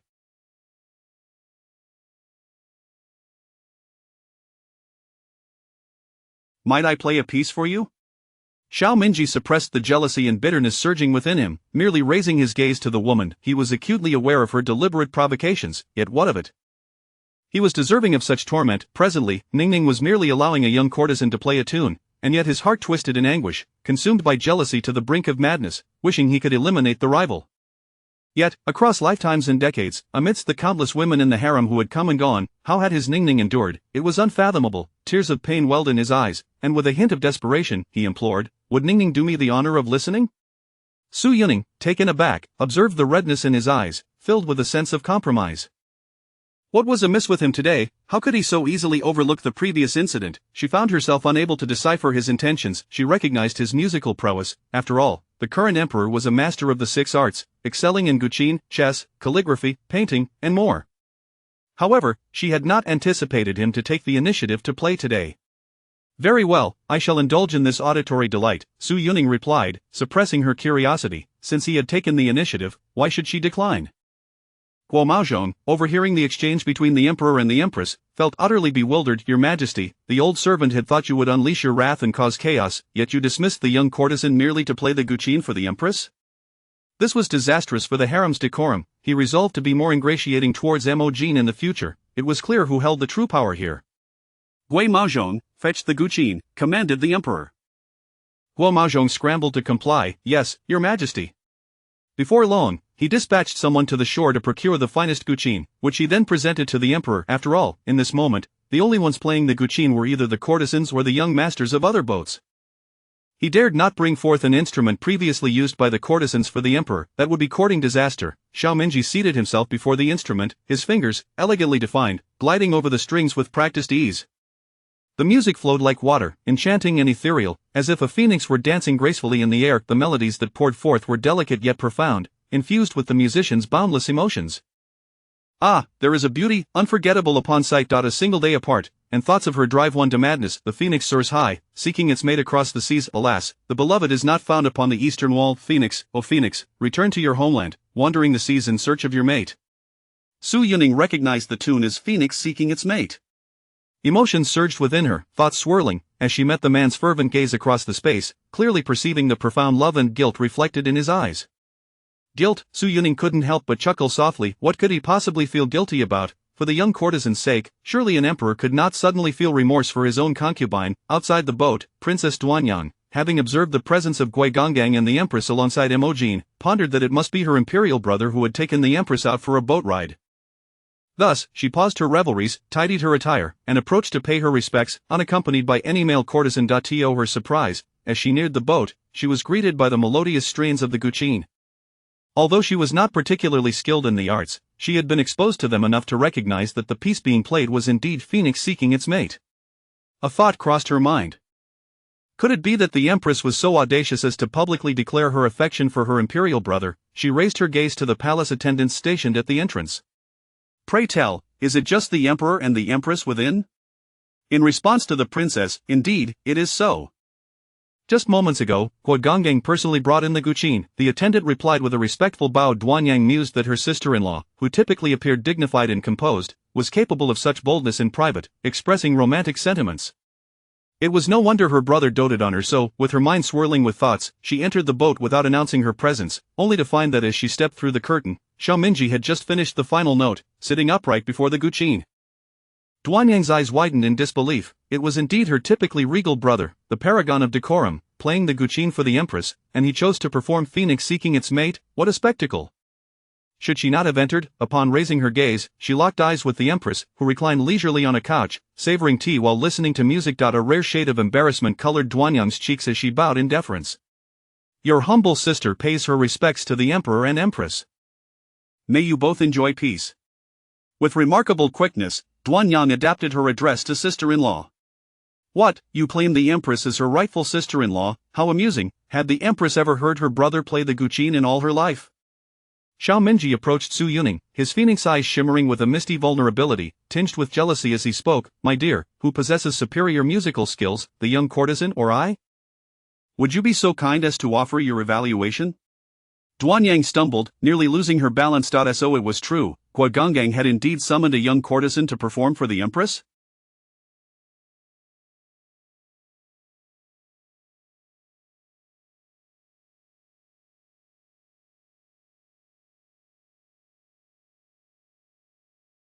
How utterly scandalous! Su Yuning regarded the man before her, unfazed by his imperial dignity, daring to pose such a comparison with a mere courtesan. His pitiable demeanor only fueled her intrigue, prompting her to tease, Your Majesty, such a display could be reserved for the palace. That young courtesan and I, we each have our merits, Su Yuning replied with a smile. Duanyang shut her eyes, wishing to block out the absurdity unfolding before her. Who would pay her any mind? Xiao Minji's earlier demeanor, which could have been interpreted as a ploy for sympathy, now revealed genuine heartache. In times past, Ningning would never have dared to address him in such a manner, equating him with a courtesan. Surely, she would have deemed it an insult. Now, she had the audacity to say, they each had their merits. Xiao Minji clenched his fingers tightly, his lips pressed into a thin line. Silent. Su Yuning averted her gaze from him. Princess Duanyang, please rise. Mo Jin, show her to a seat. She made no effort to correct Duanyang's address. It was a futile endeavor. Thank you, sister-in-law, Duanyang replied with utmost respect. Seeing her brother's forlorn expression, devoid of his usual grandeur, Duanyang felt a wave of shock wash over her. She was utterly in awe of her sister-in-law's influence. A single remark had wrought such a profound change. After taking her seat cautiously, she attempted to diminish her presence, an unprecedented act of restraint for the typically headstrong Princess Duanyang.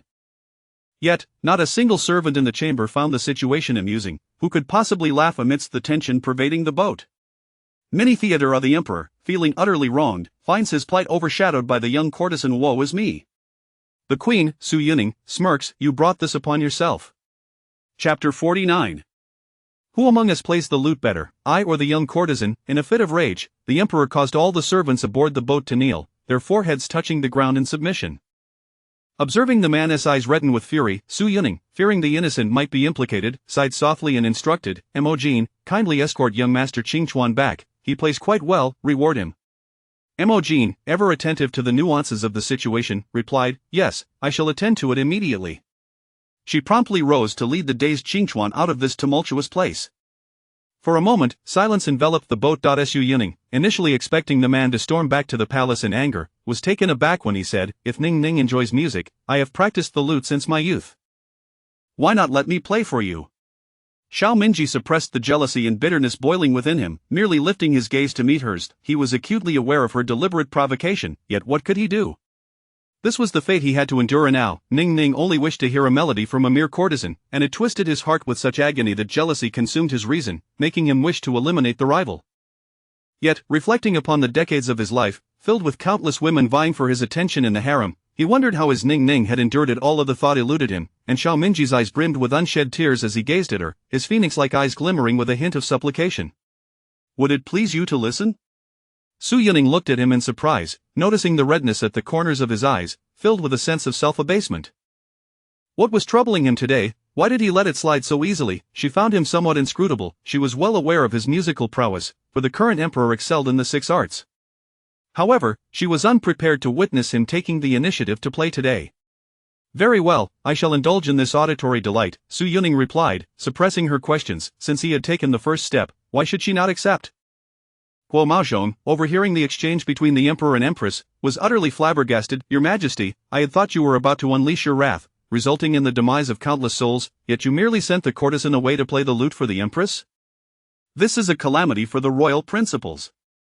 Guo Maozhong, fetch the lute, he commanded. Guo Maozhong scrambled to his feet. Yes, Your Majesty. Before long, he dispatched someone to the Cherished lute pavilion to procure the finest lute, which he presented with utmost reverence upon returning to the boat. After all, the only musicians here, apart from the lute girls, were courtesans or the young masters of other boats. He dared not bring in a lute used by those courtesans for the emperor. Was he courting death? Xiao Minji seated himself before the lute, his long, elegant fingers poised over the strings, skillfully plucking them. The music flowed like a gentle stream, filling the air with melodious notes that danced like a phoenix in flight. The sound was both haunting and profound, infused with the unrestrained emotions of the player. Ah, a beautiful maiden, unforgettable upon sight. A day without her is madness in the mind. The phoenix soars, seeking its mate across the seas, yet alas, the beloved is not on the eastern wall. Return, O phoenix, to your homeland, soaring across the seas in search of your mate. Su Yuning recognized the melody as phoenix seeking its mate. Her heart stirred with tumultuous emotions as she locked eyes with the man across from her, clearly seeing the deep love and guilt reflected in his gaze. Guilt? Su Yuning couldn't help but chuckle inwardly. What did he have to feel guilty about? Perhaps for the earlier courtesan. Surely, an emperor could not suddenly feel remorse for being with his own consort. Outside the boat, Princess Duanyang, having noticed Guogangang and the Empress's attendant Mo Jin beside them, thought it must be her imperial brother taking the Empress out for a boat ride. Thus, she paused her leisurely pursuits, sans a male companion, and tidied her attire before approaching. However, as she drew near the boat, the enchanting strains of the lute reached her ears. Though not particularly skilled in the arts, she had dabbled in them all and recognized the tune as phoenix seeking its mate. Her heart raced. Could it be that the Empress was so audacious as to publicly declare her affection for her imperial brother? She glanced at the gatekeeper attendant, hesitating to inquire, "Is it true that only the emperor and the empress are inside?" "Indeed, your highness, just moments ago, Guogangang personally brought the loot inside," the attendant replied with a bow. Duanyang mused to herself. Her usually composed sister-in-law seemed to have a playful side, expressing her feelings openly. No wonder her brother was so enamored. Filled with curiosity, she entered the boat without notifying the attendants. Just as she lifted the curtain, Xiao Minji was concluding the final note. Sitting upright at the lute, Duanyang's eyes widened in disbelief. Her usually dignified brother was playing the lute for the Empress? And it was Phoenix seeking its mate. Should she have entered at all? She raised her gaze and met the Empress, who lounged comfortably, sipping tea and listening to the music. A rare look of embarrassment crossed Duanyang's face as she bowed. "I pay my respects to my brother and sister-in-law. May you both enjoy peace." In a flash of wit, she addressed the Empress as sister-in-law. "What, you say the Empress is her proper sister-in-law? Ridiculous. Has the Empress ever heard her brother play the lute in her lifetime?"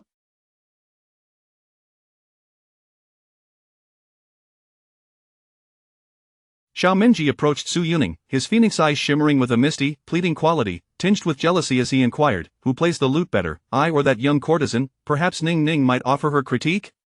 Duanyang stumbled, nearly losing her balance.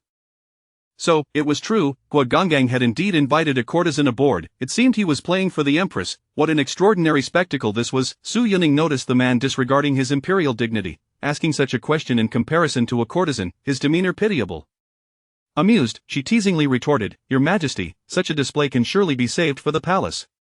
That young courtesan and your Majesty both possess unique merits." She smiled playfully as Duanyang squeezed her eyes shut, wishing to block out the absurdity unfolding around her. Who would pay her any mind? Xiao Minji, if earlier he had feigned a measure of vulnerability to elicit sympathy, now felt genuine heartache at her words. In the past, Ning Ning would never have dared speak of him in such a way. Associating him with a courtesan would have been a slight upon his honor. Yet now, to hear her say, they each had their own merits, Xiao Minji clenched his fingers tightly, his lips pressed into a thin line, remaining silent.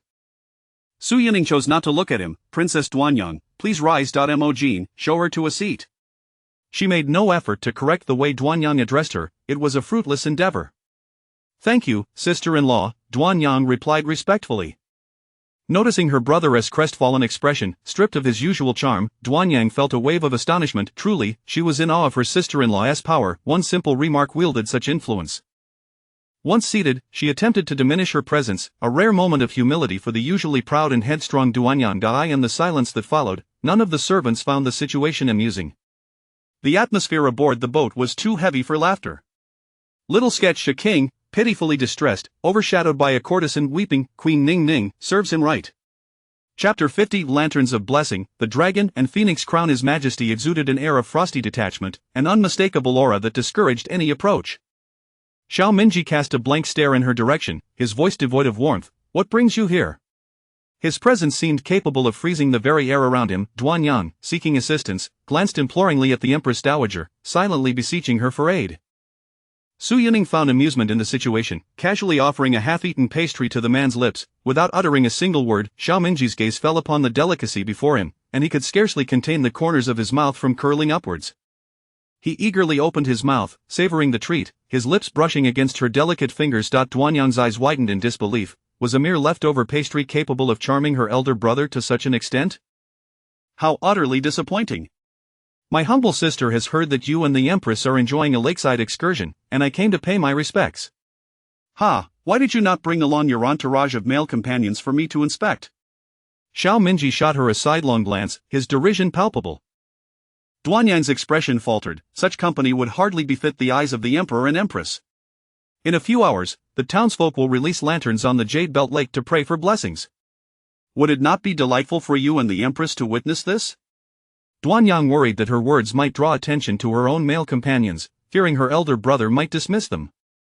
As anticipated, Xiao Minji regarded her with a look of approval before turning his earnest gaze to the figure reclining on the couch. "What do you think, Ning Ning?" Su Yuning lifted her eyes to find both siblings gazing at her with expectation. "Then, let us go and take a look." Xiao Minji appeared satisfied, casting a dismissive glance at his sister, who now seemed an unwelcome presence. "What are you still doing here?" Surely she did not intend to accompany him and Ning Ning to observe the lanterns? Duanyang was rendered speechless. She had never encountered anyone as quick to sever ties as her elder brother.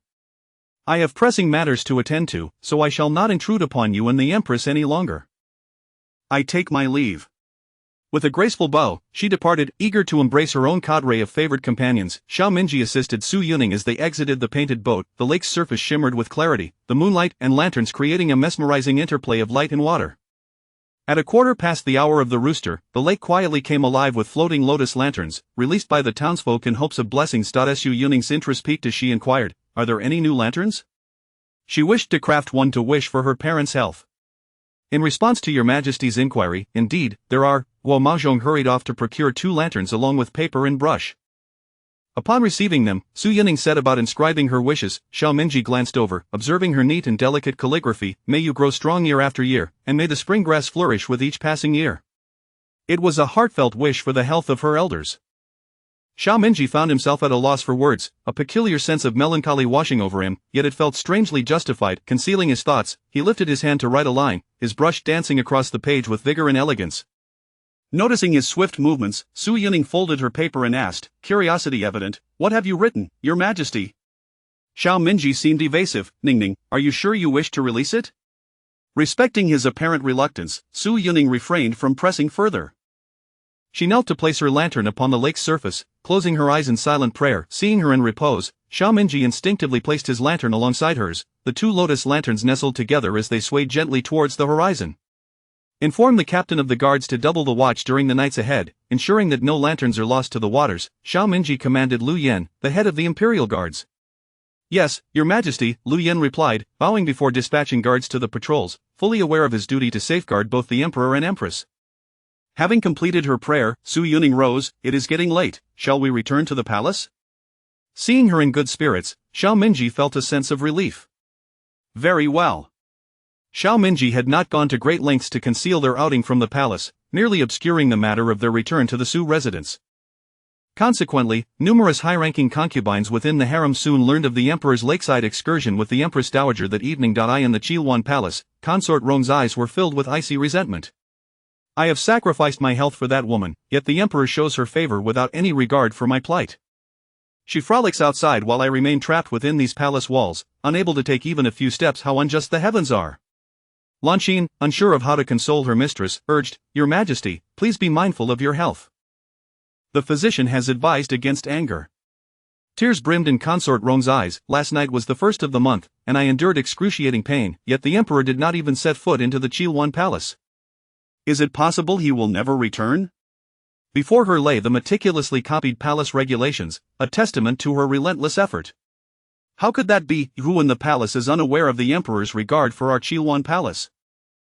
Throughout winter, we received the finest tonics and warmth. Just yesterday, the emperor bestowed generous rewards for the festival, delivered personally by eunuch Guo. Lanqin hastened to reassure her mistress. Consort Rome was well aware of the reasons behind it all, yet she could only deceive herself day after day, clinging to trivial details for solace. Her gaze fell upon the regulations she had penned, and her heart brimmed with disdain. In the Changle Palace, upon returning to the palace the previous night, Xiao Minji had worn a look of grievance, clinging to Su Yuning and causing a ruckus throughout the night. In moments of passion, he had posed an absurd question: who plays the qin better, me or that little musician? With a sharp dig of her slender nails into his shoulder, Su Yuning retorted, what piece does he even play? This quip extinguished his jealousy, allowing her to evade a precarious situation. After rising and partaking in breakfast, Su Yuning set about managing palace affairs, most of the festival rewards already distributed. Though the beautiful Wen from the Jinsho Palace has been penalized with a month's salary, her festival rewards must remain intact, Su Yuning instructed casually. Rest assured, Your Majesty, Mo Nan understands this well. Mo Jin presented a bowl of milk custard. Your Majesty, this morning, eunuch Guo from the Chenqing Palace delivered gifts. Su Yuning expressed her surprise. Didn't the emperor already send the festival rewards to the harem? Indeed, but this is a special gift for you alone. His Majesty commissioned the Ministry of Internal Affairs to craft a complete set of 9-tailed phoenix crowns and hairpins, along with several sets of jade adornments. Would you care to see? The 9-tailed phoenix crown that Su Yuning had worn during the New Year's banquet had been hastily crafted from a 7-tailed design, requiring extensive effort and time. It had only just arrived that morning. Present it to me for inspection.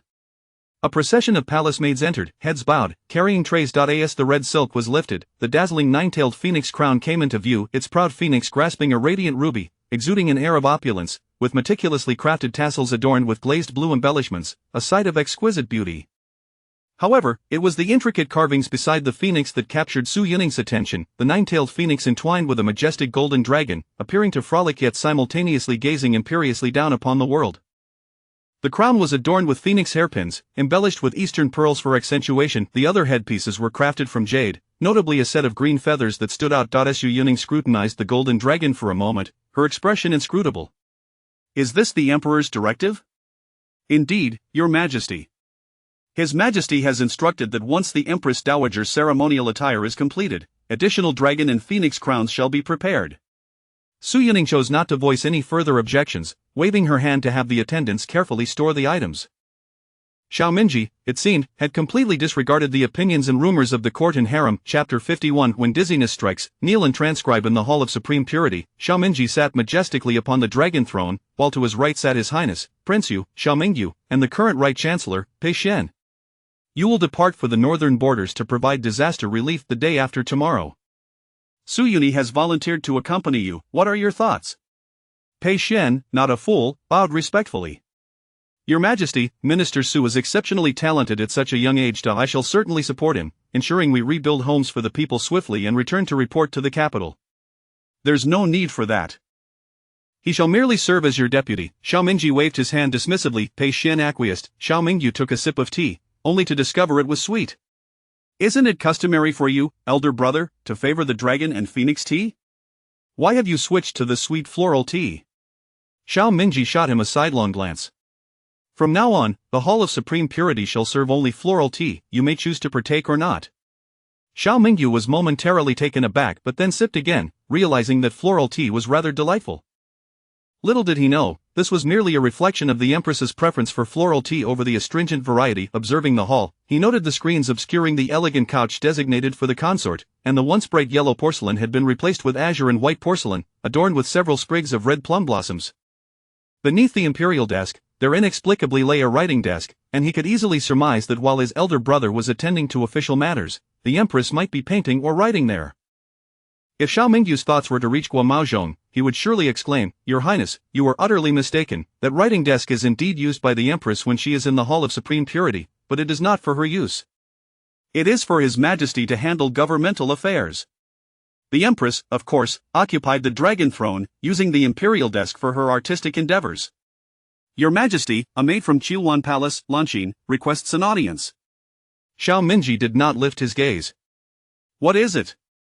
The messenger, kneeling on the ground, reported, "In response to Your Majesty, Miss Lanqin stated." He was aware of the events of years past, having dealt with some concluding tasks himself, for his elder brother had always harbored guilt towards consort Rong. Surely, this incident would have quelled any great wrath he might have felt. Xiao Mingji, meanwhile, was sketching a design. "If she has fainted, let the imperial physician be summoned. Consort Rong has mismanaged her attendance. I have already shown leniency by requiring her to transcribe the palace rules 100 times. Should she fail to complete it within 3 months, she shall kneel outside Chanla Palace to transcribe them." In his previous life, Xiao Mingji had felt considerable guilt towards consort Rong due to that incident, spending years in self-reflection and atoning for every grievance he had caused Ningning.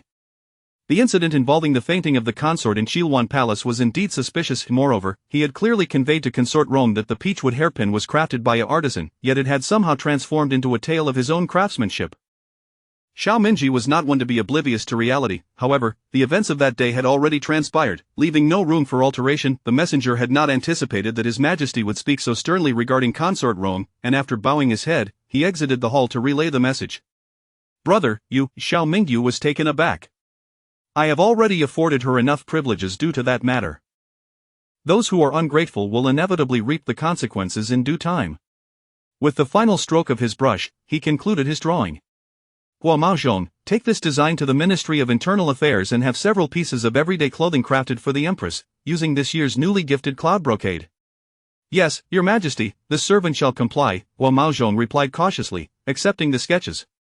Xiao Mingji had summoned the two of them today not only to discuss state affairs but also to concern himself with their marital prospects. Pei Xian was relatively untroubled, having maintained his integrity, and it was known that he had a beloved in mind, intending to seek permission for marriage upon his return from disaster relief. However, Xiao Mingyu posed a greater headache. While one could argue that he was not fond of women, the reality was that his household lacked both a primary and a secondary consort, with a lowly concubine managing affairs an absurdity. Yet, to liken him to Duan Yang would be incorrect. There was only this one concubine of humble origins in his residence, and no others. It was rumored that the noble Lady Liang had sought out the Empress, requesting that she and the Emperor expedite an arranged marriage for him, declaring that he must wed this year.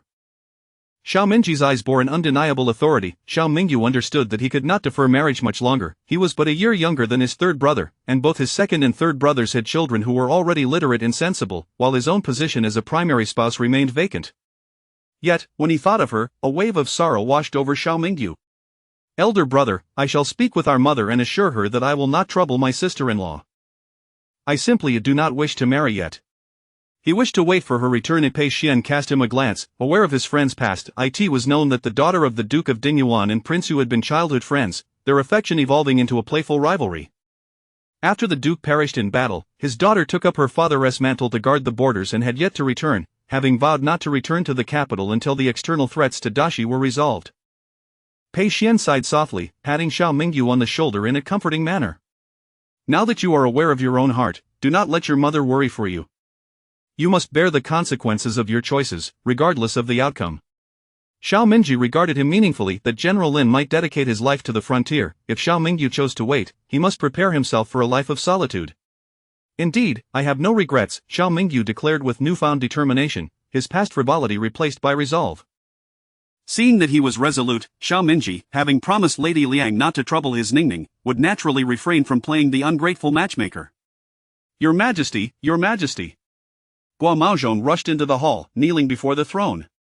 "Your Majesty, the Lady Du from Qingyan Palace has gone into labor." Xiao Mingji furrowed his brows. "Why the flurry?" He casually flipped through a memorial. "If she has gone into labor, summon the imperial physician and midwives." Had it not been for the need to extract certain unsavory matters from the Du family, Xiao Mingji would have already ordered the dragon wing guards to execute that poisonous woman.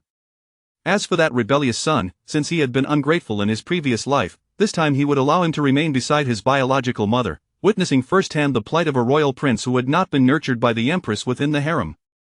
Xiao Mingyu regarded his elder brother with some suspicion. Although he was known for his cold demeanor, he still valued his offspring, particularly after experiencing the deep sorrow of losing children in those early years. One could glean a hint of his priorities from the ranks within the harem. Any consort with children, provided her family was not excessively humble, would personally raise her offspring. Why then did he appear so detached now? "If your Majesty has pressing matters, I shall take my leave with the child," Xiao Mingyu ventured cautiously. Xiao Mingji glanced at the hour. It was nearly time for the afternoon meal. "You may take your leave." He intended to accompany Ningning for lunch. "I take my leave, your Majesty." After Xiao Mingyu and Pei Xian exited, Xiao Mingji finally settled his thoughts. The circumstances surrounding Lady Du's pregnancy were peculiar. In his previous life, she had delivered in spring, yet now she was only 8 months along. Jin Xuan, investigate the situation surrounding Lady Du's delivery, leaving no detail unexamined. Xiao Mingji's gaze was dark and profound. "Yes, Master," Jin Xuan responded quietly, slipping out of the Hall of Supreme Purity. It would be best if he did not fall into his hands. Chapter 52. The early delivery at Qingyan Palace. Since such a grand spectacle has unfolded, it is only fitting that I observe it closely, remarked Xiao Mingji, a glimmer of amusement flickering in his gaze as he rested his elongated fingers against his forehead, a cold smirk gracing his lips. Guo Maozhong stood by, head bowed in silence, feeling the weight of the dragon's might emanating from his Majesty, more so than ever before, rendering him incapable of uttering a word. Inside Qingyan Palace, the palace maids and eunuchs bustled about, carrying various items to and fro, creating a veritable chaos. When Fang Jieyu entered, supported by a maid, she was taken aback by the disorder. "Is there no one in charge of Qingyan Palace?" she inquired of the eunuch who had come to greet her, Yuhu, her personal maid, echoing her concern. The eunuch, Xiaolianzi, who was somewhat favored by Duke Du, wore a bitter expression. "Your Highness, please forgive us, there is only one consort residing in Qingyan Palace, and we are dreadfully understaffed, which has led to our neglect of your Highness."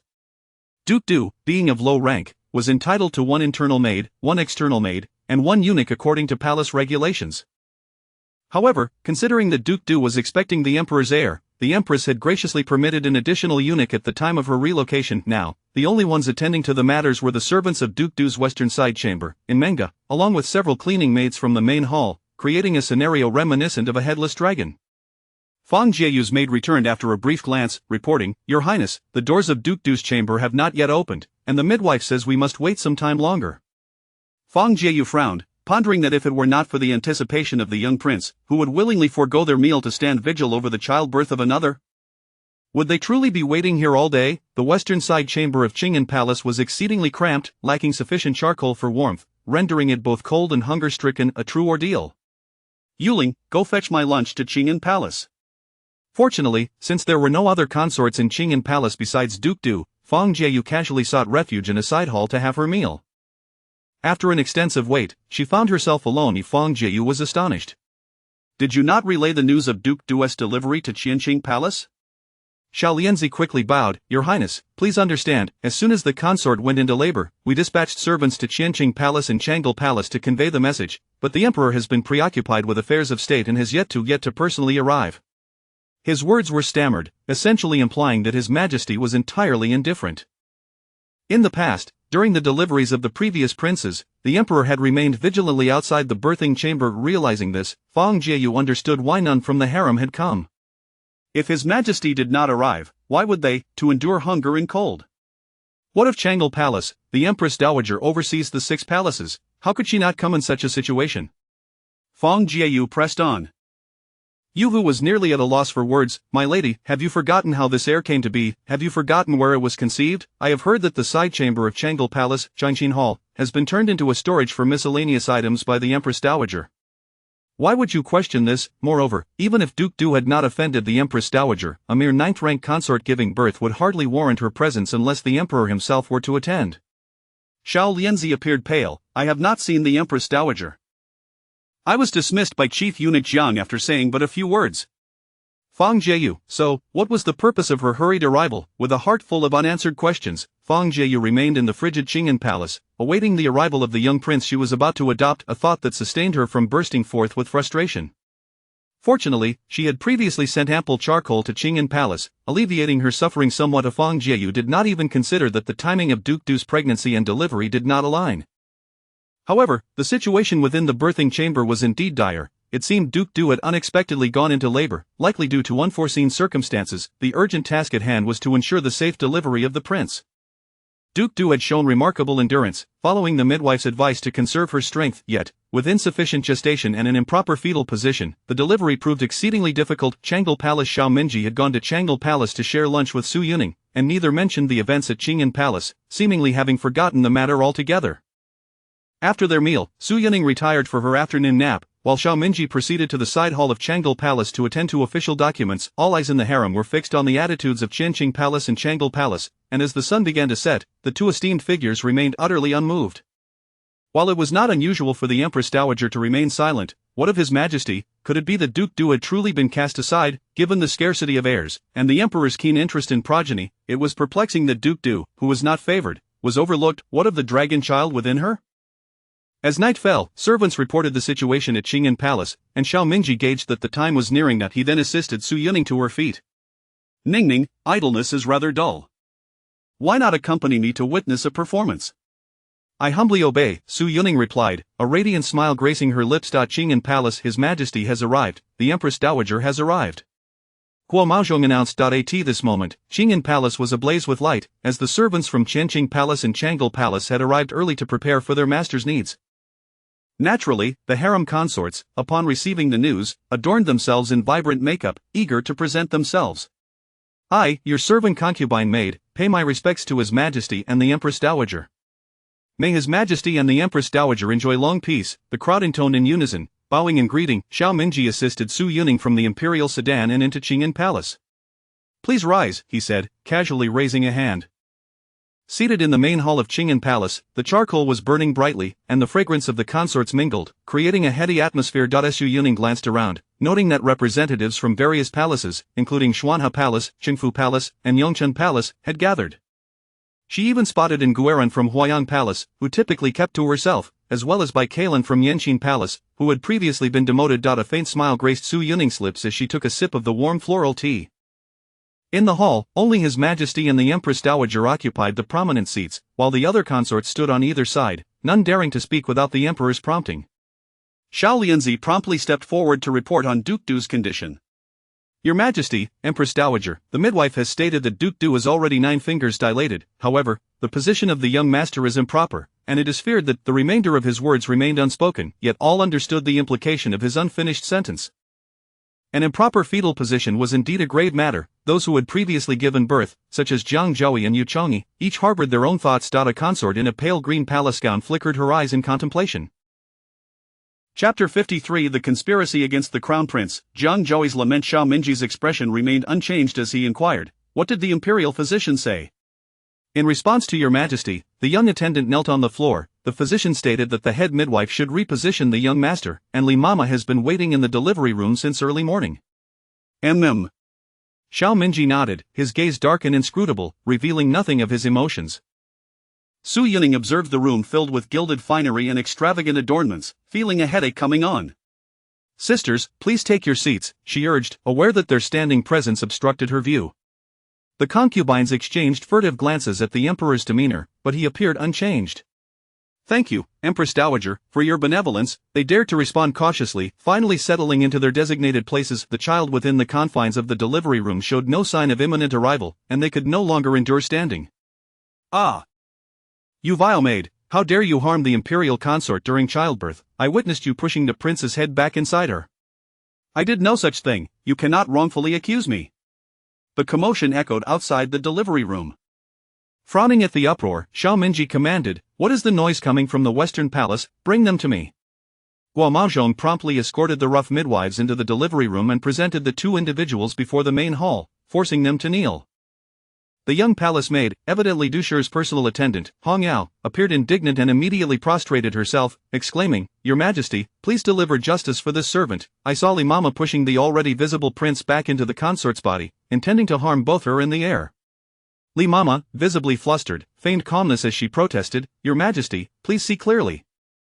I did not do it. Perhaps when I was adjusting the position, Miss Hong Yao misinterpreted the situation." The old servant's demeanor was shifty, betraying her guilt, and only a fool would fail to see the underlying issues. "If you did nothing wrong, why would Hong Yao seek to frame you? You audacious servant, who instructed you to conspire against the heir?"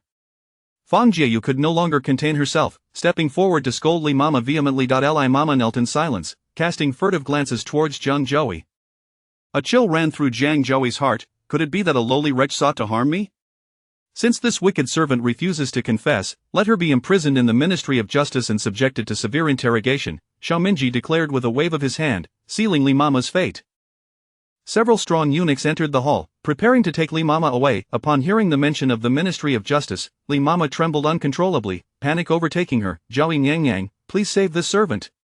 She struggled to break free from the eunuch's grasp, crawling desperately towards Jiang Zhouyi, pleading for mercy.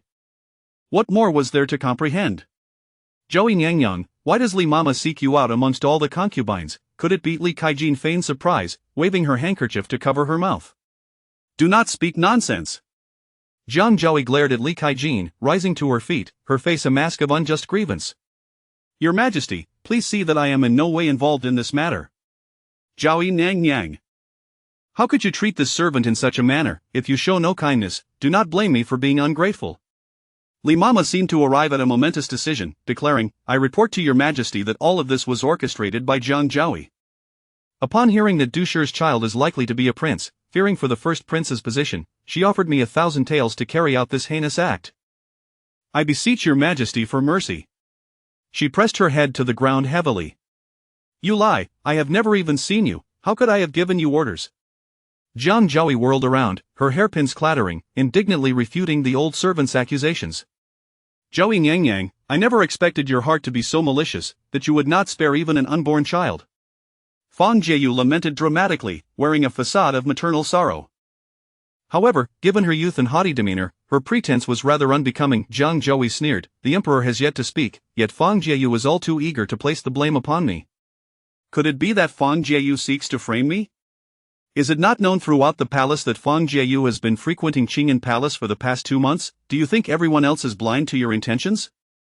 Jiang Zhouyi, disregarding any semblance of decorum, tore apart Fang Jieyu's pretense and trampled it underfoot. Fang Jieyu was utterly unprepared for Jiang Zhouyi's ferocity, astonished at the woman's sudden madness, attacking anyone within reach. "Your Majesty, please see clearly, I had no such intentions." Fang Jieyu could no longer remain composed, kneeling and pale, attempting to defend herself. You had no intentions? Do you dare claim you have never contemplated adopting Dusher's child? Jiang Zhaoi pressed relentlessly, refusing to yield. Fang Jieyu was left speechless, reduced to tears as she knelt, crying out her innocence. The other concubines observed in silence, some wishing to drag Jiang Zhaoi down, while others harbored resentment towards Fang Jieyu for her ineffectiveness. Silence, all of you! Xiao Minji's voice thundered throughout the hall. The two arguing parties fell silent, with Fang Jieyu even ceasing her sobs. At that moment, a strikingly beautiful concubine rose, stating, "Your Majesty, we cannot reach a conclusion based solely on this servant's words. It would be prudent to conduct a thorough investigation." Su Yuning lifted her eyelids to glance at the one advocating for Jiang Zhaoi. It was none other than Ngueran of Huayang Palace. Originally, the position of Huayang Palace had belonged to Lu Xianfei, who had tragically died a year prior to Su Yuning's entry into the palace during childbirth, leaving behind a princess who had barely emitted a few cries before passing away. Now, with Huayang Palace's position vacant, and Ngueran, who had previously maintained a low profile, had chosen to speak out for Jiang Zhaoi, Xiao Minji's gaze turned frosty as he regarded Ngueran, who felt as if she had been plunged into an ice cavern, her previously composed demeanor shifting slightly, betraying her inner turmoil. Before Ngueran could speak, Xiao Minji shifted his attention to the trembling Li Mama on the floor. You claim Jiang Zhaoi offered you 1,000 taels to harm the heir. Do you realize that conspiring against the heir is a crime punishable by extermination of 9 generations? His voice was low, laced with an ominous authority directed at Li Mama. Li Mama could scarcely withstand the weight of his intense scrutiny, trembling as she stammered, "Your Majesty, please allow me to explain. I was momentarily blinded by greed, and thus committed this grave error. I implore your Majesty to spare my wretched life." Summon the imperial physician, Xiao Minji commanded in a detached tone. The assembly pondered the sudden summons of the physician, and soon Guogangang led the deputy head of the imperial hospital, Zheng Tai, into the hall. Examine this servant to see if there are any peculiarities about her, Xiao Minji instructed, pointing at the quaking Li Mama. Zhang Sun knelt to comply, meticulously inspecting Li Mama's garments and fragrance pouches, even scrutinizing her nails and hairpins. Your Majesty, this mama's clothing appears to have been soaked in the medicinal juices of Mamigia and Yamukeo, which, when combined with the fragrances in her pouch, could lead to improper positioning of the fetus if exposed to a pregnant woman for an extended period. Zhang Sun reported from his kneeling position.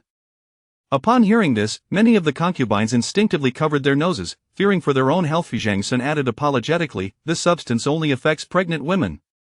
Note, the effects of the mentioned substances are fictional and serve the narrative. Please do not take them literally."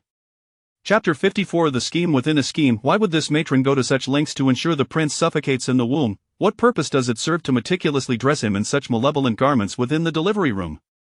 Yu Chongyi posed her query, her voice laced with suspicion. Jiang Zhaoi, her dazed mind momentarily stirred, interjected, "Your Majesty, surely this woman intends to employ such a nefarious plot to harm the prince, deliberately allowing Hong Yao to witness it, thereby framing me. I beseech your Majesty to discern the truth." Jiang Zhaoi prostrated herself beneath the dragon robe, her fingers nearly brushing against the intricately embroidered dragon boots, weeping as she implored for vindication. Imogen, assist Jiang Zhaoi to her feet, Su Yuning commanded, noticing Xiao Minji's disdainful gaze fixed upon Jiang Zhaoi, hastily intervening to prevent him from losing his temper. Jiang Zhaoi, taken aback by the unexpected kindness of the Empress, awkwardly expressed her gratitude. "Thank you, Empress." Su Yuning was acutely aware that among those present, only Xiao Minji bore no suspicion, which was why she had remained silent amidst the clamor, wary of drawing ire upon herself. Observing the intricate web of deceit, she couldn't help but smirk internally, fully aware of the motivations behind the schemes. Xiao Minji, unflustered, commanded, "Guo Maozhong, you shall personally lead the servants of Qianqing Palace to search this wretched woman's quarters. Anything suspicious must be reported immediately." He emphasized the latter part of his directive. Guo Maozhong, taking note, departed with his subordinates towards Li Momo's residence. Meanwhile, after a day of turmoil, Dusher finally bore a child. "Congratulations, Your Majesty! Joyous news, Du Durin has given birth to a young prince." A small eunuch named Xiao Yuzi scampered forth to deliver the tidings. "This servant concubine humbly congratulates Your Majesty on the arrival of the dragon son." The palace ladies rose in unison to offer their felicitations, their expressions a facade of genuine delight, regardless of their true sentiments. Yet, Xiao Minji's countenance remained stoic, devoid of exuberance as he inquired, "Has the physician arrived?" He grasped Su Yuning's fingers, intending to assist her in standing, but instead, he pulled her back down. This scene pierced the hearts of the kneeling concubines, who were offering their congratulations. Xiao Minji raised his hand, all rise. The ladies complied, pondering how the young prince would be nurtured and what status Du Derin would attain. In response to your majesty, the physician has examined the child and reported that although the young prince lingered in the womb longer than usual, rendering him somewhat frail, he is not in any significant peril. With careful nurturing, he shall be well. Xiao Minji nodded. Your majesty, this little prince is indeed pitiable. You must take care of Du Shi and her child. Fang Jieyu, who had just been silenced by Jiang Zhaoi, now approached with feigned concern. Hearing the news of a prince filled her with glee. If only the emperor would allow her to rear the young prince, then her sufferings today would not be in vain. Jiang Zhaoi rolled her eyes at this display, muttering under her breath, what a charade. Fang Jieyu's maternal compassion was swiftly quelled by a mere glance from Xiao Minji. Enough of this noise, Su Yuning sharply remarked. Fang Jieyu felt a wave of humiliation wash over her indignation simmering yet unspoken. At that moment, Hua Maozhong returned from his search of Li Momo's quarters, his expression laden with doubt. Yu Chang'e sensed the unusual tension and her eyes darkened. The individual capable of eliciting such a reaction from Hua Maozhong was worth investigating. Your Majesty, Hua Maozhong respectfully reported, we discovered 1,000 taels of silver notes, a box of jewelry, and a meticulously preserved golden hairpin at Li Momo's residence. The servants presented the items one by one. Isn't that the South Pearl and gold hairpin that your Majesty bestowed upon the Empress at last year's palace banquet? Yu Chang'e exclaimed, pointing at the singularly displayed golden hairpin in astonishment. All eyes turned towards the Empress. While the jewelry appeared valuable yet ordinary, the hairpin was unmistakably of exceptional quality. A wave of glances shifted towards the Empress, some filled with schadenfreude, others cloaked in confusion. Yet, Su Yuning remained unperturbed, her demeanor calm as she remarked, it seems your Majesty's gifts from the palace banquet are etched firmly in Yu Chang'e's memory. Before Yu Chang'e could retort, Su Yuning continued, unlike myself, who scarcely recalls what your Majesty awarded to Yu Chang'e. It was merely customary rewards as per palace regulations. Her words dripped with sarcasm. Yu Chang'e, taken aback, fumed inwardly. What was this woman insinuating? Was she flaunting the uniqueness of her own rewards? At last year's banquet, the emperor had presented the Empress with the East Pearl, while all other concubines received common golden hairpins. Yet, Su Yuning alone had received the South Pearl and gold hairpin adorned with intricate designs. How could anyone forget? Now, however, this honor had morphed into evidence of conspiracy against the emperor's heir. Yu Chang'e composed herself. Naturally, I cannot compare to your Majesty's favor, and this unique hairpin must certainly belong solely to your Majesty. Her eyes gleamed with malice. Given that all the concubines are aware this hairpin is exclusive to me, would I be foolish enough to bestow it upon another? Su Yuning retorted sharply. Yu Chang'e fell silent. Su Yuning, no longer casting her gaze upon the silenced Yu Chang'e, directed her piercing eyes towards Li Momo. Speak, who orchestrated your scheme to harm the prince and implicate both me and Jiang Zhaoi? Li Momo, grasping at straws, protested, does the Empress not recognize this hairpin? The fragrance on my person was bestowed by you. It was you who mentioned that Miss Mo Lin possessed medical knowledge, leading to Du Diren's improper positioning during labor. Utter nonsense.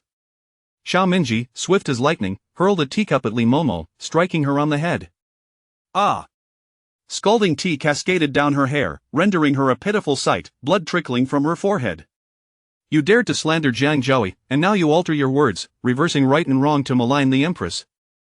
Truly, you know not the gravity of your actions. Xiao Minji regarded her as one would a lifeless object. Su Yuning pressed down on Xiao Minji's hand. Emojin, go fetch the South Pearl and gold hairpin that your Majesty bestowed upon me from my adornments in Changla Palace, so that all may witness it, lest my reputation be tarnished. As her words echoed, Emojin swiftly departed, while a peculiar tension enveloped the hall. Li Momo possesses remarkable audacity, capable of implicating a concubine and seemingly unafraid of the death penalty for her patron, Su Yuning observed with a glint of amusement in her eyes.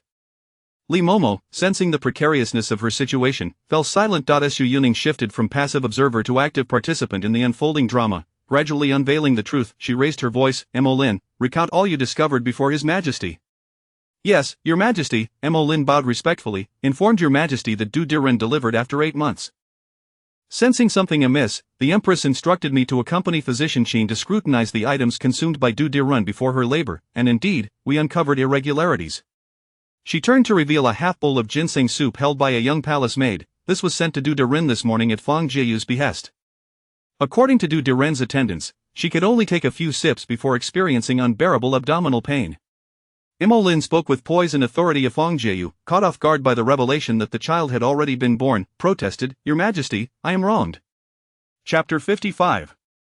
The pain inflicted on Ning Ning's hand at this moment, Qin Shi knelt down to present his case, saying, "Your Majesty, the soup has been laced with labor-inducing drugs, which could cause significant harm to the mother. A single misstep may jeopardize her well-being." The latter part of his statement was exceedingly subtle, yet the astute could easily decipher its meaning. It was a suggestion for Du to agree to an early delivery, thereby sacrificing her own life for her child. Fang Jieyu was utterly bewildered, shouting, "This humble servant has done no such thing. It must be the imperial noble consort who, in an attempt to deflect the blame for her treachery against the crown prince, has incited this wretched maid to slander me." Slap! Su Yuning rose and forcefully struck Fang Jieyu across the face, her gaze sharp as she declared, "Consider this slap a punishment for your baseless defamation against me."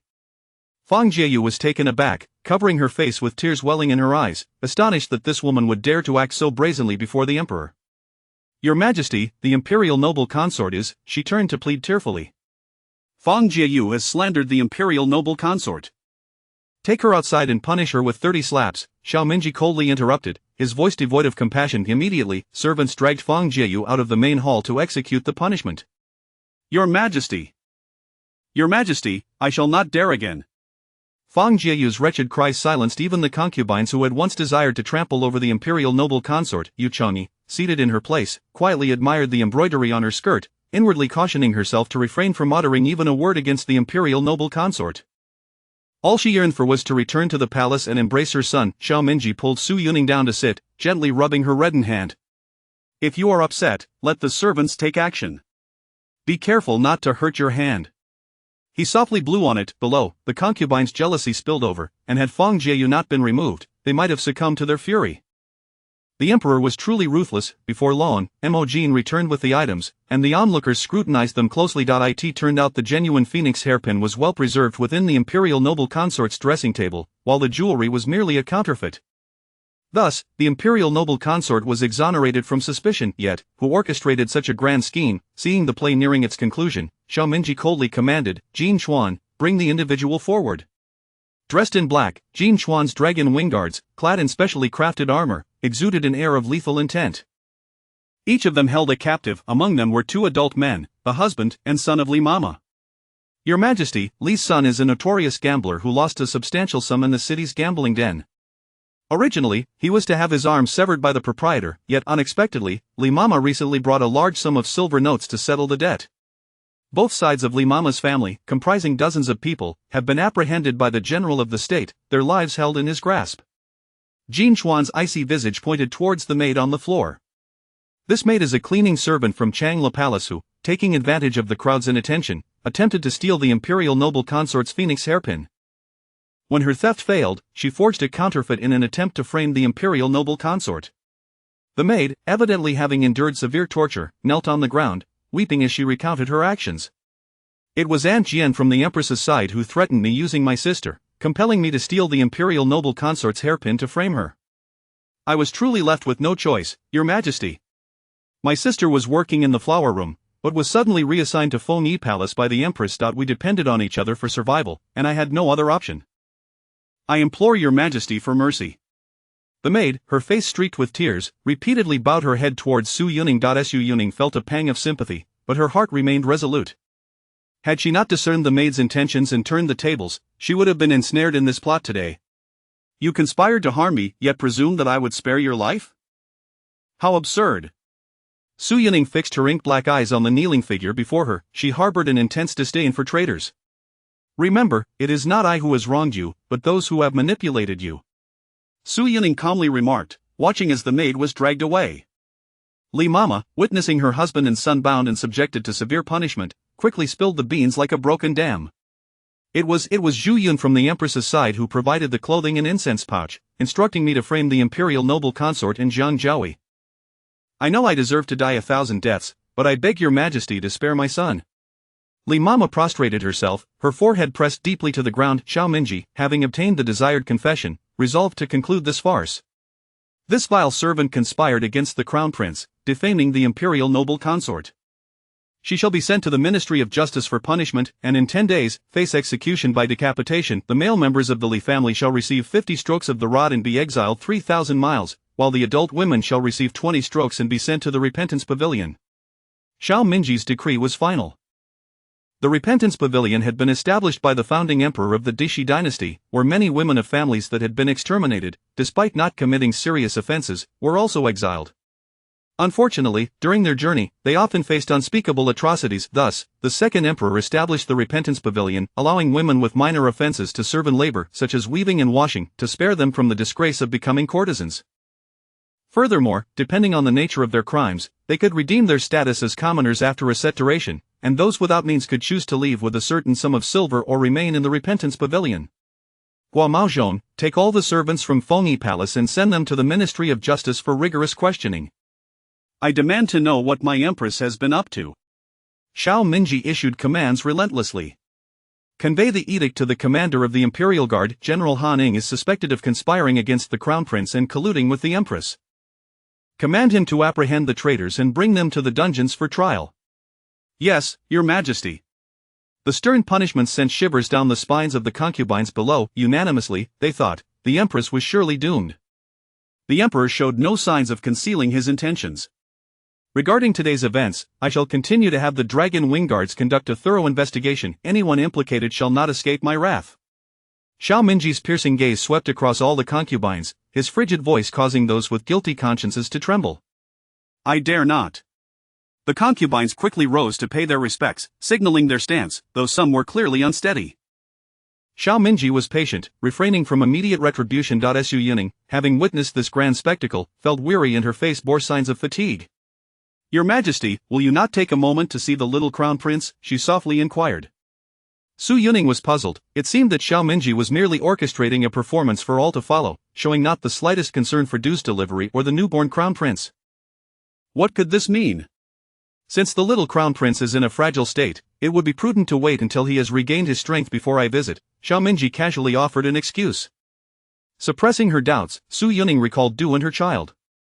Now that Du has given birth, I wonder how Your Majesty plans to arrange for the crown prince's upbringing. As soon as the words left her mouth, several concubines perked up their ears. After all, the emperor had shown no interest in Du since he had taken his seat, let alone in bestowing rewards or titles. Who would then care for the infant prince? Chapter 56, The Mockery of Concubine. Jin. Xiao Mingji recognized that Su Yuning was testing him. When the little prince was born, his breath was faint. I could not bear to separate mother and child, thus I granted concubine Du permission to nurture the prince in her capacity as a concubine. Concubine Du has rendered great service by giving birth, so let her be conferred the title of Jin, henceforth known as concubine Jin. Xiao Mingji decided upon the reward for Du Jun? Su Yuning queried, perplexed. A loyal and steadfast individual, Xiao Mingji casually explained. I hope concubine Jin can emulate her predecessors and strive for the day when she is worthy of the title I bestow upon her. He then rose and assisted Su Yuning back to the palace. Your servant humbly bids farewell to Your Majesty and the Empress. Once the emperor had departed, the other concubines rose. Concubine Jin, our esteemed concubine Jin is quite remarkable indeed. Yu Changyi could scarcely contain her laughter. The emperor truly excelled at sarcasm. As for loyalty, no one in the palace could rival Du in that regard. It was as if the emperor feared that others would not grasp the mockery, so he deliberately explained to the empress that he hoped Du would one day be worthy of her title. What a farce! Du's situation was undoubtedly the greatest joke of the harem. After her scornful remarks, Yu Changyi disregarded the others and promptly returned to her quarters. Today's events at Qingyan Palace were indeed worthwhile. With a mother like Du, the fourth prince would likely remain at the bottom among his brothers. The newly minted concubine Jin had become the greatest laughingstock of the harem. In the western chamber of Qingyan Palace, upon waking, Du saw her close maid, though the girl's expression was somewhat amiss. Looking around, Du inquired, "Where is the little prince?" Before she lost consciousness, she had strained to hear the midwife announce the arrival of her son. Hong Yao brought her a bowl of congee. The little prince has been taken by the wet nurse to be fed. Du felt a wave of discomfort in her stomach as she accepted the congee. Which noble lady has His Majesty chosen to nurse the little prince? Her voice was calm, though tinged with impatience. In her heart, she naturally favored the Empress. After all, the Empress held a high position, was childless, and shared a deep bond with the Emperor since childhood. Based on her year-long service to the Empress, she knew the Empress was not a harsh individual. Thus, the benefit she could gain through this child would be even greater. Perhaps the emperor would also extend his affection towards this child, feeling a sense of guilt towards her, the concubine who had been forced into favor yet lost her child. Otherwise, she would not have sought the empress's support and consumed the medicinal broth that induced labor. To entrust her child to the malicious and foolish Fang Jieyu would be utterly intolerable. It must be said that Du's calculations were astute, yet she failed to notice the unease on Hong Yao's face. Hong Yao hesitated. His Majesty said that the little prince is to be raised by you personally. Du was momentarily stunned, followed by an overwhelming joy that she could not contain. Did His Majesty promote my status? Only a principal concubine could raise the imperial heir. She had thought that merely securing a position as a beauty or a favored consort through this child would be sufficient. Could it be something even higher? Hong Yao, unable to meet her mistress's expectant gaze, gritted her teeth and relayed the events of the previous night. She also mentioned the emperor's conferred title for Du. His Majesty has decreed that you shall be known as concubine Jin from now on. He has also commanded that the eastern chamber be prepared for the little prince to reside in temporarily, and that he shall move to the prince's quarters at the age of 5. After delivering the news, Hong Yao lowered her head, afraid to speak further.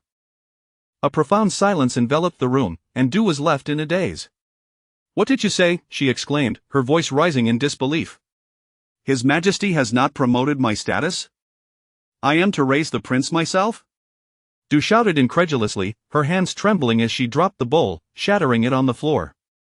How could this be? His Majesty has always placed great importance on heirs. How could he treat me so? Impossible, impossible, you must be spreading false imperial edicts to deceive me. In recent months, Du had endured disdainful glances, scarcely daring to step beyond the palace gates for fear of ridicule from the other concubines and contempt from the palace maids. She had long hoped that this child could alter her fate and elevate her status. As long as she could rise, she would enjoy riches and comfort, and in the future, she might bear even more children. If she became a principal concubine, she could raise her own son, but now, she was told there was nothing, nothing at all. The child had been born, a prince no less, yet she had no rank even as a mere maid, still just a concubine, of the 9th rank.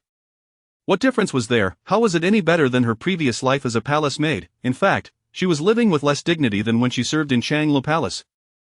Back then, the Empress treated her generously, rewarding her more during festivals than the monthly stipends of lower-ranked concubines. Which servant from Changlu Palace did not walk with their head held high, resplendent? Even the servants from Shenqing Palace had to show them some respect. For the first time, Du's inner resentment transformed into regret. No, she would not regret. A fierce struggle ignited in Du's eyes. She would climb higher, she would. Then she recalled the title bestowed upon her by the emperor. Ha, concubine Jin, His Majesty truly despises me. She still had her son. If she could scheme once, she could do so countless times. If she could sow discord between the empress and the emperor once, she could do it again. She, Du Chengbi, would never resign herself to fate. Ultimately, Qingyan Palace summoned the imperial physician once more. Du, already frail from childbirth, was now experiencing signs of bleeding due to emotional distress. The young physician summoned by Hong Yao took her pulse and prescribed a remedy. Concubine, you must take care of your health. Moreover, this birth has harmed your foundation. In the future, it may be difficult. What? Du was struck by another blow. Her lowly status and lack of feelings for the emperor left her with only her womb to rely upon. Now, she was being told that this birth would make future progeny difficult? The physician, being rather blunt, spoke without restraint.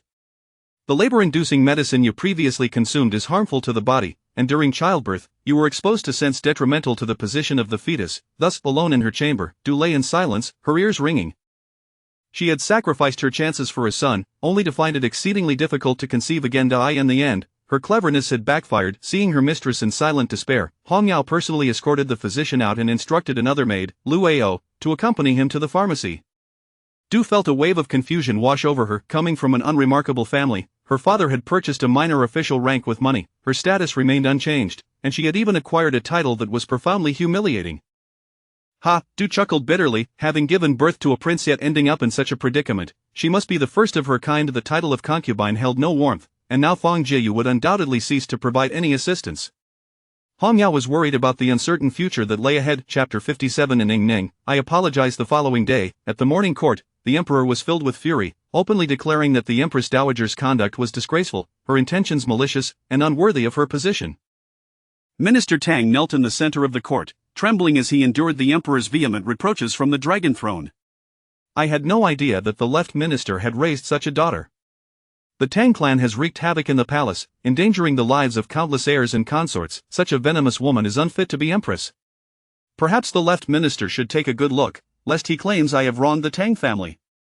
Xiao Minji scoffed coldly, and with that, he slammed the memorial he held onto the ground.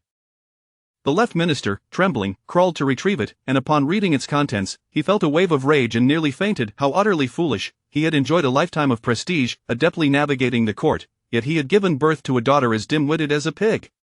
She was the Empress, the principal wife, the legitimate mother. Had she merely sat obediently on the phoenix throne, no prince could ascend without her consent, not even the imperial consort could, yet this fool had brought about her own demise and, in turn, ruined the Tang family.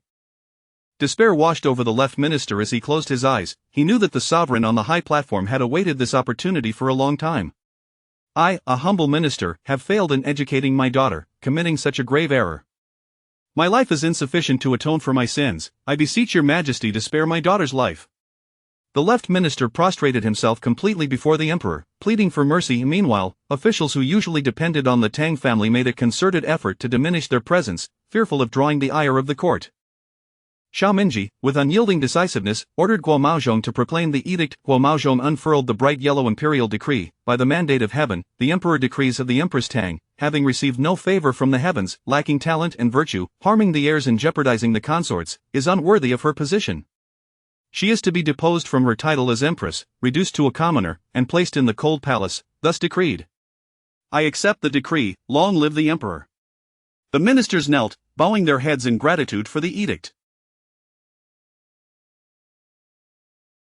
Simultaneously, Xiao Minji announced the punishment for General Han Ning. General Han Ning, having acted without my command, trespassing into private residences and detaining citizens, has been negligent in his duties. He shall be caned 100 strokes, stripped of his position, and imprisoned for 5 years. Once the edict was issued, it was irrevocable. Some court officials pondered the implications of the general's punishment, questioning how the Empress Tang's misdeeds could implicate him. Surely, it could not be merely due to the proximity of his sister to the Empress. This question was not confined to the officials. When Xiao Minji shared a meal with Su Yuning, she too raised the query.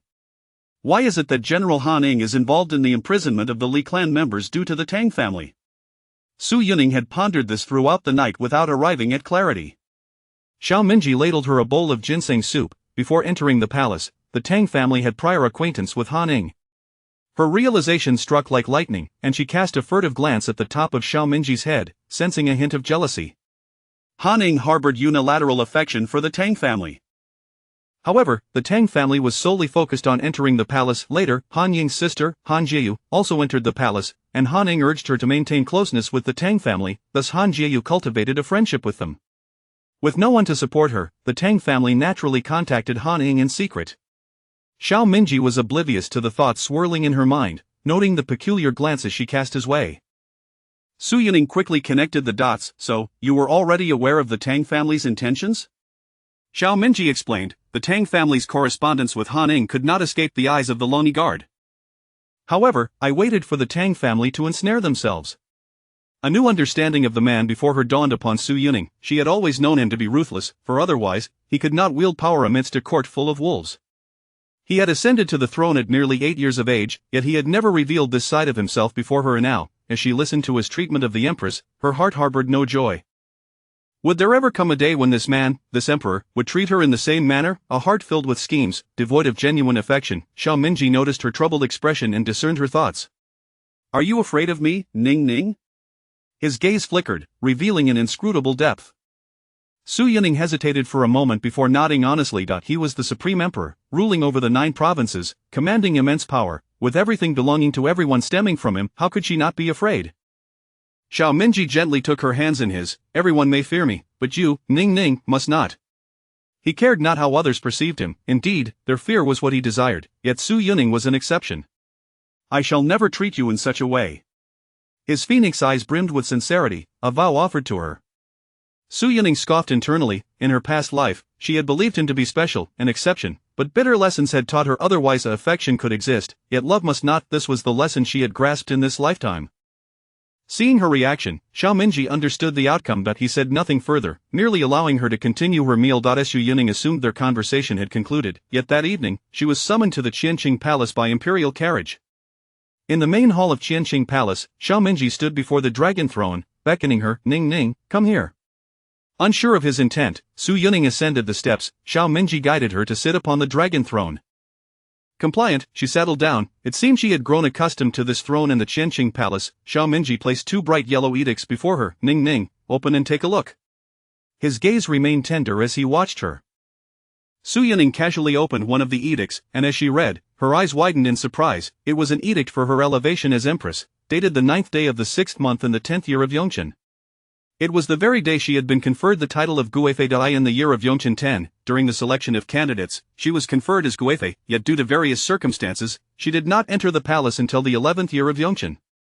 Wait, so, he had penned this edict for her elevation as Empress at the time of her conferral? Su Yining felt her eyes mist with emotion for her past self. This edict was delayed by 3 years. I wonder if Ning Ning still wishes to accept it. Xiao Minji did not miss a single nuance of her expression, his eyes blazing with fervent emotion tinged with an imperceptible hue of crimson. Did Ning Ning still wish to have him? Su Yining gazed at the edict before her, a token that transcended lifetimes, yet which she had never awaited. A sense of tranquility washed over her.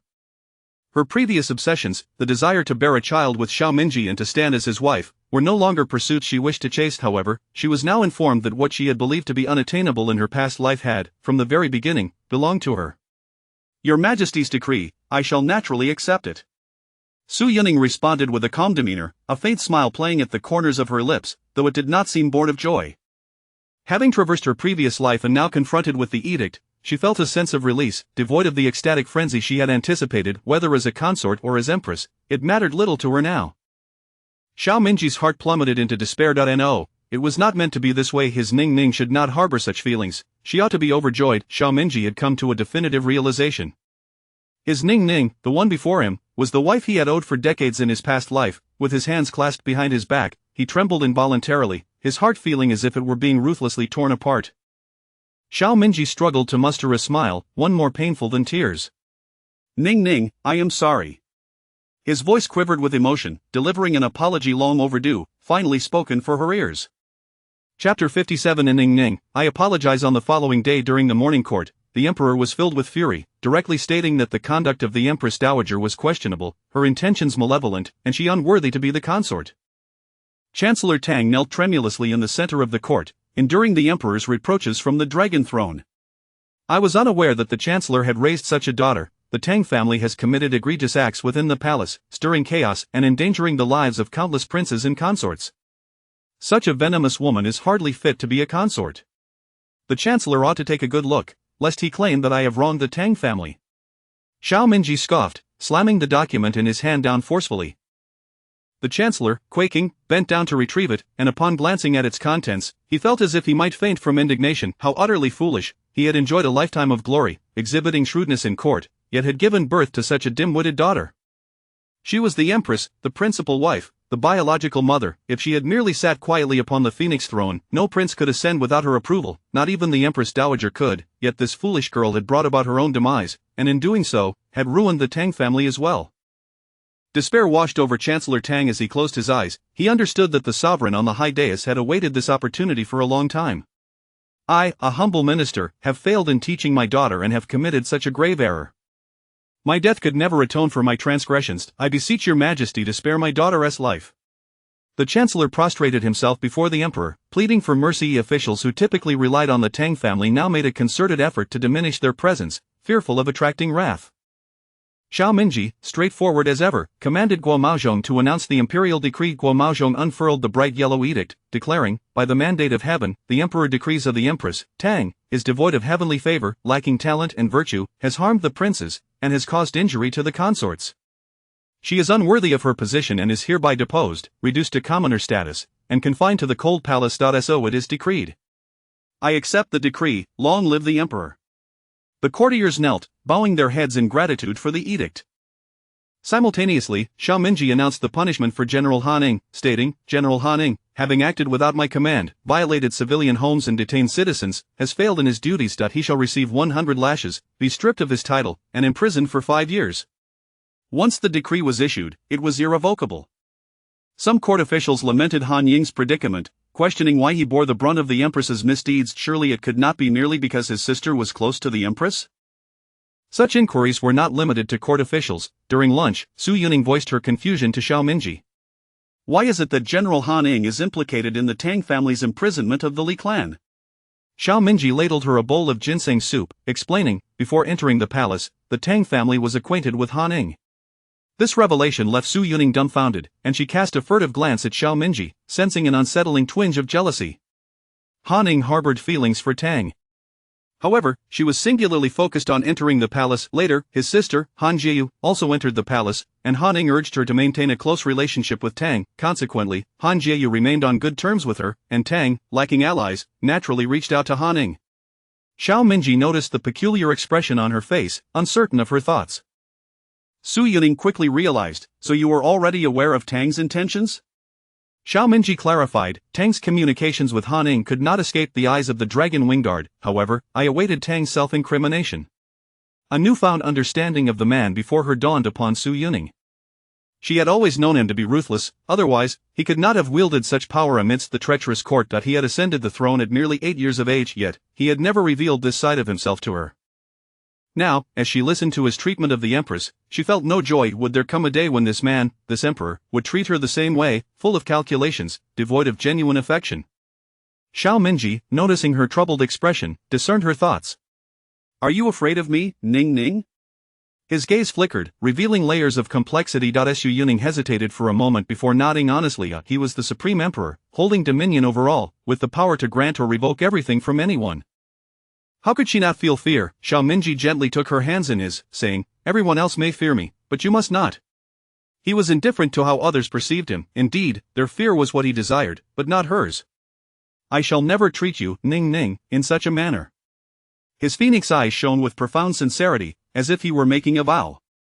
Su Yuning internally scoffed. In her past life, she too had believed him to be special, an exception, yet painful lessons had taught her otherwise. Affection could exist, but love could not.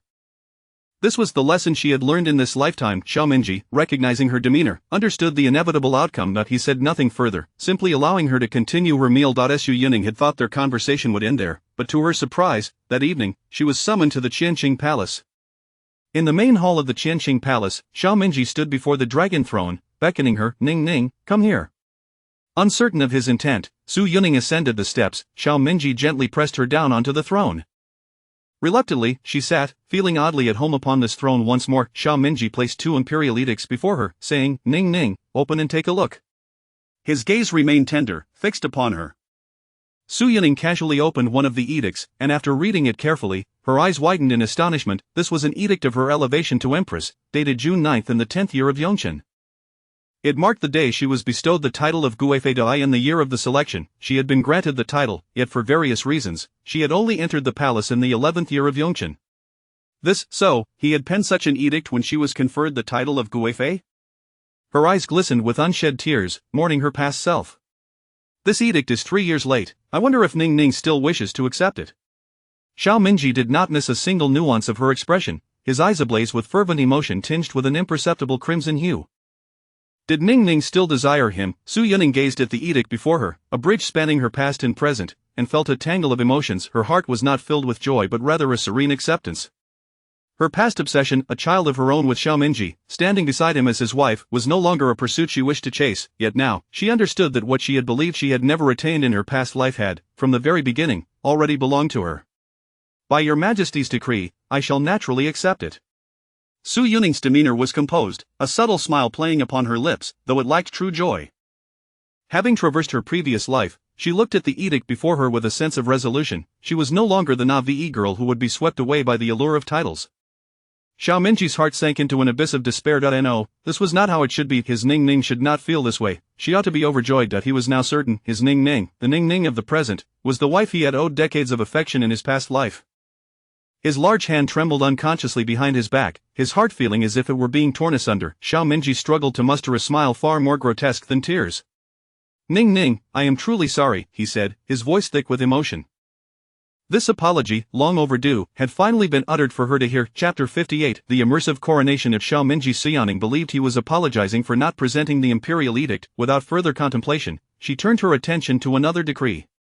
Raising her hand to unfurl it, she discovered it was a blank edict, nearly embossed with a jade seal. The shock that coursed through her was no less than before. Do you have any notion of what this signifies? Su Yuning's countenance bore a grave seriousness. Xiao Mingji gazed at her, seemingly unable to take his eyes off her. I know, it was meant for Ning Ning all along.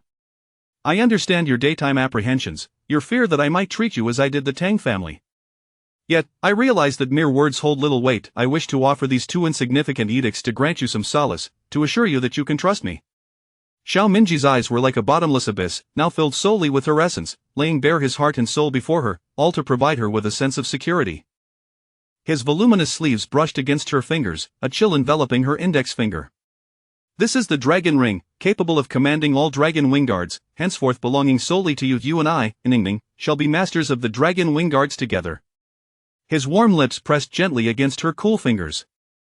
Su Yaning's heart quivered violently. She bit her lip, questioning if she could truly place her faith in him once more. Her gaze shifted to the ring upon her finger, a dragon head encircled by its body, resembling a regal king surveying all existence. Xiao Minji, if, on some future day, you should heed the slander of others and doubt me, I will not. Xiao Minji interjected resolutely, fully aware of the implications behind her words. I occupy this position under numerous constraints, yet I shall always place my faith in you, Ningning. Su Yaning's eyelashes fluttered, her heart racing with a mixture of astonishment and dread.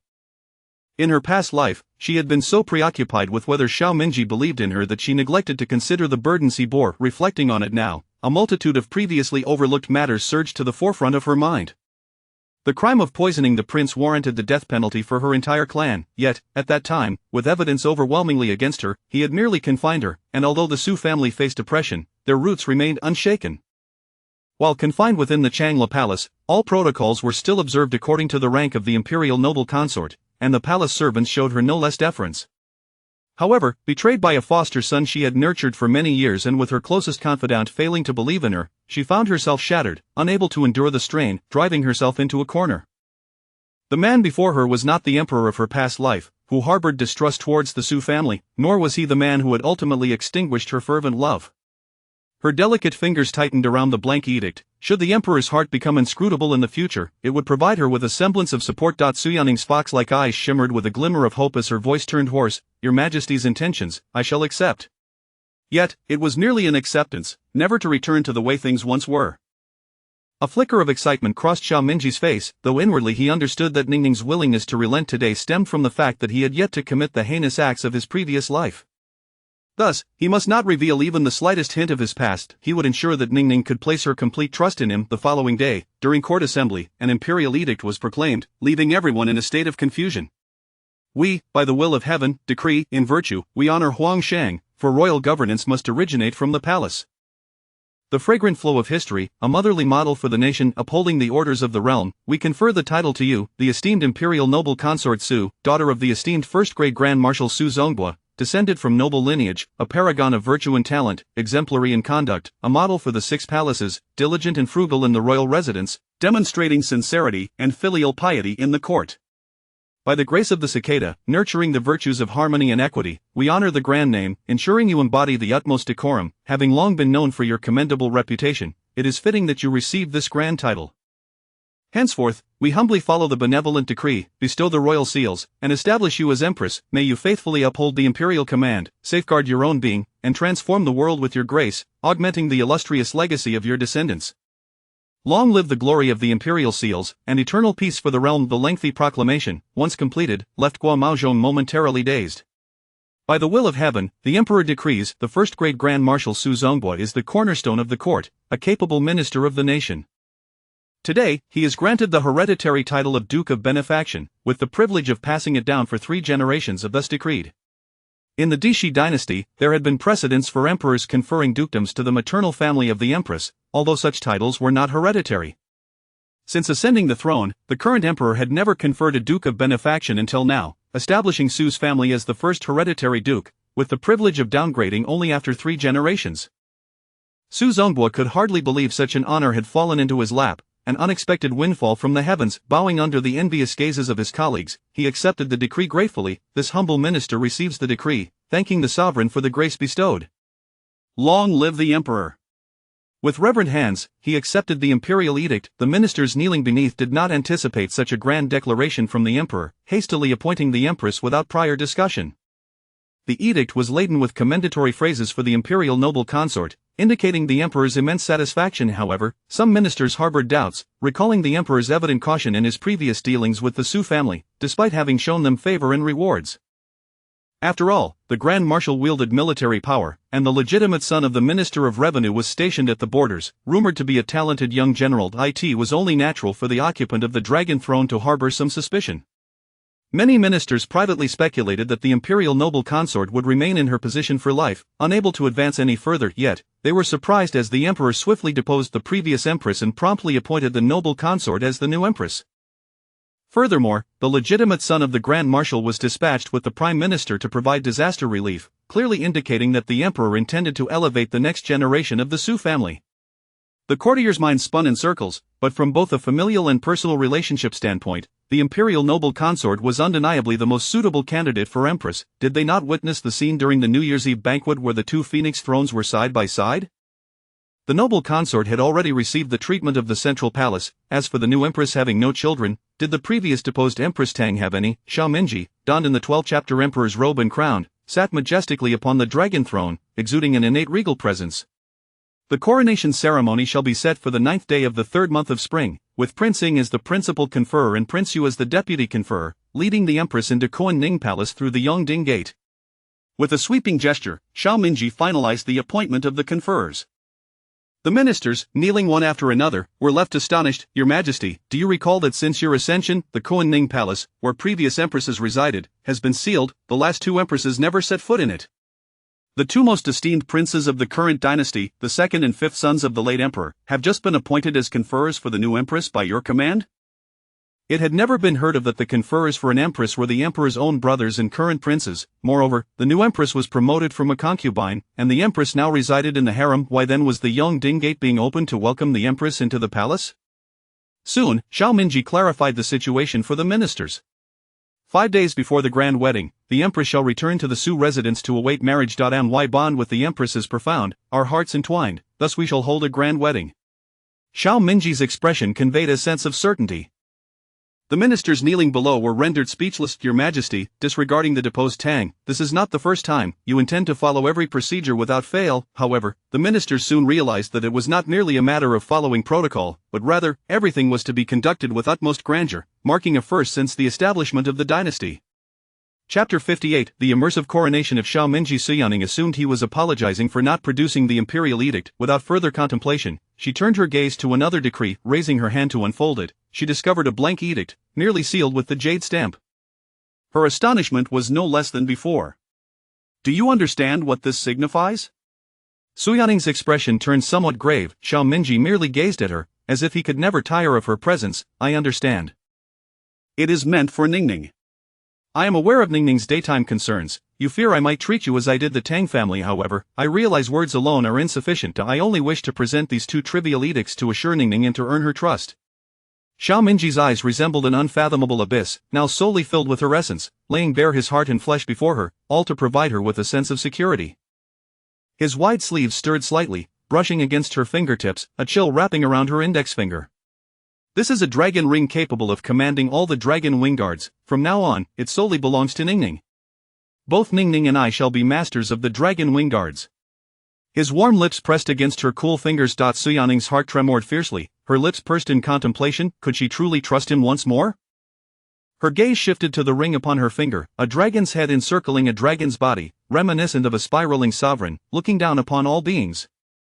Xiao Minji, should there come a day when you heed the slanders of others instead of trusting me and ever? Xiao Minji declared. In her past life, she had been preoccupied with whether Xiao Minji believed in her, consumed by sorrow, never pausing to consider his hardships. Now, as she pondered, a multitude of previously overlooked matters surged to the forefront of her mind. The crime of poisoning a prince warranted execution and the annihilation of 9 clans, yet, despite the overwhelming evidence, he had merely confined her to her quarters. The Sue family, though oppressed, remained unscathed. Confined within Changle Palace, she received all due courtesies befitting the imperial consort, with the servants of the inner palace never once negligent. However, betrayed by the adopted son she had nurtured for years, and with her closest confidant failing to believe in her, she found herself shattered, unable to bear the weight of it all, driving herself into a dead end. The individual before her was not the emperor of her past life, who harbored suspicions towards the Sue family, nor the man who had spent a lifetime eroding her love. With her pale fingers gripping the blank edict tightly, she felt a sliver of reliance. Should the emperor's heart prove inscrutable in the future? Suyaning's fox-like eyes shimmered with emotion, her voice slightly hoarse. Your Majesty's intentions, I shall accept. But it was merely acceptance. They could never return to the way things once were. Xiao Mingji displayed a hint of excitement on his face, yet he understood deep within that Ningning's willingness to relent today was solely because he had not yet committed the heinous acts of his past life. Thus, he must not reveal a single hint of his former self. He would indeed ensure that Ningning could place her trust in him. The next day, during the morning court, an imperial edict was delivered that left everyone dazed. By the mandate of heaven, the emperor proclaims, virtue harmonizes with the yellow robe. The foundation of governance must originate from the palace. The fragrant flow of history, maternal elegance is the essence of the nation. Upholding the principles of virtue, bestowing the name of nobility, I hereby confer the title of Empress upon you, the esteemed consort of the Zhaoyuan, Su, daughter of the esteemed Grand Minister Su Zongbua. You are of noble lineage, possessing both virtue and talent, a paragon among the 6 palaces, diligent and frugal in the royal court, exemplifying filial piety in your family. With kindness, you nurture the young, embodying equanimity and fairness, showing respect to the principles of governance, your admirable reputation well established. Therefore, I, in accordance with the benevolent decree, officially bestow upon you the seal of the Empress. You shall faithfully uphold this trust, safeguard your own well-being, and contribute to the prosperity of our lineage. May your reign be blessed with eternal peace and prosperity. Upon finishing the edict, Maozhong paused for a considerable time to collect himself. By the mandate of heaven, the emperor decrees, Grand Minister Su Zongbua is a pillar of the court and a capable minister of the state. Today, I bestow upon him the hereditary title of Duke of Grace, which may be passed down for 3 generations. Thus, it is decreed. In the Great Qi dynasty, there had been precedents of emperors bestowing noble titles upon the maternal families of empresses, though the title of Duke of Grace was not hereditary. Since the current emperor ascended the throne, he had never conferred such a title until now. The duke's title, hereditary and subject to demotion only after 3 generations, was indeed unprecedented in the Great Qi dynasty. Su Zongbua never imagined he would receive such an honor, a windfall that seemed to have fallen from the heavens. Bowing under the envious gazes of his peers, he expressed his gratitude. This humble minister accepts the decree, thanking your Majesty for your grace. Long live the emperor! He respectfully received the edict with both hands. The ministers kneeling below were taken aback. The emperor had suddenly conferred the title of Empress without prior discussion. The proclamation was filled with praise for the Zhaoyuan consort, indicating the emperor's immense satisfaction. Yet, some ministers were perplexed. Although the emperor had previously valued and rewarded the Su family, the underlying wariness was still evident. After all, Grand Minister Su held military power, and his legitimate son was stationed at the borders, rumored to be a talented young general.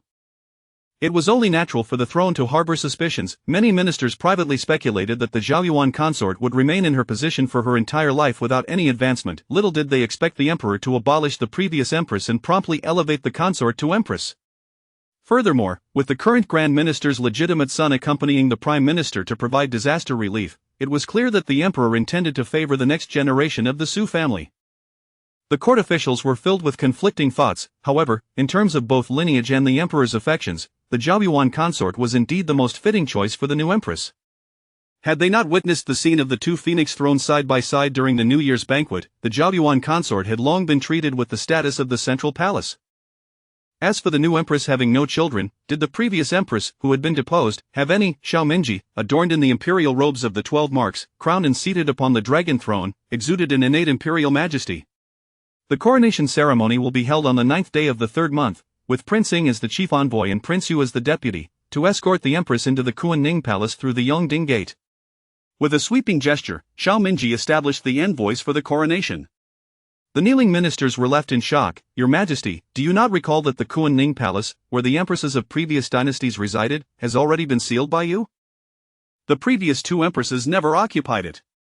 The most esteemed princes of the current dynasty, the 2nd and 5th sons of the late emperor, were so easily designated as the new empress's coronation envoys by the emperor's decree?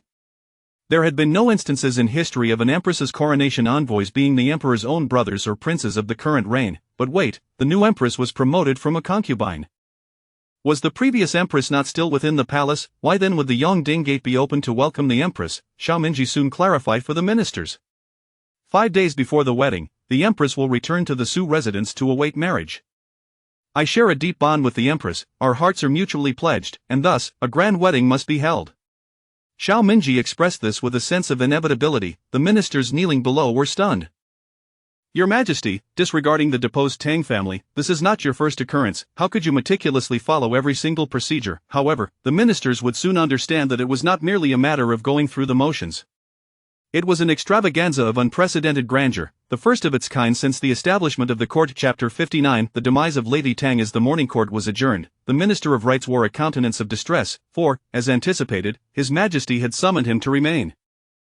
A sympathetic colleague patted him on the shoulder, and given the Emperor's evident esteem for the Empress during today's audience, it was clear that the ceremony to crown her would not be a simple affair.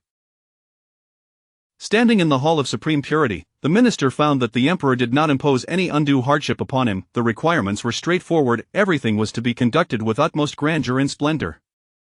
The minister's kneeling in welcome was a given, yet certain superfluous ceremonies were to be omitted. For instance, the Empress should not kneel to receive the imperial edict, nor should the rituals of worshipping heaven and earth be observed. The Minister of Rights grasped the implications. Essentially, the Empress was not to kneel, yet the homage to her must remain intact. Furthermore, the ceremonial importance of crowning her would surpass that of a mere consort. Should there be any financial constraints, all expenses would be drawn from the Emperor's private treasury. At this moment, the minister truly comprehended the Emperor's will, responding, "This humble official understands and shall not fail to meet your Majesty's expectations." Xiao Minji expressed his satisfaction with the minister's astuteness, stating, "If there are matters of uncertainty, do not hesitate to consult me in the Hall of Supreme Purity. Remember, when it concerns the Empress, there are no trivial matters." The minister bowed deeper, replying, "This humble official acknowledges the decree." The Emperor's edict regarding the crowning of the Empress had already been conveyed to the 6 palaces. In the Changla Palace, Su Yining received the edict and was met with congratulations from the palace attendants. Leading the way were Imogen and her companions, all of whom knelt on the ground, their faces brimming with joy. "We humbly pay our respects to Her Majesty, the Empress. Long live the Empress, long live, long live." Su Yining, standing atop the steps, felt a moment of daze, her demeanor radiant as she smiled and raised her hand. "All rise. Emoing, take them to receive their rewards. Each shall receive 3 months' worth of monthly stipends. We thank Her Majesty for her generous rewards." Each person diligently performed their duties, and Emoing led the others to collect their rewards. Imogen supported her lady into the palace. "Your Majesty, you have finally achieved your heart's desire. I am overjoyed." Su Yining smiled at her. "This elevation to the position of Empress is indeed a joy." Su Yining sipped her tea. "Take some of the fine silks that my mother enjoys and send them to the Duke of Chang'an's residence as a token of congratulations." Upon receiving her orders, Imogen withdrew, and Emoing rushed in with great enthusiasm. "Your Majesty, it is said that our Emperor has instructed the Ministry of Rights to prepare for the grand wedding of the Emperor and Empress." Emoing teased with a smile. Su Yining nodded at her. "You are quite clever." Her gaze sparkled, a gentle smile adorning her face, as the warm sunlight cascaded down, casting a delicate golden glow, making her appear almost ethereal. The news stirred a tumult among the concubines of the harem, yet none dared to create discord on the auspicious day of the Empress's crowning. The Emperor's declaration of deep affection and mutual devotion had rendered them all mere jesters. Following Jin's consent to bear a child, Lady Tang was deposed, while the concubine Fang was punished for her disrespect towards the Empress Dowager, receiving slaps and kneeling as punishment. She shamefully withdrew from public view, and it was rumored that the concubine Bai had also been implicated. Subsequently stripped of her rank and cast into the cold palace. Yu Chongyi, for reasons unknown, was commanded by the Emperor to transcribe palace regulations for contemplation. Astonishingly, she accepted the decree without a trace of resentment, calmly expressing her gratitude. Yu Chongyi was well aware of the underlying motives, merely returning the gesture towards Lady Tang. Thus, the harem remained eerily tranquil, with those under confinement remaining so, while the servants below harbored no such serene thoughts. The Empress's joyous occasion prompted the Emperor to decree that the monthly stipends for all palace attendants would be doubled this month. Outside the palace, numerous porridge stalls were set up to distribute food and silver, all in blessing for the Empress. The citizens of the Dashi dynasty were filled with gratitude and reverence for her. In stark contrast to the bustling celebrations within the palace, the cold palace lay desolate, the guards huddled around a fire for warmth, their faces adorned with smiles. "Thanks to the Empress's fortune, I have sent back more silver to my mother this month. Now she has the means to buy medicine for her illness." A young guard cheerfully conversed with a companion. An older, bearded guard, sipping hot wine, disdainfully glanced at the cold palace and raised his voice intentionally. "Those inside are like the living dead. Despite having been Empress for so long and being the daughter of the Chancellor, what benefits have they reaped? Unlike our Empress, who benefits the entire harem. Now that is what it means to embody maternal virtue," retorted the young guard. "Lord Tang has long since retired to his hometown. There is no longer a chancellor's daughter, for the current chancellor is Pei, who is yet unmarried and still quite young. Do not speak nonsense," the young guard countered. The bearded guard laughed heartily. "Indeed, the one inside is perpetually ill." Her days are surely numbered. Just as these words fell, a series of dry coughs echoed from within the hall. Lady Tang lay prostrate upon a dilapidated bed. The cold palace was frigid beyond measure, with only a single charcoal brazier emitting thick, black smoke. She extinguished it, her thin blanket failing to provide warmth, her frail body already worn to the bone. Cough, cough, cough, cough, cough. Lady Tang's pallid face, disheveled hair, seemed as if she were about to cough up her very lungs. Covering her mouth, she continued to cough incessantly. As she gasped for breath, a sticky warmth appeared on her hand, a dark crimson stain. Lady Tang's body had long since run out of vitality. The guard's chatter permeated the silence of the hall. A despairing smile crept across Lady Tang's face. Ha! The Empress, the entire palace's offerings. Cough, Your Majesty, you truly adore her. She tilted her head, gazing through the rickety window towards the sky outside. What was the scene like when she was crowned? A simple ceremony of enfeoffment, a regimented process. The emperor had not worn a smile throughout the entire day, yet she had been overjoyed, for she was to embody maternal virtue over the realm, shouldering her family's expectations. She dared not reciprocate Han Ying's affections, for she knew her fate was to enter the palace, to carry on the glory of the Tang lineage. Han Ying, if there is a next life, do not fall for me again. Tears of icy despair finally streamed down Lady Tang's cheeks.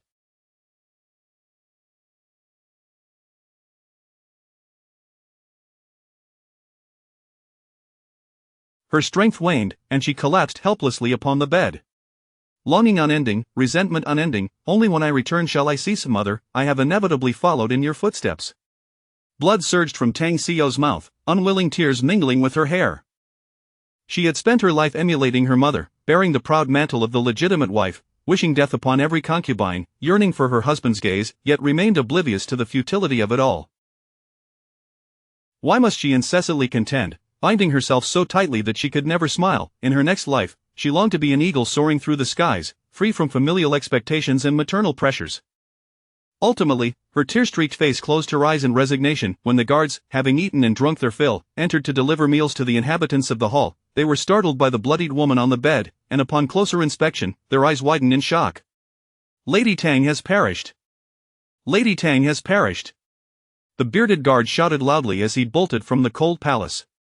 Note, the final couplet is derived from My Judy's Longing for Each Other by the Bian River. Chapter 59. The demise of Lady Tang. As the morning court session concluded, the Minister of Rights wore a pained expression, having been predictably retained by His Majesty. A sympathetic colleague patted him on the shoulder. Judging by the Emperor's evident esteem for the Empress during the morning assembly, it was clear that the Empress's coronation would not be an easy affair. Standing within the Qianqing Palace, the minister found that the Emperor did not subject him to undue stress.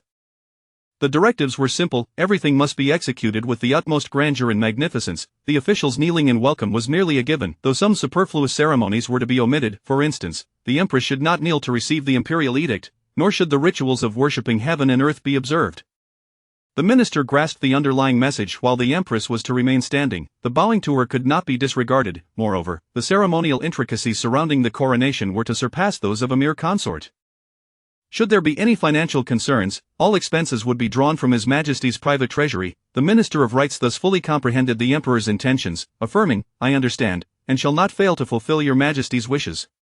Xiao Minji expressed his satisfaction with the minister's perceptiveness, stating, if there is anything you are uncertain about, do not hesitate to come to Qianqing Palace to consult with me. Remember, matters concerning the Empress are never trivial.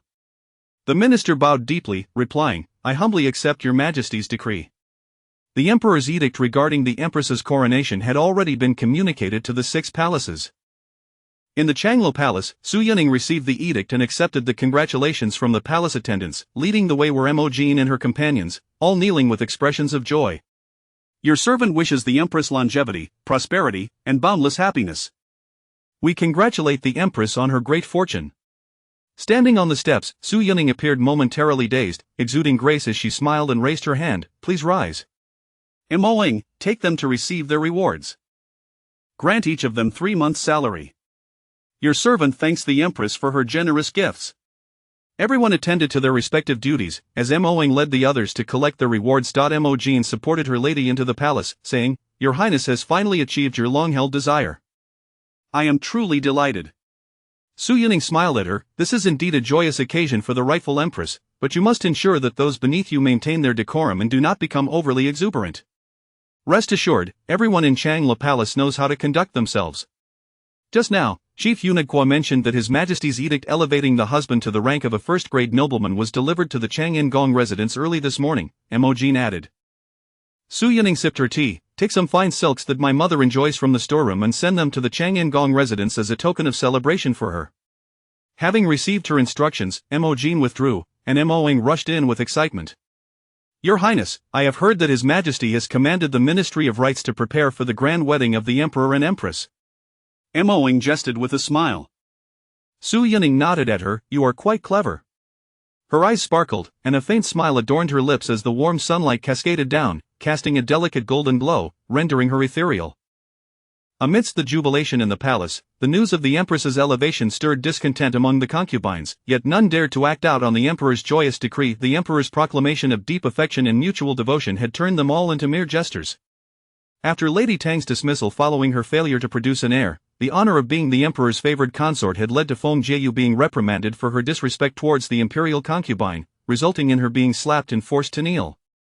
She, feeling humiliated, withdrew from the palace, while the maidby was similarly demoted to a commoner and banished to the cold palace. Yu Chang'e, for reasons unknown, was commanded by the Emperor to transcribe palace regulations for contemplation, surprisingly accepting the order with complete composure and no complaint.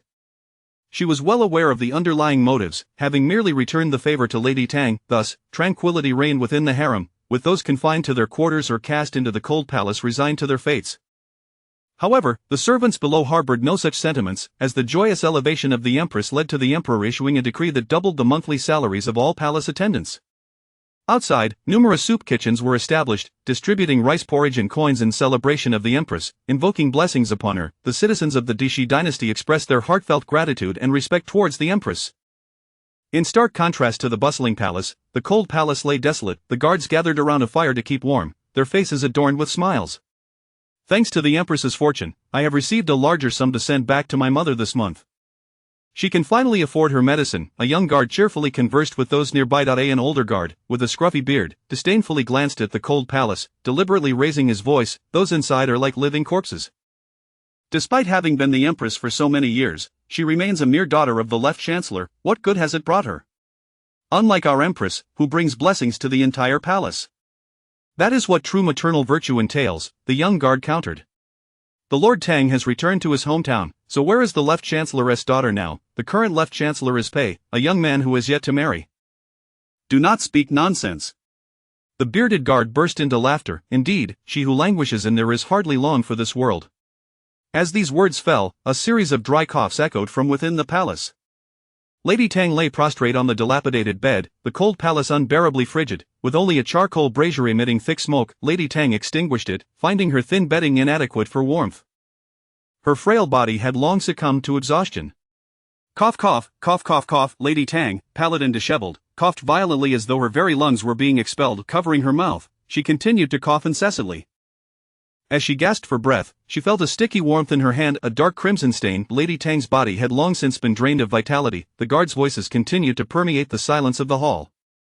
Lady Tang's face bore a desperate smile. Ha, the Empress, the palace's rewards, cough cough, Your Majesty, you truly adore her. Lady Tang tilted her head, gazing through the rickety window at the sky outside. What had her own coronation been like? A simple ceremony, following a mundane procedure, with the Emperor's face devoid of joy throughout the day, yet she had been elated as if she were on cloud nine. For she was to become the mother of the nation, shouldering her family's expectations and her father's hopes. She dared not reciprocate Han Ying's affection, knowing her destiny was to enter the palace and preserve the glory of the Tang dynasty. Han Ying, if there is a next life, please do not love me again. Tears of ice coursed down the corners of Lady Tang's eyes. Her body could no longer sustain itself, collapsing onto the bed. Endless longing, endless resentment, only to cease upon return to mother. I have ultimately followed in your footsteps. Blood surged from Tang Xiao's mouth, as unwilling tears mingled with her hair. She had spent her life emulating her mother, maintaining an air of superiority, wishing to eliminate every concubine in sight, yearning only for her husband's glance, yet remained oblivious to the futility of it all.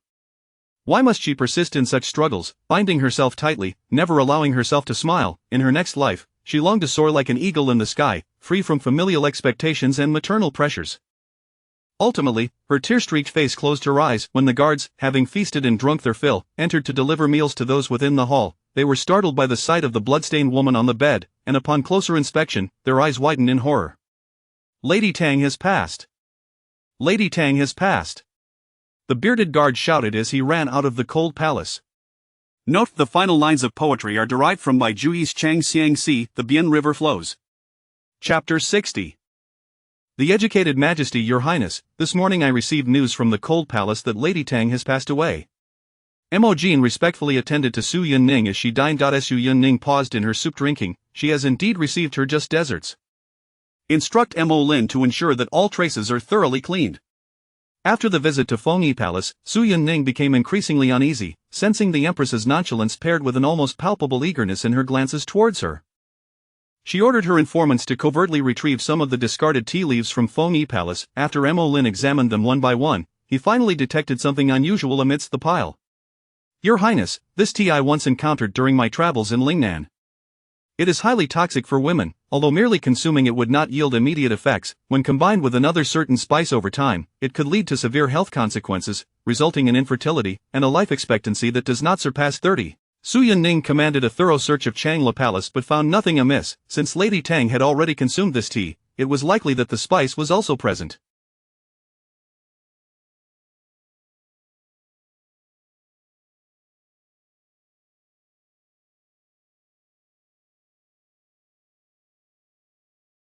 Either the search was inadequate or there had been an oversight in the process. A chill coursed through her as she realized that her frail condition in her past life, despite consuming countless tonics, had rendered her barren due to the poisonous hand of Lady Tang. Since Lady Tang has bestowed such a grand gift upon me, I shall respond in kind. Su Yunning instructed that something be added to the medicinal soup Lady Tang consumed daily, a concoction designed to gradually deplete her health, unbeknownst to her. Regaining her train of thought, Su Yunning continued her breakfast, speaking softly. How has Lady Tang's health deteriorated to such an extent? Is it not said that the effects of such a remedy take at least half a year to manifest? Mo Jin pondered. Perhaps Lady Tang has always relied on medication, and the cold palace is truly uninhabitable. The eunuch responsible for collecting the corpses mentioned that Lady Tang was found completely frostbitten. Suppressing her doubts, Su Yunning paused the conversation, sensing that many things were amiss. Is His Majesty in Qianqing Palace? Su Yunning inquired casually after finishing her meal and rinsing her mouth. A eunuch from Qianqing Palace came earlier, reporting that the snow disaster in the northern borders is severe, resulting in the death of many commoners. His Majesty is likely occupied with discussions with the ministers today and will not be joining us for dinner. Mo Jin replied respectfully. Due to the recent snow disaster, His Majesty had not entered the inner palace for several days, remaining in Qianqing Palace to confer with officials on disaster. Su Yunning recalled that in her previous life, the snow disaster had begun in the 14th year of Yongchen and persisted until the spring of the 15th year. Thus, upon her rebirth, she had already communicated with the Su family, who continuously contributed funds for disaster relief, hoping to lend a small hand. In the preceding dynasty, the left minister Pei Xian and Shen Yuni had already departed for the northern borders with provisions and troops for relief efforts, while His Majesty issued edict after edict from Qianqing Palace. In Qianqing Palace, the servants moved about in silence, fearful of disturbing the emperor, whose mood had been sour of late. Inside, Xiao Minji set down his vermilion brush, massaging his aching forehead from days without rest. Upon his rebirth, he had already encountered the snow disaster, so he had swiftly compiled and implemented a structured relief policy, dispatching provisions to the northern borders ahead of time, thus mitigating the impact compared to his previous life. Yet, numerous matters kept him exceedingly busy, holding daily meetings with his ministers. It had been 5 days since he last visited Changla Palace, and 5 days since he had truly rested. Guo Maozhong presented him with a strong tea, persistently advising, Your Majesty, you have not rested in 5 days, you must take a break. Xiao Minji accepted the tea. What news from the inner palace? Rest assured, Your Majesty. The Empress has managed the inner palace with great efficiency. She has even organized the concubines to contribute donations for disaster relief, came the respectful reply. How considerate of Ning Ning, her kindness is commendable, Xiao Minji sighed. Ignoring Guo Maozhong's fervent protests, he continued to toil over state affairs late into the night. Guo Maozhong understood well that the emperor's sleeplessness seemed to stem from both his busy duties and a silent rivalry with the empress, who had not set foot in Qianqing Palace for many days. With a sigh, Guo Maozhong stood outside Qianqing Hall. When Xiao Qingzi quietly approached, Master, is His Majesty still not resting? His health? Guo Maozhong was about to reprimand him for speaking out of turn, but upon catching sight of a red skirt, he swiftly changed his tune. Indeed. His Majesty has not slept in 5 days, and even his meals are reduced to half. What shall we do? As he spoke, he glanced sideways, hoping the Empress might overhear. Inside Qianqing Hall, a delicate hand placed a porcelain bowl upon seeing it, Xiao Minji frowned. Thinking it was merely a bold maid seeking to curry favor, however, upon lifting his gaze, he was met with the sight of the one he had longed for. Su Yunning, adorned in a red silk palace gown embroidered with floral patterns, with golden threads depicting soaring phoenixes at the cuffs, stood before him. "Ning Ning!" Xiao Minji exclaimed, his joy evident. He reached out, drawing her close, burying his head into her waist, inhaling the scent that belonged solely to her. "Ning Ning, why have you not come to see me for so long?" His words dripped with a sense of pity, almost overflowing with grievance. Su Yunning gently caressed his hair, her gaze calm. "Would you not rest simply because I am not here? Must you exhaust yourself?" Her reproach brought a satisfied smile to Xiao Minji's lips. His Ning Ning cared for him. In his moments of leisure, he often found himself lost in thoughts of her. The Ning Ning before him was the wife who had endured his indifference in his past life, and he feared that after their conversation that night in Qianqing Palace, she would still hesitate to take that step forward. He had even contemplated that once the relief efforts concluded, he would shamelessly plead with her, regardless of whether she remained guarded, vowing never to let her go. But now, his Ning Ning was here.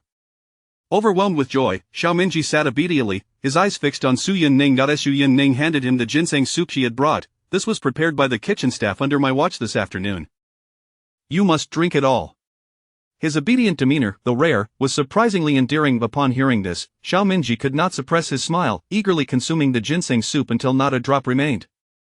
He had initially intended for Su Yunning to rest in the Dongnuang pavilion while he handled some memorials, but she grasped his wrist and led him toward the pavilion, her tone somewhat fierce. "If you stay up late to handle memorials again tonight, I shall never come back." This man did not take care of himself. Did he not realize how dark his under eyes had become? Xiao Minji, being tugged along by her, offered no resistance. Yes, I shall not handle them tonight." The moment he sensed her ire, he dared not mention the late-night work again. "Ning Ning, walk slowly. Be cautious of your feet," he fretted, following her hurried steps, resembling a nagging caretaker all the way out. Guo Zhong, trailing behind, stood dumbfounded, wondering if His Majesty was unconsciously mimicking his manner of speaking. Chapter 60 of the Educated Majesty. Your Highness, this morning, news has arrived from the cold palace that Lady Tang has passed away, Mo reported respectfully while attending to Su Yunning during her meal.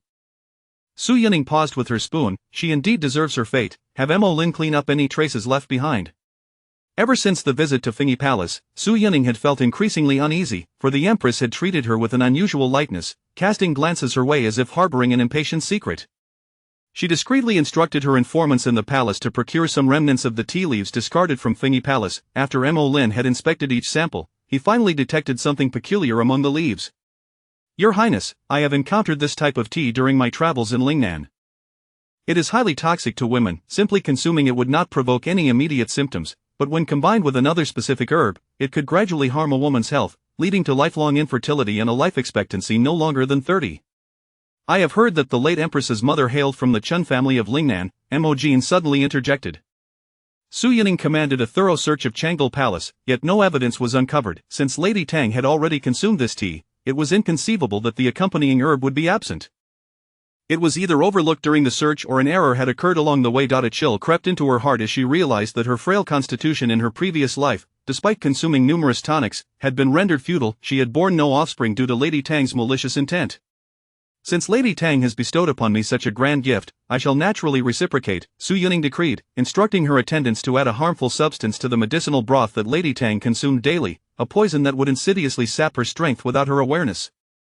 As her thoughts returned to the present, Su Yunning continued her breakfast, murmuring, "How could Lady Tang's health have deteriorated so drastically? Does it not take at least half a year for the effects of such a potion to fully manifest?" Mo pondered. Perhaps Lady Tang was already reliant on medicine, and the cold palace is an unbearable place to dwell. The young eunuch who collects the corpses mentioned that Lady Tang's body was entirely frostbitten. Suppressing her suspicions, Su Yunning ceased her inquiries. For the moment, everything felt amiss. "Is His Majesty in Qianqing Palace?" Su Yunning asked casually after finishing her meal. A young eunuch from Qianqing Palace came just now, stating that the snow disaster in the northern frontier is severe, resulting in the deaths of many commoners. His Majesty will likely spend the entire day discussing matters with the ministers and will not be dining in Changle Palace, Mo replied respectfully. In recent days, due to the devastating snow disaster, His Majesty had not graced the inner palace with his presence, remaining in Qianqing Palace to confer with officials about disaster relief policies. Su Yunning recalled that in her previous life, the the snow disaster had begun in the 14th year of Yongchen, persisting until the spring of the 15th year. Thus, upon her rebirth, she had already sent word to the Su family, urging them to contribute funds for relief efforts, hoping to lend her modest support. The former chancellor, Pei Xian, and Shen Yuni had already set out with troops and provisions for the relief mission in the northern frontier, while His Majesty issued decree after decree from Qianqing Palace. In Qianqing Palace, the servants moved about in silence, wary of making any sound, fearing that the irritable emperor might lash out in anger. Inside, Xiaomingji set down his vermilion brush and rubbed his aching forehead, which had grown sore from consecutive days without rest. Upon his rebirth, he had already encountered a snow disaster. He had swiftly organized the disaster relief policies based on the previous life's experiences, dispatching provisions to the northern frontier ahead of time. As a result, the impact of the snow disaster was significantly less severe than in his past life. Nevertheless, he remained inundated with affairs, tirelessly convening discussions with ministers. It had been 5 days since he last visited Chang'an Palace, and he had hardly slept. Guo Maozhong presented a strong cup of tea, urging him repeatedly, "Your Majesty, you have not rested in 5 days, please take a moment to recuperate." Xiaomingji accepted the tea, inquiring, "How fares the inner palace during these days?" "Rest assured, Your Majesty, the Empress has managed the inner palace with great efficiency. She has even organized the concubines to contribute donations for the relief of the disaster victims," Guo Maozhong replied. "It is commendable of Ning Ning, she has always been kind-hearted." Xiaomingji sighed. Xiaomingji disregarded Guo Maozhong's earnest pleas, remaining preoccupied with state affairs until nightfall. Guo Maozhong understood that His Majesty's sleeplessness stemmed from a combination of workload and perhaps a rivalry with the Empress, who had not visited Qianqing Palace in days. Standing outside Qianqing Hall, Guo Maozhong sighed, while a young attendant, Xiao Qingzi, approached quietly. "Master, is His Majesty still not resting?" "His health." Guo Maozhong intended to scold him for his impertinence, but upon catching sight of a crimson skirt, his words swiftly changed course. Indeed, His Majesty has not slept for 5 days. He has barely eaten, consuming only half his usual meals. What shall we do?" He spoke while casting furtive glances, hoping the Empress could hear him. Within Qianqing Hall, a delicate hand placed a porcelain bowl upon the Emperor's desk. Upon seeing it, Xiaomingji frowned, assuming a bold palace maid was attempting to curry favor. Just as he was about to summon Guo Maozhong, he looked up to behold the one he had been yearning for endlessly. Su Yining, clad in a red brocade palace gown adorned with floral patterns and sleeves entwined with golden threads depicting soaring phoenixes, appeared before him. "Ning Ning!" Xiaomingji exclaimed with uncontainable joy, pulling her close and burying his head against her waist, inhaling the familiar scent that belonged to her. "Ning Ning, why have you not come to see me all this time?" His words were laced with a plaintive tone, a hint of grievance welling up. Su Yining caressed his hair, her gaze calm. "Would your rest depend solely on my visits? Must you wear yourself thin?"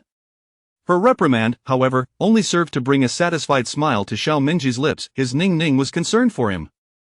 In his moments of leisure, he found himself uncontrollably thinking of her. The Ning Ning before him was the same wife from his past life who had endured his indifference, and he feared that after their conversation that fateful night, she would still be unwilling to take that step forward.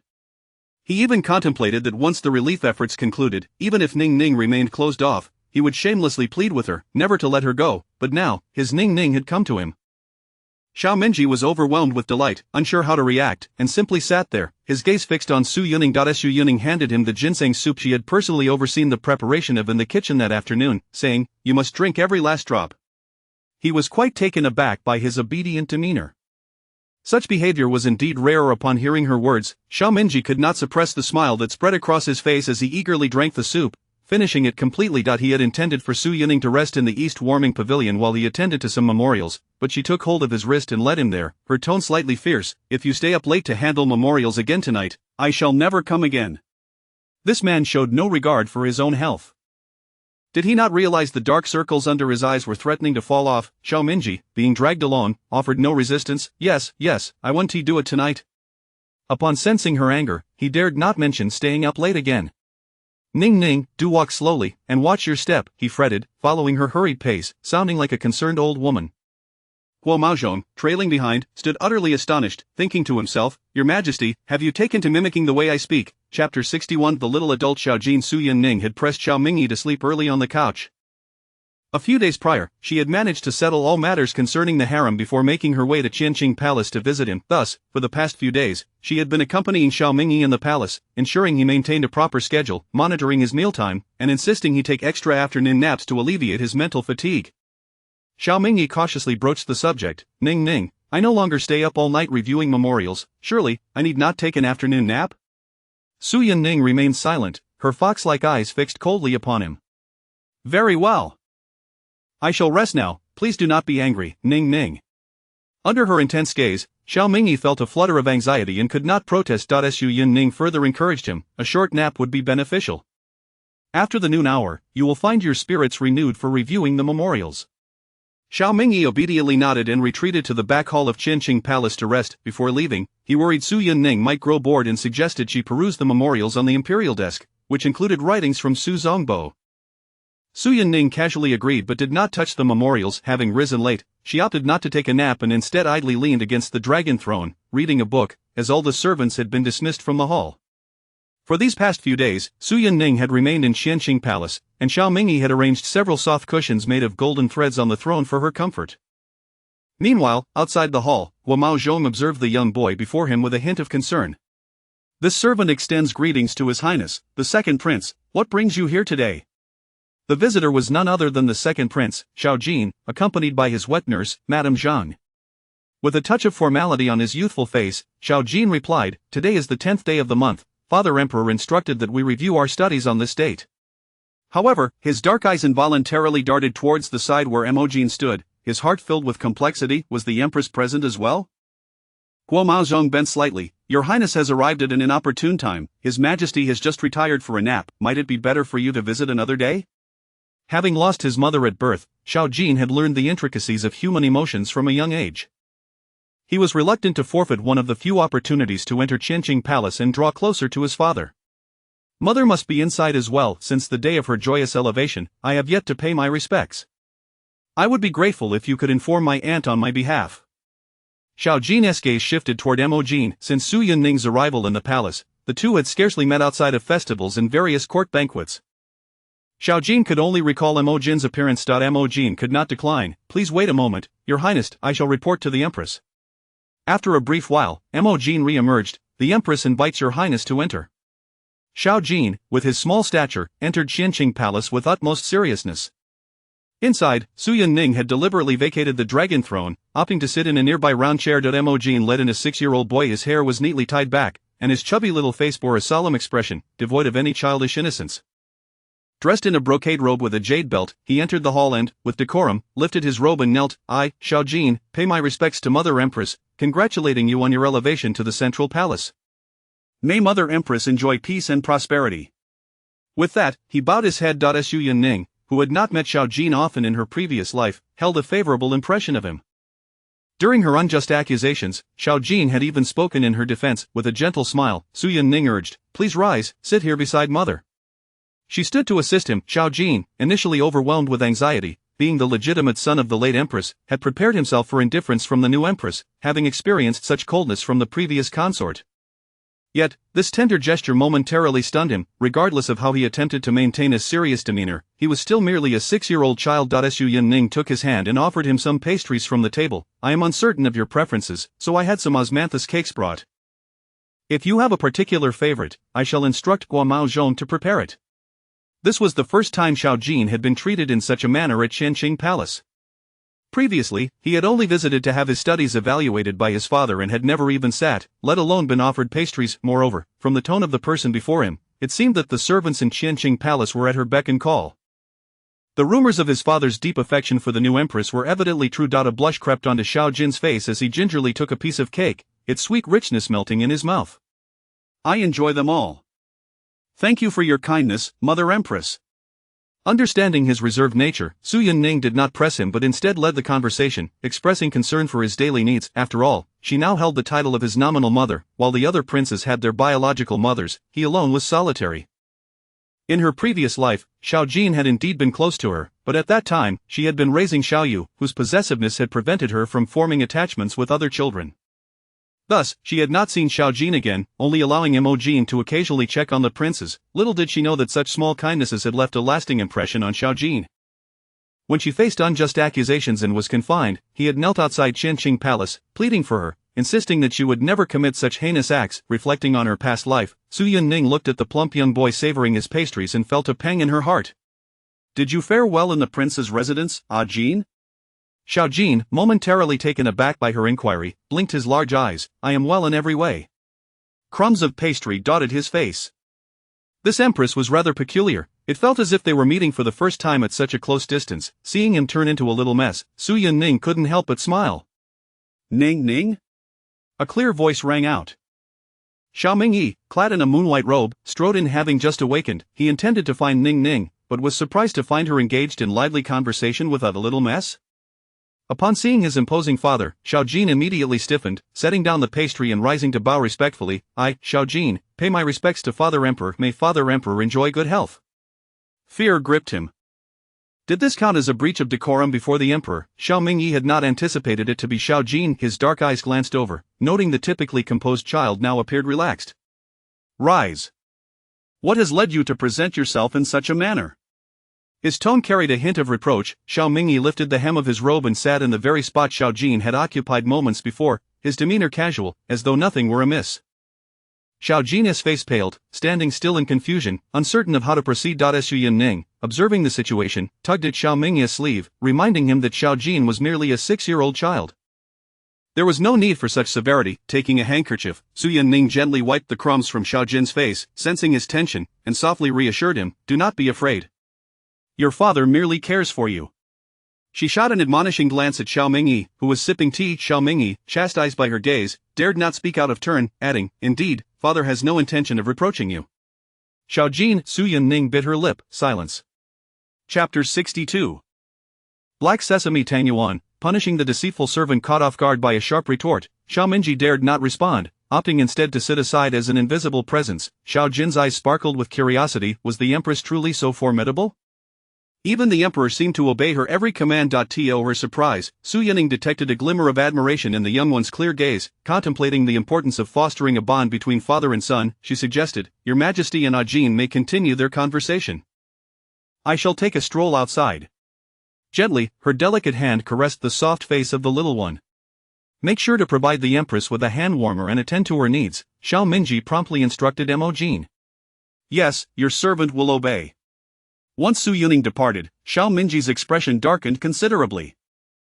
Jin, and he had the audacity to touch his face. Why was it that he, too, was not addressed as anything but Your Majesty or Xiao Mingyi? Glancing at his suddenly stern father, Xiao Jin felt a pang of trepidation and stammered, Father. Xiao Mingyi, with a cold demeanor, scrutinized the little dumpling before him, visibly displeased. What have you learned from your tutor these past few days? Recite it for me. Xiao Jin stuttered through his recitation. The heavens and the earth are vast. The universe is boundless, the sun and moon wax and wane, the constellations are arranged. After an extended struggle, he finally paused, his face flushed with embarrassment. Your recitation is utterly disjointed.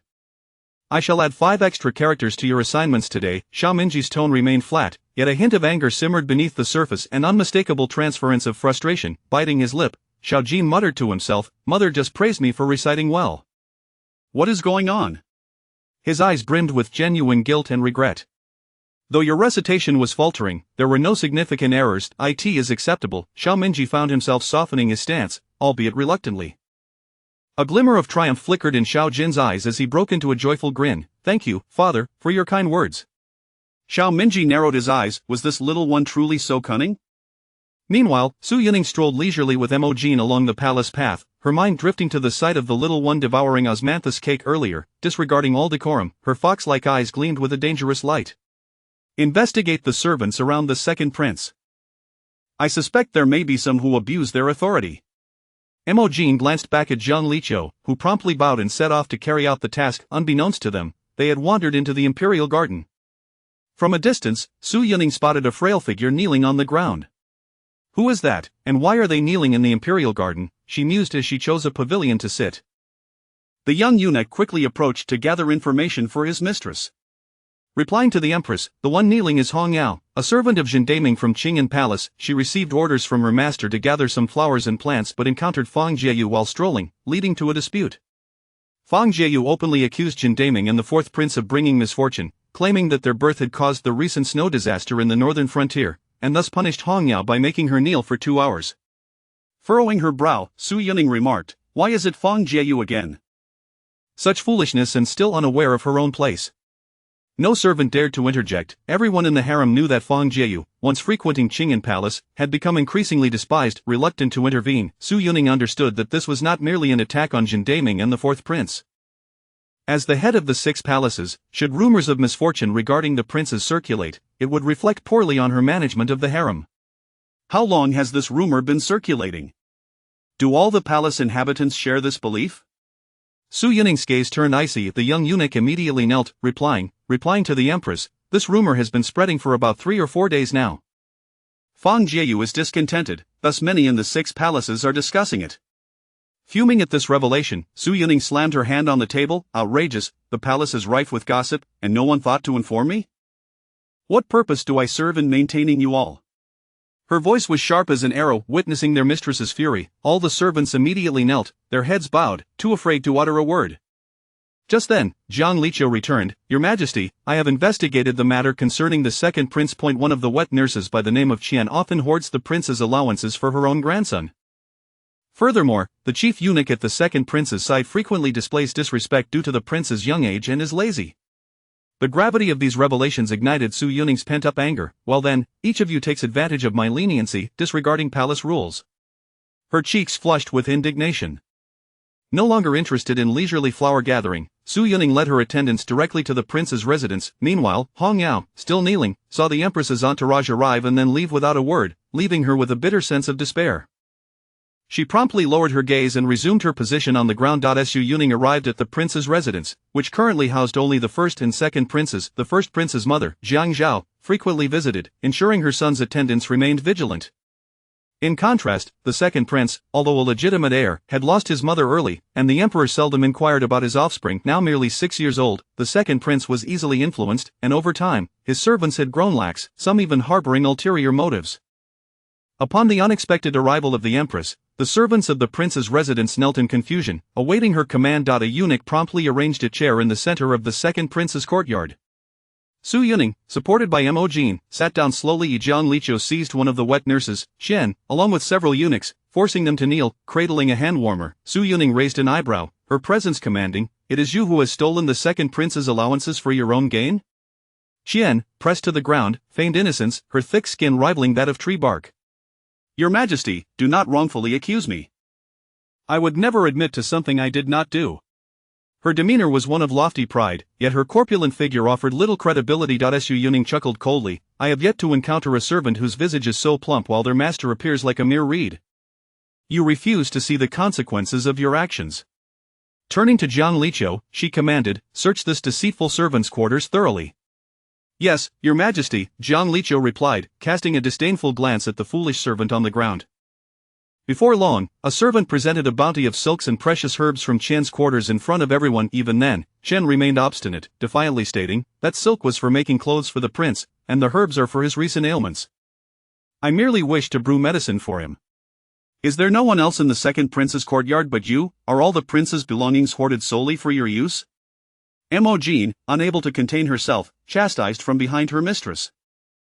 Su Yuning's gaze fell upon the box of jewels, many of which were crafted by the imperial household department, while some hairpins and ornaments bore styles from outside the palace. This box of jewels was a legacy left to the second prince by the late empress, was it not? "Many of these adornments I have seen her wear before," Su Yuning stated flatly, revealing the origin of the items. Chapter 63 The dual approach of kindness and severity. Dealing with consort Rong. Madame Qian initially believed that the current empress, having entered the palace at a late stage, would be unfamiliar with such matters. To her astonishment, the empress displayed remarkable knowledge. "Is your Majesty accusing this old servant of wrongdoing? This item is clearly a treasured heirloom of my family." Madame Qian exclaimed vehemently upon witnessing them. "She is to be executed immediately, right here in this courtyard." Her sharp gaze swept across the assembled servants. "Let everyone witness the fate that befalls those who betray their masters and commit theft." Madame Qian, upon hearing this, was struck with terror, crying out, "I refuse to accept this. I am in service to the late empress, you cannot punish me." She struggled desperately, attempting to escape her impending doom. At that moment, Xiao Jin returned. "Your humble son pays his respects to mother, wishing you peace," Xiao Jin stated, observing the chaos in his courtyard, and approached Su Yuning to pay his respects. The empress smiled faintly. "Rise, come closer to your mother, and observe how I deal with this treacherous servant." She beckoned him over. Xiao Jin immediately walked to Su Yunning's side. Madame Chen, thinking her salvation had arrived, brightened, and shouted, "Your Highness, please save this old servant. The Empress intends to kill me." Su Yunning did not instruct the eunuchs to silence Madame Chen. Instead, she asked, "Does Jin share this sentiment?" Xiao Jin paused, seemingly in contemplation, then his expression grew resolute. "If mother punishes a servant, it must be due to their wrongdoing. I shall not shield them unconditionally." Su Yunning nodded in satisfaction and instructed Jiang Likun to recount the entire sequence of events before she spoke again. "Though you are but 6 years old, today, I shall impart a lesson when dealing with servants, especially those with ulterior motives. Mere indulgence and kindness is fruitless, it only serves to amplify their greed. One must balance leniency with severity. Bring forth the punishment." Madame Qian was forcefully restrained on a small stool, her hands tightly bound.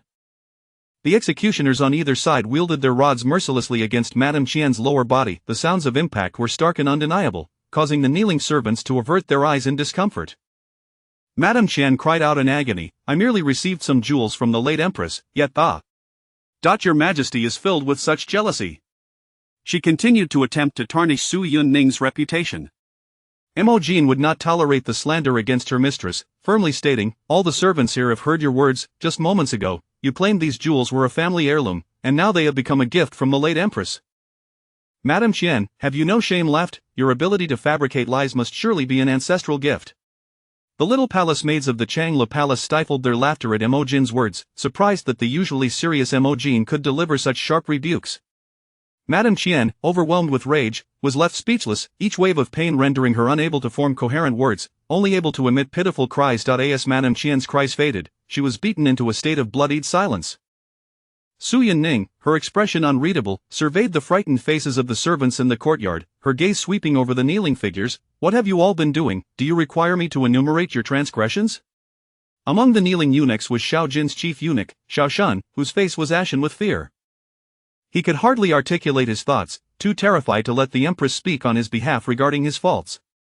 "This servant dares not. I have shown disrespect to the second prince, and I have been remiss in my duties. I shall never do so again. I implore the Empress to forgive me." Xiao Shun knelt, prostrating himself fervently, his forehead bleeding from the impact. Su Yunning turned her gaze to Xiao Jin. "What is your opinion?" She could support him momentarily, but he must learn to govern his own affairs in the future. Though young, Xiao Jin was not foolish. With the Empress establishing authority on his behalf, he too must rise to the occasion. "I believe that such insubordinate servants should be punished by being sent to the labor camp." Su Yunning recognized that the boy's heart was still tender, but she was satisfied with this outcome. At the very least, he did not hinder her in playing the role of a benevolent ruler. Compassion is commendable, but one must discern the nature of the situation. "Jiang Likun, this servant has disrespected the prince. Assign him 20 lashes and send him to the labor camp for service." Xiao Shun realized he had narrowly escaped death and was overwhelmed with gratitude, quickly bowing and thanking, "Thank you, Empress, for your grace, and thank you, second prince, for your kindness.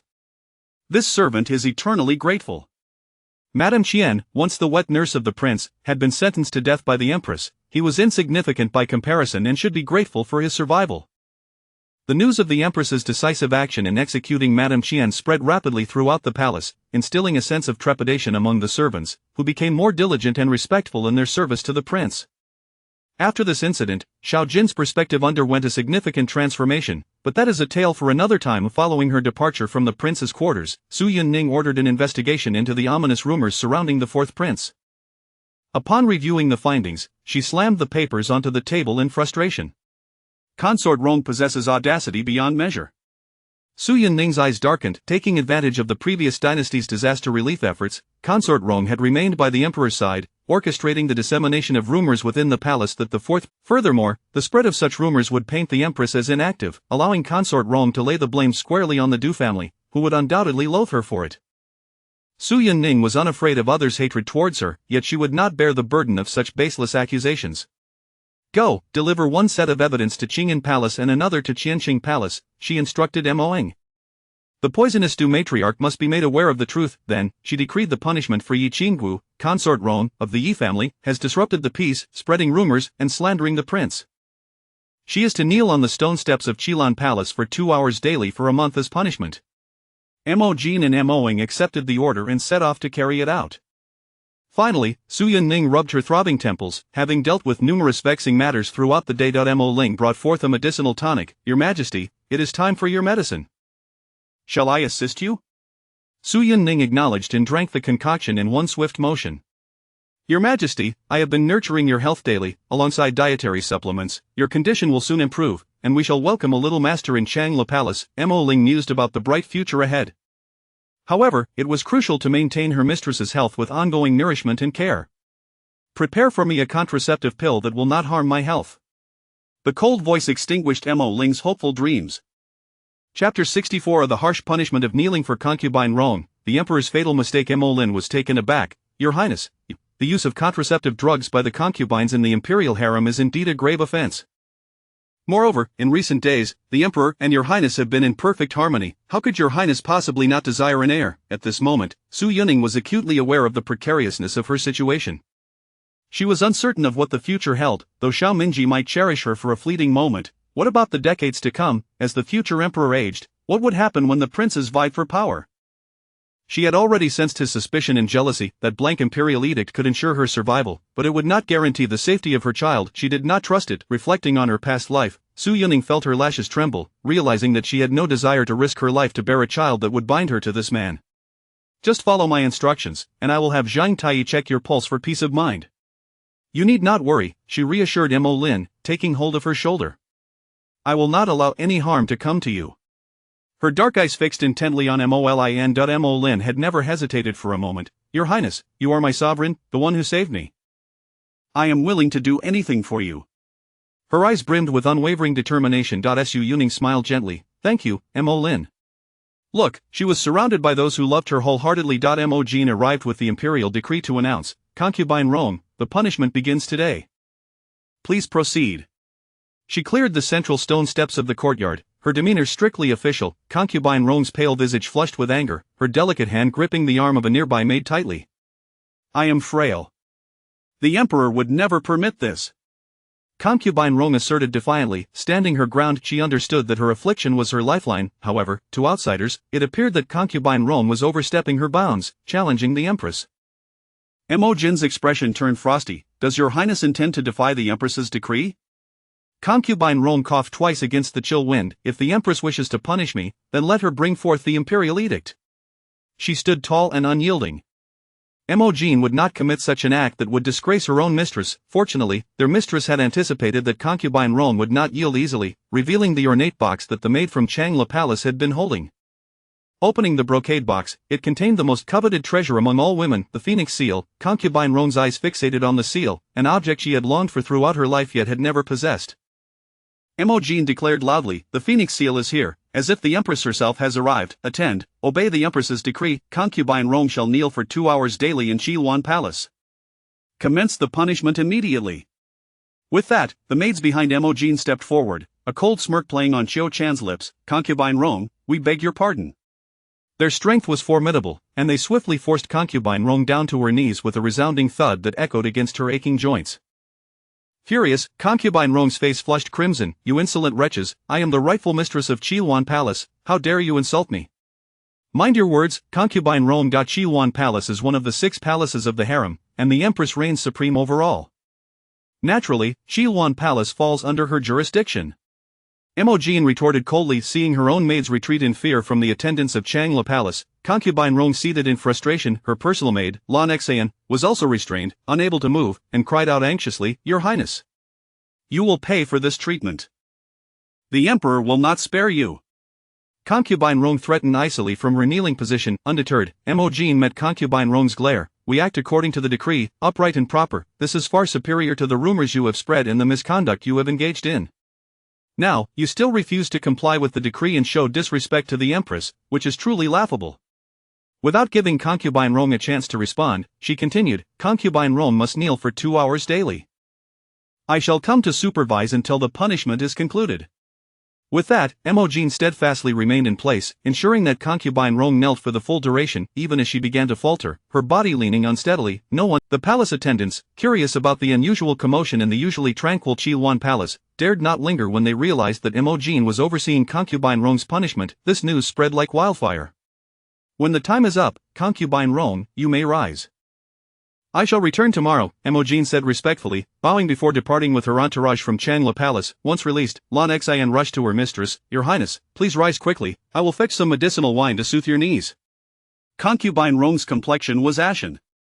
The biting winter wind had taken its toll. She had never anticipated the cruelty of the servants from Changla Palace, who had executed the punishment without mercy. Her frail form had succumbed to the cold, and her knees were already swollen beyond recognition. With a glint of malice in her eyes, she commanded, "Send for the physician, make a grand fuss about it, quickly." With that, she fainted on the spot. Your Highness! Lan Xian cried out in alarm. In Qianqing Palace, Missouri Ying had already presented the evidence of concubine Rong's slanderous rumors intended to frame the Empress to the Emperor. Xiaominji, having just heard from Guo Maozhong about the day's events involving the princes, chuckled, "Your Empress has truly displayed her might today." Guo Maozhong, smiling nervously, wondered at the Emperor's tone filled with pride. Xiaominji understood well that Su Yuning had endeavored in her past life to be a virtuous wife and mother, fearful of causing him trouble due to even the slightest misstep. Moreover, he had been reckless, concerned that her reputation might suffer. In her previous life, she had been reprimanded for punishing the palace maids. Thus, Xiaominji found joy in witnessing his beloved Ning Ning vent her frustrations and assert her power, far better than being bullied by others. At that moment, a servant named Xiao Chang reported, "Your Majesty, the physician has been called to Qilwan Palace. Concubine Rong has fainted from kneeling. The physician says she is suffering from the cold and will need to rest for some time." The smile on Xiaominji's lips faded instantly as he focused on the evidence before him, his gaze deep and contemplative. The hall fell silent. After a lengthy pause, Xiaominji finally spoke slowly, "Let the punishment for concubine Rong be set aside. Once she has recovered, she shall kneel and transcribe scriptures within the palace." This decree left Guo Maozhong utterly bewildered. What could the emperor possibly mean? Was concubine Rong truly favored? That could not be. That Guo Maozhong had witnessed how the emperor and empress interacted. Even the previous sovereign, who had been devoted to one woman, had not shown such affection for a single individual. Yet Guo Maozhong dared not question it, merely obeying the emperor's commands. He exchanged glances with Xiao Chang, who promptly knelt to carry out the decree. Xiaominji's phoenix eyes glinted with coldness as he penned another imperial edict. Chapter 65 of the Self-Reliant Majesty. After making this decision, Xiaominji was suddenly reminded of Su Yuning, which filled him with a sense of urgency. He immediately strode out of the Qianqing Palace. Report, Your Majesty, Minister Pei has sent urgent disaster relief edicts with great haste. A guard knelt on one knee, holding the secret edict. Xiaominji took the edict, and upon reading it, his brow furrowed slightly. He coldly commanded, "Summon General Biaoqi and the Minister of Revenue to the palace for a discussion." "Yes, Your Majesty." Xiaominji was momentarily halted by state affairs, his expression grave. "Guo Maozhong, personally select rare items from my private treasury to present to the Chang'e Palace. Inform the Empress that I shall return to explain matters to her tonight." Xiaominji fixed his gaze upon Guo Maozhong. "Upon your return, ensure that you report every word and action of the Empress to me." Guo Maozhong felt a sense of bitterness. This was certainly not a favorable task. "Yes, Your Majesty, I shall obey." As Guo Maozhong left the Qianqing Palace, his heart felt heavy. With such a decree from His Majesty, would not the Empress be infuriated enough to cast him out of the Chang'e Palace along with the gifts? After all, she was the one who had kept His Majesty standing outside the Chang'e Palace for 3 nights. His presence was of little use in this matter. Outside, the young eunuch, Xiao Qingzi, returned with a frown and quietly asked, "Master, what does His Majesty mean by this?"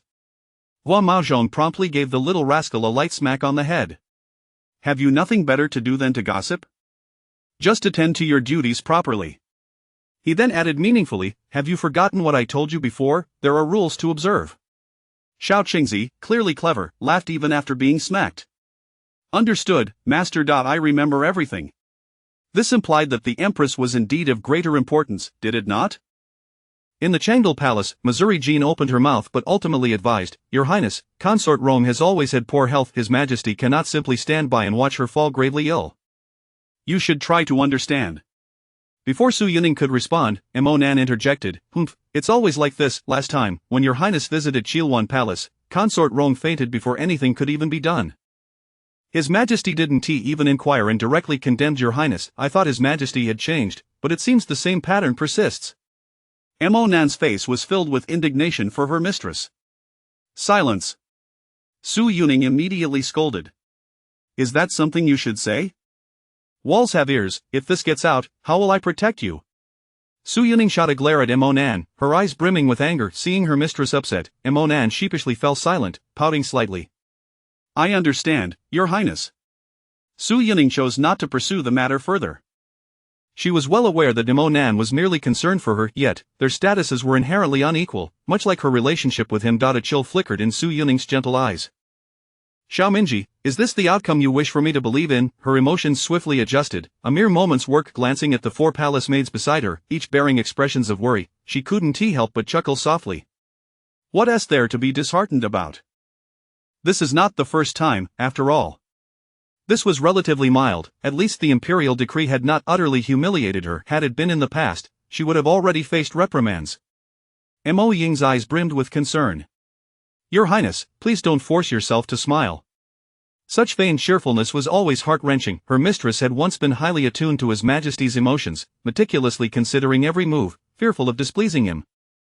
Now, she seemed so easily untroubled, indicating that she must be enduring great inner pain. Noticing that this girl had conjured up some unfounded notions, Su Yuning questioned, why did she look as though she was bearing the weight of the world?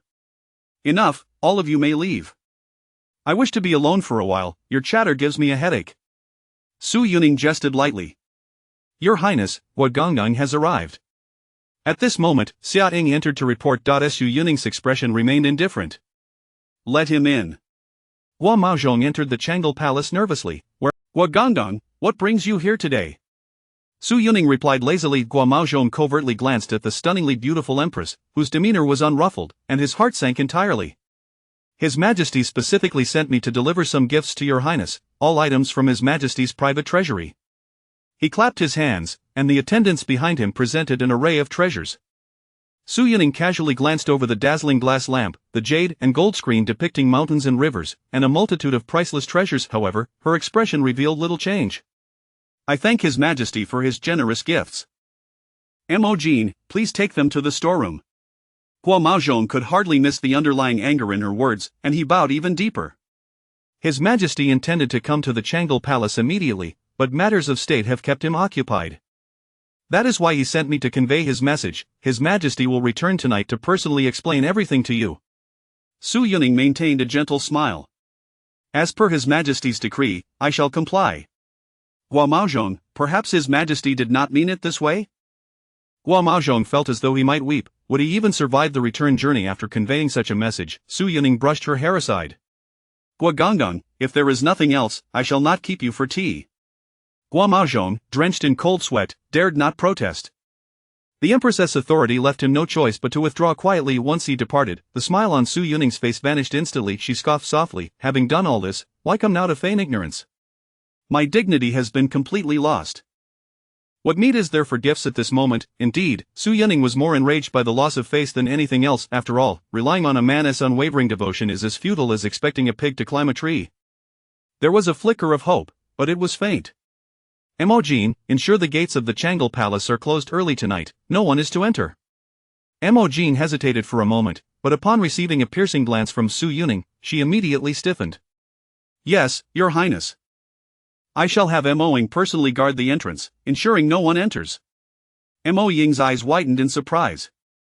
Mo Jean, how unkind, you promised the Empress, why must I guard the door?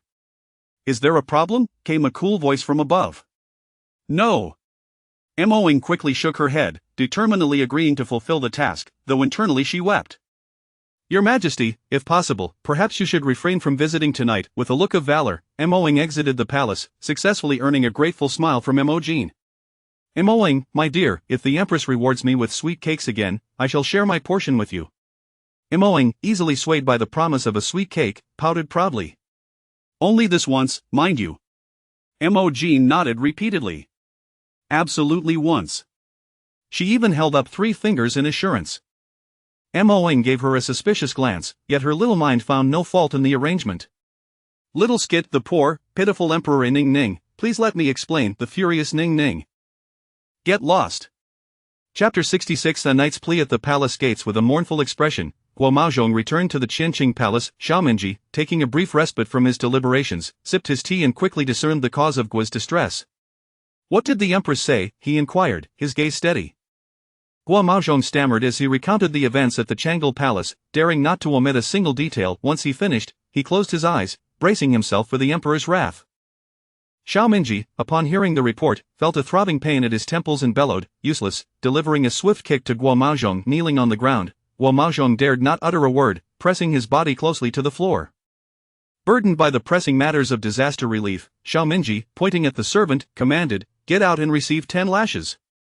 Gratefully, Guo Maozhong acknowledged, "This servant thanks your majesty for your grace," and scurried away to face his punishment. Xiao Mingji's heart grew heavier with concern. What was Ning Ning thinking? Had she truly cast aside any regard for him? His head throbbed painfully, and he absent-mindedly rubbed it before returning to his duties. The affairs of state consumed him until deep into the night, and he neglected even to partake in the evening meal. Rubbing his aching wrist, he rose to check the time. Setting down his vermilion brush, he stood, only to be met by a sudden wave of dizziness. Guo Maozhong, still on duty despite his recent punishment, hurried to support him. "Your Majesty, I shall summon the imperial physician at once," he exclaimed, his voice laced with urgency. Xiao Mingji raised a hand to halt him, declaring, "Make haste to the Changle Palace." After a moment's respite, he swiftly exited the hall. Guo Maozhong, in a flurry, shouted after him, "Your Majesty, please don a cloak."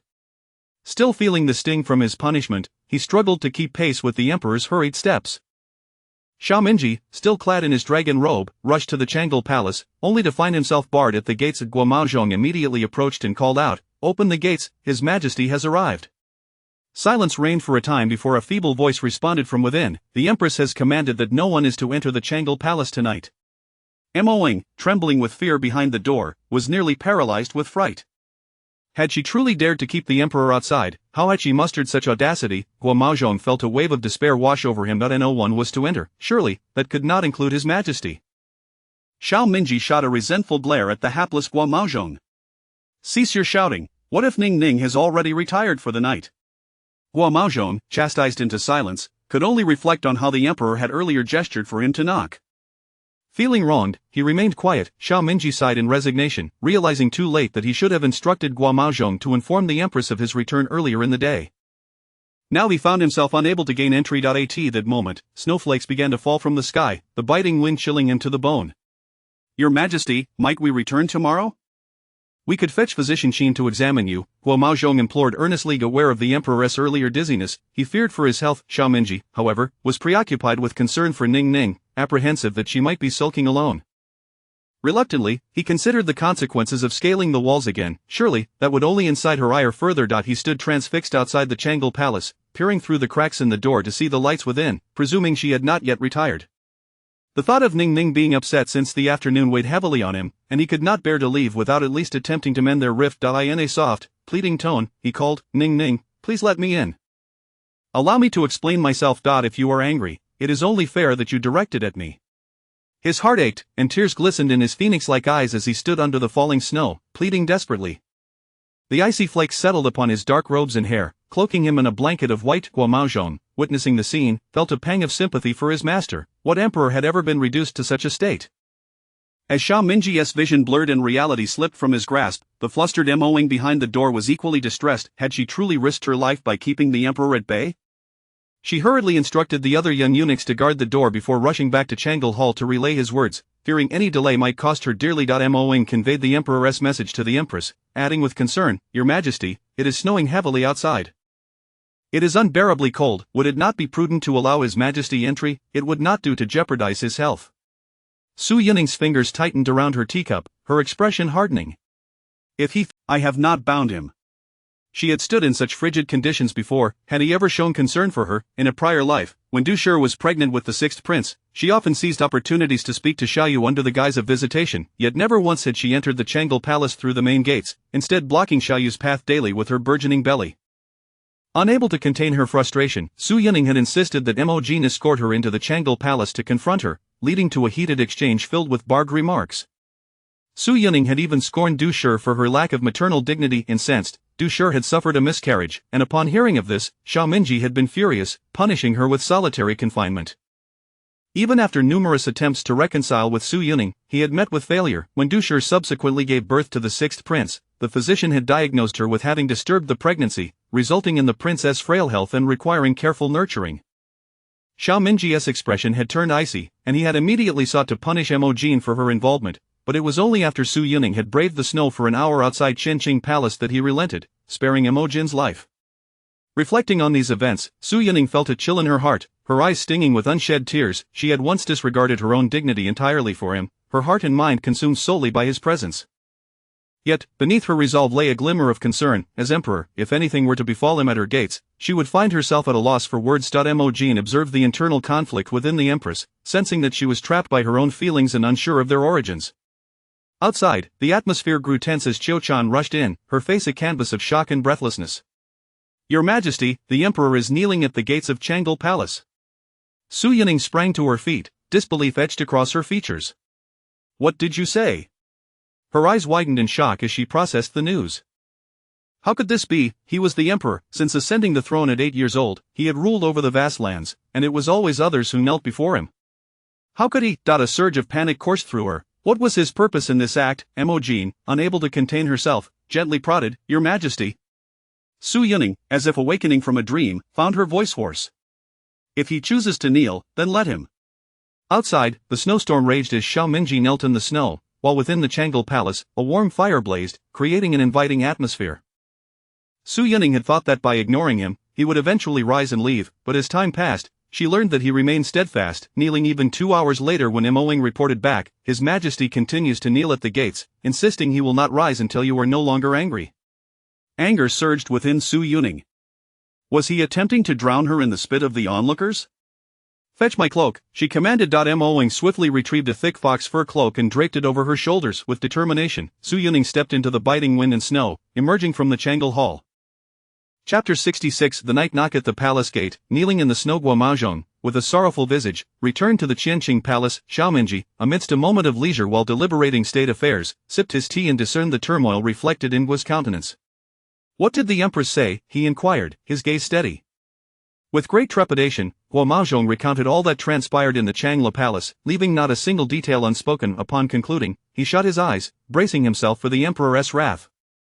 Xiaominji, upon hearing the account, felt a sharp throb at his temples and exclaimed in anger, "Good for nothing," delivering a swift kick to Guomazhong. Kneeling upon the ground, Guomazhong dared not utter a word, pressing his body against the cold floor.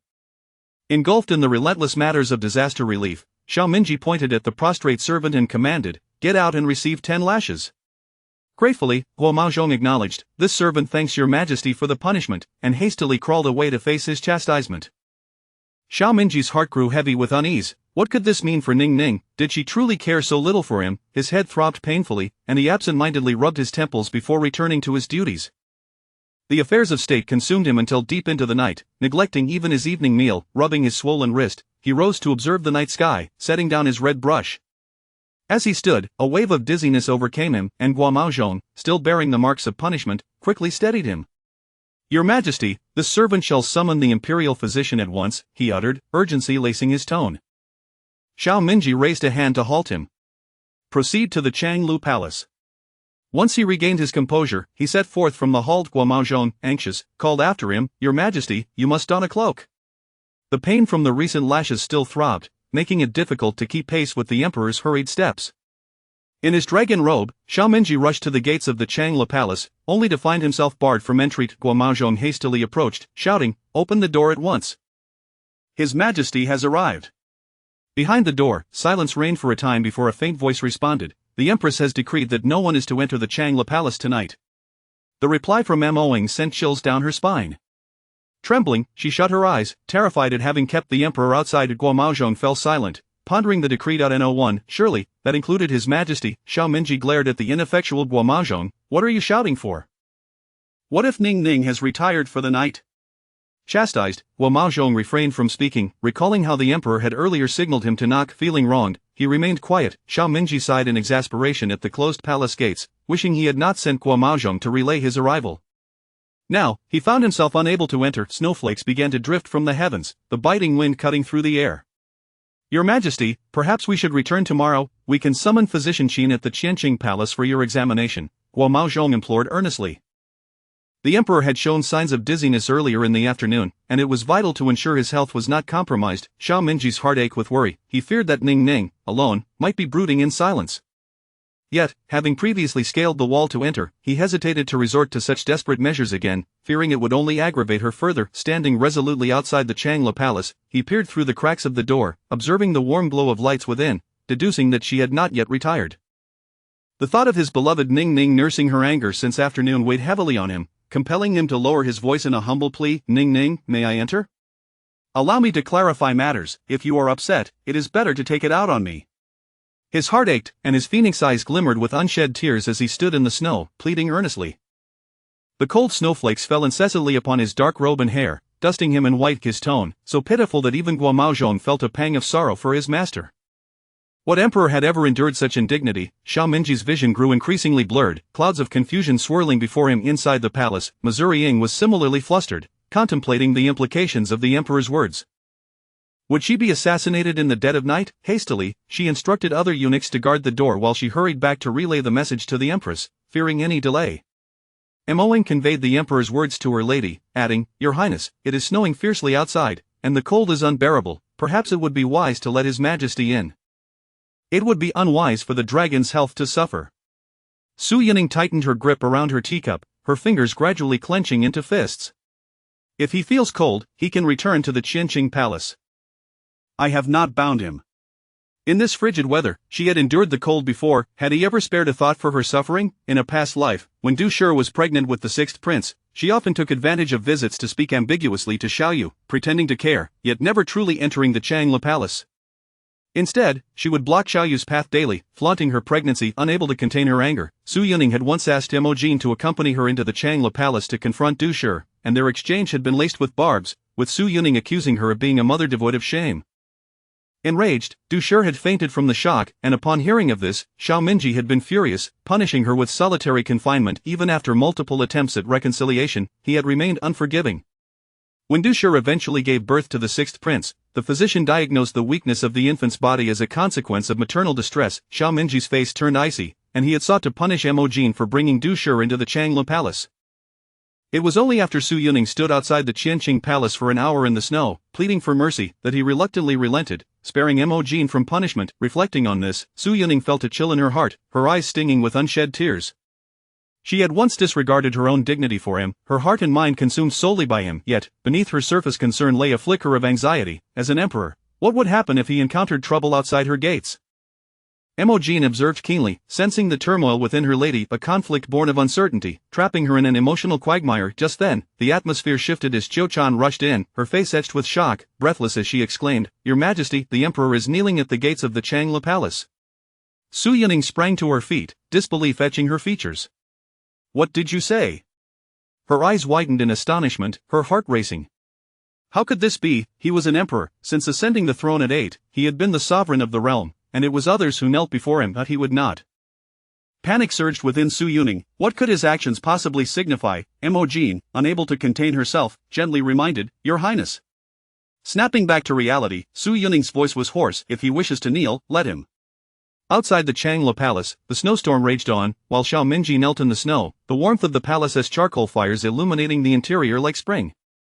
Su Yuning had thought that by ignoring him, he would rise after a brief period, yet to her astonishment, he remained kneeling for 2 hours until Mo Wing returned to report, His Majesty has not moved from the gates. He insists on kneeling until the Empress calms her anger. Anger surged within Su Yuning. Was he attempting to drown her in public ridicule? Fetch my cloak, she commanded. Mo Wing swiftly retrieved a thick fox fur cloak for her to wear. With determination, Su Yuning stepped out to face the wind and snow. Chapter 67 Kneeling in humble plea for divine mercy. As the tightly shut palace gates swung open, Su Yuning finally beheld the scene before her. The man was cloaked in a blanket of fallen snow, and at first glance, one might mistake him for a venerable elder. Beside him lay what appeared to be a toppled umbrella. The sovereign, who typically exuded imperial majesty, now knelt humbly at the entrance of the Changla Palace. Witnessing this poignant tableau, Su Yuning felt a lump rise in her throat, as the towering figure before her began to merge with the memory of her past life, where she too had stood in the snow. Xiao Minji was enveloped in a chilling cold, as if he were trapped in an ice cellar, his senses dulled and unfocused. He heard the palace doors creak open and thought, perhaps it was Ningning, out of pity for him, who had come to see him. He wondered whether Imogen had wrapped Ningning snugly in her cloak. After all, she was frail and could not afford to catch a chill. Raising his gaze, he beheld a soft lavender gown adorned with an exquisite crimson fox fur cloak. Just moments before, as he knelt, he had pondered the bitter cold of the snowy day, how, in a previous life, his Ningning had stood for an entire hour upon the steps of the Qianqing Palace, her body likely trembling from the frigid air. How could he have been so cruel as to allow her to endure such suffering? He cursed himself, his eyes shone with a fierce crimson hue, and his fingers, already blue and frozen, stiffly reached out, yearning to brush against Ningning's hem, to capture even a trace of her essence. As his gaze fell, he noticed delicate snowflakes accumulating upon her embroidered shoes. Kneeling there, across the threshold of the Changla Palace, he bent low, gently brushing away the snow with his cold, violet-tinted hands, murmuring, Ningning should not have come out herself. What if she catches a chill? His voice was like a flame, warm yet filled with tender concern for the one before him. His usual commanding fingers, which dictated affairs of state and wielded the vermilion brush, now delicately swept away the snowflakes from his beloved's shoes. Guo Maozhong knelt beside the emperor, tears welling in his eyes at this heart-wrenching spectacle. Su Yuning stood frozen in place, gazing at the man before her, clad in a bright yellow dragon robe, humbly bent as he meticulously cleared the snow from her attire, his large hands cautious as they caressed the fabric of her gown. Xiao Minji lifted his head, his lips devoid of color, his gaze reverent and focused, as if he were beholding a deity. Please, Ningning, grant me a chance to explain before you pass judgment, he implored, his eyes rimmed with deep red, shrouded in a thin veil. In truth, he longed to utter countless apologies to his divine being. At last, Su Yuning discerned the contours of his face, flushed from the biting cold yet striving to maintain his composure, suppressing his wavering thoughts. She reached out to caress his handsome visage, her voice laced with a barely perceptible softness. Xiao Minji, you are burning with fever. He attempted to raise his hand to grasp the warmth of her touch but hastily rubbed his hands against himself before gingerly taking hold of her delicate fingers. Ningning, I am sorry. Xiao Minji's consciousness was somewhat clouded, his voice thick with emotion. He repeated, I am so sorry, my Ningning. His icy fingers brushed against Su Yuning's hand, contrasting sharply with the heat radiating from his flushed cheeks, a true embodiment of fire and ice. Su Yuning called out, what are you waiting for? Hurry and help His Majesty inside. She feared for his health, worried that he might indeed suffer permanent damage from this fever. Jiang Likun, fetch the imperial physician. Yes, Your Highness. Xiao Minji clutched Su Yuning's hand tightly, unwilling to release her, even in his delirium. She had no choice but to turn sideways to support him. Casting a glance at the palace attendants kneeling in the snow behind Xiao Minji, she instructed the nearby Moing, prepare a bowl of ginger soup for them. Yes, Your Highness. Moing responded, momentarily taken aback but quickly complying.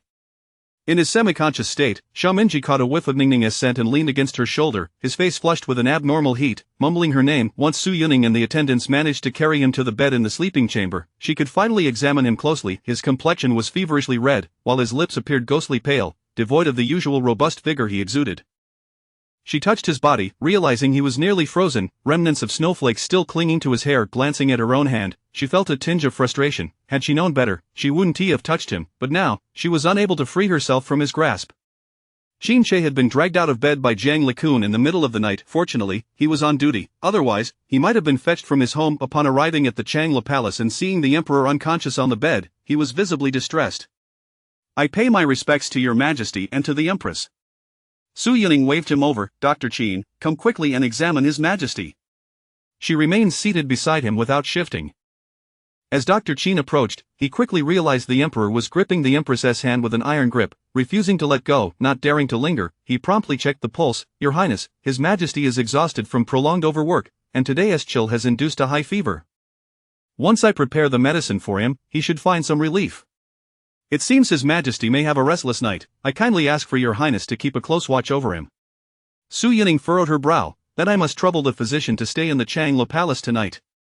She turned to instruct the nearby Mo Lin, accompany Dr. Qin to fetch the medicine. Yes, Your Highness. Mo Lin responded with a bow.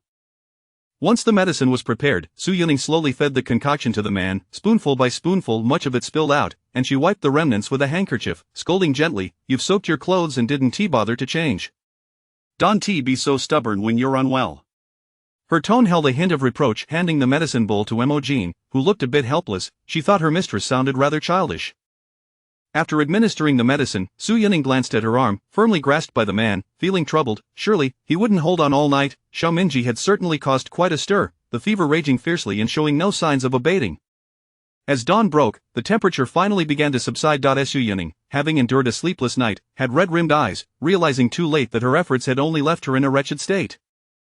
Throughout the night, she had heard Xiao Minji repeatedly call her name, his fevered mind murmuring apologies. Su Yuning observed everything with keen eyes, her brows knitting together in concern. How was it that he seemed to have transformed entirely?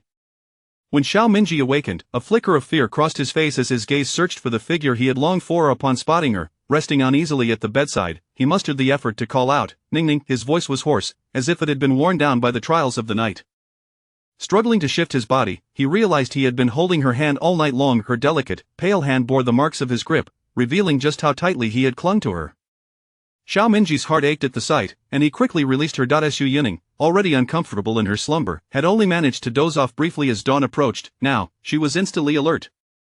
Shaking off the remnants of sleep, she noticed that he was awake and promptly called for the maid and the physician. "Awake now, it seems the fever has begun to subside," Su Yuning remarked, gently placing her hand upon Xiao Minji's forehead. She then handed him a cup of cool water from the nearby table. Xiao Minji accepted the cup and took a sip, feeling somewhat relieved. Chapter 68 Revelations of the Past. Xiao Minji had a multitude of words trapped within him, yearning to be spoken to her, yet upon noticing the dark circles under her eyes, he hastily urged her to rest. "Ning Ning, you should take a break."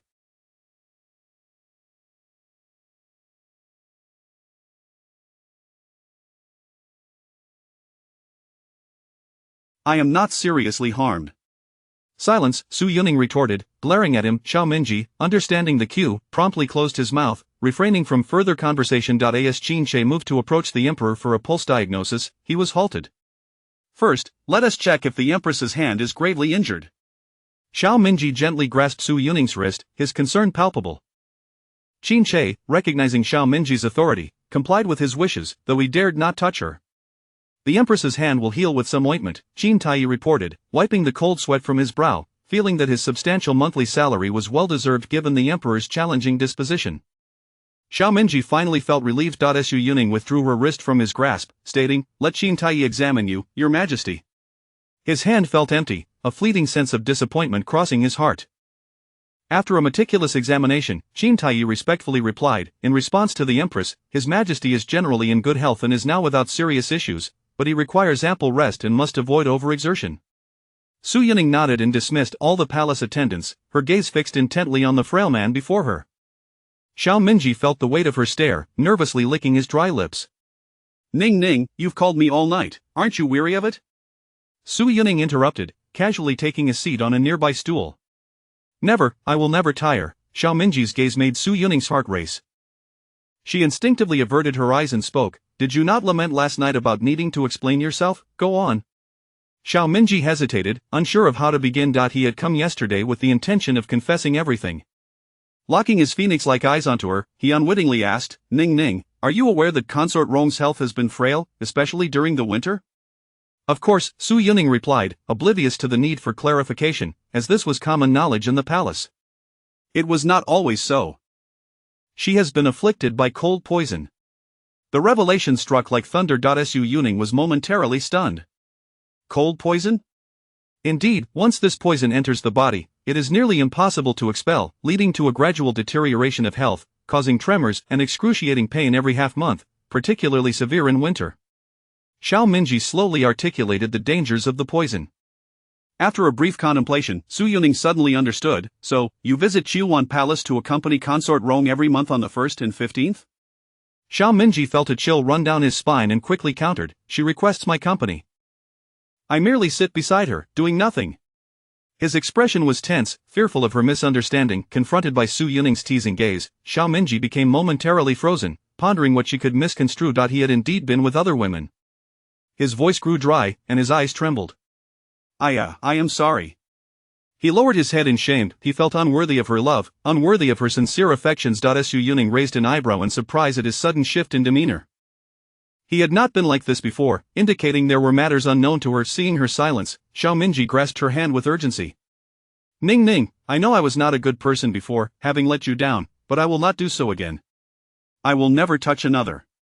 He was desperate to convey his feelings, unwilling to accept her indifferent attitude. Su Yuning forcefully pulled her hand away, casting her gaze downward to obscure her expression. Su Yuning merely hummed in response, neither affirming nor denying her trust, and casually shifted the conversation. "How did Consort Rong become afflicted with cold poison?" Xiao Minji paused, knowing he must reveal the truth, and sighed. "In the 9th year of Yongchun, you sent a maidservant to deliver a cake you had personally made to Qinqing Palace. On that day, Consort Rome happened to bring soup herself. I had been attending to state affairs and set the cake aside. Consort Rome, intrigued by its novelty, took a bite, unknowingly succumbing to the cold poison. Su Yuning's eyes widened, her complexion paling for a moment, as she had never imagined Consort Rome's health had deteriorated in such a manner. That cake, she murmured, her expression dazed. Xiao Minji, noticing her distress, quickly enveloped her in his embrace, softly reassuring her, "This is not your fault." He tenderly stroked her hair. It was the remnants left by the rebellious prince that led to this misfortune. At that time, Xiao Minji's control over the court was still insufficient.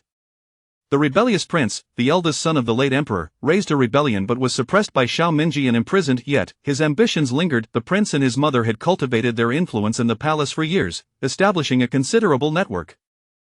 It was because of that poison incident that Xiao Minji was able to root out the remnants of the rebellious faction and cleanse the harem of hidden dangers. However, he felt deep remorse toward Yi Qingwu. He ordered a cover-up, striving to meet Yi Qingwu's demands, forbidding anyone in the know from revealing a word. He did not wish to cause her grief. Su Yuning, pressed against his chest, felt a sense of guilt, tears glistening on her dark lashes, making her appear pitiful. Yet, beneath her surface lay a profound indifference. It is truly tragic for one so young to be bedridden with illness. Her voice was ethereal. In the 9th year of Yongchun, Consort Rome was merely 13, having just lost her father, only to be further afflicted. It was indeed a lamentable fate, yet, while she evoked sympathy, her malicious actions could not be absolved. Even if the poisoning incident involving the Yi family had nothing to do with her, as long as she garnered favor in the palace, the Yi family would not spare her. Thus, Su Yuning remained resolute, unwilling to show even a hint of compassion. However, if she clung to this issue, her pity might very well shift toward the man beside her. Xiao Minji gently wiped away her tears. "Ning Ning, even if the poison was not in that cake, it would have manifested elsewhere. Yi Qingwu shielded me from danger. I owe her a debt of gratitude, not you." Having lost his mother at the tender age of 5 and ascended the throne at 8, Xiao Minji had never known familial bonds. If the offspring of the late emperor were respectful, he allowed them to live in comfort. If they harbored ill intentions, he would not hesitate to eliminate them. Yi Qingwu sacrificed her health for him, and he had extended his kindness to the Yi family over the years, fulfilling all of Yi Qingwu's requests, even causing Su Yuning to suffer for her sake. He did not wish for Su Yuning to harbor resentment. He would bear his own debts. "Last night, I was in the wrong." Su Yuning's eyes trembled as she gazed downward, realizing she should have waited for Consort Rome to awaken before punishing her. What a miscalculation! Xiao Minji deserves to kneel. It was his due punishment for previously indulging himself. Xiao Minji helplessly rubbed her small face. "Yi Qingwu made her own mistakes. You acted according to palace regulations, and your punishment was even lenient. It is not your fault that I failed to inform you of the circumstances." This girl took every fault upon herself, evoking a sense of pity. A shadow flickered in Xiao Minji's eyes as he contemplated the need to hastily issue the edict he had drafted last night in Xinqing Palace. That woman had never shown remorse. Disregarding his warnings. He hesitated, unsure of how to convey the truth to her, fearing that Su Yuning might harbor even a trace of regret in the future. Chapter 69. The changing of the Yi clan. The news of His Majesty's nocturnal visit to the gates of the Changle Palace last night has spread throughout the palace like wildfire, yet the particulars remain shrouded in mystery. It is well known among the courtiers that during the day, His Majesty defended the noble Consort Rome, only to visit the Changle Palace by night. Initially, it was presumed that the Empress harbored resentment, but to everyone's surprise, the following day, an outpouring of generous rewards and medicinal supplements arrived at Chilwan Palace. This turn of events left many utterly perplexed. In Chilwan Palace, Consort Rome lay on the bed, her complexion as pale as death, observing with cold disdain the palace attendants bustling in and out of Changle Palace bearing gifts. She turned her gaze towards the respectful Emojin, a chill evident in her voice. "What is the meaning of the Empress's actions?" Her fingers tightened around the silk quilt covering her. Emojin bowed her head in deference. "The Empress has decreed that in light of Consort Rome's frail condition, the punishment of kneeling has been postponed for a few days, with the hope that Consort Rome may find peace in Chilwan Palace." Upon hearing this, Consort Rome's understanding was immediate. In her fury, she coughed vehemently, cough cough cough, followed by a cold laugh. She added, "Then I must express my profound gratitude to the Empress for her magnanimity." The last 4 words were articulated with particular emphasis. Emojin observed everything, maintaining a perfectly measured smile, starkly contrasting her previous demeanor when she had come to enforce the punishment upon Consort Rome. "I have conveyed the message. If Consort Rome has no further instructions, I shall take my leave to report back." After a respectful bow, Emojin departed with the attendants from Changle Palace. No sooner had Emojin left than Consort Rome seized a nearby medicine bowl and hurled it with fury, the sound of shattering echoing as priceless medicinal concoction splattered across the floor. Her chest heaved with anger, her face flushed, a few strands of hair cascading down the side of her face, resembling a delicate beauty on the verge of collapse. With Lan Xan's support, she steadied her breath and spat out bitterly, "His Majesty visited Changle Palace last night?" The question was laced with certainty. Lan Xan, filled with concern, replied, "Yes, my lady, the news has spread throughout the palace. It is said that His Majesty lingered at the gates of Changle Palace for quite some time before the Empress finally granted him entry. He did not even attend the morning court today." Consort Rong slowly closed her eyes. Despite the warmth of the high-quality silver charcoal burning in Chilwan Palace, her heart felt like ice. She had foreseen that the Empress's current behavior, feigning indifference towards her fragile health, was merely a fade born of sympathy. Upon discovering the truth, His Majesty had previously issued a strict edict forbidding anyone from uttering a word on the matter, especially the Empress. Yet now, merely for sparing her from punishment, he was eager to explain everything to the Empress. "Ha ha!" Consort Rong laughed bitterly, tears streaming down her face. "Who is Su Yuning trying to show her benevolence to? I do not require her pretentious pity." Overwhelmed by her emotions, she could not suppress another fit of coughing, her eyes glistening with unshed tears. Living in peace, is that what she truly means? Lan Xan, listening in silence, dared not utter a word. Two streams of tears cascaded down Consort Rong's face, her expression twisted with rage. "Clearly, I have known His Majesty since childhood. Why is it that he only has eyes for her, Su Yuning?" Consort Rong gripped Lan Xan's hand tightly. "Even if I inadvertently saved His Majesty, he regards me with mere gratitude, devoid of any true affection." "Why is that?" Unable to contain her sorrow any longer, Consort Rong succumbed to quiet sobs. Her father was a revered general, and His Majesty had often visited the Yi residence, where she had seen him from afar.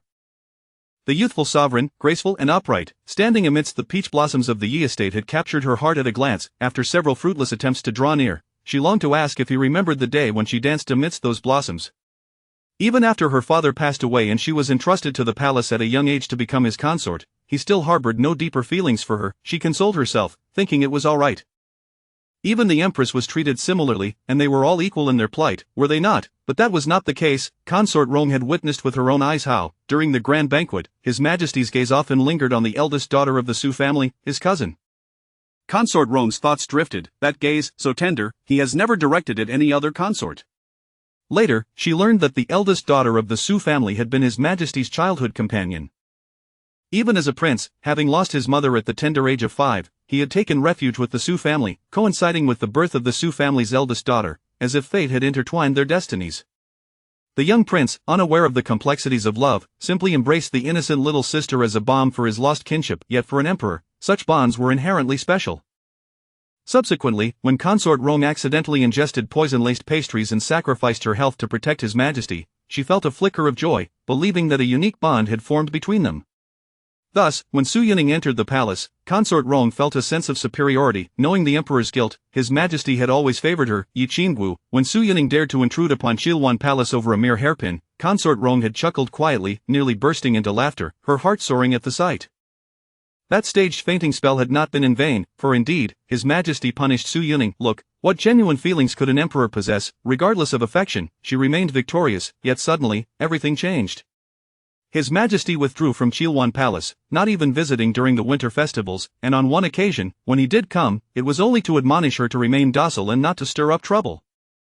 He left in a huff, where to Changle Palace, the noble consort, the revered Empress, step by step, he elevated her to the highest position. Time and again, news of Changle Palace's enduring favor reached Chilwan Palace, relentlessly battering Consort Rong's heart. His Majesty had broken countless precedents for Su Yuning, lavishing her with honors, yet she was the one who had sacrificed her health for him. Exhausted and frail, she lay on her bed, her vacant eyes staring at the delicate gauze drapery above. Her father's words from her childhood, "The phoenix dwells in the parasol tree," had ultimately ensnared her for a lifetime. Before long, Guo Maozhong arrived at Chilwan Palace with an imperial edict. His Majesty decrees that Consort Rong of the Yi clan, having disturbed the peace of the palace and spread rumors, shall be stripped of her title and demoted to the rank of a mere clothing attendant, confined to Chilwan Palace for life. Yi Qinggu, His Majesty graciously allows you to retain only one maidservant for rough duties.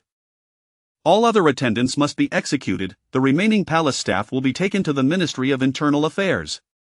Guo Maozhong stood in the hall, his smile devoid of warmth. Yi Qinggu was nearly struck senseless by the edict, utterly collapsing as she cried out, "How could His Majesty treat me thus? I demand to see him." Her voice was hoarse and strained. Guo Maozhong remained unmoved. His Majesty further stated that you and the Yi family have enjoyed considerable favor due to your prior consumption of that tainted pastry. Yet you have disregarded His Majesty's warnings, and from now on, Chilwan Palace shall become a cold palace. Your allowances will be adjusted to that of a clothing attendant. Any improper furnishings in Chilwan Palace will be removed.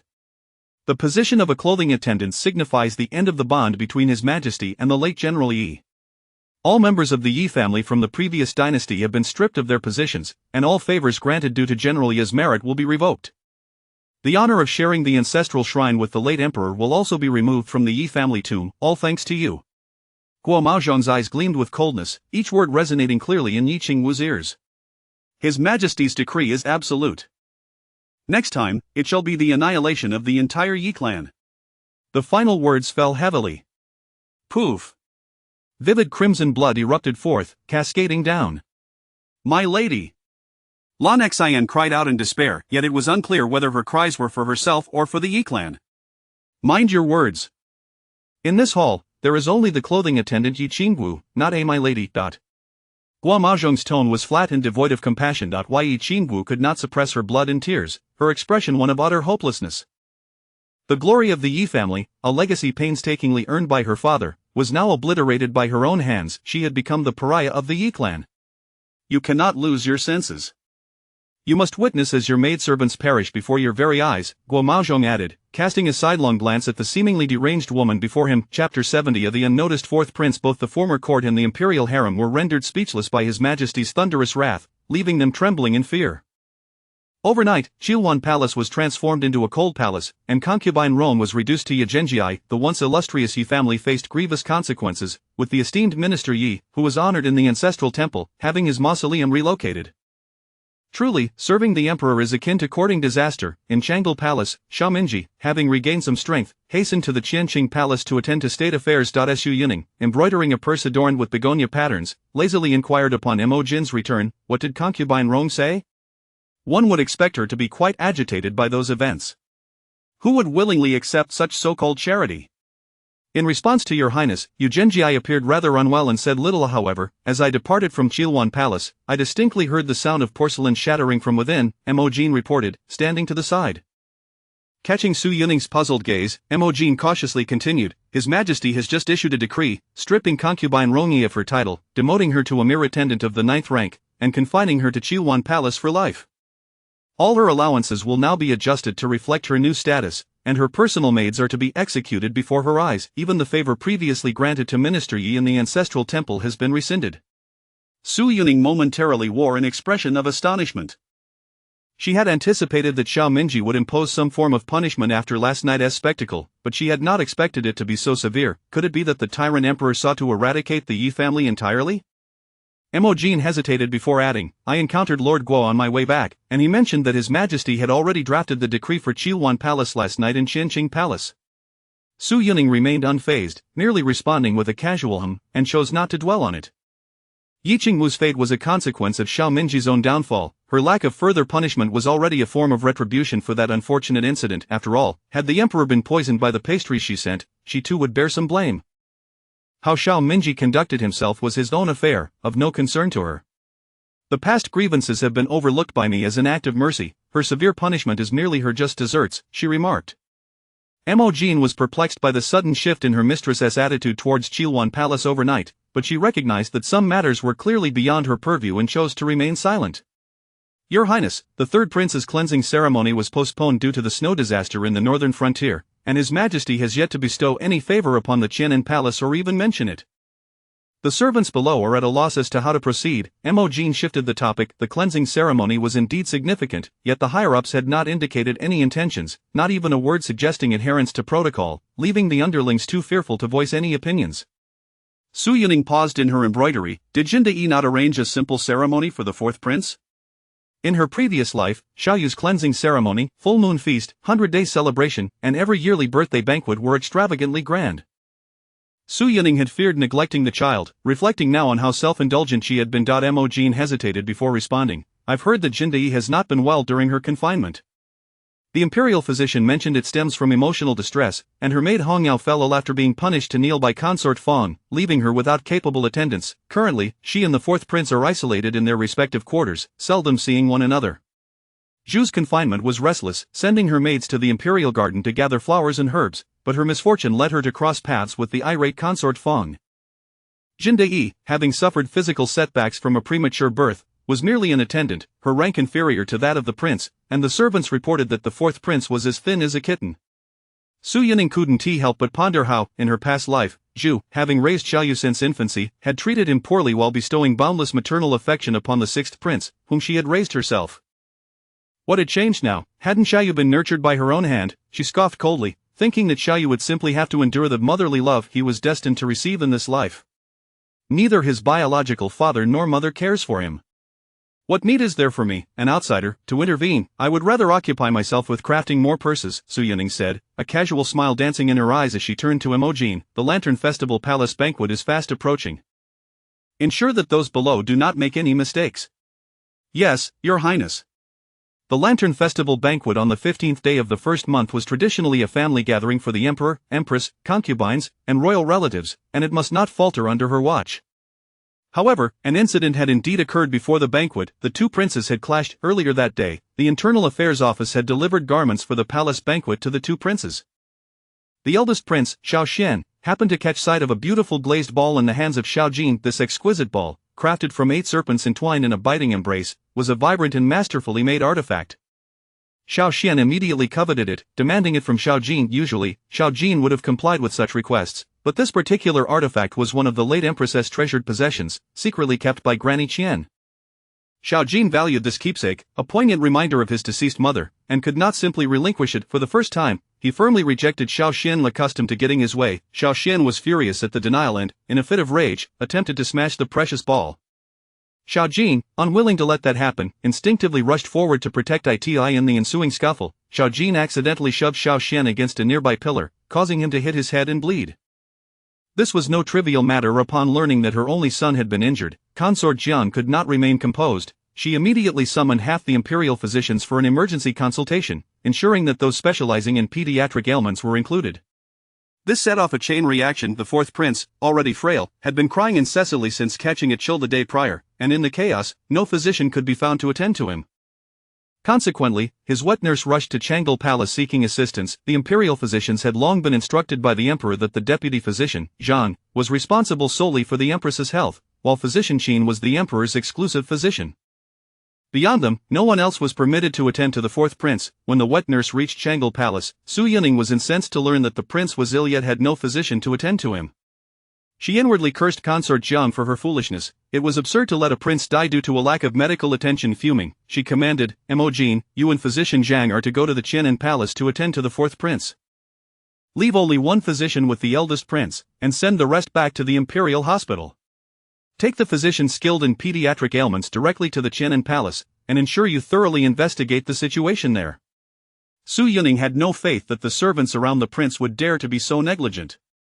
There were certainly a few heads that could roll for such carelessness. Understood, Your Highness. Emojin immediately received the orders and departed with several attendants for the hospital. Su Yining rose, taking Emo Ying's hand as they made their way out. Bring people with me to the prince's quarters. I want to see what kind of authority Consort Jiang wields. The prince's quarters were in an uproar, with a crowd gathered around the eldest prince's courtyard. Upon hearing that only one physician would remain with her son, Consort Jiang was frantic, exclaiming, with the eldest prince injured so severely, how can one physician suffice? No one is allowed to leave. She commanded her attendants from Yongchun Palace to block the physicians, creating a chaotic scene. The physicians stood perplexed, unsure of how to proceed, when Emoing sternly interjected, by the Empress's decree, one physician skilled in pediatric ailments will remain with the eldest prince, while another will accompany me to the Qian'an Palace. Does Consort Jiang intend to defy the imperial order? Consort Jiang dared not offend the Empress's authority. She had experienced the Empress's wrath even when the latter was merely a consort. The audacity of the maid before her was truly astounding. Chapter 70 of the unnoticed fourth prince. In the wake of His Majesty's thunderous wrath, both the court and the inner palace fell into a hushed silence, as if struck by frost. Overnight, Chilwan Palace transformed into a cold palace, and consort Rome was relegated to the status of Yigigi. The Yi family, once a distinguished lineage, suffered grievously. Even the revered Grand Tutor Yi was stripped of his ancestral tomb privileges. Truly, serving the emperor is akin to walking with a tiger. Changle Palace. As soon as Xiao Minji regained some strength, he eagerly made his way to Qianqing Palace to attend to state affairs. Su Yuning, holding a pouch embroidered with begonia patterns, lazily inquired upon Imogen's return, "What did Consort Rong say?" It was only natural for her to be deeply aggrieved by those matters. Who would desire such so-called charity? In response to the Empress's query, Yi Gengyi appeared rather unwell, yet she uttered not a word. As I exited Chilwan Palace, I heard the sound of porcelain shattering within, reported Imogen, standing by. Imogen, meeting Su Yuning's puzzled gaze, cautiously continued, "Your Majesty, His Majesty has just issued a decree. Consort Rong of Chilwan Palace, Lady Yi, is to be stripped of her title and demoted to the rank of a mere attendant, subject to lifelong confinement within Chilwan Palace, with all entitlements adjusted accordingly to her new status. Furthermore, all her personal maids are to be executed before her eyes, and even the privileges of Grand Tutor Yi at the ancestral temple have been revoked." Su Yuning's expression momentarily reflected astonishment. She had anticipated that Xiao Minji would impose some form of punishment after the events of last night, yet she had not expected it to be so severe. Could it be that the dog emperor sought to eliminate the Yi family at this opportunity?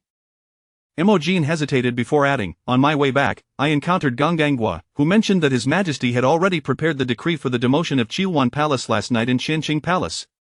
Su Yuning remained unperturbed, merely responding with a casual and chose not to dwell on it further. Yi Qingwu's plight was a consequence of Xiao Minji's actions, and she felt that her earlier leniency had sufficed as retribution for the unfortunate incident involving the pastry. After all, had the emperor fallen ill due to the poison in the pastry she had sent, she too would bear some responsibility. What Xiao Minji chose to do was his own affair, it held no relevance to her. The past grievances I have chosen not to punish her with should be viewed as an act of grace. Her heavy punishment is merely a result of her own actions, what she rightfully deserves. Imogen was bewildered by the sudden transformation in her mistress's attitude towards Chilwan Palace overnight. Some matters were evidently beyond her purview, and she refrained from voicing her thoughts. "Your Majesty, the third Prince Sanchi ceremony was postponed due to the snow disaster in the northern frontier, and His Majesty has yet to bestow any attention upon Qingyan Palace or even mentioned it. The servants below are at a loss as to how to proceed." Imogen deftly shifted the topic. The Sanchi ceremony was indeed a significant event, yet without any indication from the higher-ups, not a single servant dared to speak out of turn. Su Yuning's embroidery paused momentarily. Did Jin reply not arrange for the third prince's ceremony? In her previous life, the ceremonies for Xiao Yu Sanchi, full moon feast, 100-day celebration, and birthday banquets had all been extravagantly grand. Su Yuning feared neglecting this child and now reflected on the extent of her own self-deception. Imogen hesitated. "I have heard that Jin is not faring well during her confinement. The imperial physician suggests it is due to emotional distress, and her maid Hongyao fell ill after being punished to kneel by concubine Fong, leaving her without capable attendants. Now, she is confined with the fourth prince, hardly able to meet him." This Du family matron, during her confinement, displayed a restless spirit, sending her maids to the imperial garden to gather flowers and herbs, but misfortune struck when she encountered the ire of concubine Fong. Having suffered complications from a premature birth, Jin, who was already of lower rank than the prince, took up her son's share of privileges. Those attending her reported that the fourth prince had grown as thin as a kitten. Su Yuning could not help but ponder that in her previous life, the Du matron, who had raised Xiaoyu, had treated him poorly, yet showered boundless maternal affection upon the sixth prince, whom she had nurtured herself. What had changed now? Hadn't Xiaoyu been raised under her own care? A cold laugh escaped her lips. Let Xiaoyu enjoy the motherly love that was rightfully his in this lifetime. With his biological parents unconcerned, what need have I, an outsider, to involve myself? I would rather occupy my time crafting more pouches, Su Yuning remarked with a nonchalant smile in her eyes, turning to Imogen. The Lantern Festival banquet is fast approaching. Ensure the staff below commits no errors. Yes, Your Majesty. The Lantern Festival banquet on the 15th day of the first month had always been a familial gathering for the emperor, empress, concubines, and royal relatives. It could not afford any blunders on her watch yet. An incident had indeed transpired before the banquet. The two young princes had gotten into a scuffle earlier that day. The Internal Affairs Bureau had delivered royal garments for the banquet to the two princes. As fate would have it, Crown Prince Xiao Xian chanced upon the exquisite ceramic glazed ball in Xiao Jin's possession. This splendid ball, crafted from 8 intertwined serpents, was a rare and colorful artifact. Xiao Xian immediately desired it, demanding it from Xiao Jin. On ordinary occasions, Xiao Jin would have complied, yet this particular ball was among the cherished relics privately kept by the late Empress. Xiao Jin held his deceased mother in high regard and often reminisced about her through her belongings, thus, he could not part with such a precious memento. For the first time, he firmly refused Xiao Xian. Accustomed to getting his way, Xiao Xian was furious at this unexpected defiance that he had never been denied anything he desired, be it from his mother, concubine Jiang, or the servants. Therefore, Xiao Jin's righteous refusal ignited Xiao Xian's rage, prompting him to attempt to smash the exquisite ball. Xiao Jin, unwilling to let this happen, rushed forward to protect the ball. In the ensuing scuffle, he inadvertently pushed Xiao Xian against a nearby pillar, causing him to strike his head and bleed profusely. This was a grave matter indeed. Upon hearing that her only son had been injured, concubine Jiang could hardly remain composed. She immediately summoned half of the imperial physicians to stand by, ensuring that those skilled in treating children's ailments were present. Meanwhile, the frail fourth prince in Qingyan Palace had been exposed to cold winds and was now crying incessantly. In the chaos, no physician could be summoned, prompting the fourth prince's nurse to rush to Changdal Palace for assistance. The imperial physicians had long received orders from his Majesty. No others were permitted to attend to the fourth prince. Upon hearing that the prince was ill and unable to receive a physician's care, Su Yuning couldn't help but curse concubine Zhang's folly. How could she be so foolish? The notion that a prince might perish due to the absence of a physician would not sound pleasant at all. Fuming, she commanded, "Mo Jin, you must accompany physician Zhang to Qingyan Palace to attend to the fourth prince. Leave one physician with the crown prince, and return the others to the Imperial Medical Bureau. Bring the physicians skilled in treating children directly to Qingyan Palace and ensure I am fully briefed on the situation there." Su Yuning refused to believe that the servants around the prince could be this careless. There were certainly heads that could roll for such negligence. "Understood, Your Majesty." Mo Jin promptly accepted the order and departed with several attendants for the Imperial Medical Bureau. Su Yuning rose, gripping Mo Ying's hand as they made their way outside. "Bring attendants with me to the prince's quarters. I intend to see what sort of authority concubine Jiang is wielding." At this moment, the prince's quarters were in disarray, with a throng of people gathered in the crown prince's courtyard. Upon learning that only one physician could remain with the crown prince, concubine Jiang was instantly alarmed, exclaiming, "The crown prince is gravely injured. One physician is simply insufficient. None of you are to leave." She ordered her servants from Yongchun Palace to obstruct the physicians, creating a scene of chaos. The physicians stood helplessly, unsure of how to proceed, while Mo Ying, with a firm voice, declared, "By the Empress's decree, one physician skilled in treating children shall remain with the crown prince, while another will accompany me to Qingyan Palace." Does concubine Jiang intend to defy the Empress's command? Concubine Jiang dared not offend the Empress's authority. Having experienced her wrath during her time as a noble consort, she could hardly believe the audacity of this maid who dared to speak so boldly. Chapter 71. The spoiled Xiao Xian. As Mo Ying observed Jiang Zhaoyi's silence, she waved her hand, prompting a palace maid to guide several imperial physicians out, while she herself led the esteemed physician Sun towards the Qianjian Palace. Jiang Zhaoyi, witnessing that even a mere servant disregarded her presence, felt a surge of indignation yet found herself powerless. She could only sit by and watch her unfortunate child, her heart aching profoundly. At that moment, Xiao Xian sat upon a chair, his face streaked with tears. The palace attendants were applying medicine to the wound on his forehead, while he cried incessantly, vehemently cursing Xiao Jin. "Mother, you must avenge me. Punish that wretched Xiao Jin, born of a mother yet raised without one. Impudence!" A furious shout resonated from outside the hall. Before Jiang Zhaoyi could cover his mouth, she was startled into submission, kneeling down. Su Yunning had just alighted from her phoenix carriage into the prince's residence when she heard Xiao Xian's scandalous outburst. The cacophony of his cries, coupled with Jiang Zhaoyi's fervent summoning of the entire medical entourage, led her to believe the child was grievously injured. However, upon entering the main hall and casting her gaze upon him, she found his cherubic face drenched in tears, with only a minor cut on his forehead. "Your servant pays respects to Her Majesty the Empress, wishing Her Majesty eternal peace." Jiang Zhaoyi, alarmed, immediately knelt in homage, her body bowing low, too fearful to rise. The entire hall of servants followed suit, kneeling in unison. Xiao Xian, sobbing uncontrollably, sensed the shift in atmosphere and turned to see his mother kneeling before him, momentarily halting his cries. With wide, glistening eyes, he curiously regarded the exquisitely dressed woman before him, more resplendent than his own mother. He had glimpsed her from afar at banquets before and recognized her as his nominal stepmother, who once sat alongside his formidable father. Noting Xiao Xian's immobile state, Su Yunning turned to the physician. "Physician Lin, how is the crown prince's injury?" Physician Lin, on his knees, responded, in reply to Her Majesty, "The crown prince's forehead injury is not severe and has not affected the interior. A simple application of medicine will suffice for recovery.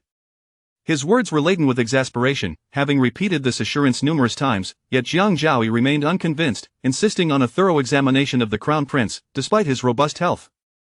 Su Yunning, fully aware of the situation, discerned that there was indeed no serious harm. She turned and seated herself in a nearby chair, her demeanor icy as she cast a displeased glance at Xiao Xian. Kneel. Startled by the command, Xiao Xian Jiang Zhaoyi felt as though she might perish from her son's reckless behavior. She had merely uttered a few words in passing, never anticipating that her son would repeat them and be caught by the Empress. Su Yunning's gaze sharpened. Jiang Zhaoyi. Your servant is here, Jiang Zhaoyi replied, lowering herself even further. You visit the crown prince daily, and this is what you teach him? Jiang Zhaoyi's forehead pressed against the ground, too fearful to argue. Your servant may have inadvertently spoken in haste, and perhaps Xiao Xian overheard, but I have never taught him such things. Your Majesty, please see reason. Regret washed over her as she reflected on her careless words, realizing that her son had absorbed them all too well. Understanding the Empress's temperament, Jiang Zhaoyi recognized that admitting fault might lessen her punishment. The education of the princess falls under His Majesty's purview, since Jiang Zhaoyi cannot teach the crown prince, henceforth she need not frequently visit the prince's residence. Should she wish to see him, she may come on the first day of each month. With that decree, Jiang Zhaoyi's fate was sealed. Allowing such a mother to influence her son could lead to even greater calamities. At such a tender age, Xiao Xian had already begun to covet his younger brother's possessions, displaying arrogance and a shocking audacity in his speech. Your Majesty! Jiang Zhaoyi exclaimed in disbelief, her eyes brimming with tears. This was her only child. Your Majesty, forgive me, I shall not dare again. I beseech you to retract your command. Jiang Zhaoyi finally grasped the gravity of the situation, repeatedly prostrating herself in supplication. Su Yunning remained steadfast, unwavering in her stance, directing her gaze toward the visibly trembling Xiao Xian. Your previous words will be reported to your father, and how he chooses to punish you shall be at his discretion. At this, Xiao Xian burst into tears, the thought of facing his stern and indifferent father, his greatest fear, rendering him utterly despondent. Su Yunning, exasperated by the noise, admonished, silence. Xiao Xian immediately complied, kneeling quietly, though tears continued to threaten to spill, presenting a picture of utmost grievance. Jiang Zhaoyi was left speechless.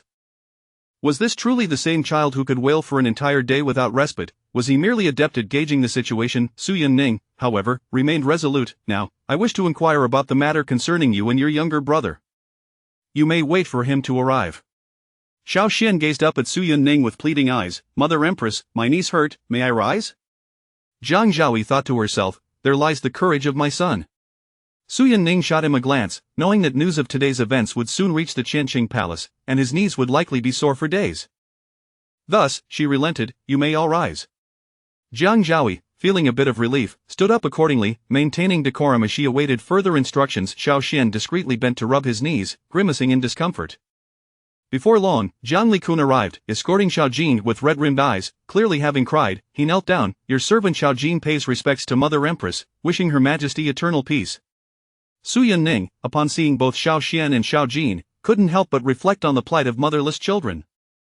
Xiao Xian, nearly a year older, clung to his mother for affection, reveling in her love, while Xiao Jin, the epitome of a little gentleman, bore his grievances in silence, crying only in secret. Her heart ached for this child. Rise. Yet, Xiao Jin did not comply. Instead, he remained kneeling, acknowledging his fault. Your servant's carelessness has resulted in my elder brother's injury. I beseech Mother Empress to punish me. This obedient childless words made even Jiang Zhaoyi blush with embarrassment. It was her son who had taken from his brother and, unable to succeed, had resorted to destruction, yet here knelt Xiao Jin taking the blame. Observing her own son, who was now nodding in apparent agreement with Xiao Jin's words, Jiang Zhaoyi finally realized the extent of her indulgence. Su Yunning, softened by the situation, felt a pang of sympathy and reached out to assist him, only to be interrupted. You are at fault. A crisp, cold voice echoed from outside.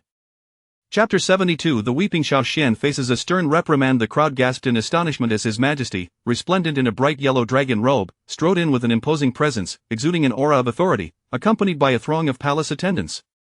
Your servant's son pays homage to Your Majesty Father. May Your Majesty Father live long and prosper. The assembly promptly knelt in reverence. Xiao Minji wore a frosty expression, swiftly grasping Su Yunning's hand to prevent her from bowing. After gently seating her, he himself took a place upon a chair brought forth by a servant. Your Majesty, Su Yunning recalled Xiao Minji's earlier words and instinctively spoke up. He comfortingly patted her hand, then, fixing his gaze upon the silent and kneeling Xiao Jin, he reiterated, you are in the wrong. Noticing the corners of Xiao Jin's eyes reddening, he continued, "When someone steals your mother's belongings, why do you not strike them down?" At this pronouncement, those kneeling in the hall trembled, with Jiang Zhou trembling in terror, fearing that the emperor's wrath might lead to Xiao Xian's immediate punishment. "Your Majesty, forgive me." Jiang Zhou prostrated herself on the ground. Xiao Xian, utterly petrified, stammered, "Father." Xiao Minji's phoenix eyes flared with anger, a chilling glint in their depths, as he rose and delivered a swift kick. With a resounding thud, Xiao Xian was sent sprawling a meter away, unable to rise, his expression revealing the pain inflicted, clutching his chest, stifling his cries. Jiang Zhou rushed to her son's side, her hands trembling, unsure where to place them, whispering, "Xianer, I have been too indulgent with you." Xiao Minji roared, his heart ablaze with ire. "It is one thing to neglect your studies, but how dare you bully your own younger brother?" He pointed an accusing finger at Xiao Xian, scolding, "You even dare to utter such blasphemous words to insult your brother. Do you deserve to be a prince of the Dishi dynasty? Do you merit being Xiao Jin's elder brother? After all these years, he calls you brother, and you treat him like a beast?" In his previous life, Xiao Minji had been overly lenient with his sons. Xiao Jin had garnered some of his attention through his own merits, while Xiao Xian had been spoiled rotten by his mother. The blame lay with him as well. He had been emotionally detached and preoccupied with state affairs, failing to fulfill his paternal responsibilities. This life, he resolved to correct. Xiao Xian's character. Xiao Jin, caught off guard by his father's fierce defense, could no longer contain his feelings of injustice, tears streaming from his eyes. Su Yuning sighed upon witnessing this. None of the children were hers, and she could not interfere with Xiao Minji's paternal discipline. Seeing Xiao Jin in such distress, she beckoned him over. Xiao Jin lifted his gaze, hesitated for a moment, and then approached, softly calling, "Mother." Su Yuning gently wiped away his tears with a handkerchief, teasing, "You'll turn into a dirty little bundle if you keep crying like that." Xiao Jin's cheeks flushed crimson, clearly embarrassed. Just as Xiao Minji had finished reprimanding Xiao Xian, he turned and was taken aback to see his wife holding hands with a boy. Though merely a 6-year-old, it was unacceptable. With a slight exertion, Xiao Minji grasped Xiao Jin by the collar and pulled him away from Su Yuning. "Do you not understand the propriety between men and women?" he admonished sternly, gesturing to an empty space a few meters away from Su Yuning. "Stand there." Su Yuning thought to herself, how to contain the simmering frustration within. There were so many people present, couldn't he show a little leniency? Xiao Jin, caught off guard by the sudden tug, was bewildered, thinking, "But I'm only 6. Xiao Minji glanced at Xiao Xian, who lay weeping on the ground, and scowled in disdain. "What are you crying for?" "Silence." He was cautious, fearing a kick might leave the child incapacitated. Startled, Xiao Xian immediately ceased his low sobs, though tears continued to well in his eyes. "Do you recognize your error?" Xiao Minji thought to himself that if this wayward child dared to deny it, he would show him the consequences of his actions. Xiao Xian, having received a thorough scolding, felt as if he had been enlightened though young. He was already well read and understood the gravity of his misdeeds. Moreover, in his eyes, his father was the most omnipotent being in the world, so his words were undoubtedly correct. He realized he had indeed gone too far. After some contemplation, he thought that if someone took his mother's gifts and chastised him, he would certainly retaliate. Yet Xiao Xian murmured, "It hurts. I can't get up." His eyes were still glistening with tears, making him appear utterly pitiful. However, his father's kick had rendered him incapable of standing, let alone apologizing. Jiang Zhao's heart ached. She hurriedly assisted her son to his feet. "Take it slow." She dared only to support his arms, cautious not to move too abruptly. After much effort, Xiao Xian wobbled to his feet and, like a snail, made his way to Xiao Jin. The foolish child believed that to apologize, he must kneel, and he immediately dropped to his knees. Xiao Jin quickly dodged, exclaiming, "You mustn't do that." Xiao Minji, exasperated by his foolish son, nearly lost his temper. "Stand up and apologize." Though Xiao Xian was indeed Xiao Jin's elder brother, if word got out, Xiao Jin's reputation would be tarnished. Xiao Xian, unaware of the gravity of his actions, exclaimed, and then bowed deeply to Xiao Jin, sincerely stating, "I should not have taken your exquisite bowl or insulted you. We are brothers and should support one another. It was my fault, and I sincerely apologized. I hope you can graciously forgive me this once. I shall never repeat my mistake." Xiao Jin, taken aback by the sight of Xiao Xian bowing before him in apology, cast a helpless glance toward his only somewhat close mother in the hall, unsure of how to react. Xiao Minji, growing irritated, furrowed his brow. "What are you looking at your mother for?" That was his wife. He had yet to settle accounts with them for having his beloved Ning Ning waste her energy cleaning up their mess. Su Yuning tugged at his intricately embroidered sleeve, silently signaling him to temper his wrath. Instantly, the storm of anger within Xiao Minji dissipated, and he obediently returned to his seat, silent. "Your elder brother has wronged you. Whether or not you choose to forgive him is your own affair, and no one else has the right to voice their opinion, Su Yuning's gentle voice soothed Xiao Jin's troubled spirit. Xiao Jin was taken aback. Was it truly permissible to act this way? Could he be free from the facade of magnanimity? Hearing this, Xiao Xian, still bowed, became indignant and extended his chubby little hand to wiggle Xiao Jin's pinky, his big, watery eyes blinking innocently. If you're angry, I'll let you scold me back, okay? Or you can hit me once, and forgive me this time.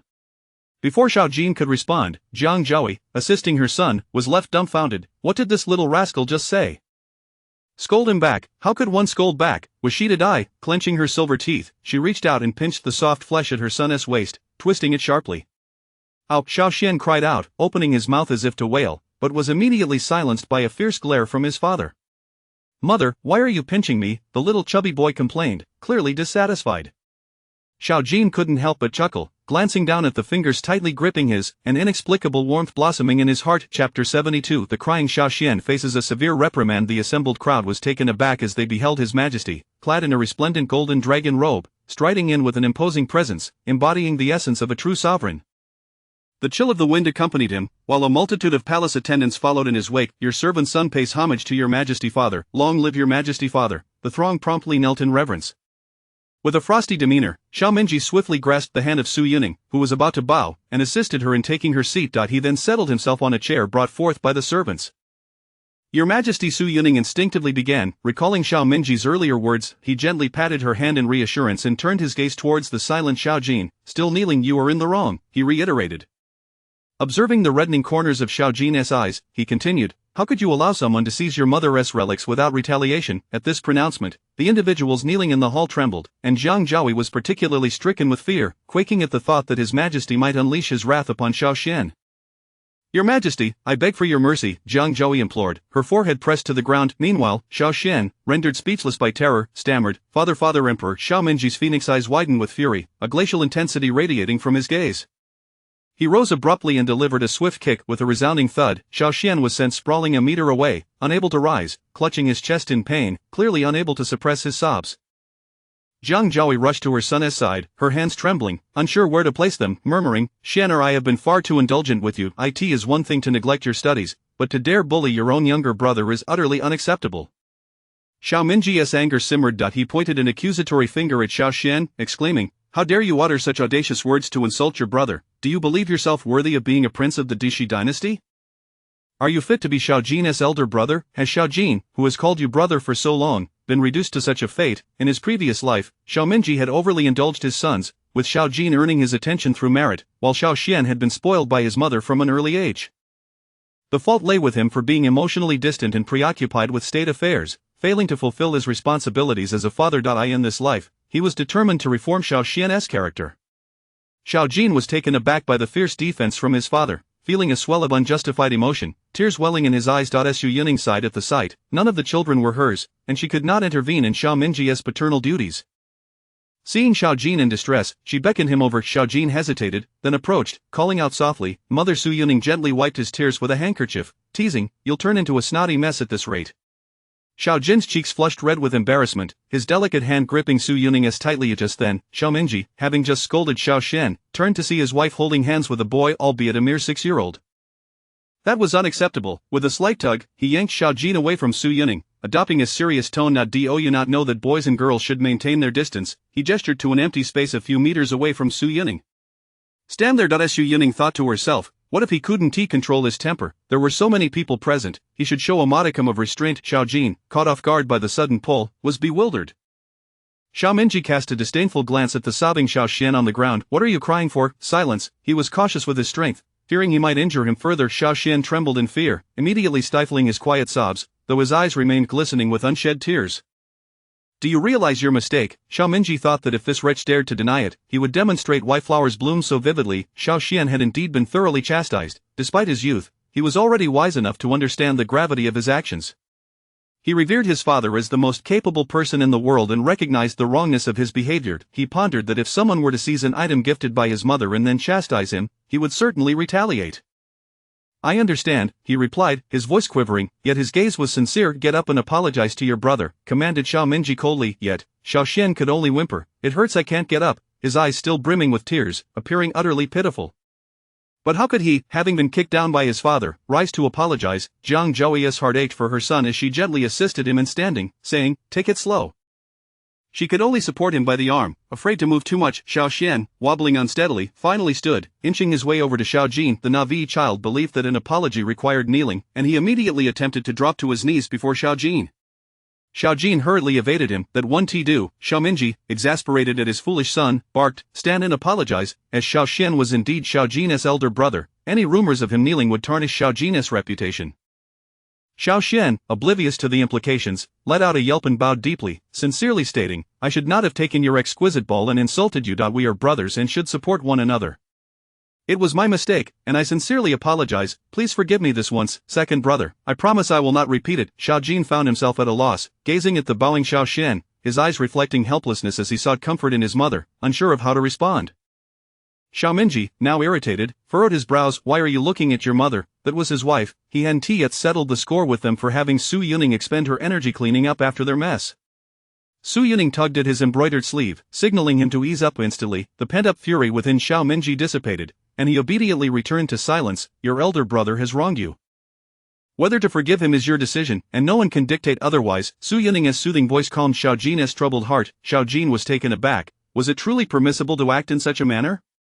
He realized he need not feign magnanimity. Xiao Xian, hearing this, felt indignant and extended his chubby hand to shake Xiao Jin's pinky, his large, watery eyes blinking innocently. "If you're angry, I'll let you scold me back, alright? Or you can slap me, and forgive me this once." Before Xiao Jin could react, Jiang Zhouyi, supporting her son, was rendered speechless. What nonsense was this little rascal spouting? Scold back? How could one do that? Was she to die? Clenching her silver teeth, she pinched her son's soft flesh at his waist, twisting it sharply. Xiao Xian cried out, grimacing and threatening to wail, but a single glare from his father silenced him. "Mother, why are you pinching me?"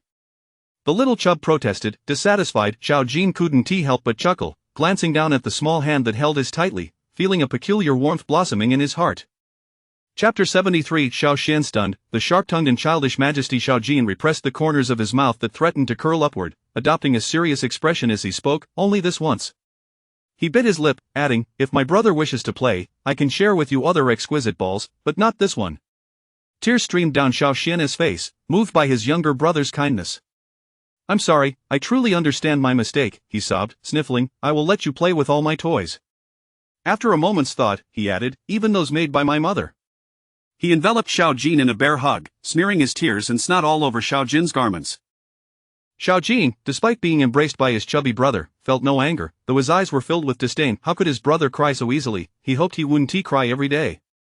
Jiang Zhouyi turned her head away, resolutely refusing to acknowledge her foolish son. Feeling utterly embarrassed, Xiao Minji finally spoke up, "Enough, you're going to smother your younger brother." Yet a flicker of satisfaction crossed his gaze. Perhaps he was not beyond redemption after all. Wiping his tears, Xiao Xian reluctantly released Xiao Jin, yet he still clung to his hand. Xiao Jin allowed him to hold on. Su Yuning, witnessing this, chuckled, "Could it be that you intend to hold on all day?" The two little brothers blushed at the teasing and simultaneously let go. Xiao Minji scoffed, "Xiao Xian likely has no time for such frivolities today." Startled, Xiao Xian instinctively shrank behind Xiao Jin, but Xiao Jin could only shield half of his rotund body. Xiao Minji raised a brow. "Dare you hide? Have you no awareness of your own plump figure? Who could possibly shield you?" His sharp tongue unleashed. It was as if lightning had struck. Xiao Xian was rendered speechless. How could Father Emperor insult him for being fat? He resolved to shed some weight. Xiao Xian, feeling indignant, reflected on his ample stature, and thought, what of it, a little extra weight is nothing. His mother had said it was called being adorable. Adorable, indeed. Su Yuning, observing Xiao Xian's pitifully downcast demeanor, nearly stifled a laugh, quickly raising her teacup to shield her expression, lest it damage the child's self-esteem. Unlike Xiao Minji, she possessed a modicum of empathy. Xiao Minji, devoid of such sentiments, showed no remorse upon seeing his dejected son, bluntly stating, "Do you think your brother's forgiveness absolves you of all consequences?" Xiao Xian blinked in confusion, pondering, what else could there be? "Humph, for tonight's dinner, you shall not partake. Kneel before the ancestral tablets in the Fengxian Hall and practice your calligraphy. You will not be permitted to sleep until you have completed 50 sheets. Thus, Xiao Minji decreed Xiao Xian's punishment. Xiao Xian stood there, dumbfounded. 50 sheets of calligraphy, he couldn't possibly finish them in one night. Moreover, to forego dinner, was Father Emperor seeking his life? The Fengxian Hall was cold and dreary, and his poor knees. He wanted to protest. Was there no justice? This was child abuse. Another 30 strokes of the rod, came the icy voice. Xiao Xian's mind buzzed, his eyes glazing over. 30 strokes, his rear, his hands. He was clearly not foolish, but with a pitiful gaze, he looked toward Su Yuning, voice sticky with innocence. Mother, calling for your mother will do you no good. Were it not for your brother's soft heart, who easily forgave you, I would have had your mouth smashed to bits. Xiao Minji replied, indifferent. I shall have someone keep watch over you. Should you dare slack off, the punishment shall be doubled. By dawn, I expect 50 sheets of calligraphy delivered to Qianqing Palace. Should you write poorly, there will be further punishment, Xiao Minji added with a wicked glint in his eyes, relishing the sight of Xiao Xian's despondent expression. Su Yuning, typically uninvolved in Xiao Minji's disciplinary measures, felt it was not her place, especially since she believed Xiao Xian ought to be punished to learn a lesson. She cast him a sympathetic glance, offering no assistance. Xiao Xian was utterly defeated, his head bowed as he wiped his tears. Yes, Father Emperor. Observing his son's woeful demeanor, Xiao Minji felt a wave of distaste. Was he not a man? Tears came pouring forth at the slightest provocation. Was he made of water? He turned his gaze toward Jiang Zhaoyi. You, with your loose tongue, have offended the late Empress Dowager. According to palace regulations, you should kneel for 3 hours and be demoted 1 rank. However, out of consideration for your maternal instincts, I shall waive the kneeling punishment. Henceforth, you shall be demoted to Chongyuan and shall transcribe Buddhist scriptures at Yongchun Palace to atone. Jiang Chongyuan gratefully knelt, expressing her thanks. Thank you, Your Majesty, and Your Highness. I shall earnestly reflect on my misdeeds and bow to the late Empress Dowager to seek forgiveness. Although she had fallen from the esteemed rank of Zhaoyi to the lowest position of Chongyuan, it was still better than being a Jiu. Seeing that matters were nearly resolved, Xiao Minji stood and took Su Yuning's hand, departing from the prince's residence. In the future, should such incidents occur, come directly to Qianqing Palace. Do not trouble the Empress any further. Xiao Minji's tone was frigid. He felt a sense of responsibility towards these little rascals, but his Ningning should not have to bear the burden. She was not reliant on them for support. Xiao Jin, holding the sorrowful Xiao Xian's hand, respectfully bowed. We bid farewell to Father Emperor and Mother Empress. Xiao Minji, leading Su Yuning, strolled out of the prince's residence, neither of them boarding the imperial sedan, instead walking hand in hand along the palace path.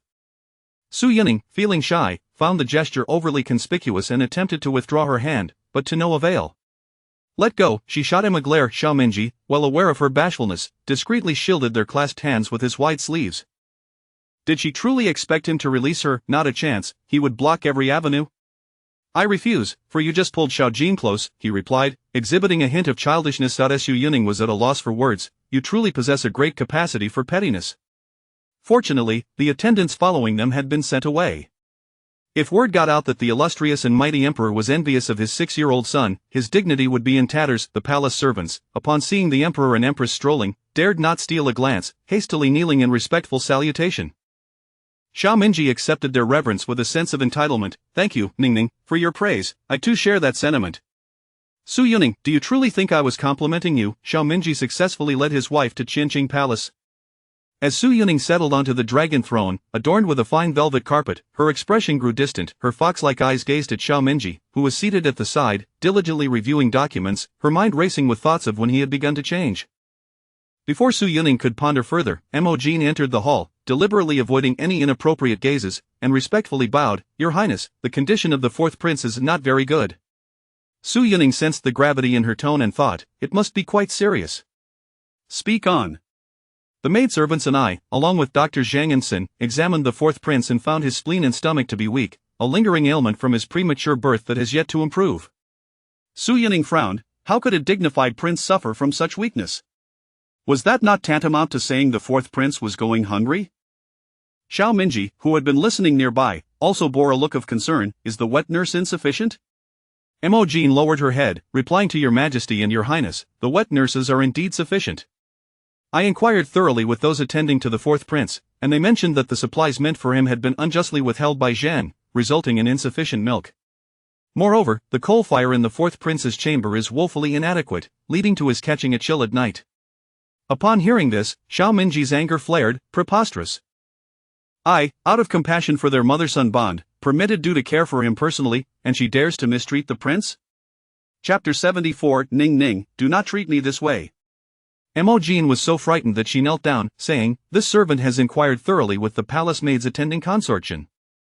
The provisions from the Internal Affairs Office for Consort Jin have been distributed punctually and adequately. However, Consort Jin has repeatedly claimed that her body is weak during her confinement, thus appropriating the provisions meant for the fourth prince, which has caused the young prince to suffer from the cold. The attendants by the fourth prince's side had intended for Consort Jin to jointly nurture and personally care for him, yet she resented the fourth prince's nighttime cries and directly expelled him. Su Yunning felt a chill deep within her heart. After all, this was her own flesh and blood born after 10 months of pregnancy. How could do so heartlessly do this? During the day, when Xiao Xin scraped a bit of skin, Jiang Zhaohui was so distressed she nearly wept, wishing to summon all the doctors from the Imperial Medical Bureau. Yet, when the fourth prince fell ill, he was left in a state where no one even sought a physician for him. His biological mother did not care in the slightest, while his wet nurse had to knock on the gates of Changle Palace in the biting winter. Who would have thought that even the provisions meant for her son would be taken? If they were to be taken, could she not at least ensure he was not left to freeze alone? Moreover, why did her son appear weak from birth? Was it not due to the labor-inducing medicine conspired with the Tang family that she herself had consumed? At that time, Tang had confessed her guilt, and Su Yunning had meticulously kept track of it, awaiting the day to settle the score. Since her rebirth, she had been pondering how, in her previous life, Du, born a palace maiden of humble origins, could have orchestrated such a meticulous scheme without external assistance. Therefore, she concluded that Du could not be allowed to perish simultaneously. She harbored a breath of indignation, seemingly eager to witness how Xiaoyu would interact with his dearly beloved biological mother, displaying the tender affection of a loving son. Yet, she did not anticipate that Xiaoyu's circumstances would prove far more dire than she had imagined. He deserved it. Xiao Mingyi rubbed his forehead. Guo Maozhong, go to Qing'an Palace and convey my decree. If Du cannot properly care for the fourth prince, I shall have her accompany him in death. The pressure must be applied to force Du to reveal her true colors. The imperial harem was notoriously ruthless. It was needless to say which held greater esteem, a consort or a prince, yet the fourth prince was still too young to contend. Relocate Han Jieyu to the main hall of Qing'an Palace. She shall be unshackled from her restrictions henceforth. After a moment's contemplation, Xiao Mingyi issued another command. Moreover, inform her of the collusion between Du and Tang. She must understand how her brother came to be imprisoned. The vermilion brush made its final stroke on the memorial, and Xiao Mingyi's words bore profound significance. Ultimately, someone must consistently torment Du. Guo Maozhong felt a chill run down his spine. Indeed, the emperor was ruthless and precise. Should Han learn of Du's intentions, having utilized the Empress and indirectly led to her brother's reckless self-destruction, she would certainly ensure Du's life was far from pleasant. Du would cling tightly to the fourth prince as her sole lifeline and protective talisman. The fourth prince would become her only support, love and hatred intertwined. Would that not drive a person to madness? However, what did this concern him? Guo Maozhong's thoughts whirled as he accepted the command and departed to fulfill his duties. Su Yunning waved her hand, and Emojin respectfully withdrew. Her eyes blinked, evidently pondering deeper matters. Has your Majesty never considered finding a more noble foster mother for the fourth prince? Would it not be better to extricate him from suffering directly? Her words hinted at a probing nature. Xiao Mingyi maintained his composure, though his grip on the vermilion brush tightened. Unable to put it down, Han Jieyu's relocation to Qing'an Palace's main hall will naturally ensure she attends to him. He understood her intentions. She wished to bind that mother and son together tightly, but he would not allow her to have her way. In this life, that would be forever unattainable. Hearing this seemingly reasonable explanation, Su Yunning retracted her scrutinizing gaze, though her inner thoughts remained inscrutable. Observing this, Xiao Mingyi secretly sighed in relief and subtly shifted the conversation, feigning confusion. Ning Ning seems quite fond of Xiao Jin? Su Yunning had nothing to conceal, replying, yes, I like the obedient ones. A Jin is quite well behaved. Once again, it was a Jin. Xiao Mingyi's gaze deepened momentarily as he stepped up the stairs, leaning in to confine Su Yunning within a narrow space. Why does Ning Ning not address me in the same manner? Caught off guard, Su Yunning leaned back slightly, questioning how to address him. Should she call him as a Jin did? I dislike being addressed so distantly. Ning Ning, change your form of address. Your Majesty? Su Yunning tentatively replied. Xiao Mingyi's expression instantly darkened. Ning Ning is being disobedient. Su Yunning playfully tugged at his jade belt, a bright smile gracing her lips, her fox-like eyes seemingly ready to steal away his heart, softly calling, Brother Mingyi? Just as a smile began to form on Xiao Mingyi's lips, he was abruptly pushed away. Don't even think about it. Su Yunning wore a cold expression. He had imagined it beautifully, but how could she not recall how she had shamelessly called him that in the past while he had sternly instructed her to refer to him as Your Majesty? Though pushed away, Xiao Mingyi was not angered. Noticing she had been painting, he stood to the side grinding ink. Why is it permissible to address that brat Xiao Jin so intimately? I am not disobedient. he muttered, standing there, making it difficult for Su Yunning to pretend she had not heard. Seeing his large hand strain with visible veins, she cast a glance at him and continued to lift her brush to paint her landscape. You are the emperor. How could I dare? Let us not end up in a situation where I am left with unrequited feelings and receive another lecture. Xiaomingyi froze, evidently recalling his prior misdeeds, his gaze rising in desperation, his words laced with panic. I am sorry, Ning Ning, I did not mean. Su Yunning did not spare him a glance, interrupting. Come and see how my painting is coming along, a faint smile gracing her lips as she shifted half her body to make room for Xiaomingyi. Xiaomingyi's heartfelt apologies were lodged in his throat, ultimately swallowed down as his gaze fell upon the sparse strokes of the painting. Die in the tranquil forest, two riders walked side by side. Who are the figures in this painting? Xiaomingyi inquired, a sense of foreboding swelling within him. The woman with flowing ink-black hair was evidently Su Yunning. Even with just a few strokes, he could recognize her instantly. The man, however, seemed vaguely familiar, yet he could not place him. Su Yunning smiled as she spoke. This was when I was 12, riding horses at Jiufeng Mountain with my cousin. Her expression was filled with nostalgia. I had poor health as a child, and my parents forbade me from riding. Yet my cousin would take me along. That year, I secretly followed him back to Hanyang, and he took me to Jiufeng Mountain to ride. The cousin Su Yunning mentioned was not the man before her but rather the eldest son of the Shen family, Shen Xiaoyao. Xiaomingyi's heart sank like ice as he finally recalled that individual, the man who had unknowingly incited his jealousy in both overt and covert ways in his past life. Xiaomingyi's heart simmered with jealousy as she spoke so fondly of another man. Was she seeking revenge on him? Why, what had he done wrong to warrant her ire? He would change. He would amend his ways. Why must she inflict such pain upon him? Xiaomingyi dared not look at the pair in the painting, his thin lips quivering slightly, the corners of his phoenix eyes tinged with red as his throat tightened. Ning Ning, do not do this. Do not treat him this way. He would go mad at grasping her arms gently. He dared not apply force. His knuckles turned pale as he struggled to suppress the intense jealousy boiling within him. Su Yunning beamed brightly, her eyes glimmering with joy as she asked, What is the matter, Your Majesty? Is my painting not good? Good, very good, he praised, yet his gaze evaded hers, unable to meet her eyes. Chapter 75 of the Lantern Festival Family Banquet. The oblivious English princess consort. After the day at the Qianqing Palace, Xiaomingyi had not visited the Changla Palace for several days. It seemed as though the dynamics of their relationship had grown exquisitely delicate. Nonetheless, although His Majesty refrained from visiting the Changla Palace or any other palaces, he often resided in the Qianqing Palace. Moing observed the leisurely demeanor of the Empress and, feeling perplexed, inquired, Your Majesty, are you not anxious? Su Yunning gently unfurled the painting in her hands, admiring it with great satisfaction, and retorted, What is there for this palace to be anxious about? Moing was taken aback, her gaze shifting towards the painting depicting two horse riders, and she curiously asked, Why have you included young Master Shen in the painting? Our young Master Shen has never been fond of horseback riding. A smile danced in Su Yunning's eyes as she replied, This palace simply wishes to. Be sure to carefully store it away, for this painting shall prove useful, Su Yunning remarked with an air of mystery, casually sipping her floral tea. As Moing gathered the painting, she lamented, I wonder why young Master Shen has never taken to horseback riding. Your Majesty, do you recall how you once chased him on horseback when you were just learning to ride? Remarkably, that did not spark his competitive spirit. Recalling the past brought a smile to Su Yunning's lips. Cousin Zoyuyo has always preferred commerce, shunning pursuits like horseback riding and archery. My aunt used to jest that he lacked any masculine vigor. Her expression turned nostalgic. Yet, there is something enviable about cousin Zoyuyo's carefree spirit. In her previous life, Shen Zoyuyo had roamed the land with merchant caravans, spending little time in the capital, which had caused her aunt much concern regarding his future. A cold glimmer flickered in Su Yunning's eyes as she mused, he may revel in pretense, but let him maintain that charade for a lifetime. She was no fool. Since that unusual day months ago when she walked to the Qianqing Palace and his demeanor had shifted, every incident had been luring her toward an undeniable truth, one she had been unwilling to confront or accept. However, the previous day's spectacle, where the fourth prince had refused to cast even a glance at her despite the stakes being life or death, left her no room to ignore it any further. The peculiar atmosphere between the Emperor and Empress lingered until the Lantern Festival. On the evening of the palace banquet, during the Lantern Festival feast, the Emperor and Empress sat at the head of the hall, surrounded by the palace's concubines and royal relatives.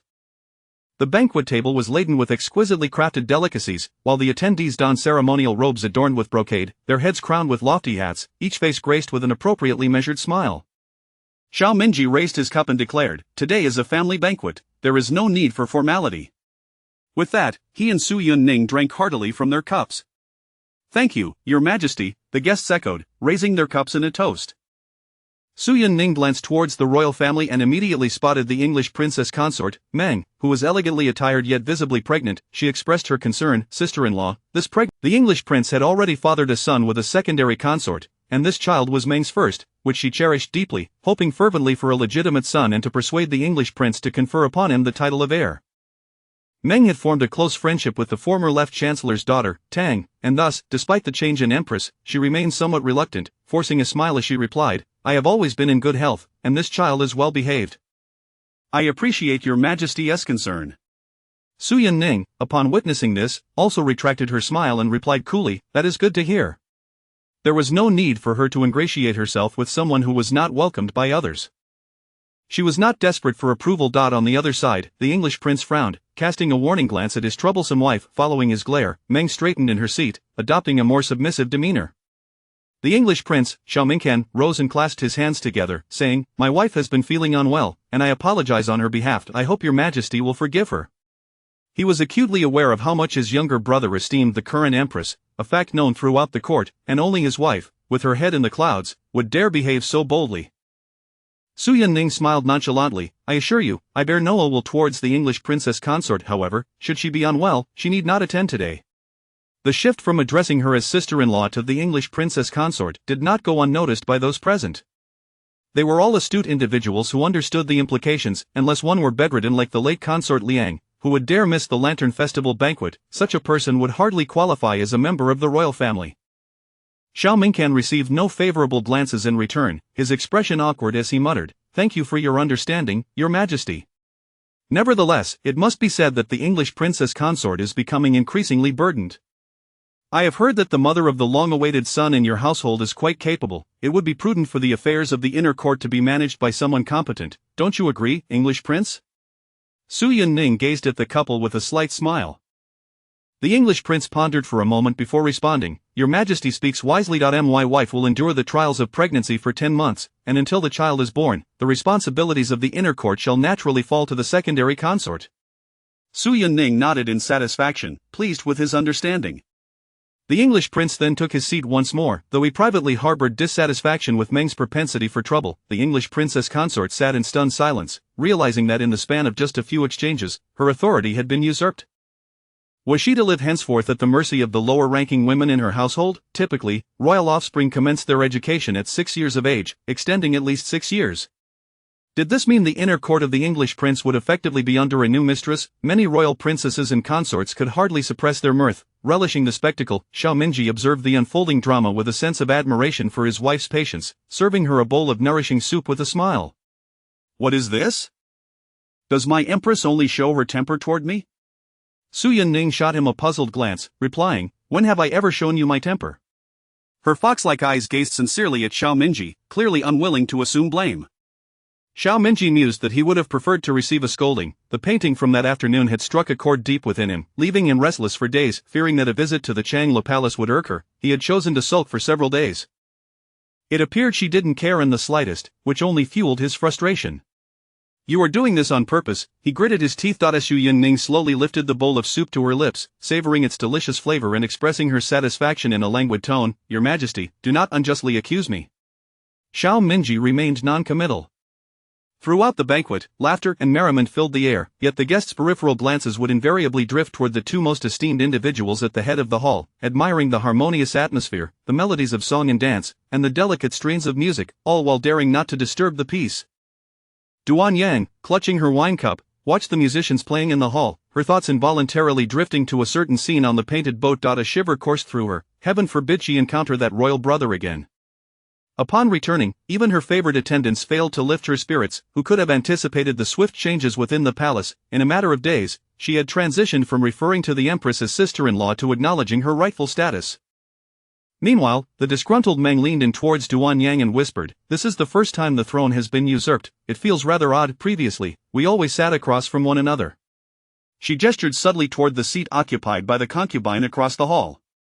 Meng had assumed that someone as proud as Duan Yang, the eldest legitimate daughter, would look down upon the current empress, who had risen from a concubine status. However, Meng unconsciously overlooked the fact that the former Tang had also been granted the title of empress during her time as a favored consort. Duan Yang's eyes widened in disbelief, unable to fathom what she had just heard. No, do not drag me into your self-inflicted troubles. Setting her wine cup down, Duan Yang composed herself, adopting a righteous expression as she declared, the current empress hails from a prestigious family, having grown up alongside the emperor. Their bond is profoundly strong, a fortunate circumstance for the great Shidat's sister-in-law. Do you not think this reflects a lack of respect for the mother of the nation? Do you harbor grievances against the emperor? Chapter 75. The Lantern Festival Family Feast. The oblivious princess consort. In the days following the visit to the Qianqing Palace, Xiao Mingji had not set foot in the Chang'e Palace. The nature of their relationship had grown increasingly delicate. However, despite the emperor's absence from the Chang'e Palace and other palaces, he often resided in the Qianqing Palace. Moing observed the leisurely demeanor of the empress, somewhat perplexed, and inquired, Your Majesty, are you not anxious? Su Yuning gently unfurled the painting in her hands, admiring it with great satisfaction, and countered, What is there for this palace to be anxious about? Moing was momentarily speechless, her gaze shifting to the two figures riding horses in the painting, and she curiously asked, Why has Your Majesty included young Master Shen in the painting? Our young Master Shen has never been fond of horseback riding. A smile danced in Su Yuning's eyes. This palace finds it agreeable. Be sure to store it carefully, for this painting shall prove useful, Su Yuning remarked mysteriously, casually sipping her flower tea. As Moing tucked the painting away, she lamented, I wonder why young Master Shen has never taken to horseback riding. Your Majesty once chased after him on horseback when you were learning to ride, yet that did not ignite his competitive spirit. It is indeed strange. Recalling the past, Su Yuning chuckled, Cousin Zoyo has always preferred commerce, shunning activities such as horseback riding and archery. My aunt once jested about his lack of masculinity. Her expression turned nostalgic, yet, Cousin Zuyo's carefree nature is truly enviable. In her previous life, Shen Zuyo had traveled extensively with merchant caravans, spending little time in the capital, much to her aunt's concern regarding his marital prospects. A cold glimmer flickered in Su Yuning's eyes as she mused, he is keen on playing the part. It is best if he continues for a lifetime. She was no fool. From the moment he had exhibited an unusual attitude on that fateful day months ago when she walked to the Qianqing Palace, each incident had been luring her toward a singular truth, one she had refused to acknowledge or believe. However, the fact that the fourth prince had not even deigned to glance at her yesterday, despite the peril to his life, left her no room for further denial. The unusual atmosphere between the emperor and the empress lingered until the night of the Lantern Festival banquet on the 15th day of the first month. At the palace banquet, the emperor and empress sat at the head table, flanked by the imperial consorts and royal relatives. An array of exquisitely crafted delicacies adorned the tables, while all present donned resplendent court attire, their expressions adorned with perfectly curated smiles. Xiao Mingji raised his cup, declaring, Today is a family feast, there is no need for formality. He then raised his cup in unison with Su Yuning. Thank you, Your Majesty, the assembly echoed, lifting their cups in joyous celebration. Su Yuning cast her gaze toward the royal family section and immediately spotted the pregnant princess consort of the English prince. Dressed in opulent attire, she expressed her concern, Sister-in-law, you must be around 7 months along now. With the harsh winter upon us, please take care of your health. The princess consort, Meng, the legitimate daughter of the Duke of Shen, was of noble birth and had always maintained a lofty demeanor, often causing a stir with the concubines of the English prince's household. The prince had already fathered a son with a concubine, and this was Meng's first pregnancy, which she cherished dearly, hoping to bear a legitimate son and thereby persuade the English prince to bestow the title of heir. Meng had formed a close bond with the former left chancellor's daughter, Tang, in her youth. Thus, despite the change in the empress, Meng was reluctant and forced to smile as she replied, I have always been in good health, and the child is well behaved. Thank you for your concern, Your Majesty. Su Yuning noticed this and allowed her smile to fade, responding coolly, that is good to hear. If others did not regard her favorably, why should she force herself upon them? She was not desperate. On the other side, the English prince frowned, casting a warning glance at his troublesome wife. After receiving the glare, Meng straightened her posture, adopting a more subdued demeanor. The English prince, Xiao Mingcan, rose and clasped his hands, saying, My wife is quite heavy with child and may have been rude. I apologize on her behalf and hope for Your Majesty's understanding. He was acutely aware of how much his third brother valued the current empress. It was common knowledge throughout the court that it was only his wife, with her head in the clouds, who dared to act so boldly. Su Yuning smiled nonchalantly, this palace would not hold the English princess consort accountable. However, should she find herself indisposed, she may inform me and refrain from attending today. The shift from sister-in-law to English princess consort was not lost on the astute courtiers present, unless one were bedridden like the late concubine Liang, who would dare miss the Lantern Festival banquet. What sort of royal would they be otherwise? Xiao Mingcan received no warm response, his expression awkward as he muttered, thank you for your understanding, your Majesty. However, speaking of which, the English princess consort is indeed growing heavier. I have heard that the mother of the eldest son from the side consort is quite capable. It would be prudent for capable individuals to manage the household affairs of the English princess residence, would you not agree? Su Yuning remarked, her lips curving as she glanced at the English prince and his wife. The English prince pondered for a moment. Your Majesty speaks wisely. My wife, being with child for 10 months, shall naturally require assistance in managing the household affairs, which will be entrusted to the side consort. Seeing him grasp the situation, Su Yuning nodded in satisfaction. The English prince then took his seat once more, yet he harbored dissatisfaction with Meng's penchant for causing trouble. The English princess consort sat bewildered, not anticipating that her authority as the mistress of the household would be swiftly usurped in such a casual exchange. Would she now have to endure the disdain of the concubines in her own household? Royal children typically began their education at the age of 6, lasting at least 6 years.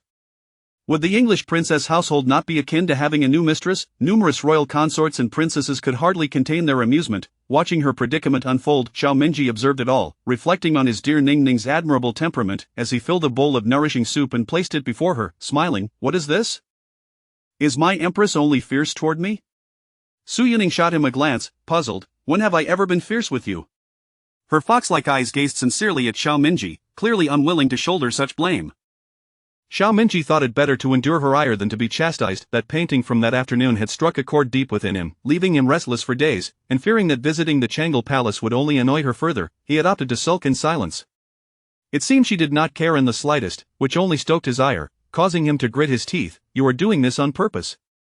Su Yuning gradually lifted the bowl of soup to her lips, savoring the delightful flavor. Clearly pleased, she replied lazily, Your Majesty, please do not wrongfully accuse me. Xiao Minji remained non-committal. At the banquet, the atmosphere was filled with laughter and merriment, yet the guests' peripheral vision often darted toward the two most esteemed figures at the head table, appreciating the harmonious ambience of music and dance that filled the hall, all too aware of their place. Duan Yang, clutching her wine cup, gazed at the musicians playing in the hall, her thoughts drifting to the scene on the boat that day. A shiver coursed through her. It was best if she never laid eyes on that brother of hers again. Returning home, even the company of her beloved pet could not lift her spirits. Who could have predicted that the tides of the palace would change so swiftly? In a matter of days, she had transitioned from addressing the Empress as sister-in-law to acknowledging her rightful position. Meanwhile, the resentful Meng approached Duan Yang, whispering, It feels strange to see someone else seated in the Empress's chair. I used to sit across from her. She gestured toward the seat of the concubine opposite them. Meng had assumed that a proud firstborn princess like Duan Yang would look down upon the current empress for rising from a concubine status, yet, Meng unconsciously overlooked the fact that the former Tang had also been appointed as a successor during her tenure as a concubine. Duan Yang's eyes widened in disbelief, thinking, No, do not drag me into your self-inflicted troubles. She set down her wine cup, composed herself, and declared with righteous indignation, The current empress is of noble lineage and has been a childhood companion to the emperor. Their bond is profound, and it is a blessing for Dishidat's sister-in-law. Would you not be showing disrespect to the mother of the nation? Do you harbor grievances against the emperor? Chapter 76. Two little dumplings present their tribute. As Duan Yang spoke, she silently distanced herself from her second sister-in-law. Who could understand her current fervent desire for the fifth prince to take a legitimate wife? Could someone not come forth to remedy the erratic behavior of the second sister-in-law? Duan Yang resolutely decided that once the palace banquet concluded, she would speak to her second brother. It was well known how much the current emperor cherished the empress, and her second brother aspired to be a virtuous king. The third brother, being indifferent in nature, maintained the fragile bond of kinship among them only because they were generally well-behaved. Should the Meng family destroy the blood ties of her brothers, it would be Duan Yang who would strike first. A frigid expression adorned Duan Yang's exquisite visage as she cast a sidelong glance at the oblivious Meng, who was ostentatiously displaying her pregnancy. Surely, my second sister-in-law understands the adage that misfortune often arises from careless words. After taking a sip of sweet wine, she remarked meaningfully, After all, I recall that the side consort who bore my second brother's firstborn son comes from a rather respectable lineage. Her status was barely sufficient to qualify as a legitimate wife, especially now that she bore the only son of the Duke of England, not to mention having recently acquired the authority of steward over the Duke's household. Meng's smile immediately faltered upon realizing Duan Yang's unwavering allegiance to the Empress. Enraged, she turned her face away, sulking, yet she dared not confront Duan Yang directly. Duan Yang scoffed coldly, her eyes filled with disdain. Such cowardice only revealed her tendency to bully the weak and fear the strong. One could only wonder how her second brother had married such a princess, as the inner court was now in utter disarray. Meanwhile, Xiao Xian and Xiao Jin knelt at the center of the grand hall, simultaneously declaring, "We, your sons, pay our respects to father and mother, and present this painting with hopes for your health and long life." The little chubby figure of Xiao Xian knelt beside the slender Xiao Jin, unfurling the artwork in their hands. This humble offering is but a token of filial piety. We hope father and mother will graciously accept it. Su Yunning focused intently on the painting, which depicted herself and Xiao Mingyi during their recent shared moment in the royal presence.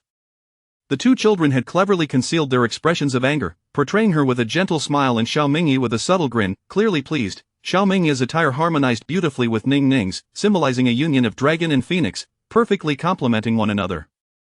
Their hands intertwined, there was no couple more suited to each other in the realm. The notion of a cousin riding alongside them was but a trivial matter. "Well done, I commend your efforts," he declared, instructing Guo Maozhong to retrieve the painting for further admiration. Although the technique appeared somewhat juvenile, it brought him immense joy. Those present were perceptive, and Xiao Mingyi promptly praised, "Though these two princes are young, their filial spirit is truly commendable. The artistry is so lifelike, it must have required considerable effort." Observing the emperor and empress side by side, he sincerely remarked, "Truly, your bond is a match made in heaven." Xiao Mingyi understood well what pleased his elder brother, and thus his words were tailored to resonate with the emperor's sentiments. Duanyang and Xiao Ming silently cursed the fifth prince for his cunning, portraying their siblings as foolish. Xiao Mingyi shot them a smug glance, shrugging in resignation. After all, it was his sharp intellect that set him apart. Duanyang, quicker on the uptake than her dim-witted second brother, gazed affectionately at the two princes and said, "The portrait you painted of the Empress truly captures her breathtaking beauty. I hope, in the future, she will share some beauty secrets with me." Su Yunning's lips twitched in bemusement.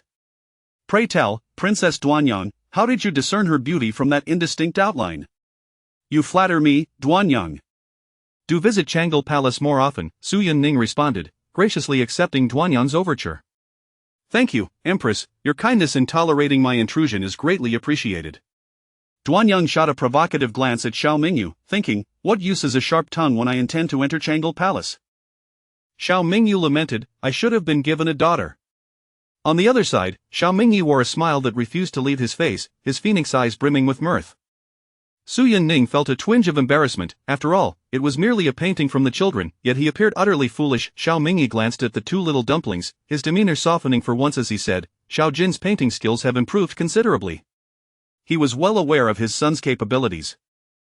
It was unlikely that Xiao Xian, even after several years, would possess such skill, and the circumstances of that day were likely memories Xiao Xian wished to forget. Flushed with pride at his father's praise, Xiao Jin's fair face turned rosy, his dark eyes gleaming with happiness. "Thank you, father, for your kind words." He was quick to include his elder brother in the accolades. "It was my brother who worked alongside me. He prepared for this for quite some time." Xiao Mingyi raised an eyebrow. "Oh, which parts did you contribute, Xiao Xian? Speak up so that father may fully appreciate your filial devotion." The playful glint in his eyes was unmistakable. Xiao Jin discreetly poked his dazed brother, prompting Xiao Xian to snap back to reality, her large, doe-like eyes widening. In response to father, the begonia pouch at mother's waist and the mandarin duck set, Xiao Mingyi and Su Yunning exchanged incredulous glances at the painting, silently questioning how two round shapes resembling dumplings could possibly represent begonia and mandarin ducks. As Xiao Mingyi prepared to offer a gentle reprimand to his overly confident son, Su Yunning pressed down on his arm. With a beaming smile, she said, "Indeed, Xiao Xian, your work is remarkably lifelike." She discreetly signaled to Xiao Mingyi, advocating for the children's encouragement. Constrained by the empress's gaze, Xiao Mingyi found his intended criticism faltering, and after a moment's deliberation, he reluctantly nodded, "Yes, quite good." He felt a pang of insincerity with those words. Xiao Xian, clearly elated by the praise, lifted her chin high, casting a hopeful glance toward her mother. Zhang Chongyuan was thoroughly amused by her foolish son, reveling in the empress's approval while feeling a sense of pride. In contrast, Yu Chongyi, observing her own son, remarked sarcastically, "Not long ago, the first prince and the second prince were at odds, now they seem to be the best of friends, collaborating on a painting." She chuckled, "Oh, wait, it should be said that the second prince simply added a few strokes to the first prince's completed work." Yu Chongyi's displeasure was evident as she watched Xiao Xian and Xiao Jin bask in the limelight. With only 3 princes remaining in the palace, aside from the infant fourth prince, who were the 2 eldest trying to impress, it felt like blatant isolation. Had anyone else overheard her thoughts, they might have deemed her out of her mind. After all, the third prince had yet to reach the tender age of 3. What could he possibly offer? Furthermore, as a mother, why did she not exert herself to prepare a gift for her son? Chapter 77. Zhang Chongyuan strikes with great might. her mind clear. Even the esteemed Lady Yu in the palace of Yuchongyi followed suit with derisive laughter, saying, "One cannot help but wonder what emotions fill the heart of Lady Chong Yuan upon witnessing the first prince's exuberance as he draws the likeness of the emperor and empress." The insinuation was unmistakable, suggesting that Jiang Chongyuan, in her eagerness to curry favor with the empress, was oblivious to the fact that her own son's portrayal of the empress's likeness was a direct affront to her. Pleased by the comment, Yuchongyi smirked, her eyes glinting with mockery. However, Jiang Chongyuan remained unperturbed and replied with composure, "Xian'er and the second prince have just reconciled before the emperor." The two princes, being of similar age and brothers residing in the same palace, undoubtedly share a bond that is thicker than blood, something that perhaps you, Lady Yu, fail to comprehend. She feigned surprise, continuing, "Didn't he, the emperor and empress, just praise Xian'er's artwork? Why then does Lady Yu find it lacking?" Her demeanor was utterly unflappable. How could one question the emperor and empress's commendation? Yuchongyi's expression stiffened at the words, her face betraying her fury. Who exactly was Jiang Chongyuan attempting to mock? Was it merely her ability to bear children? The evident camaraderie between the two princes, who were of similar age, implied that her own son, Xian'er, was somehow inferior. Jiang Chongyuan relished the sight of Yuchongyi's displeasure before turning her attention to Lady Yu, her tone shifting to a more blatant sharpness. "I recall your earlier remarks, Lady Yu, suggesting discontent with the emperor and empress's joint portrayal. Are you, perhaps, being disrespectful towards them?" Lady Yu was taken aback, her heavily adorned face registering panic as she lowered her gaze in apology. "Your Highness, you misinterpret my words. I merely believe that the bond between the emperor and empress is indeed a great fortune for Dashi, and I hold the empress in the utmost respect. How could I harbor any dissatisfaction?" She forced a smile, albeit unconvincingly. Jiang Chongyuan scoffed lightly, concluding the confrontation with a decisive remark, "The heirs in this harem are all children of the empress. She is their true mother. Lady Yu, do not let your emotions cloud your judgment." The impact of her words rendered Yuchongyi pale, stifling the anger that brewed within her. In a desperate attempt to regain composure, she retorted, "The second prince is the legitimate son of the late empress. Jiang Chongyuan ought to consider whether the first prince is truly worthy." Yet, Jiang Chongyuan displayed no anger, her attitude one of nonchalance. "Indeed, the legitimate son enjoys playing with Xian'er," she replied, her tone teasing. In fact, it was the second prince who suggested painting alongside Xian'er. Her innocent gaze turned towards Yuchongyi, feigning concern. "Surely, no one would be unwilling to visit the third prince in the Chengfu palace, would they? Perhaps these two brothers are simply too occupied with their studies. The emperor has been inquiring about them frequently. I shall certainly remind Xian'er to visit the third prince more often." The playful malice in her voice was palpable, igniting a fury in those who listened.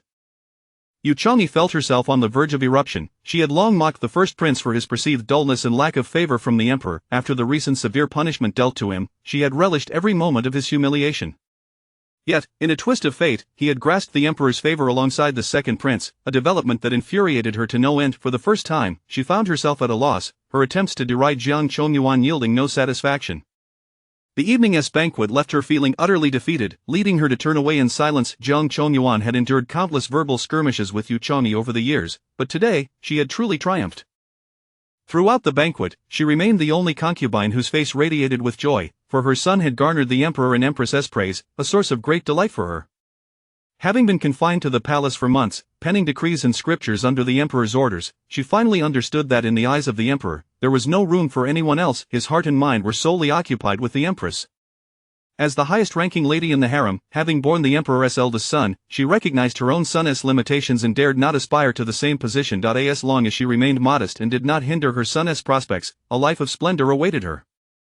She observed the current state of the former Lady Tai, who now lived apart from her son, embodying the grace of an elder matron. Jiang Chongyuan's mind cleared as she resolved to visit the Changla palace more frequently. Who could predict whether the young empress would bear children in the future? Even if she did not, the emperor would never allow any other son of a woman who had offended the empress to rise to prominence. It must be said that Jiang Chongyuan's months of introspection had indeed yielded clarity. After the dancers and musicians had departed the hall, Guo Maozhong bowed respectfully. "Your Majesty, we have made arrangements as per your instructions." Upon hearing this, Su Yining cast a puzzled glance at the man beside her. Xiaominji, with a smile gracing his lips, took her hand and stood, proclaiming, "I have prepared a grand gift for my empress. I wonder if she would honor me by accompanying me to see it?" The regal figure of the emperor, draped in a resplendent yellow dragon robe, stood tall and dignified, his smile reflecting the adoration he held solely for his empress. Su Yining felt the firm grasp of his hand, leaving her with no semblance of choice. "Respecting you is better than refusing," she acquiesced, though her attempts to pull free were futile against his tight grip. As the Emperor and Empress rose, the assembly could hardly remain seated, their expressions ranging from joy to disappointment, all eager to catch a glimpse of the spectacle. The Crown Prince, standing tall, jested, "Royal brother has even prepared a surprise for sister-in-law. I must rely on her to enjoy it as well." Xiao Minji chuckled knowingly, playfully chastising him, "You are rather intrusive." He then turned to the gathered crowd, stating, "Let us all proceed together to witness this." Leading the way, Xiao Minji held Su Yuning's hand as they stepped outside the Grand Hall, ascending the steps of the Zhaixing Tower. This tower, a lofty structure within the palace, was originally constructed by the first emperor of the Dashi dynasty to please a favored concubine, said to be a place where one could reach for the stars. It had gradually transformed into a repository for rare books and ancient texts, akin to a half-library. The entourage followed the Emperor and Empress, climbing the towering steps. Xiao Minji carefully supported Su Yuning, allowing her weight to lean against him as he urged, "Take your time." He gently lifted her skirts to ease her ascent. Behind them, the other concubines struggled to navigate the steps, clutching the hands of their attendants for support. Yu Chang'e, witnessing the scene ahead, felt a pang of bitterness, murmuring, "Does the Emperor no longer see us at all?" Her jealousy was palpable. Nearby, Jiang Chongyuan cast a dismissive glance at her, retorting, "As if the Emperor ever saw you before." During the time when the Empress was merely a noble concubine, even the Emperor, who was typically reserved, could not help but shower his most cherished one with gifts during festivals. Fearing that an argument might disturb the Emperor and Empress ahead, Yu Chang'e swallowed her anger, shooting a venomous glare at Jiang Chongyuan, her frustration mounting. What had Jiang Chongyuan done to gain such audacity tonight? It seemed she was intent on opposing her at every turn. Chapter 78 of The Iron Tree and Silver Flowers Fall. One can pluck the stars. As Su Yuning ascended the lofty building and felt the evening breeze against her face, she couldn't help but exclaim, "The phrase 'one can pluck the stars' is truly not mere rhetoric." Gazing at the vast expanse of the royal palace in the distance, the scenery unfolded before her. Above, the night sky was as dark as ink, woven with the fabric of night, adorned with twinkling stars that seemed almost within reach, utterly enchanting. Xiao Minji's eyes sparkled with mirth as he tightened the ink-white cloak around Su Yuning, saying, "The night air is cool. Take care of yourself." Just as Su Yuning was about to respond, a sharp whistle pierced the air. In an instant, a firework soared through the sky, streaking across the heavens like a shooting star, resplendent and dazzling. It fell like a gentle rain, resembling a tapestry of blooming flowers, weaving a moving picture. The fleeting firework illuminated the faces of everyone atop the star-plucking tower. Then, a myriad of splendid fireworks erupted in the night sky, as bright as the most luminous stars, embellishing the heavens with a dreamlike quality. Su Yuning's radiant visage was filled with awe. She had witnessed such celebrations once before during the grand feast in the 17th year of Yongchun, when the victorious troops returned from the borders, and Xiao Minji had arranged for some fireworks. However, she had never encountered such a grand display in both her past and present lives. The crowd behind her was equally astonished, not anticipating that His Majesty had prepared such a breathtaking surprise for the Empress. Given the current emperor's remarkable talents and ambitions to unify the surrounding small nations, he had consistently advocated for frugality and shunned extravagance since his ascension. Yet, today, he seemed to set aside all principles for the sake of the Empress.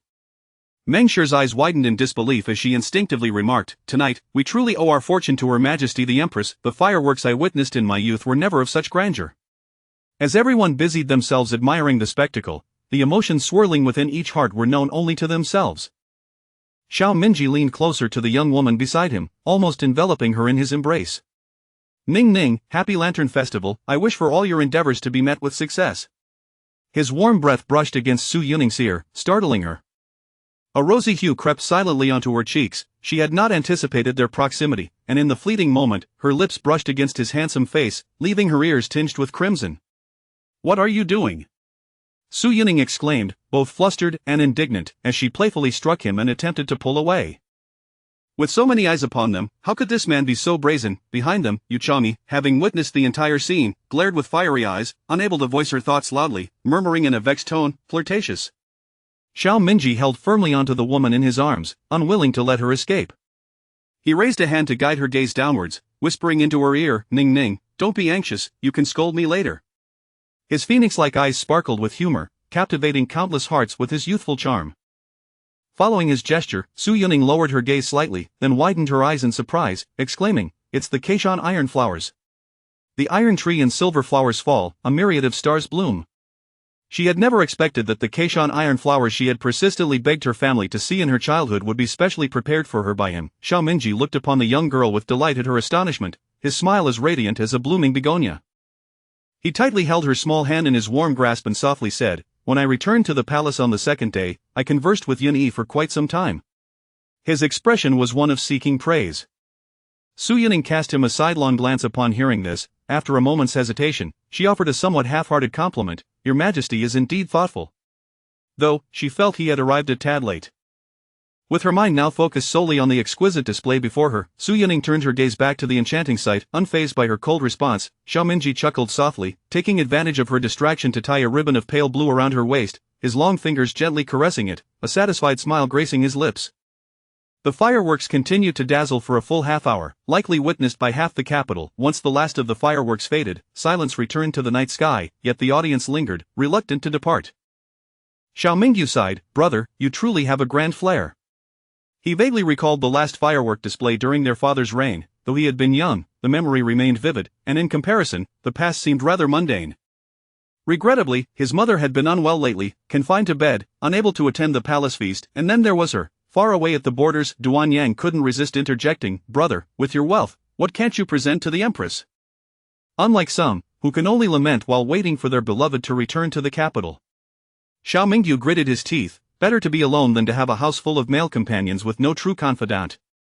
Duan Yang scoffed dismissively, "I have so many men to serve me. Who needs a confidant? Anyone can play that role." Xiao Mingyu, indignant, was about to retort again when he was silenced by Prince Ying. "Xiao Mingcan. His Majesty has meticulously prepared all this for the Empress.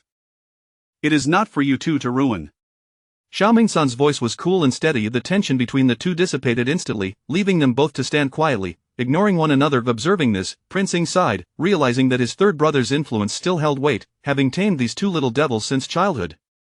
Su Yining had thought the fireworks were the pinnacle of surprises, but to her astonishment, Xiao Mingji showed no inclination to leave even after they had finished. Her eyes, filled with curiosity, gazed quietly at the man. Xiao Mingji smiled at her. "Ning Ning, have you forgotten what festival it is tonight?" "The Lantern Festival, a celebration of lanterns." Understanding dawned on Su Yining's heart. Indeed, before long, points of light began to rise against the darkened sky, each lantern ascending gracefully, resembling the gentlest stars in the night. Gradually, under the watchful eyes of the crowd, the lanterns multiplied, filling the sky to the brim. They swayed gently with the wind, rising higher, their faint yet warm glow adorning the entire heavens. 3,000 lanterns, may all your wishes be fulfilled, Ning Ning."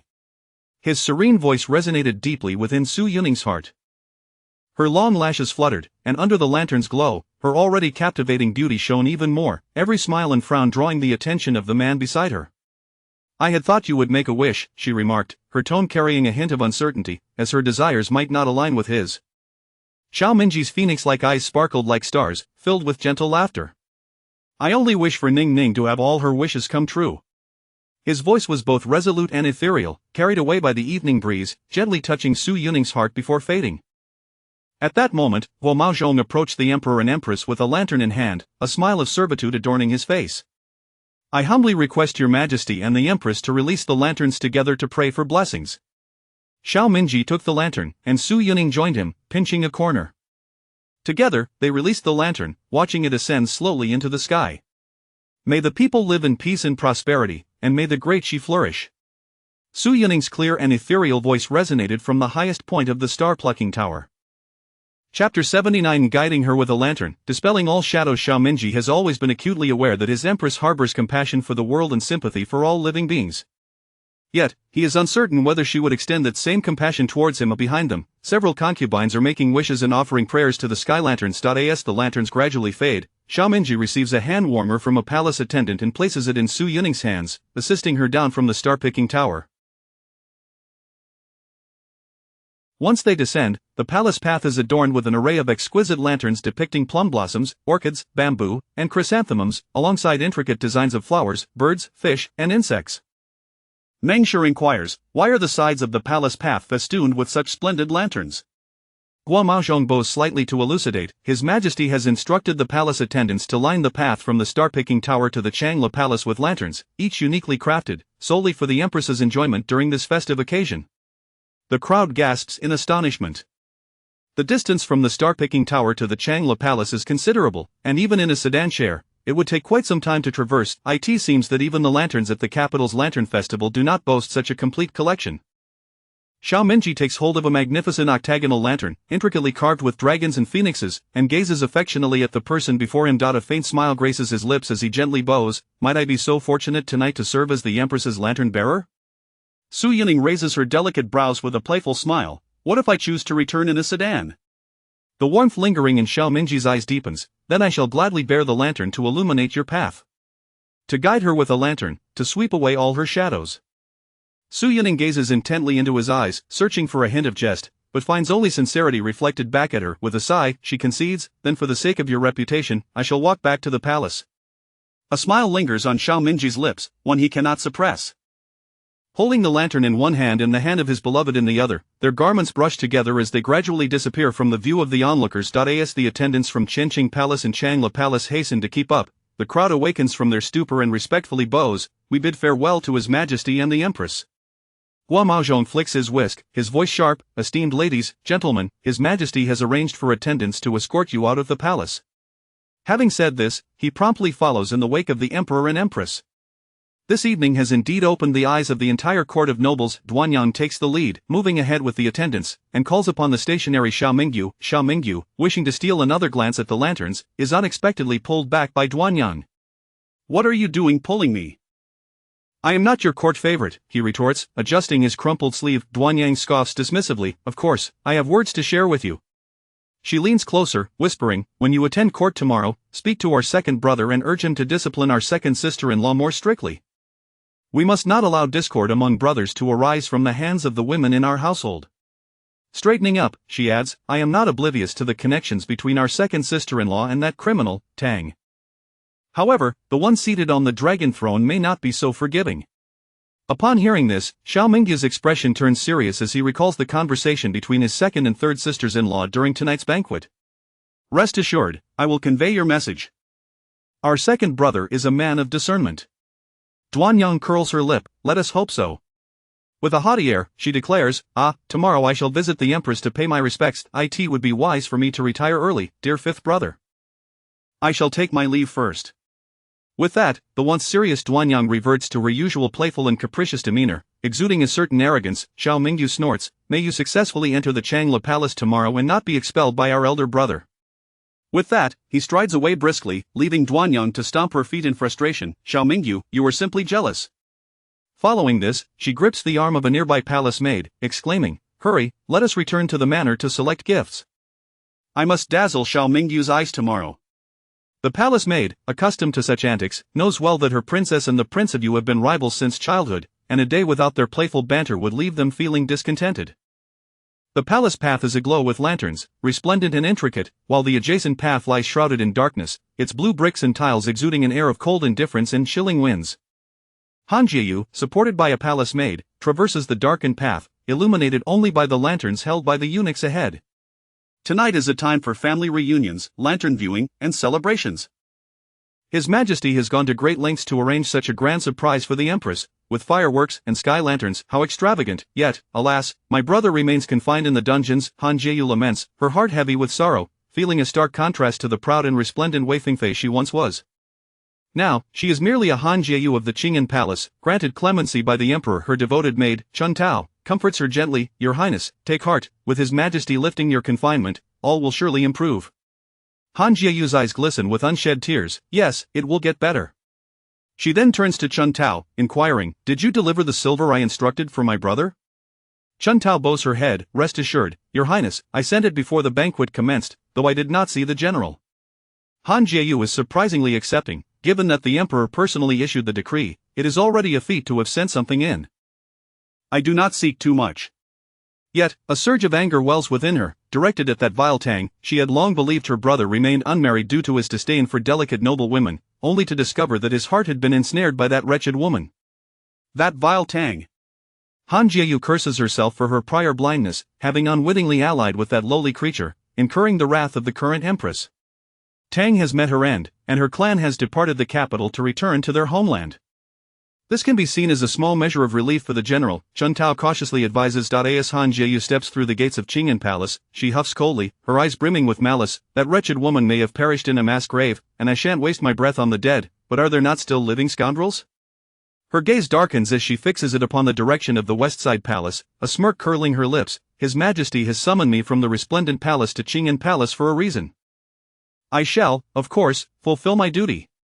With that, she strides briskly towards the west side palace, her white fur cloak billowing in the night wind. The head eunuch, Fan Ping, kicks open the door to the west side palace for his mistress. Du Shi, still in confinement due to childbirth, cannot attend the palace banquet. At this moment, she is taking medicine from Hong Yao's hand when a sudden noise startles her, causing her heart to skip a beat. Raising her eyes, she sees the imposing figure of Han Jieyu approaching. Du Shi grips the quilt tightly, her heart filled with animosity. Ever since Han Jieyu moved to Qing'an Palace, she has not had a single day without the latter's visits to the west side palace.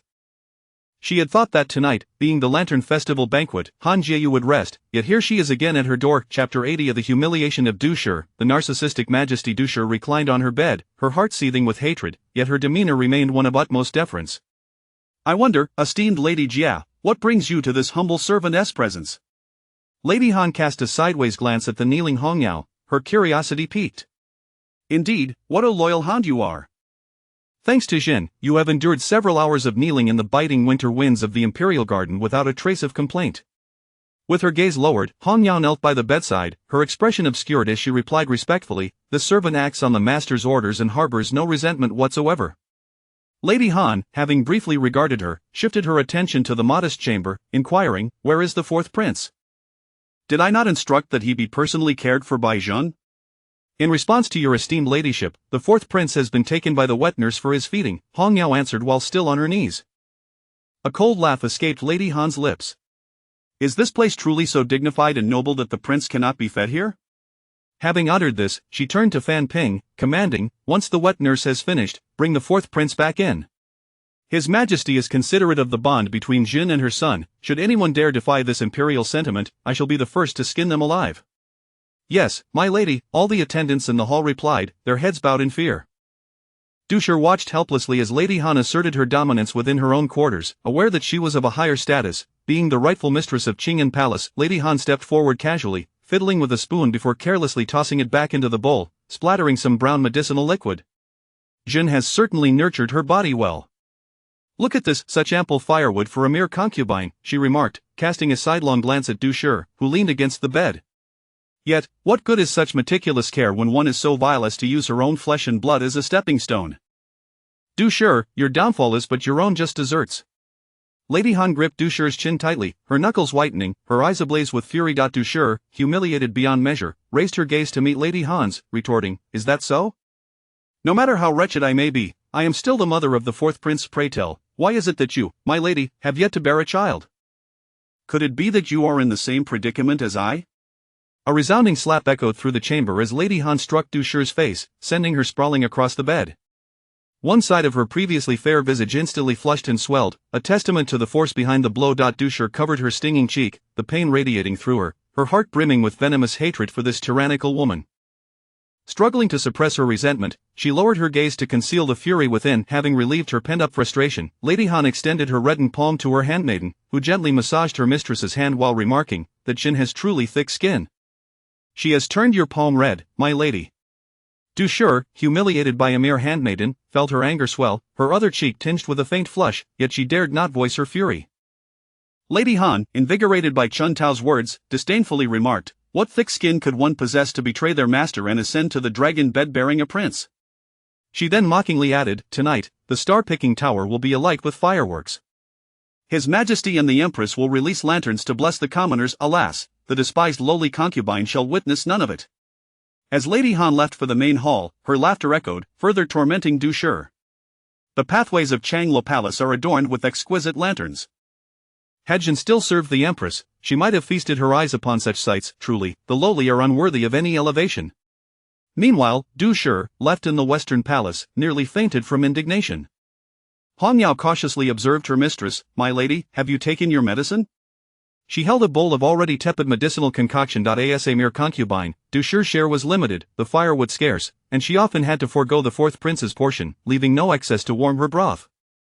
Yet now, with Lady Han's vigilant scrutiny, the fourth princess lot had improved significantly. Seething with hatred, Du Shi nonetheless downed the bitter, icy medicine in one gulp, feeling the pain in her flaming cheeks serve as a stark reminder of her dismal existence.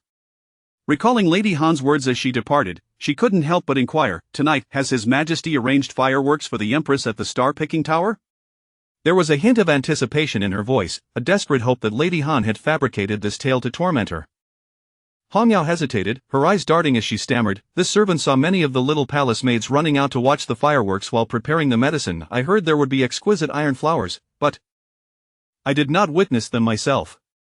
Dusha received the expected answer, closing her eyes in despair, gesturing for the attendants to withdraw alone on her bed, her fingers clenched tightly, grappling with the question of why, despite His Majesty's coldness towards Su Yuning for half a year, a single visit to Qianqing Palace had transformed him entirely. Moreover, Su Yuning no longer valued her current pregnancy, having taken the initiative to relocate her from Changla Palace, where had it all gone awry. On the other side, Su Yuning was firmly grasped by Xiao Minji's large hand as they strolled together along the elegantly lit path back to Changla Palace. Su Yuning marveled at the exquisite array of lanterns surrounding them, a blend of craftsmanship from the palace and those reminiscent of folk lantern festivals, differing from the palace's typical style. Seeing her delight, Xiao Minji attentively held the lantern to illuminate her path, wary of her tripping in the dark. "Tonight's lantern festival in the capital is truly lively. It is my fault for not taking Ning Ning out to enjoy the spectacle, so I commanded the purchase of these charming lanterns to hang here," he explained softly in her ear. Guo Maozhong seized the opportunity to praise his master. "Your Highness may not be aware, but many of these lanterns require solving riddles to acquire. His Majesty arranged for this servant to contact the merchants early and personally solve the riddles." Su Yuning was pleasantly surprised by his thoughtfulness and teased, "If His Majesty won all the lanterns, wouldn't that mean the commoners have nothing to enjoy?" Her eyes sparkled with a gentle smile as she glanced at the towering man beside her. Without a trace of embarrassment, Xiao Minji replied nonchalantly, "They simply lack the skill." After all, he was capable of solving them all. Su Yuning was momentarily speechless, struggling to find the right words to respond to his arrogance. "Your Majesty is truly," Xiao Minji raised an eyebrow, "what is it?" "Well-versed and talented," Su Yuning swallowed hard, managing to say. Ah, how overconfident he was.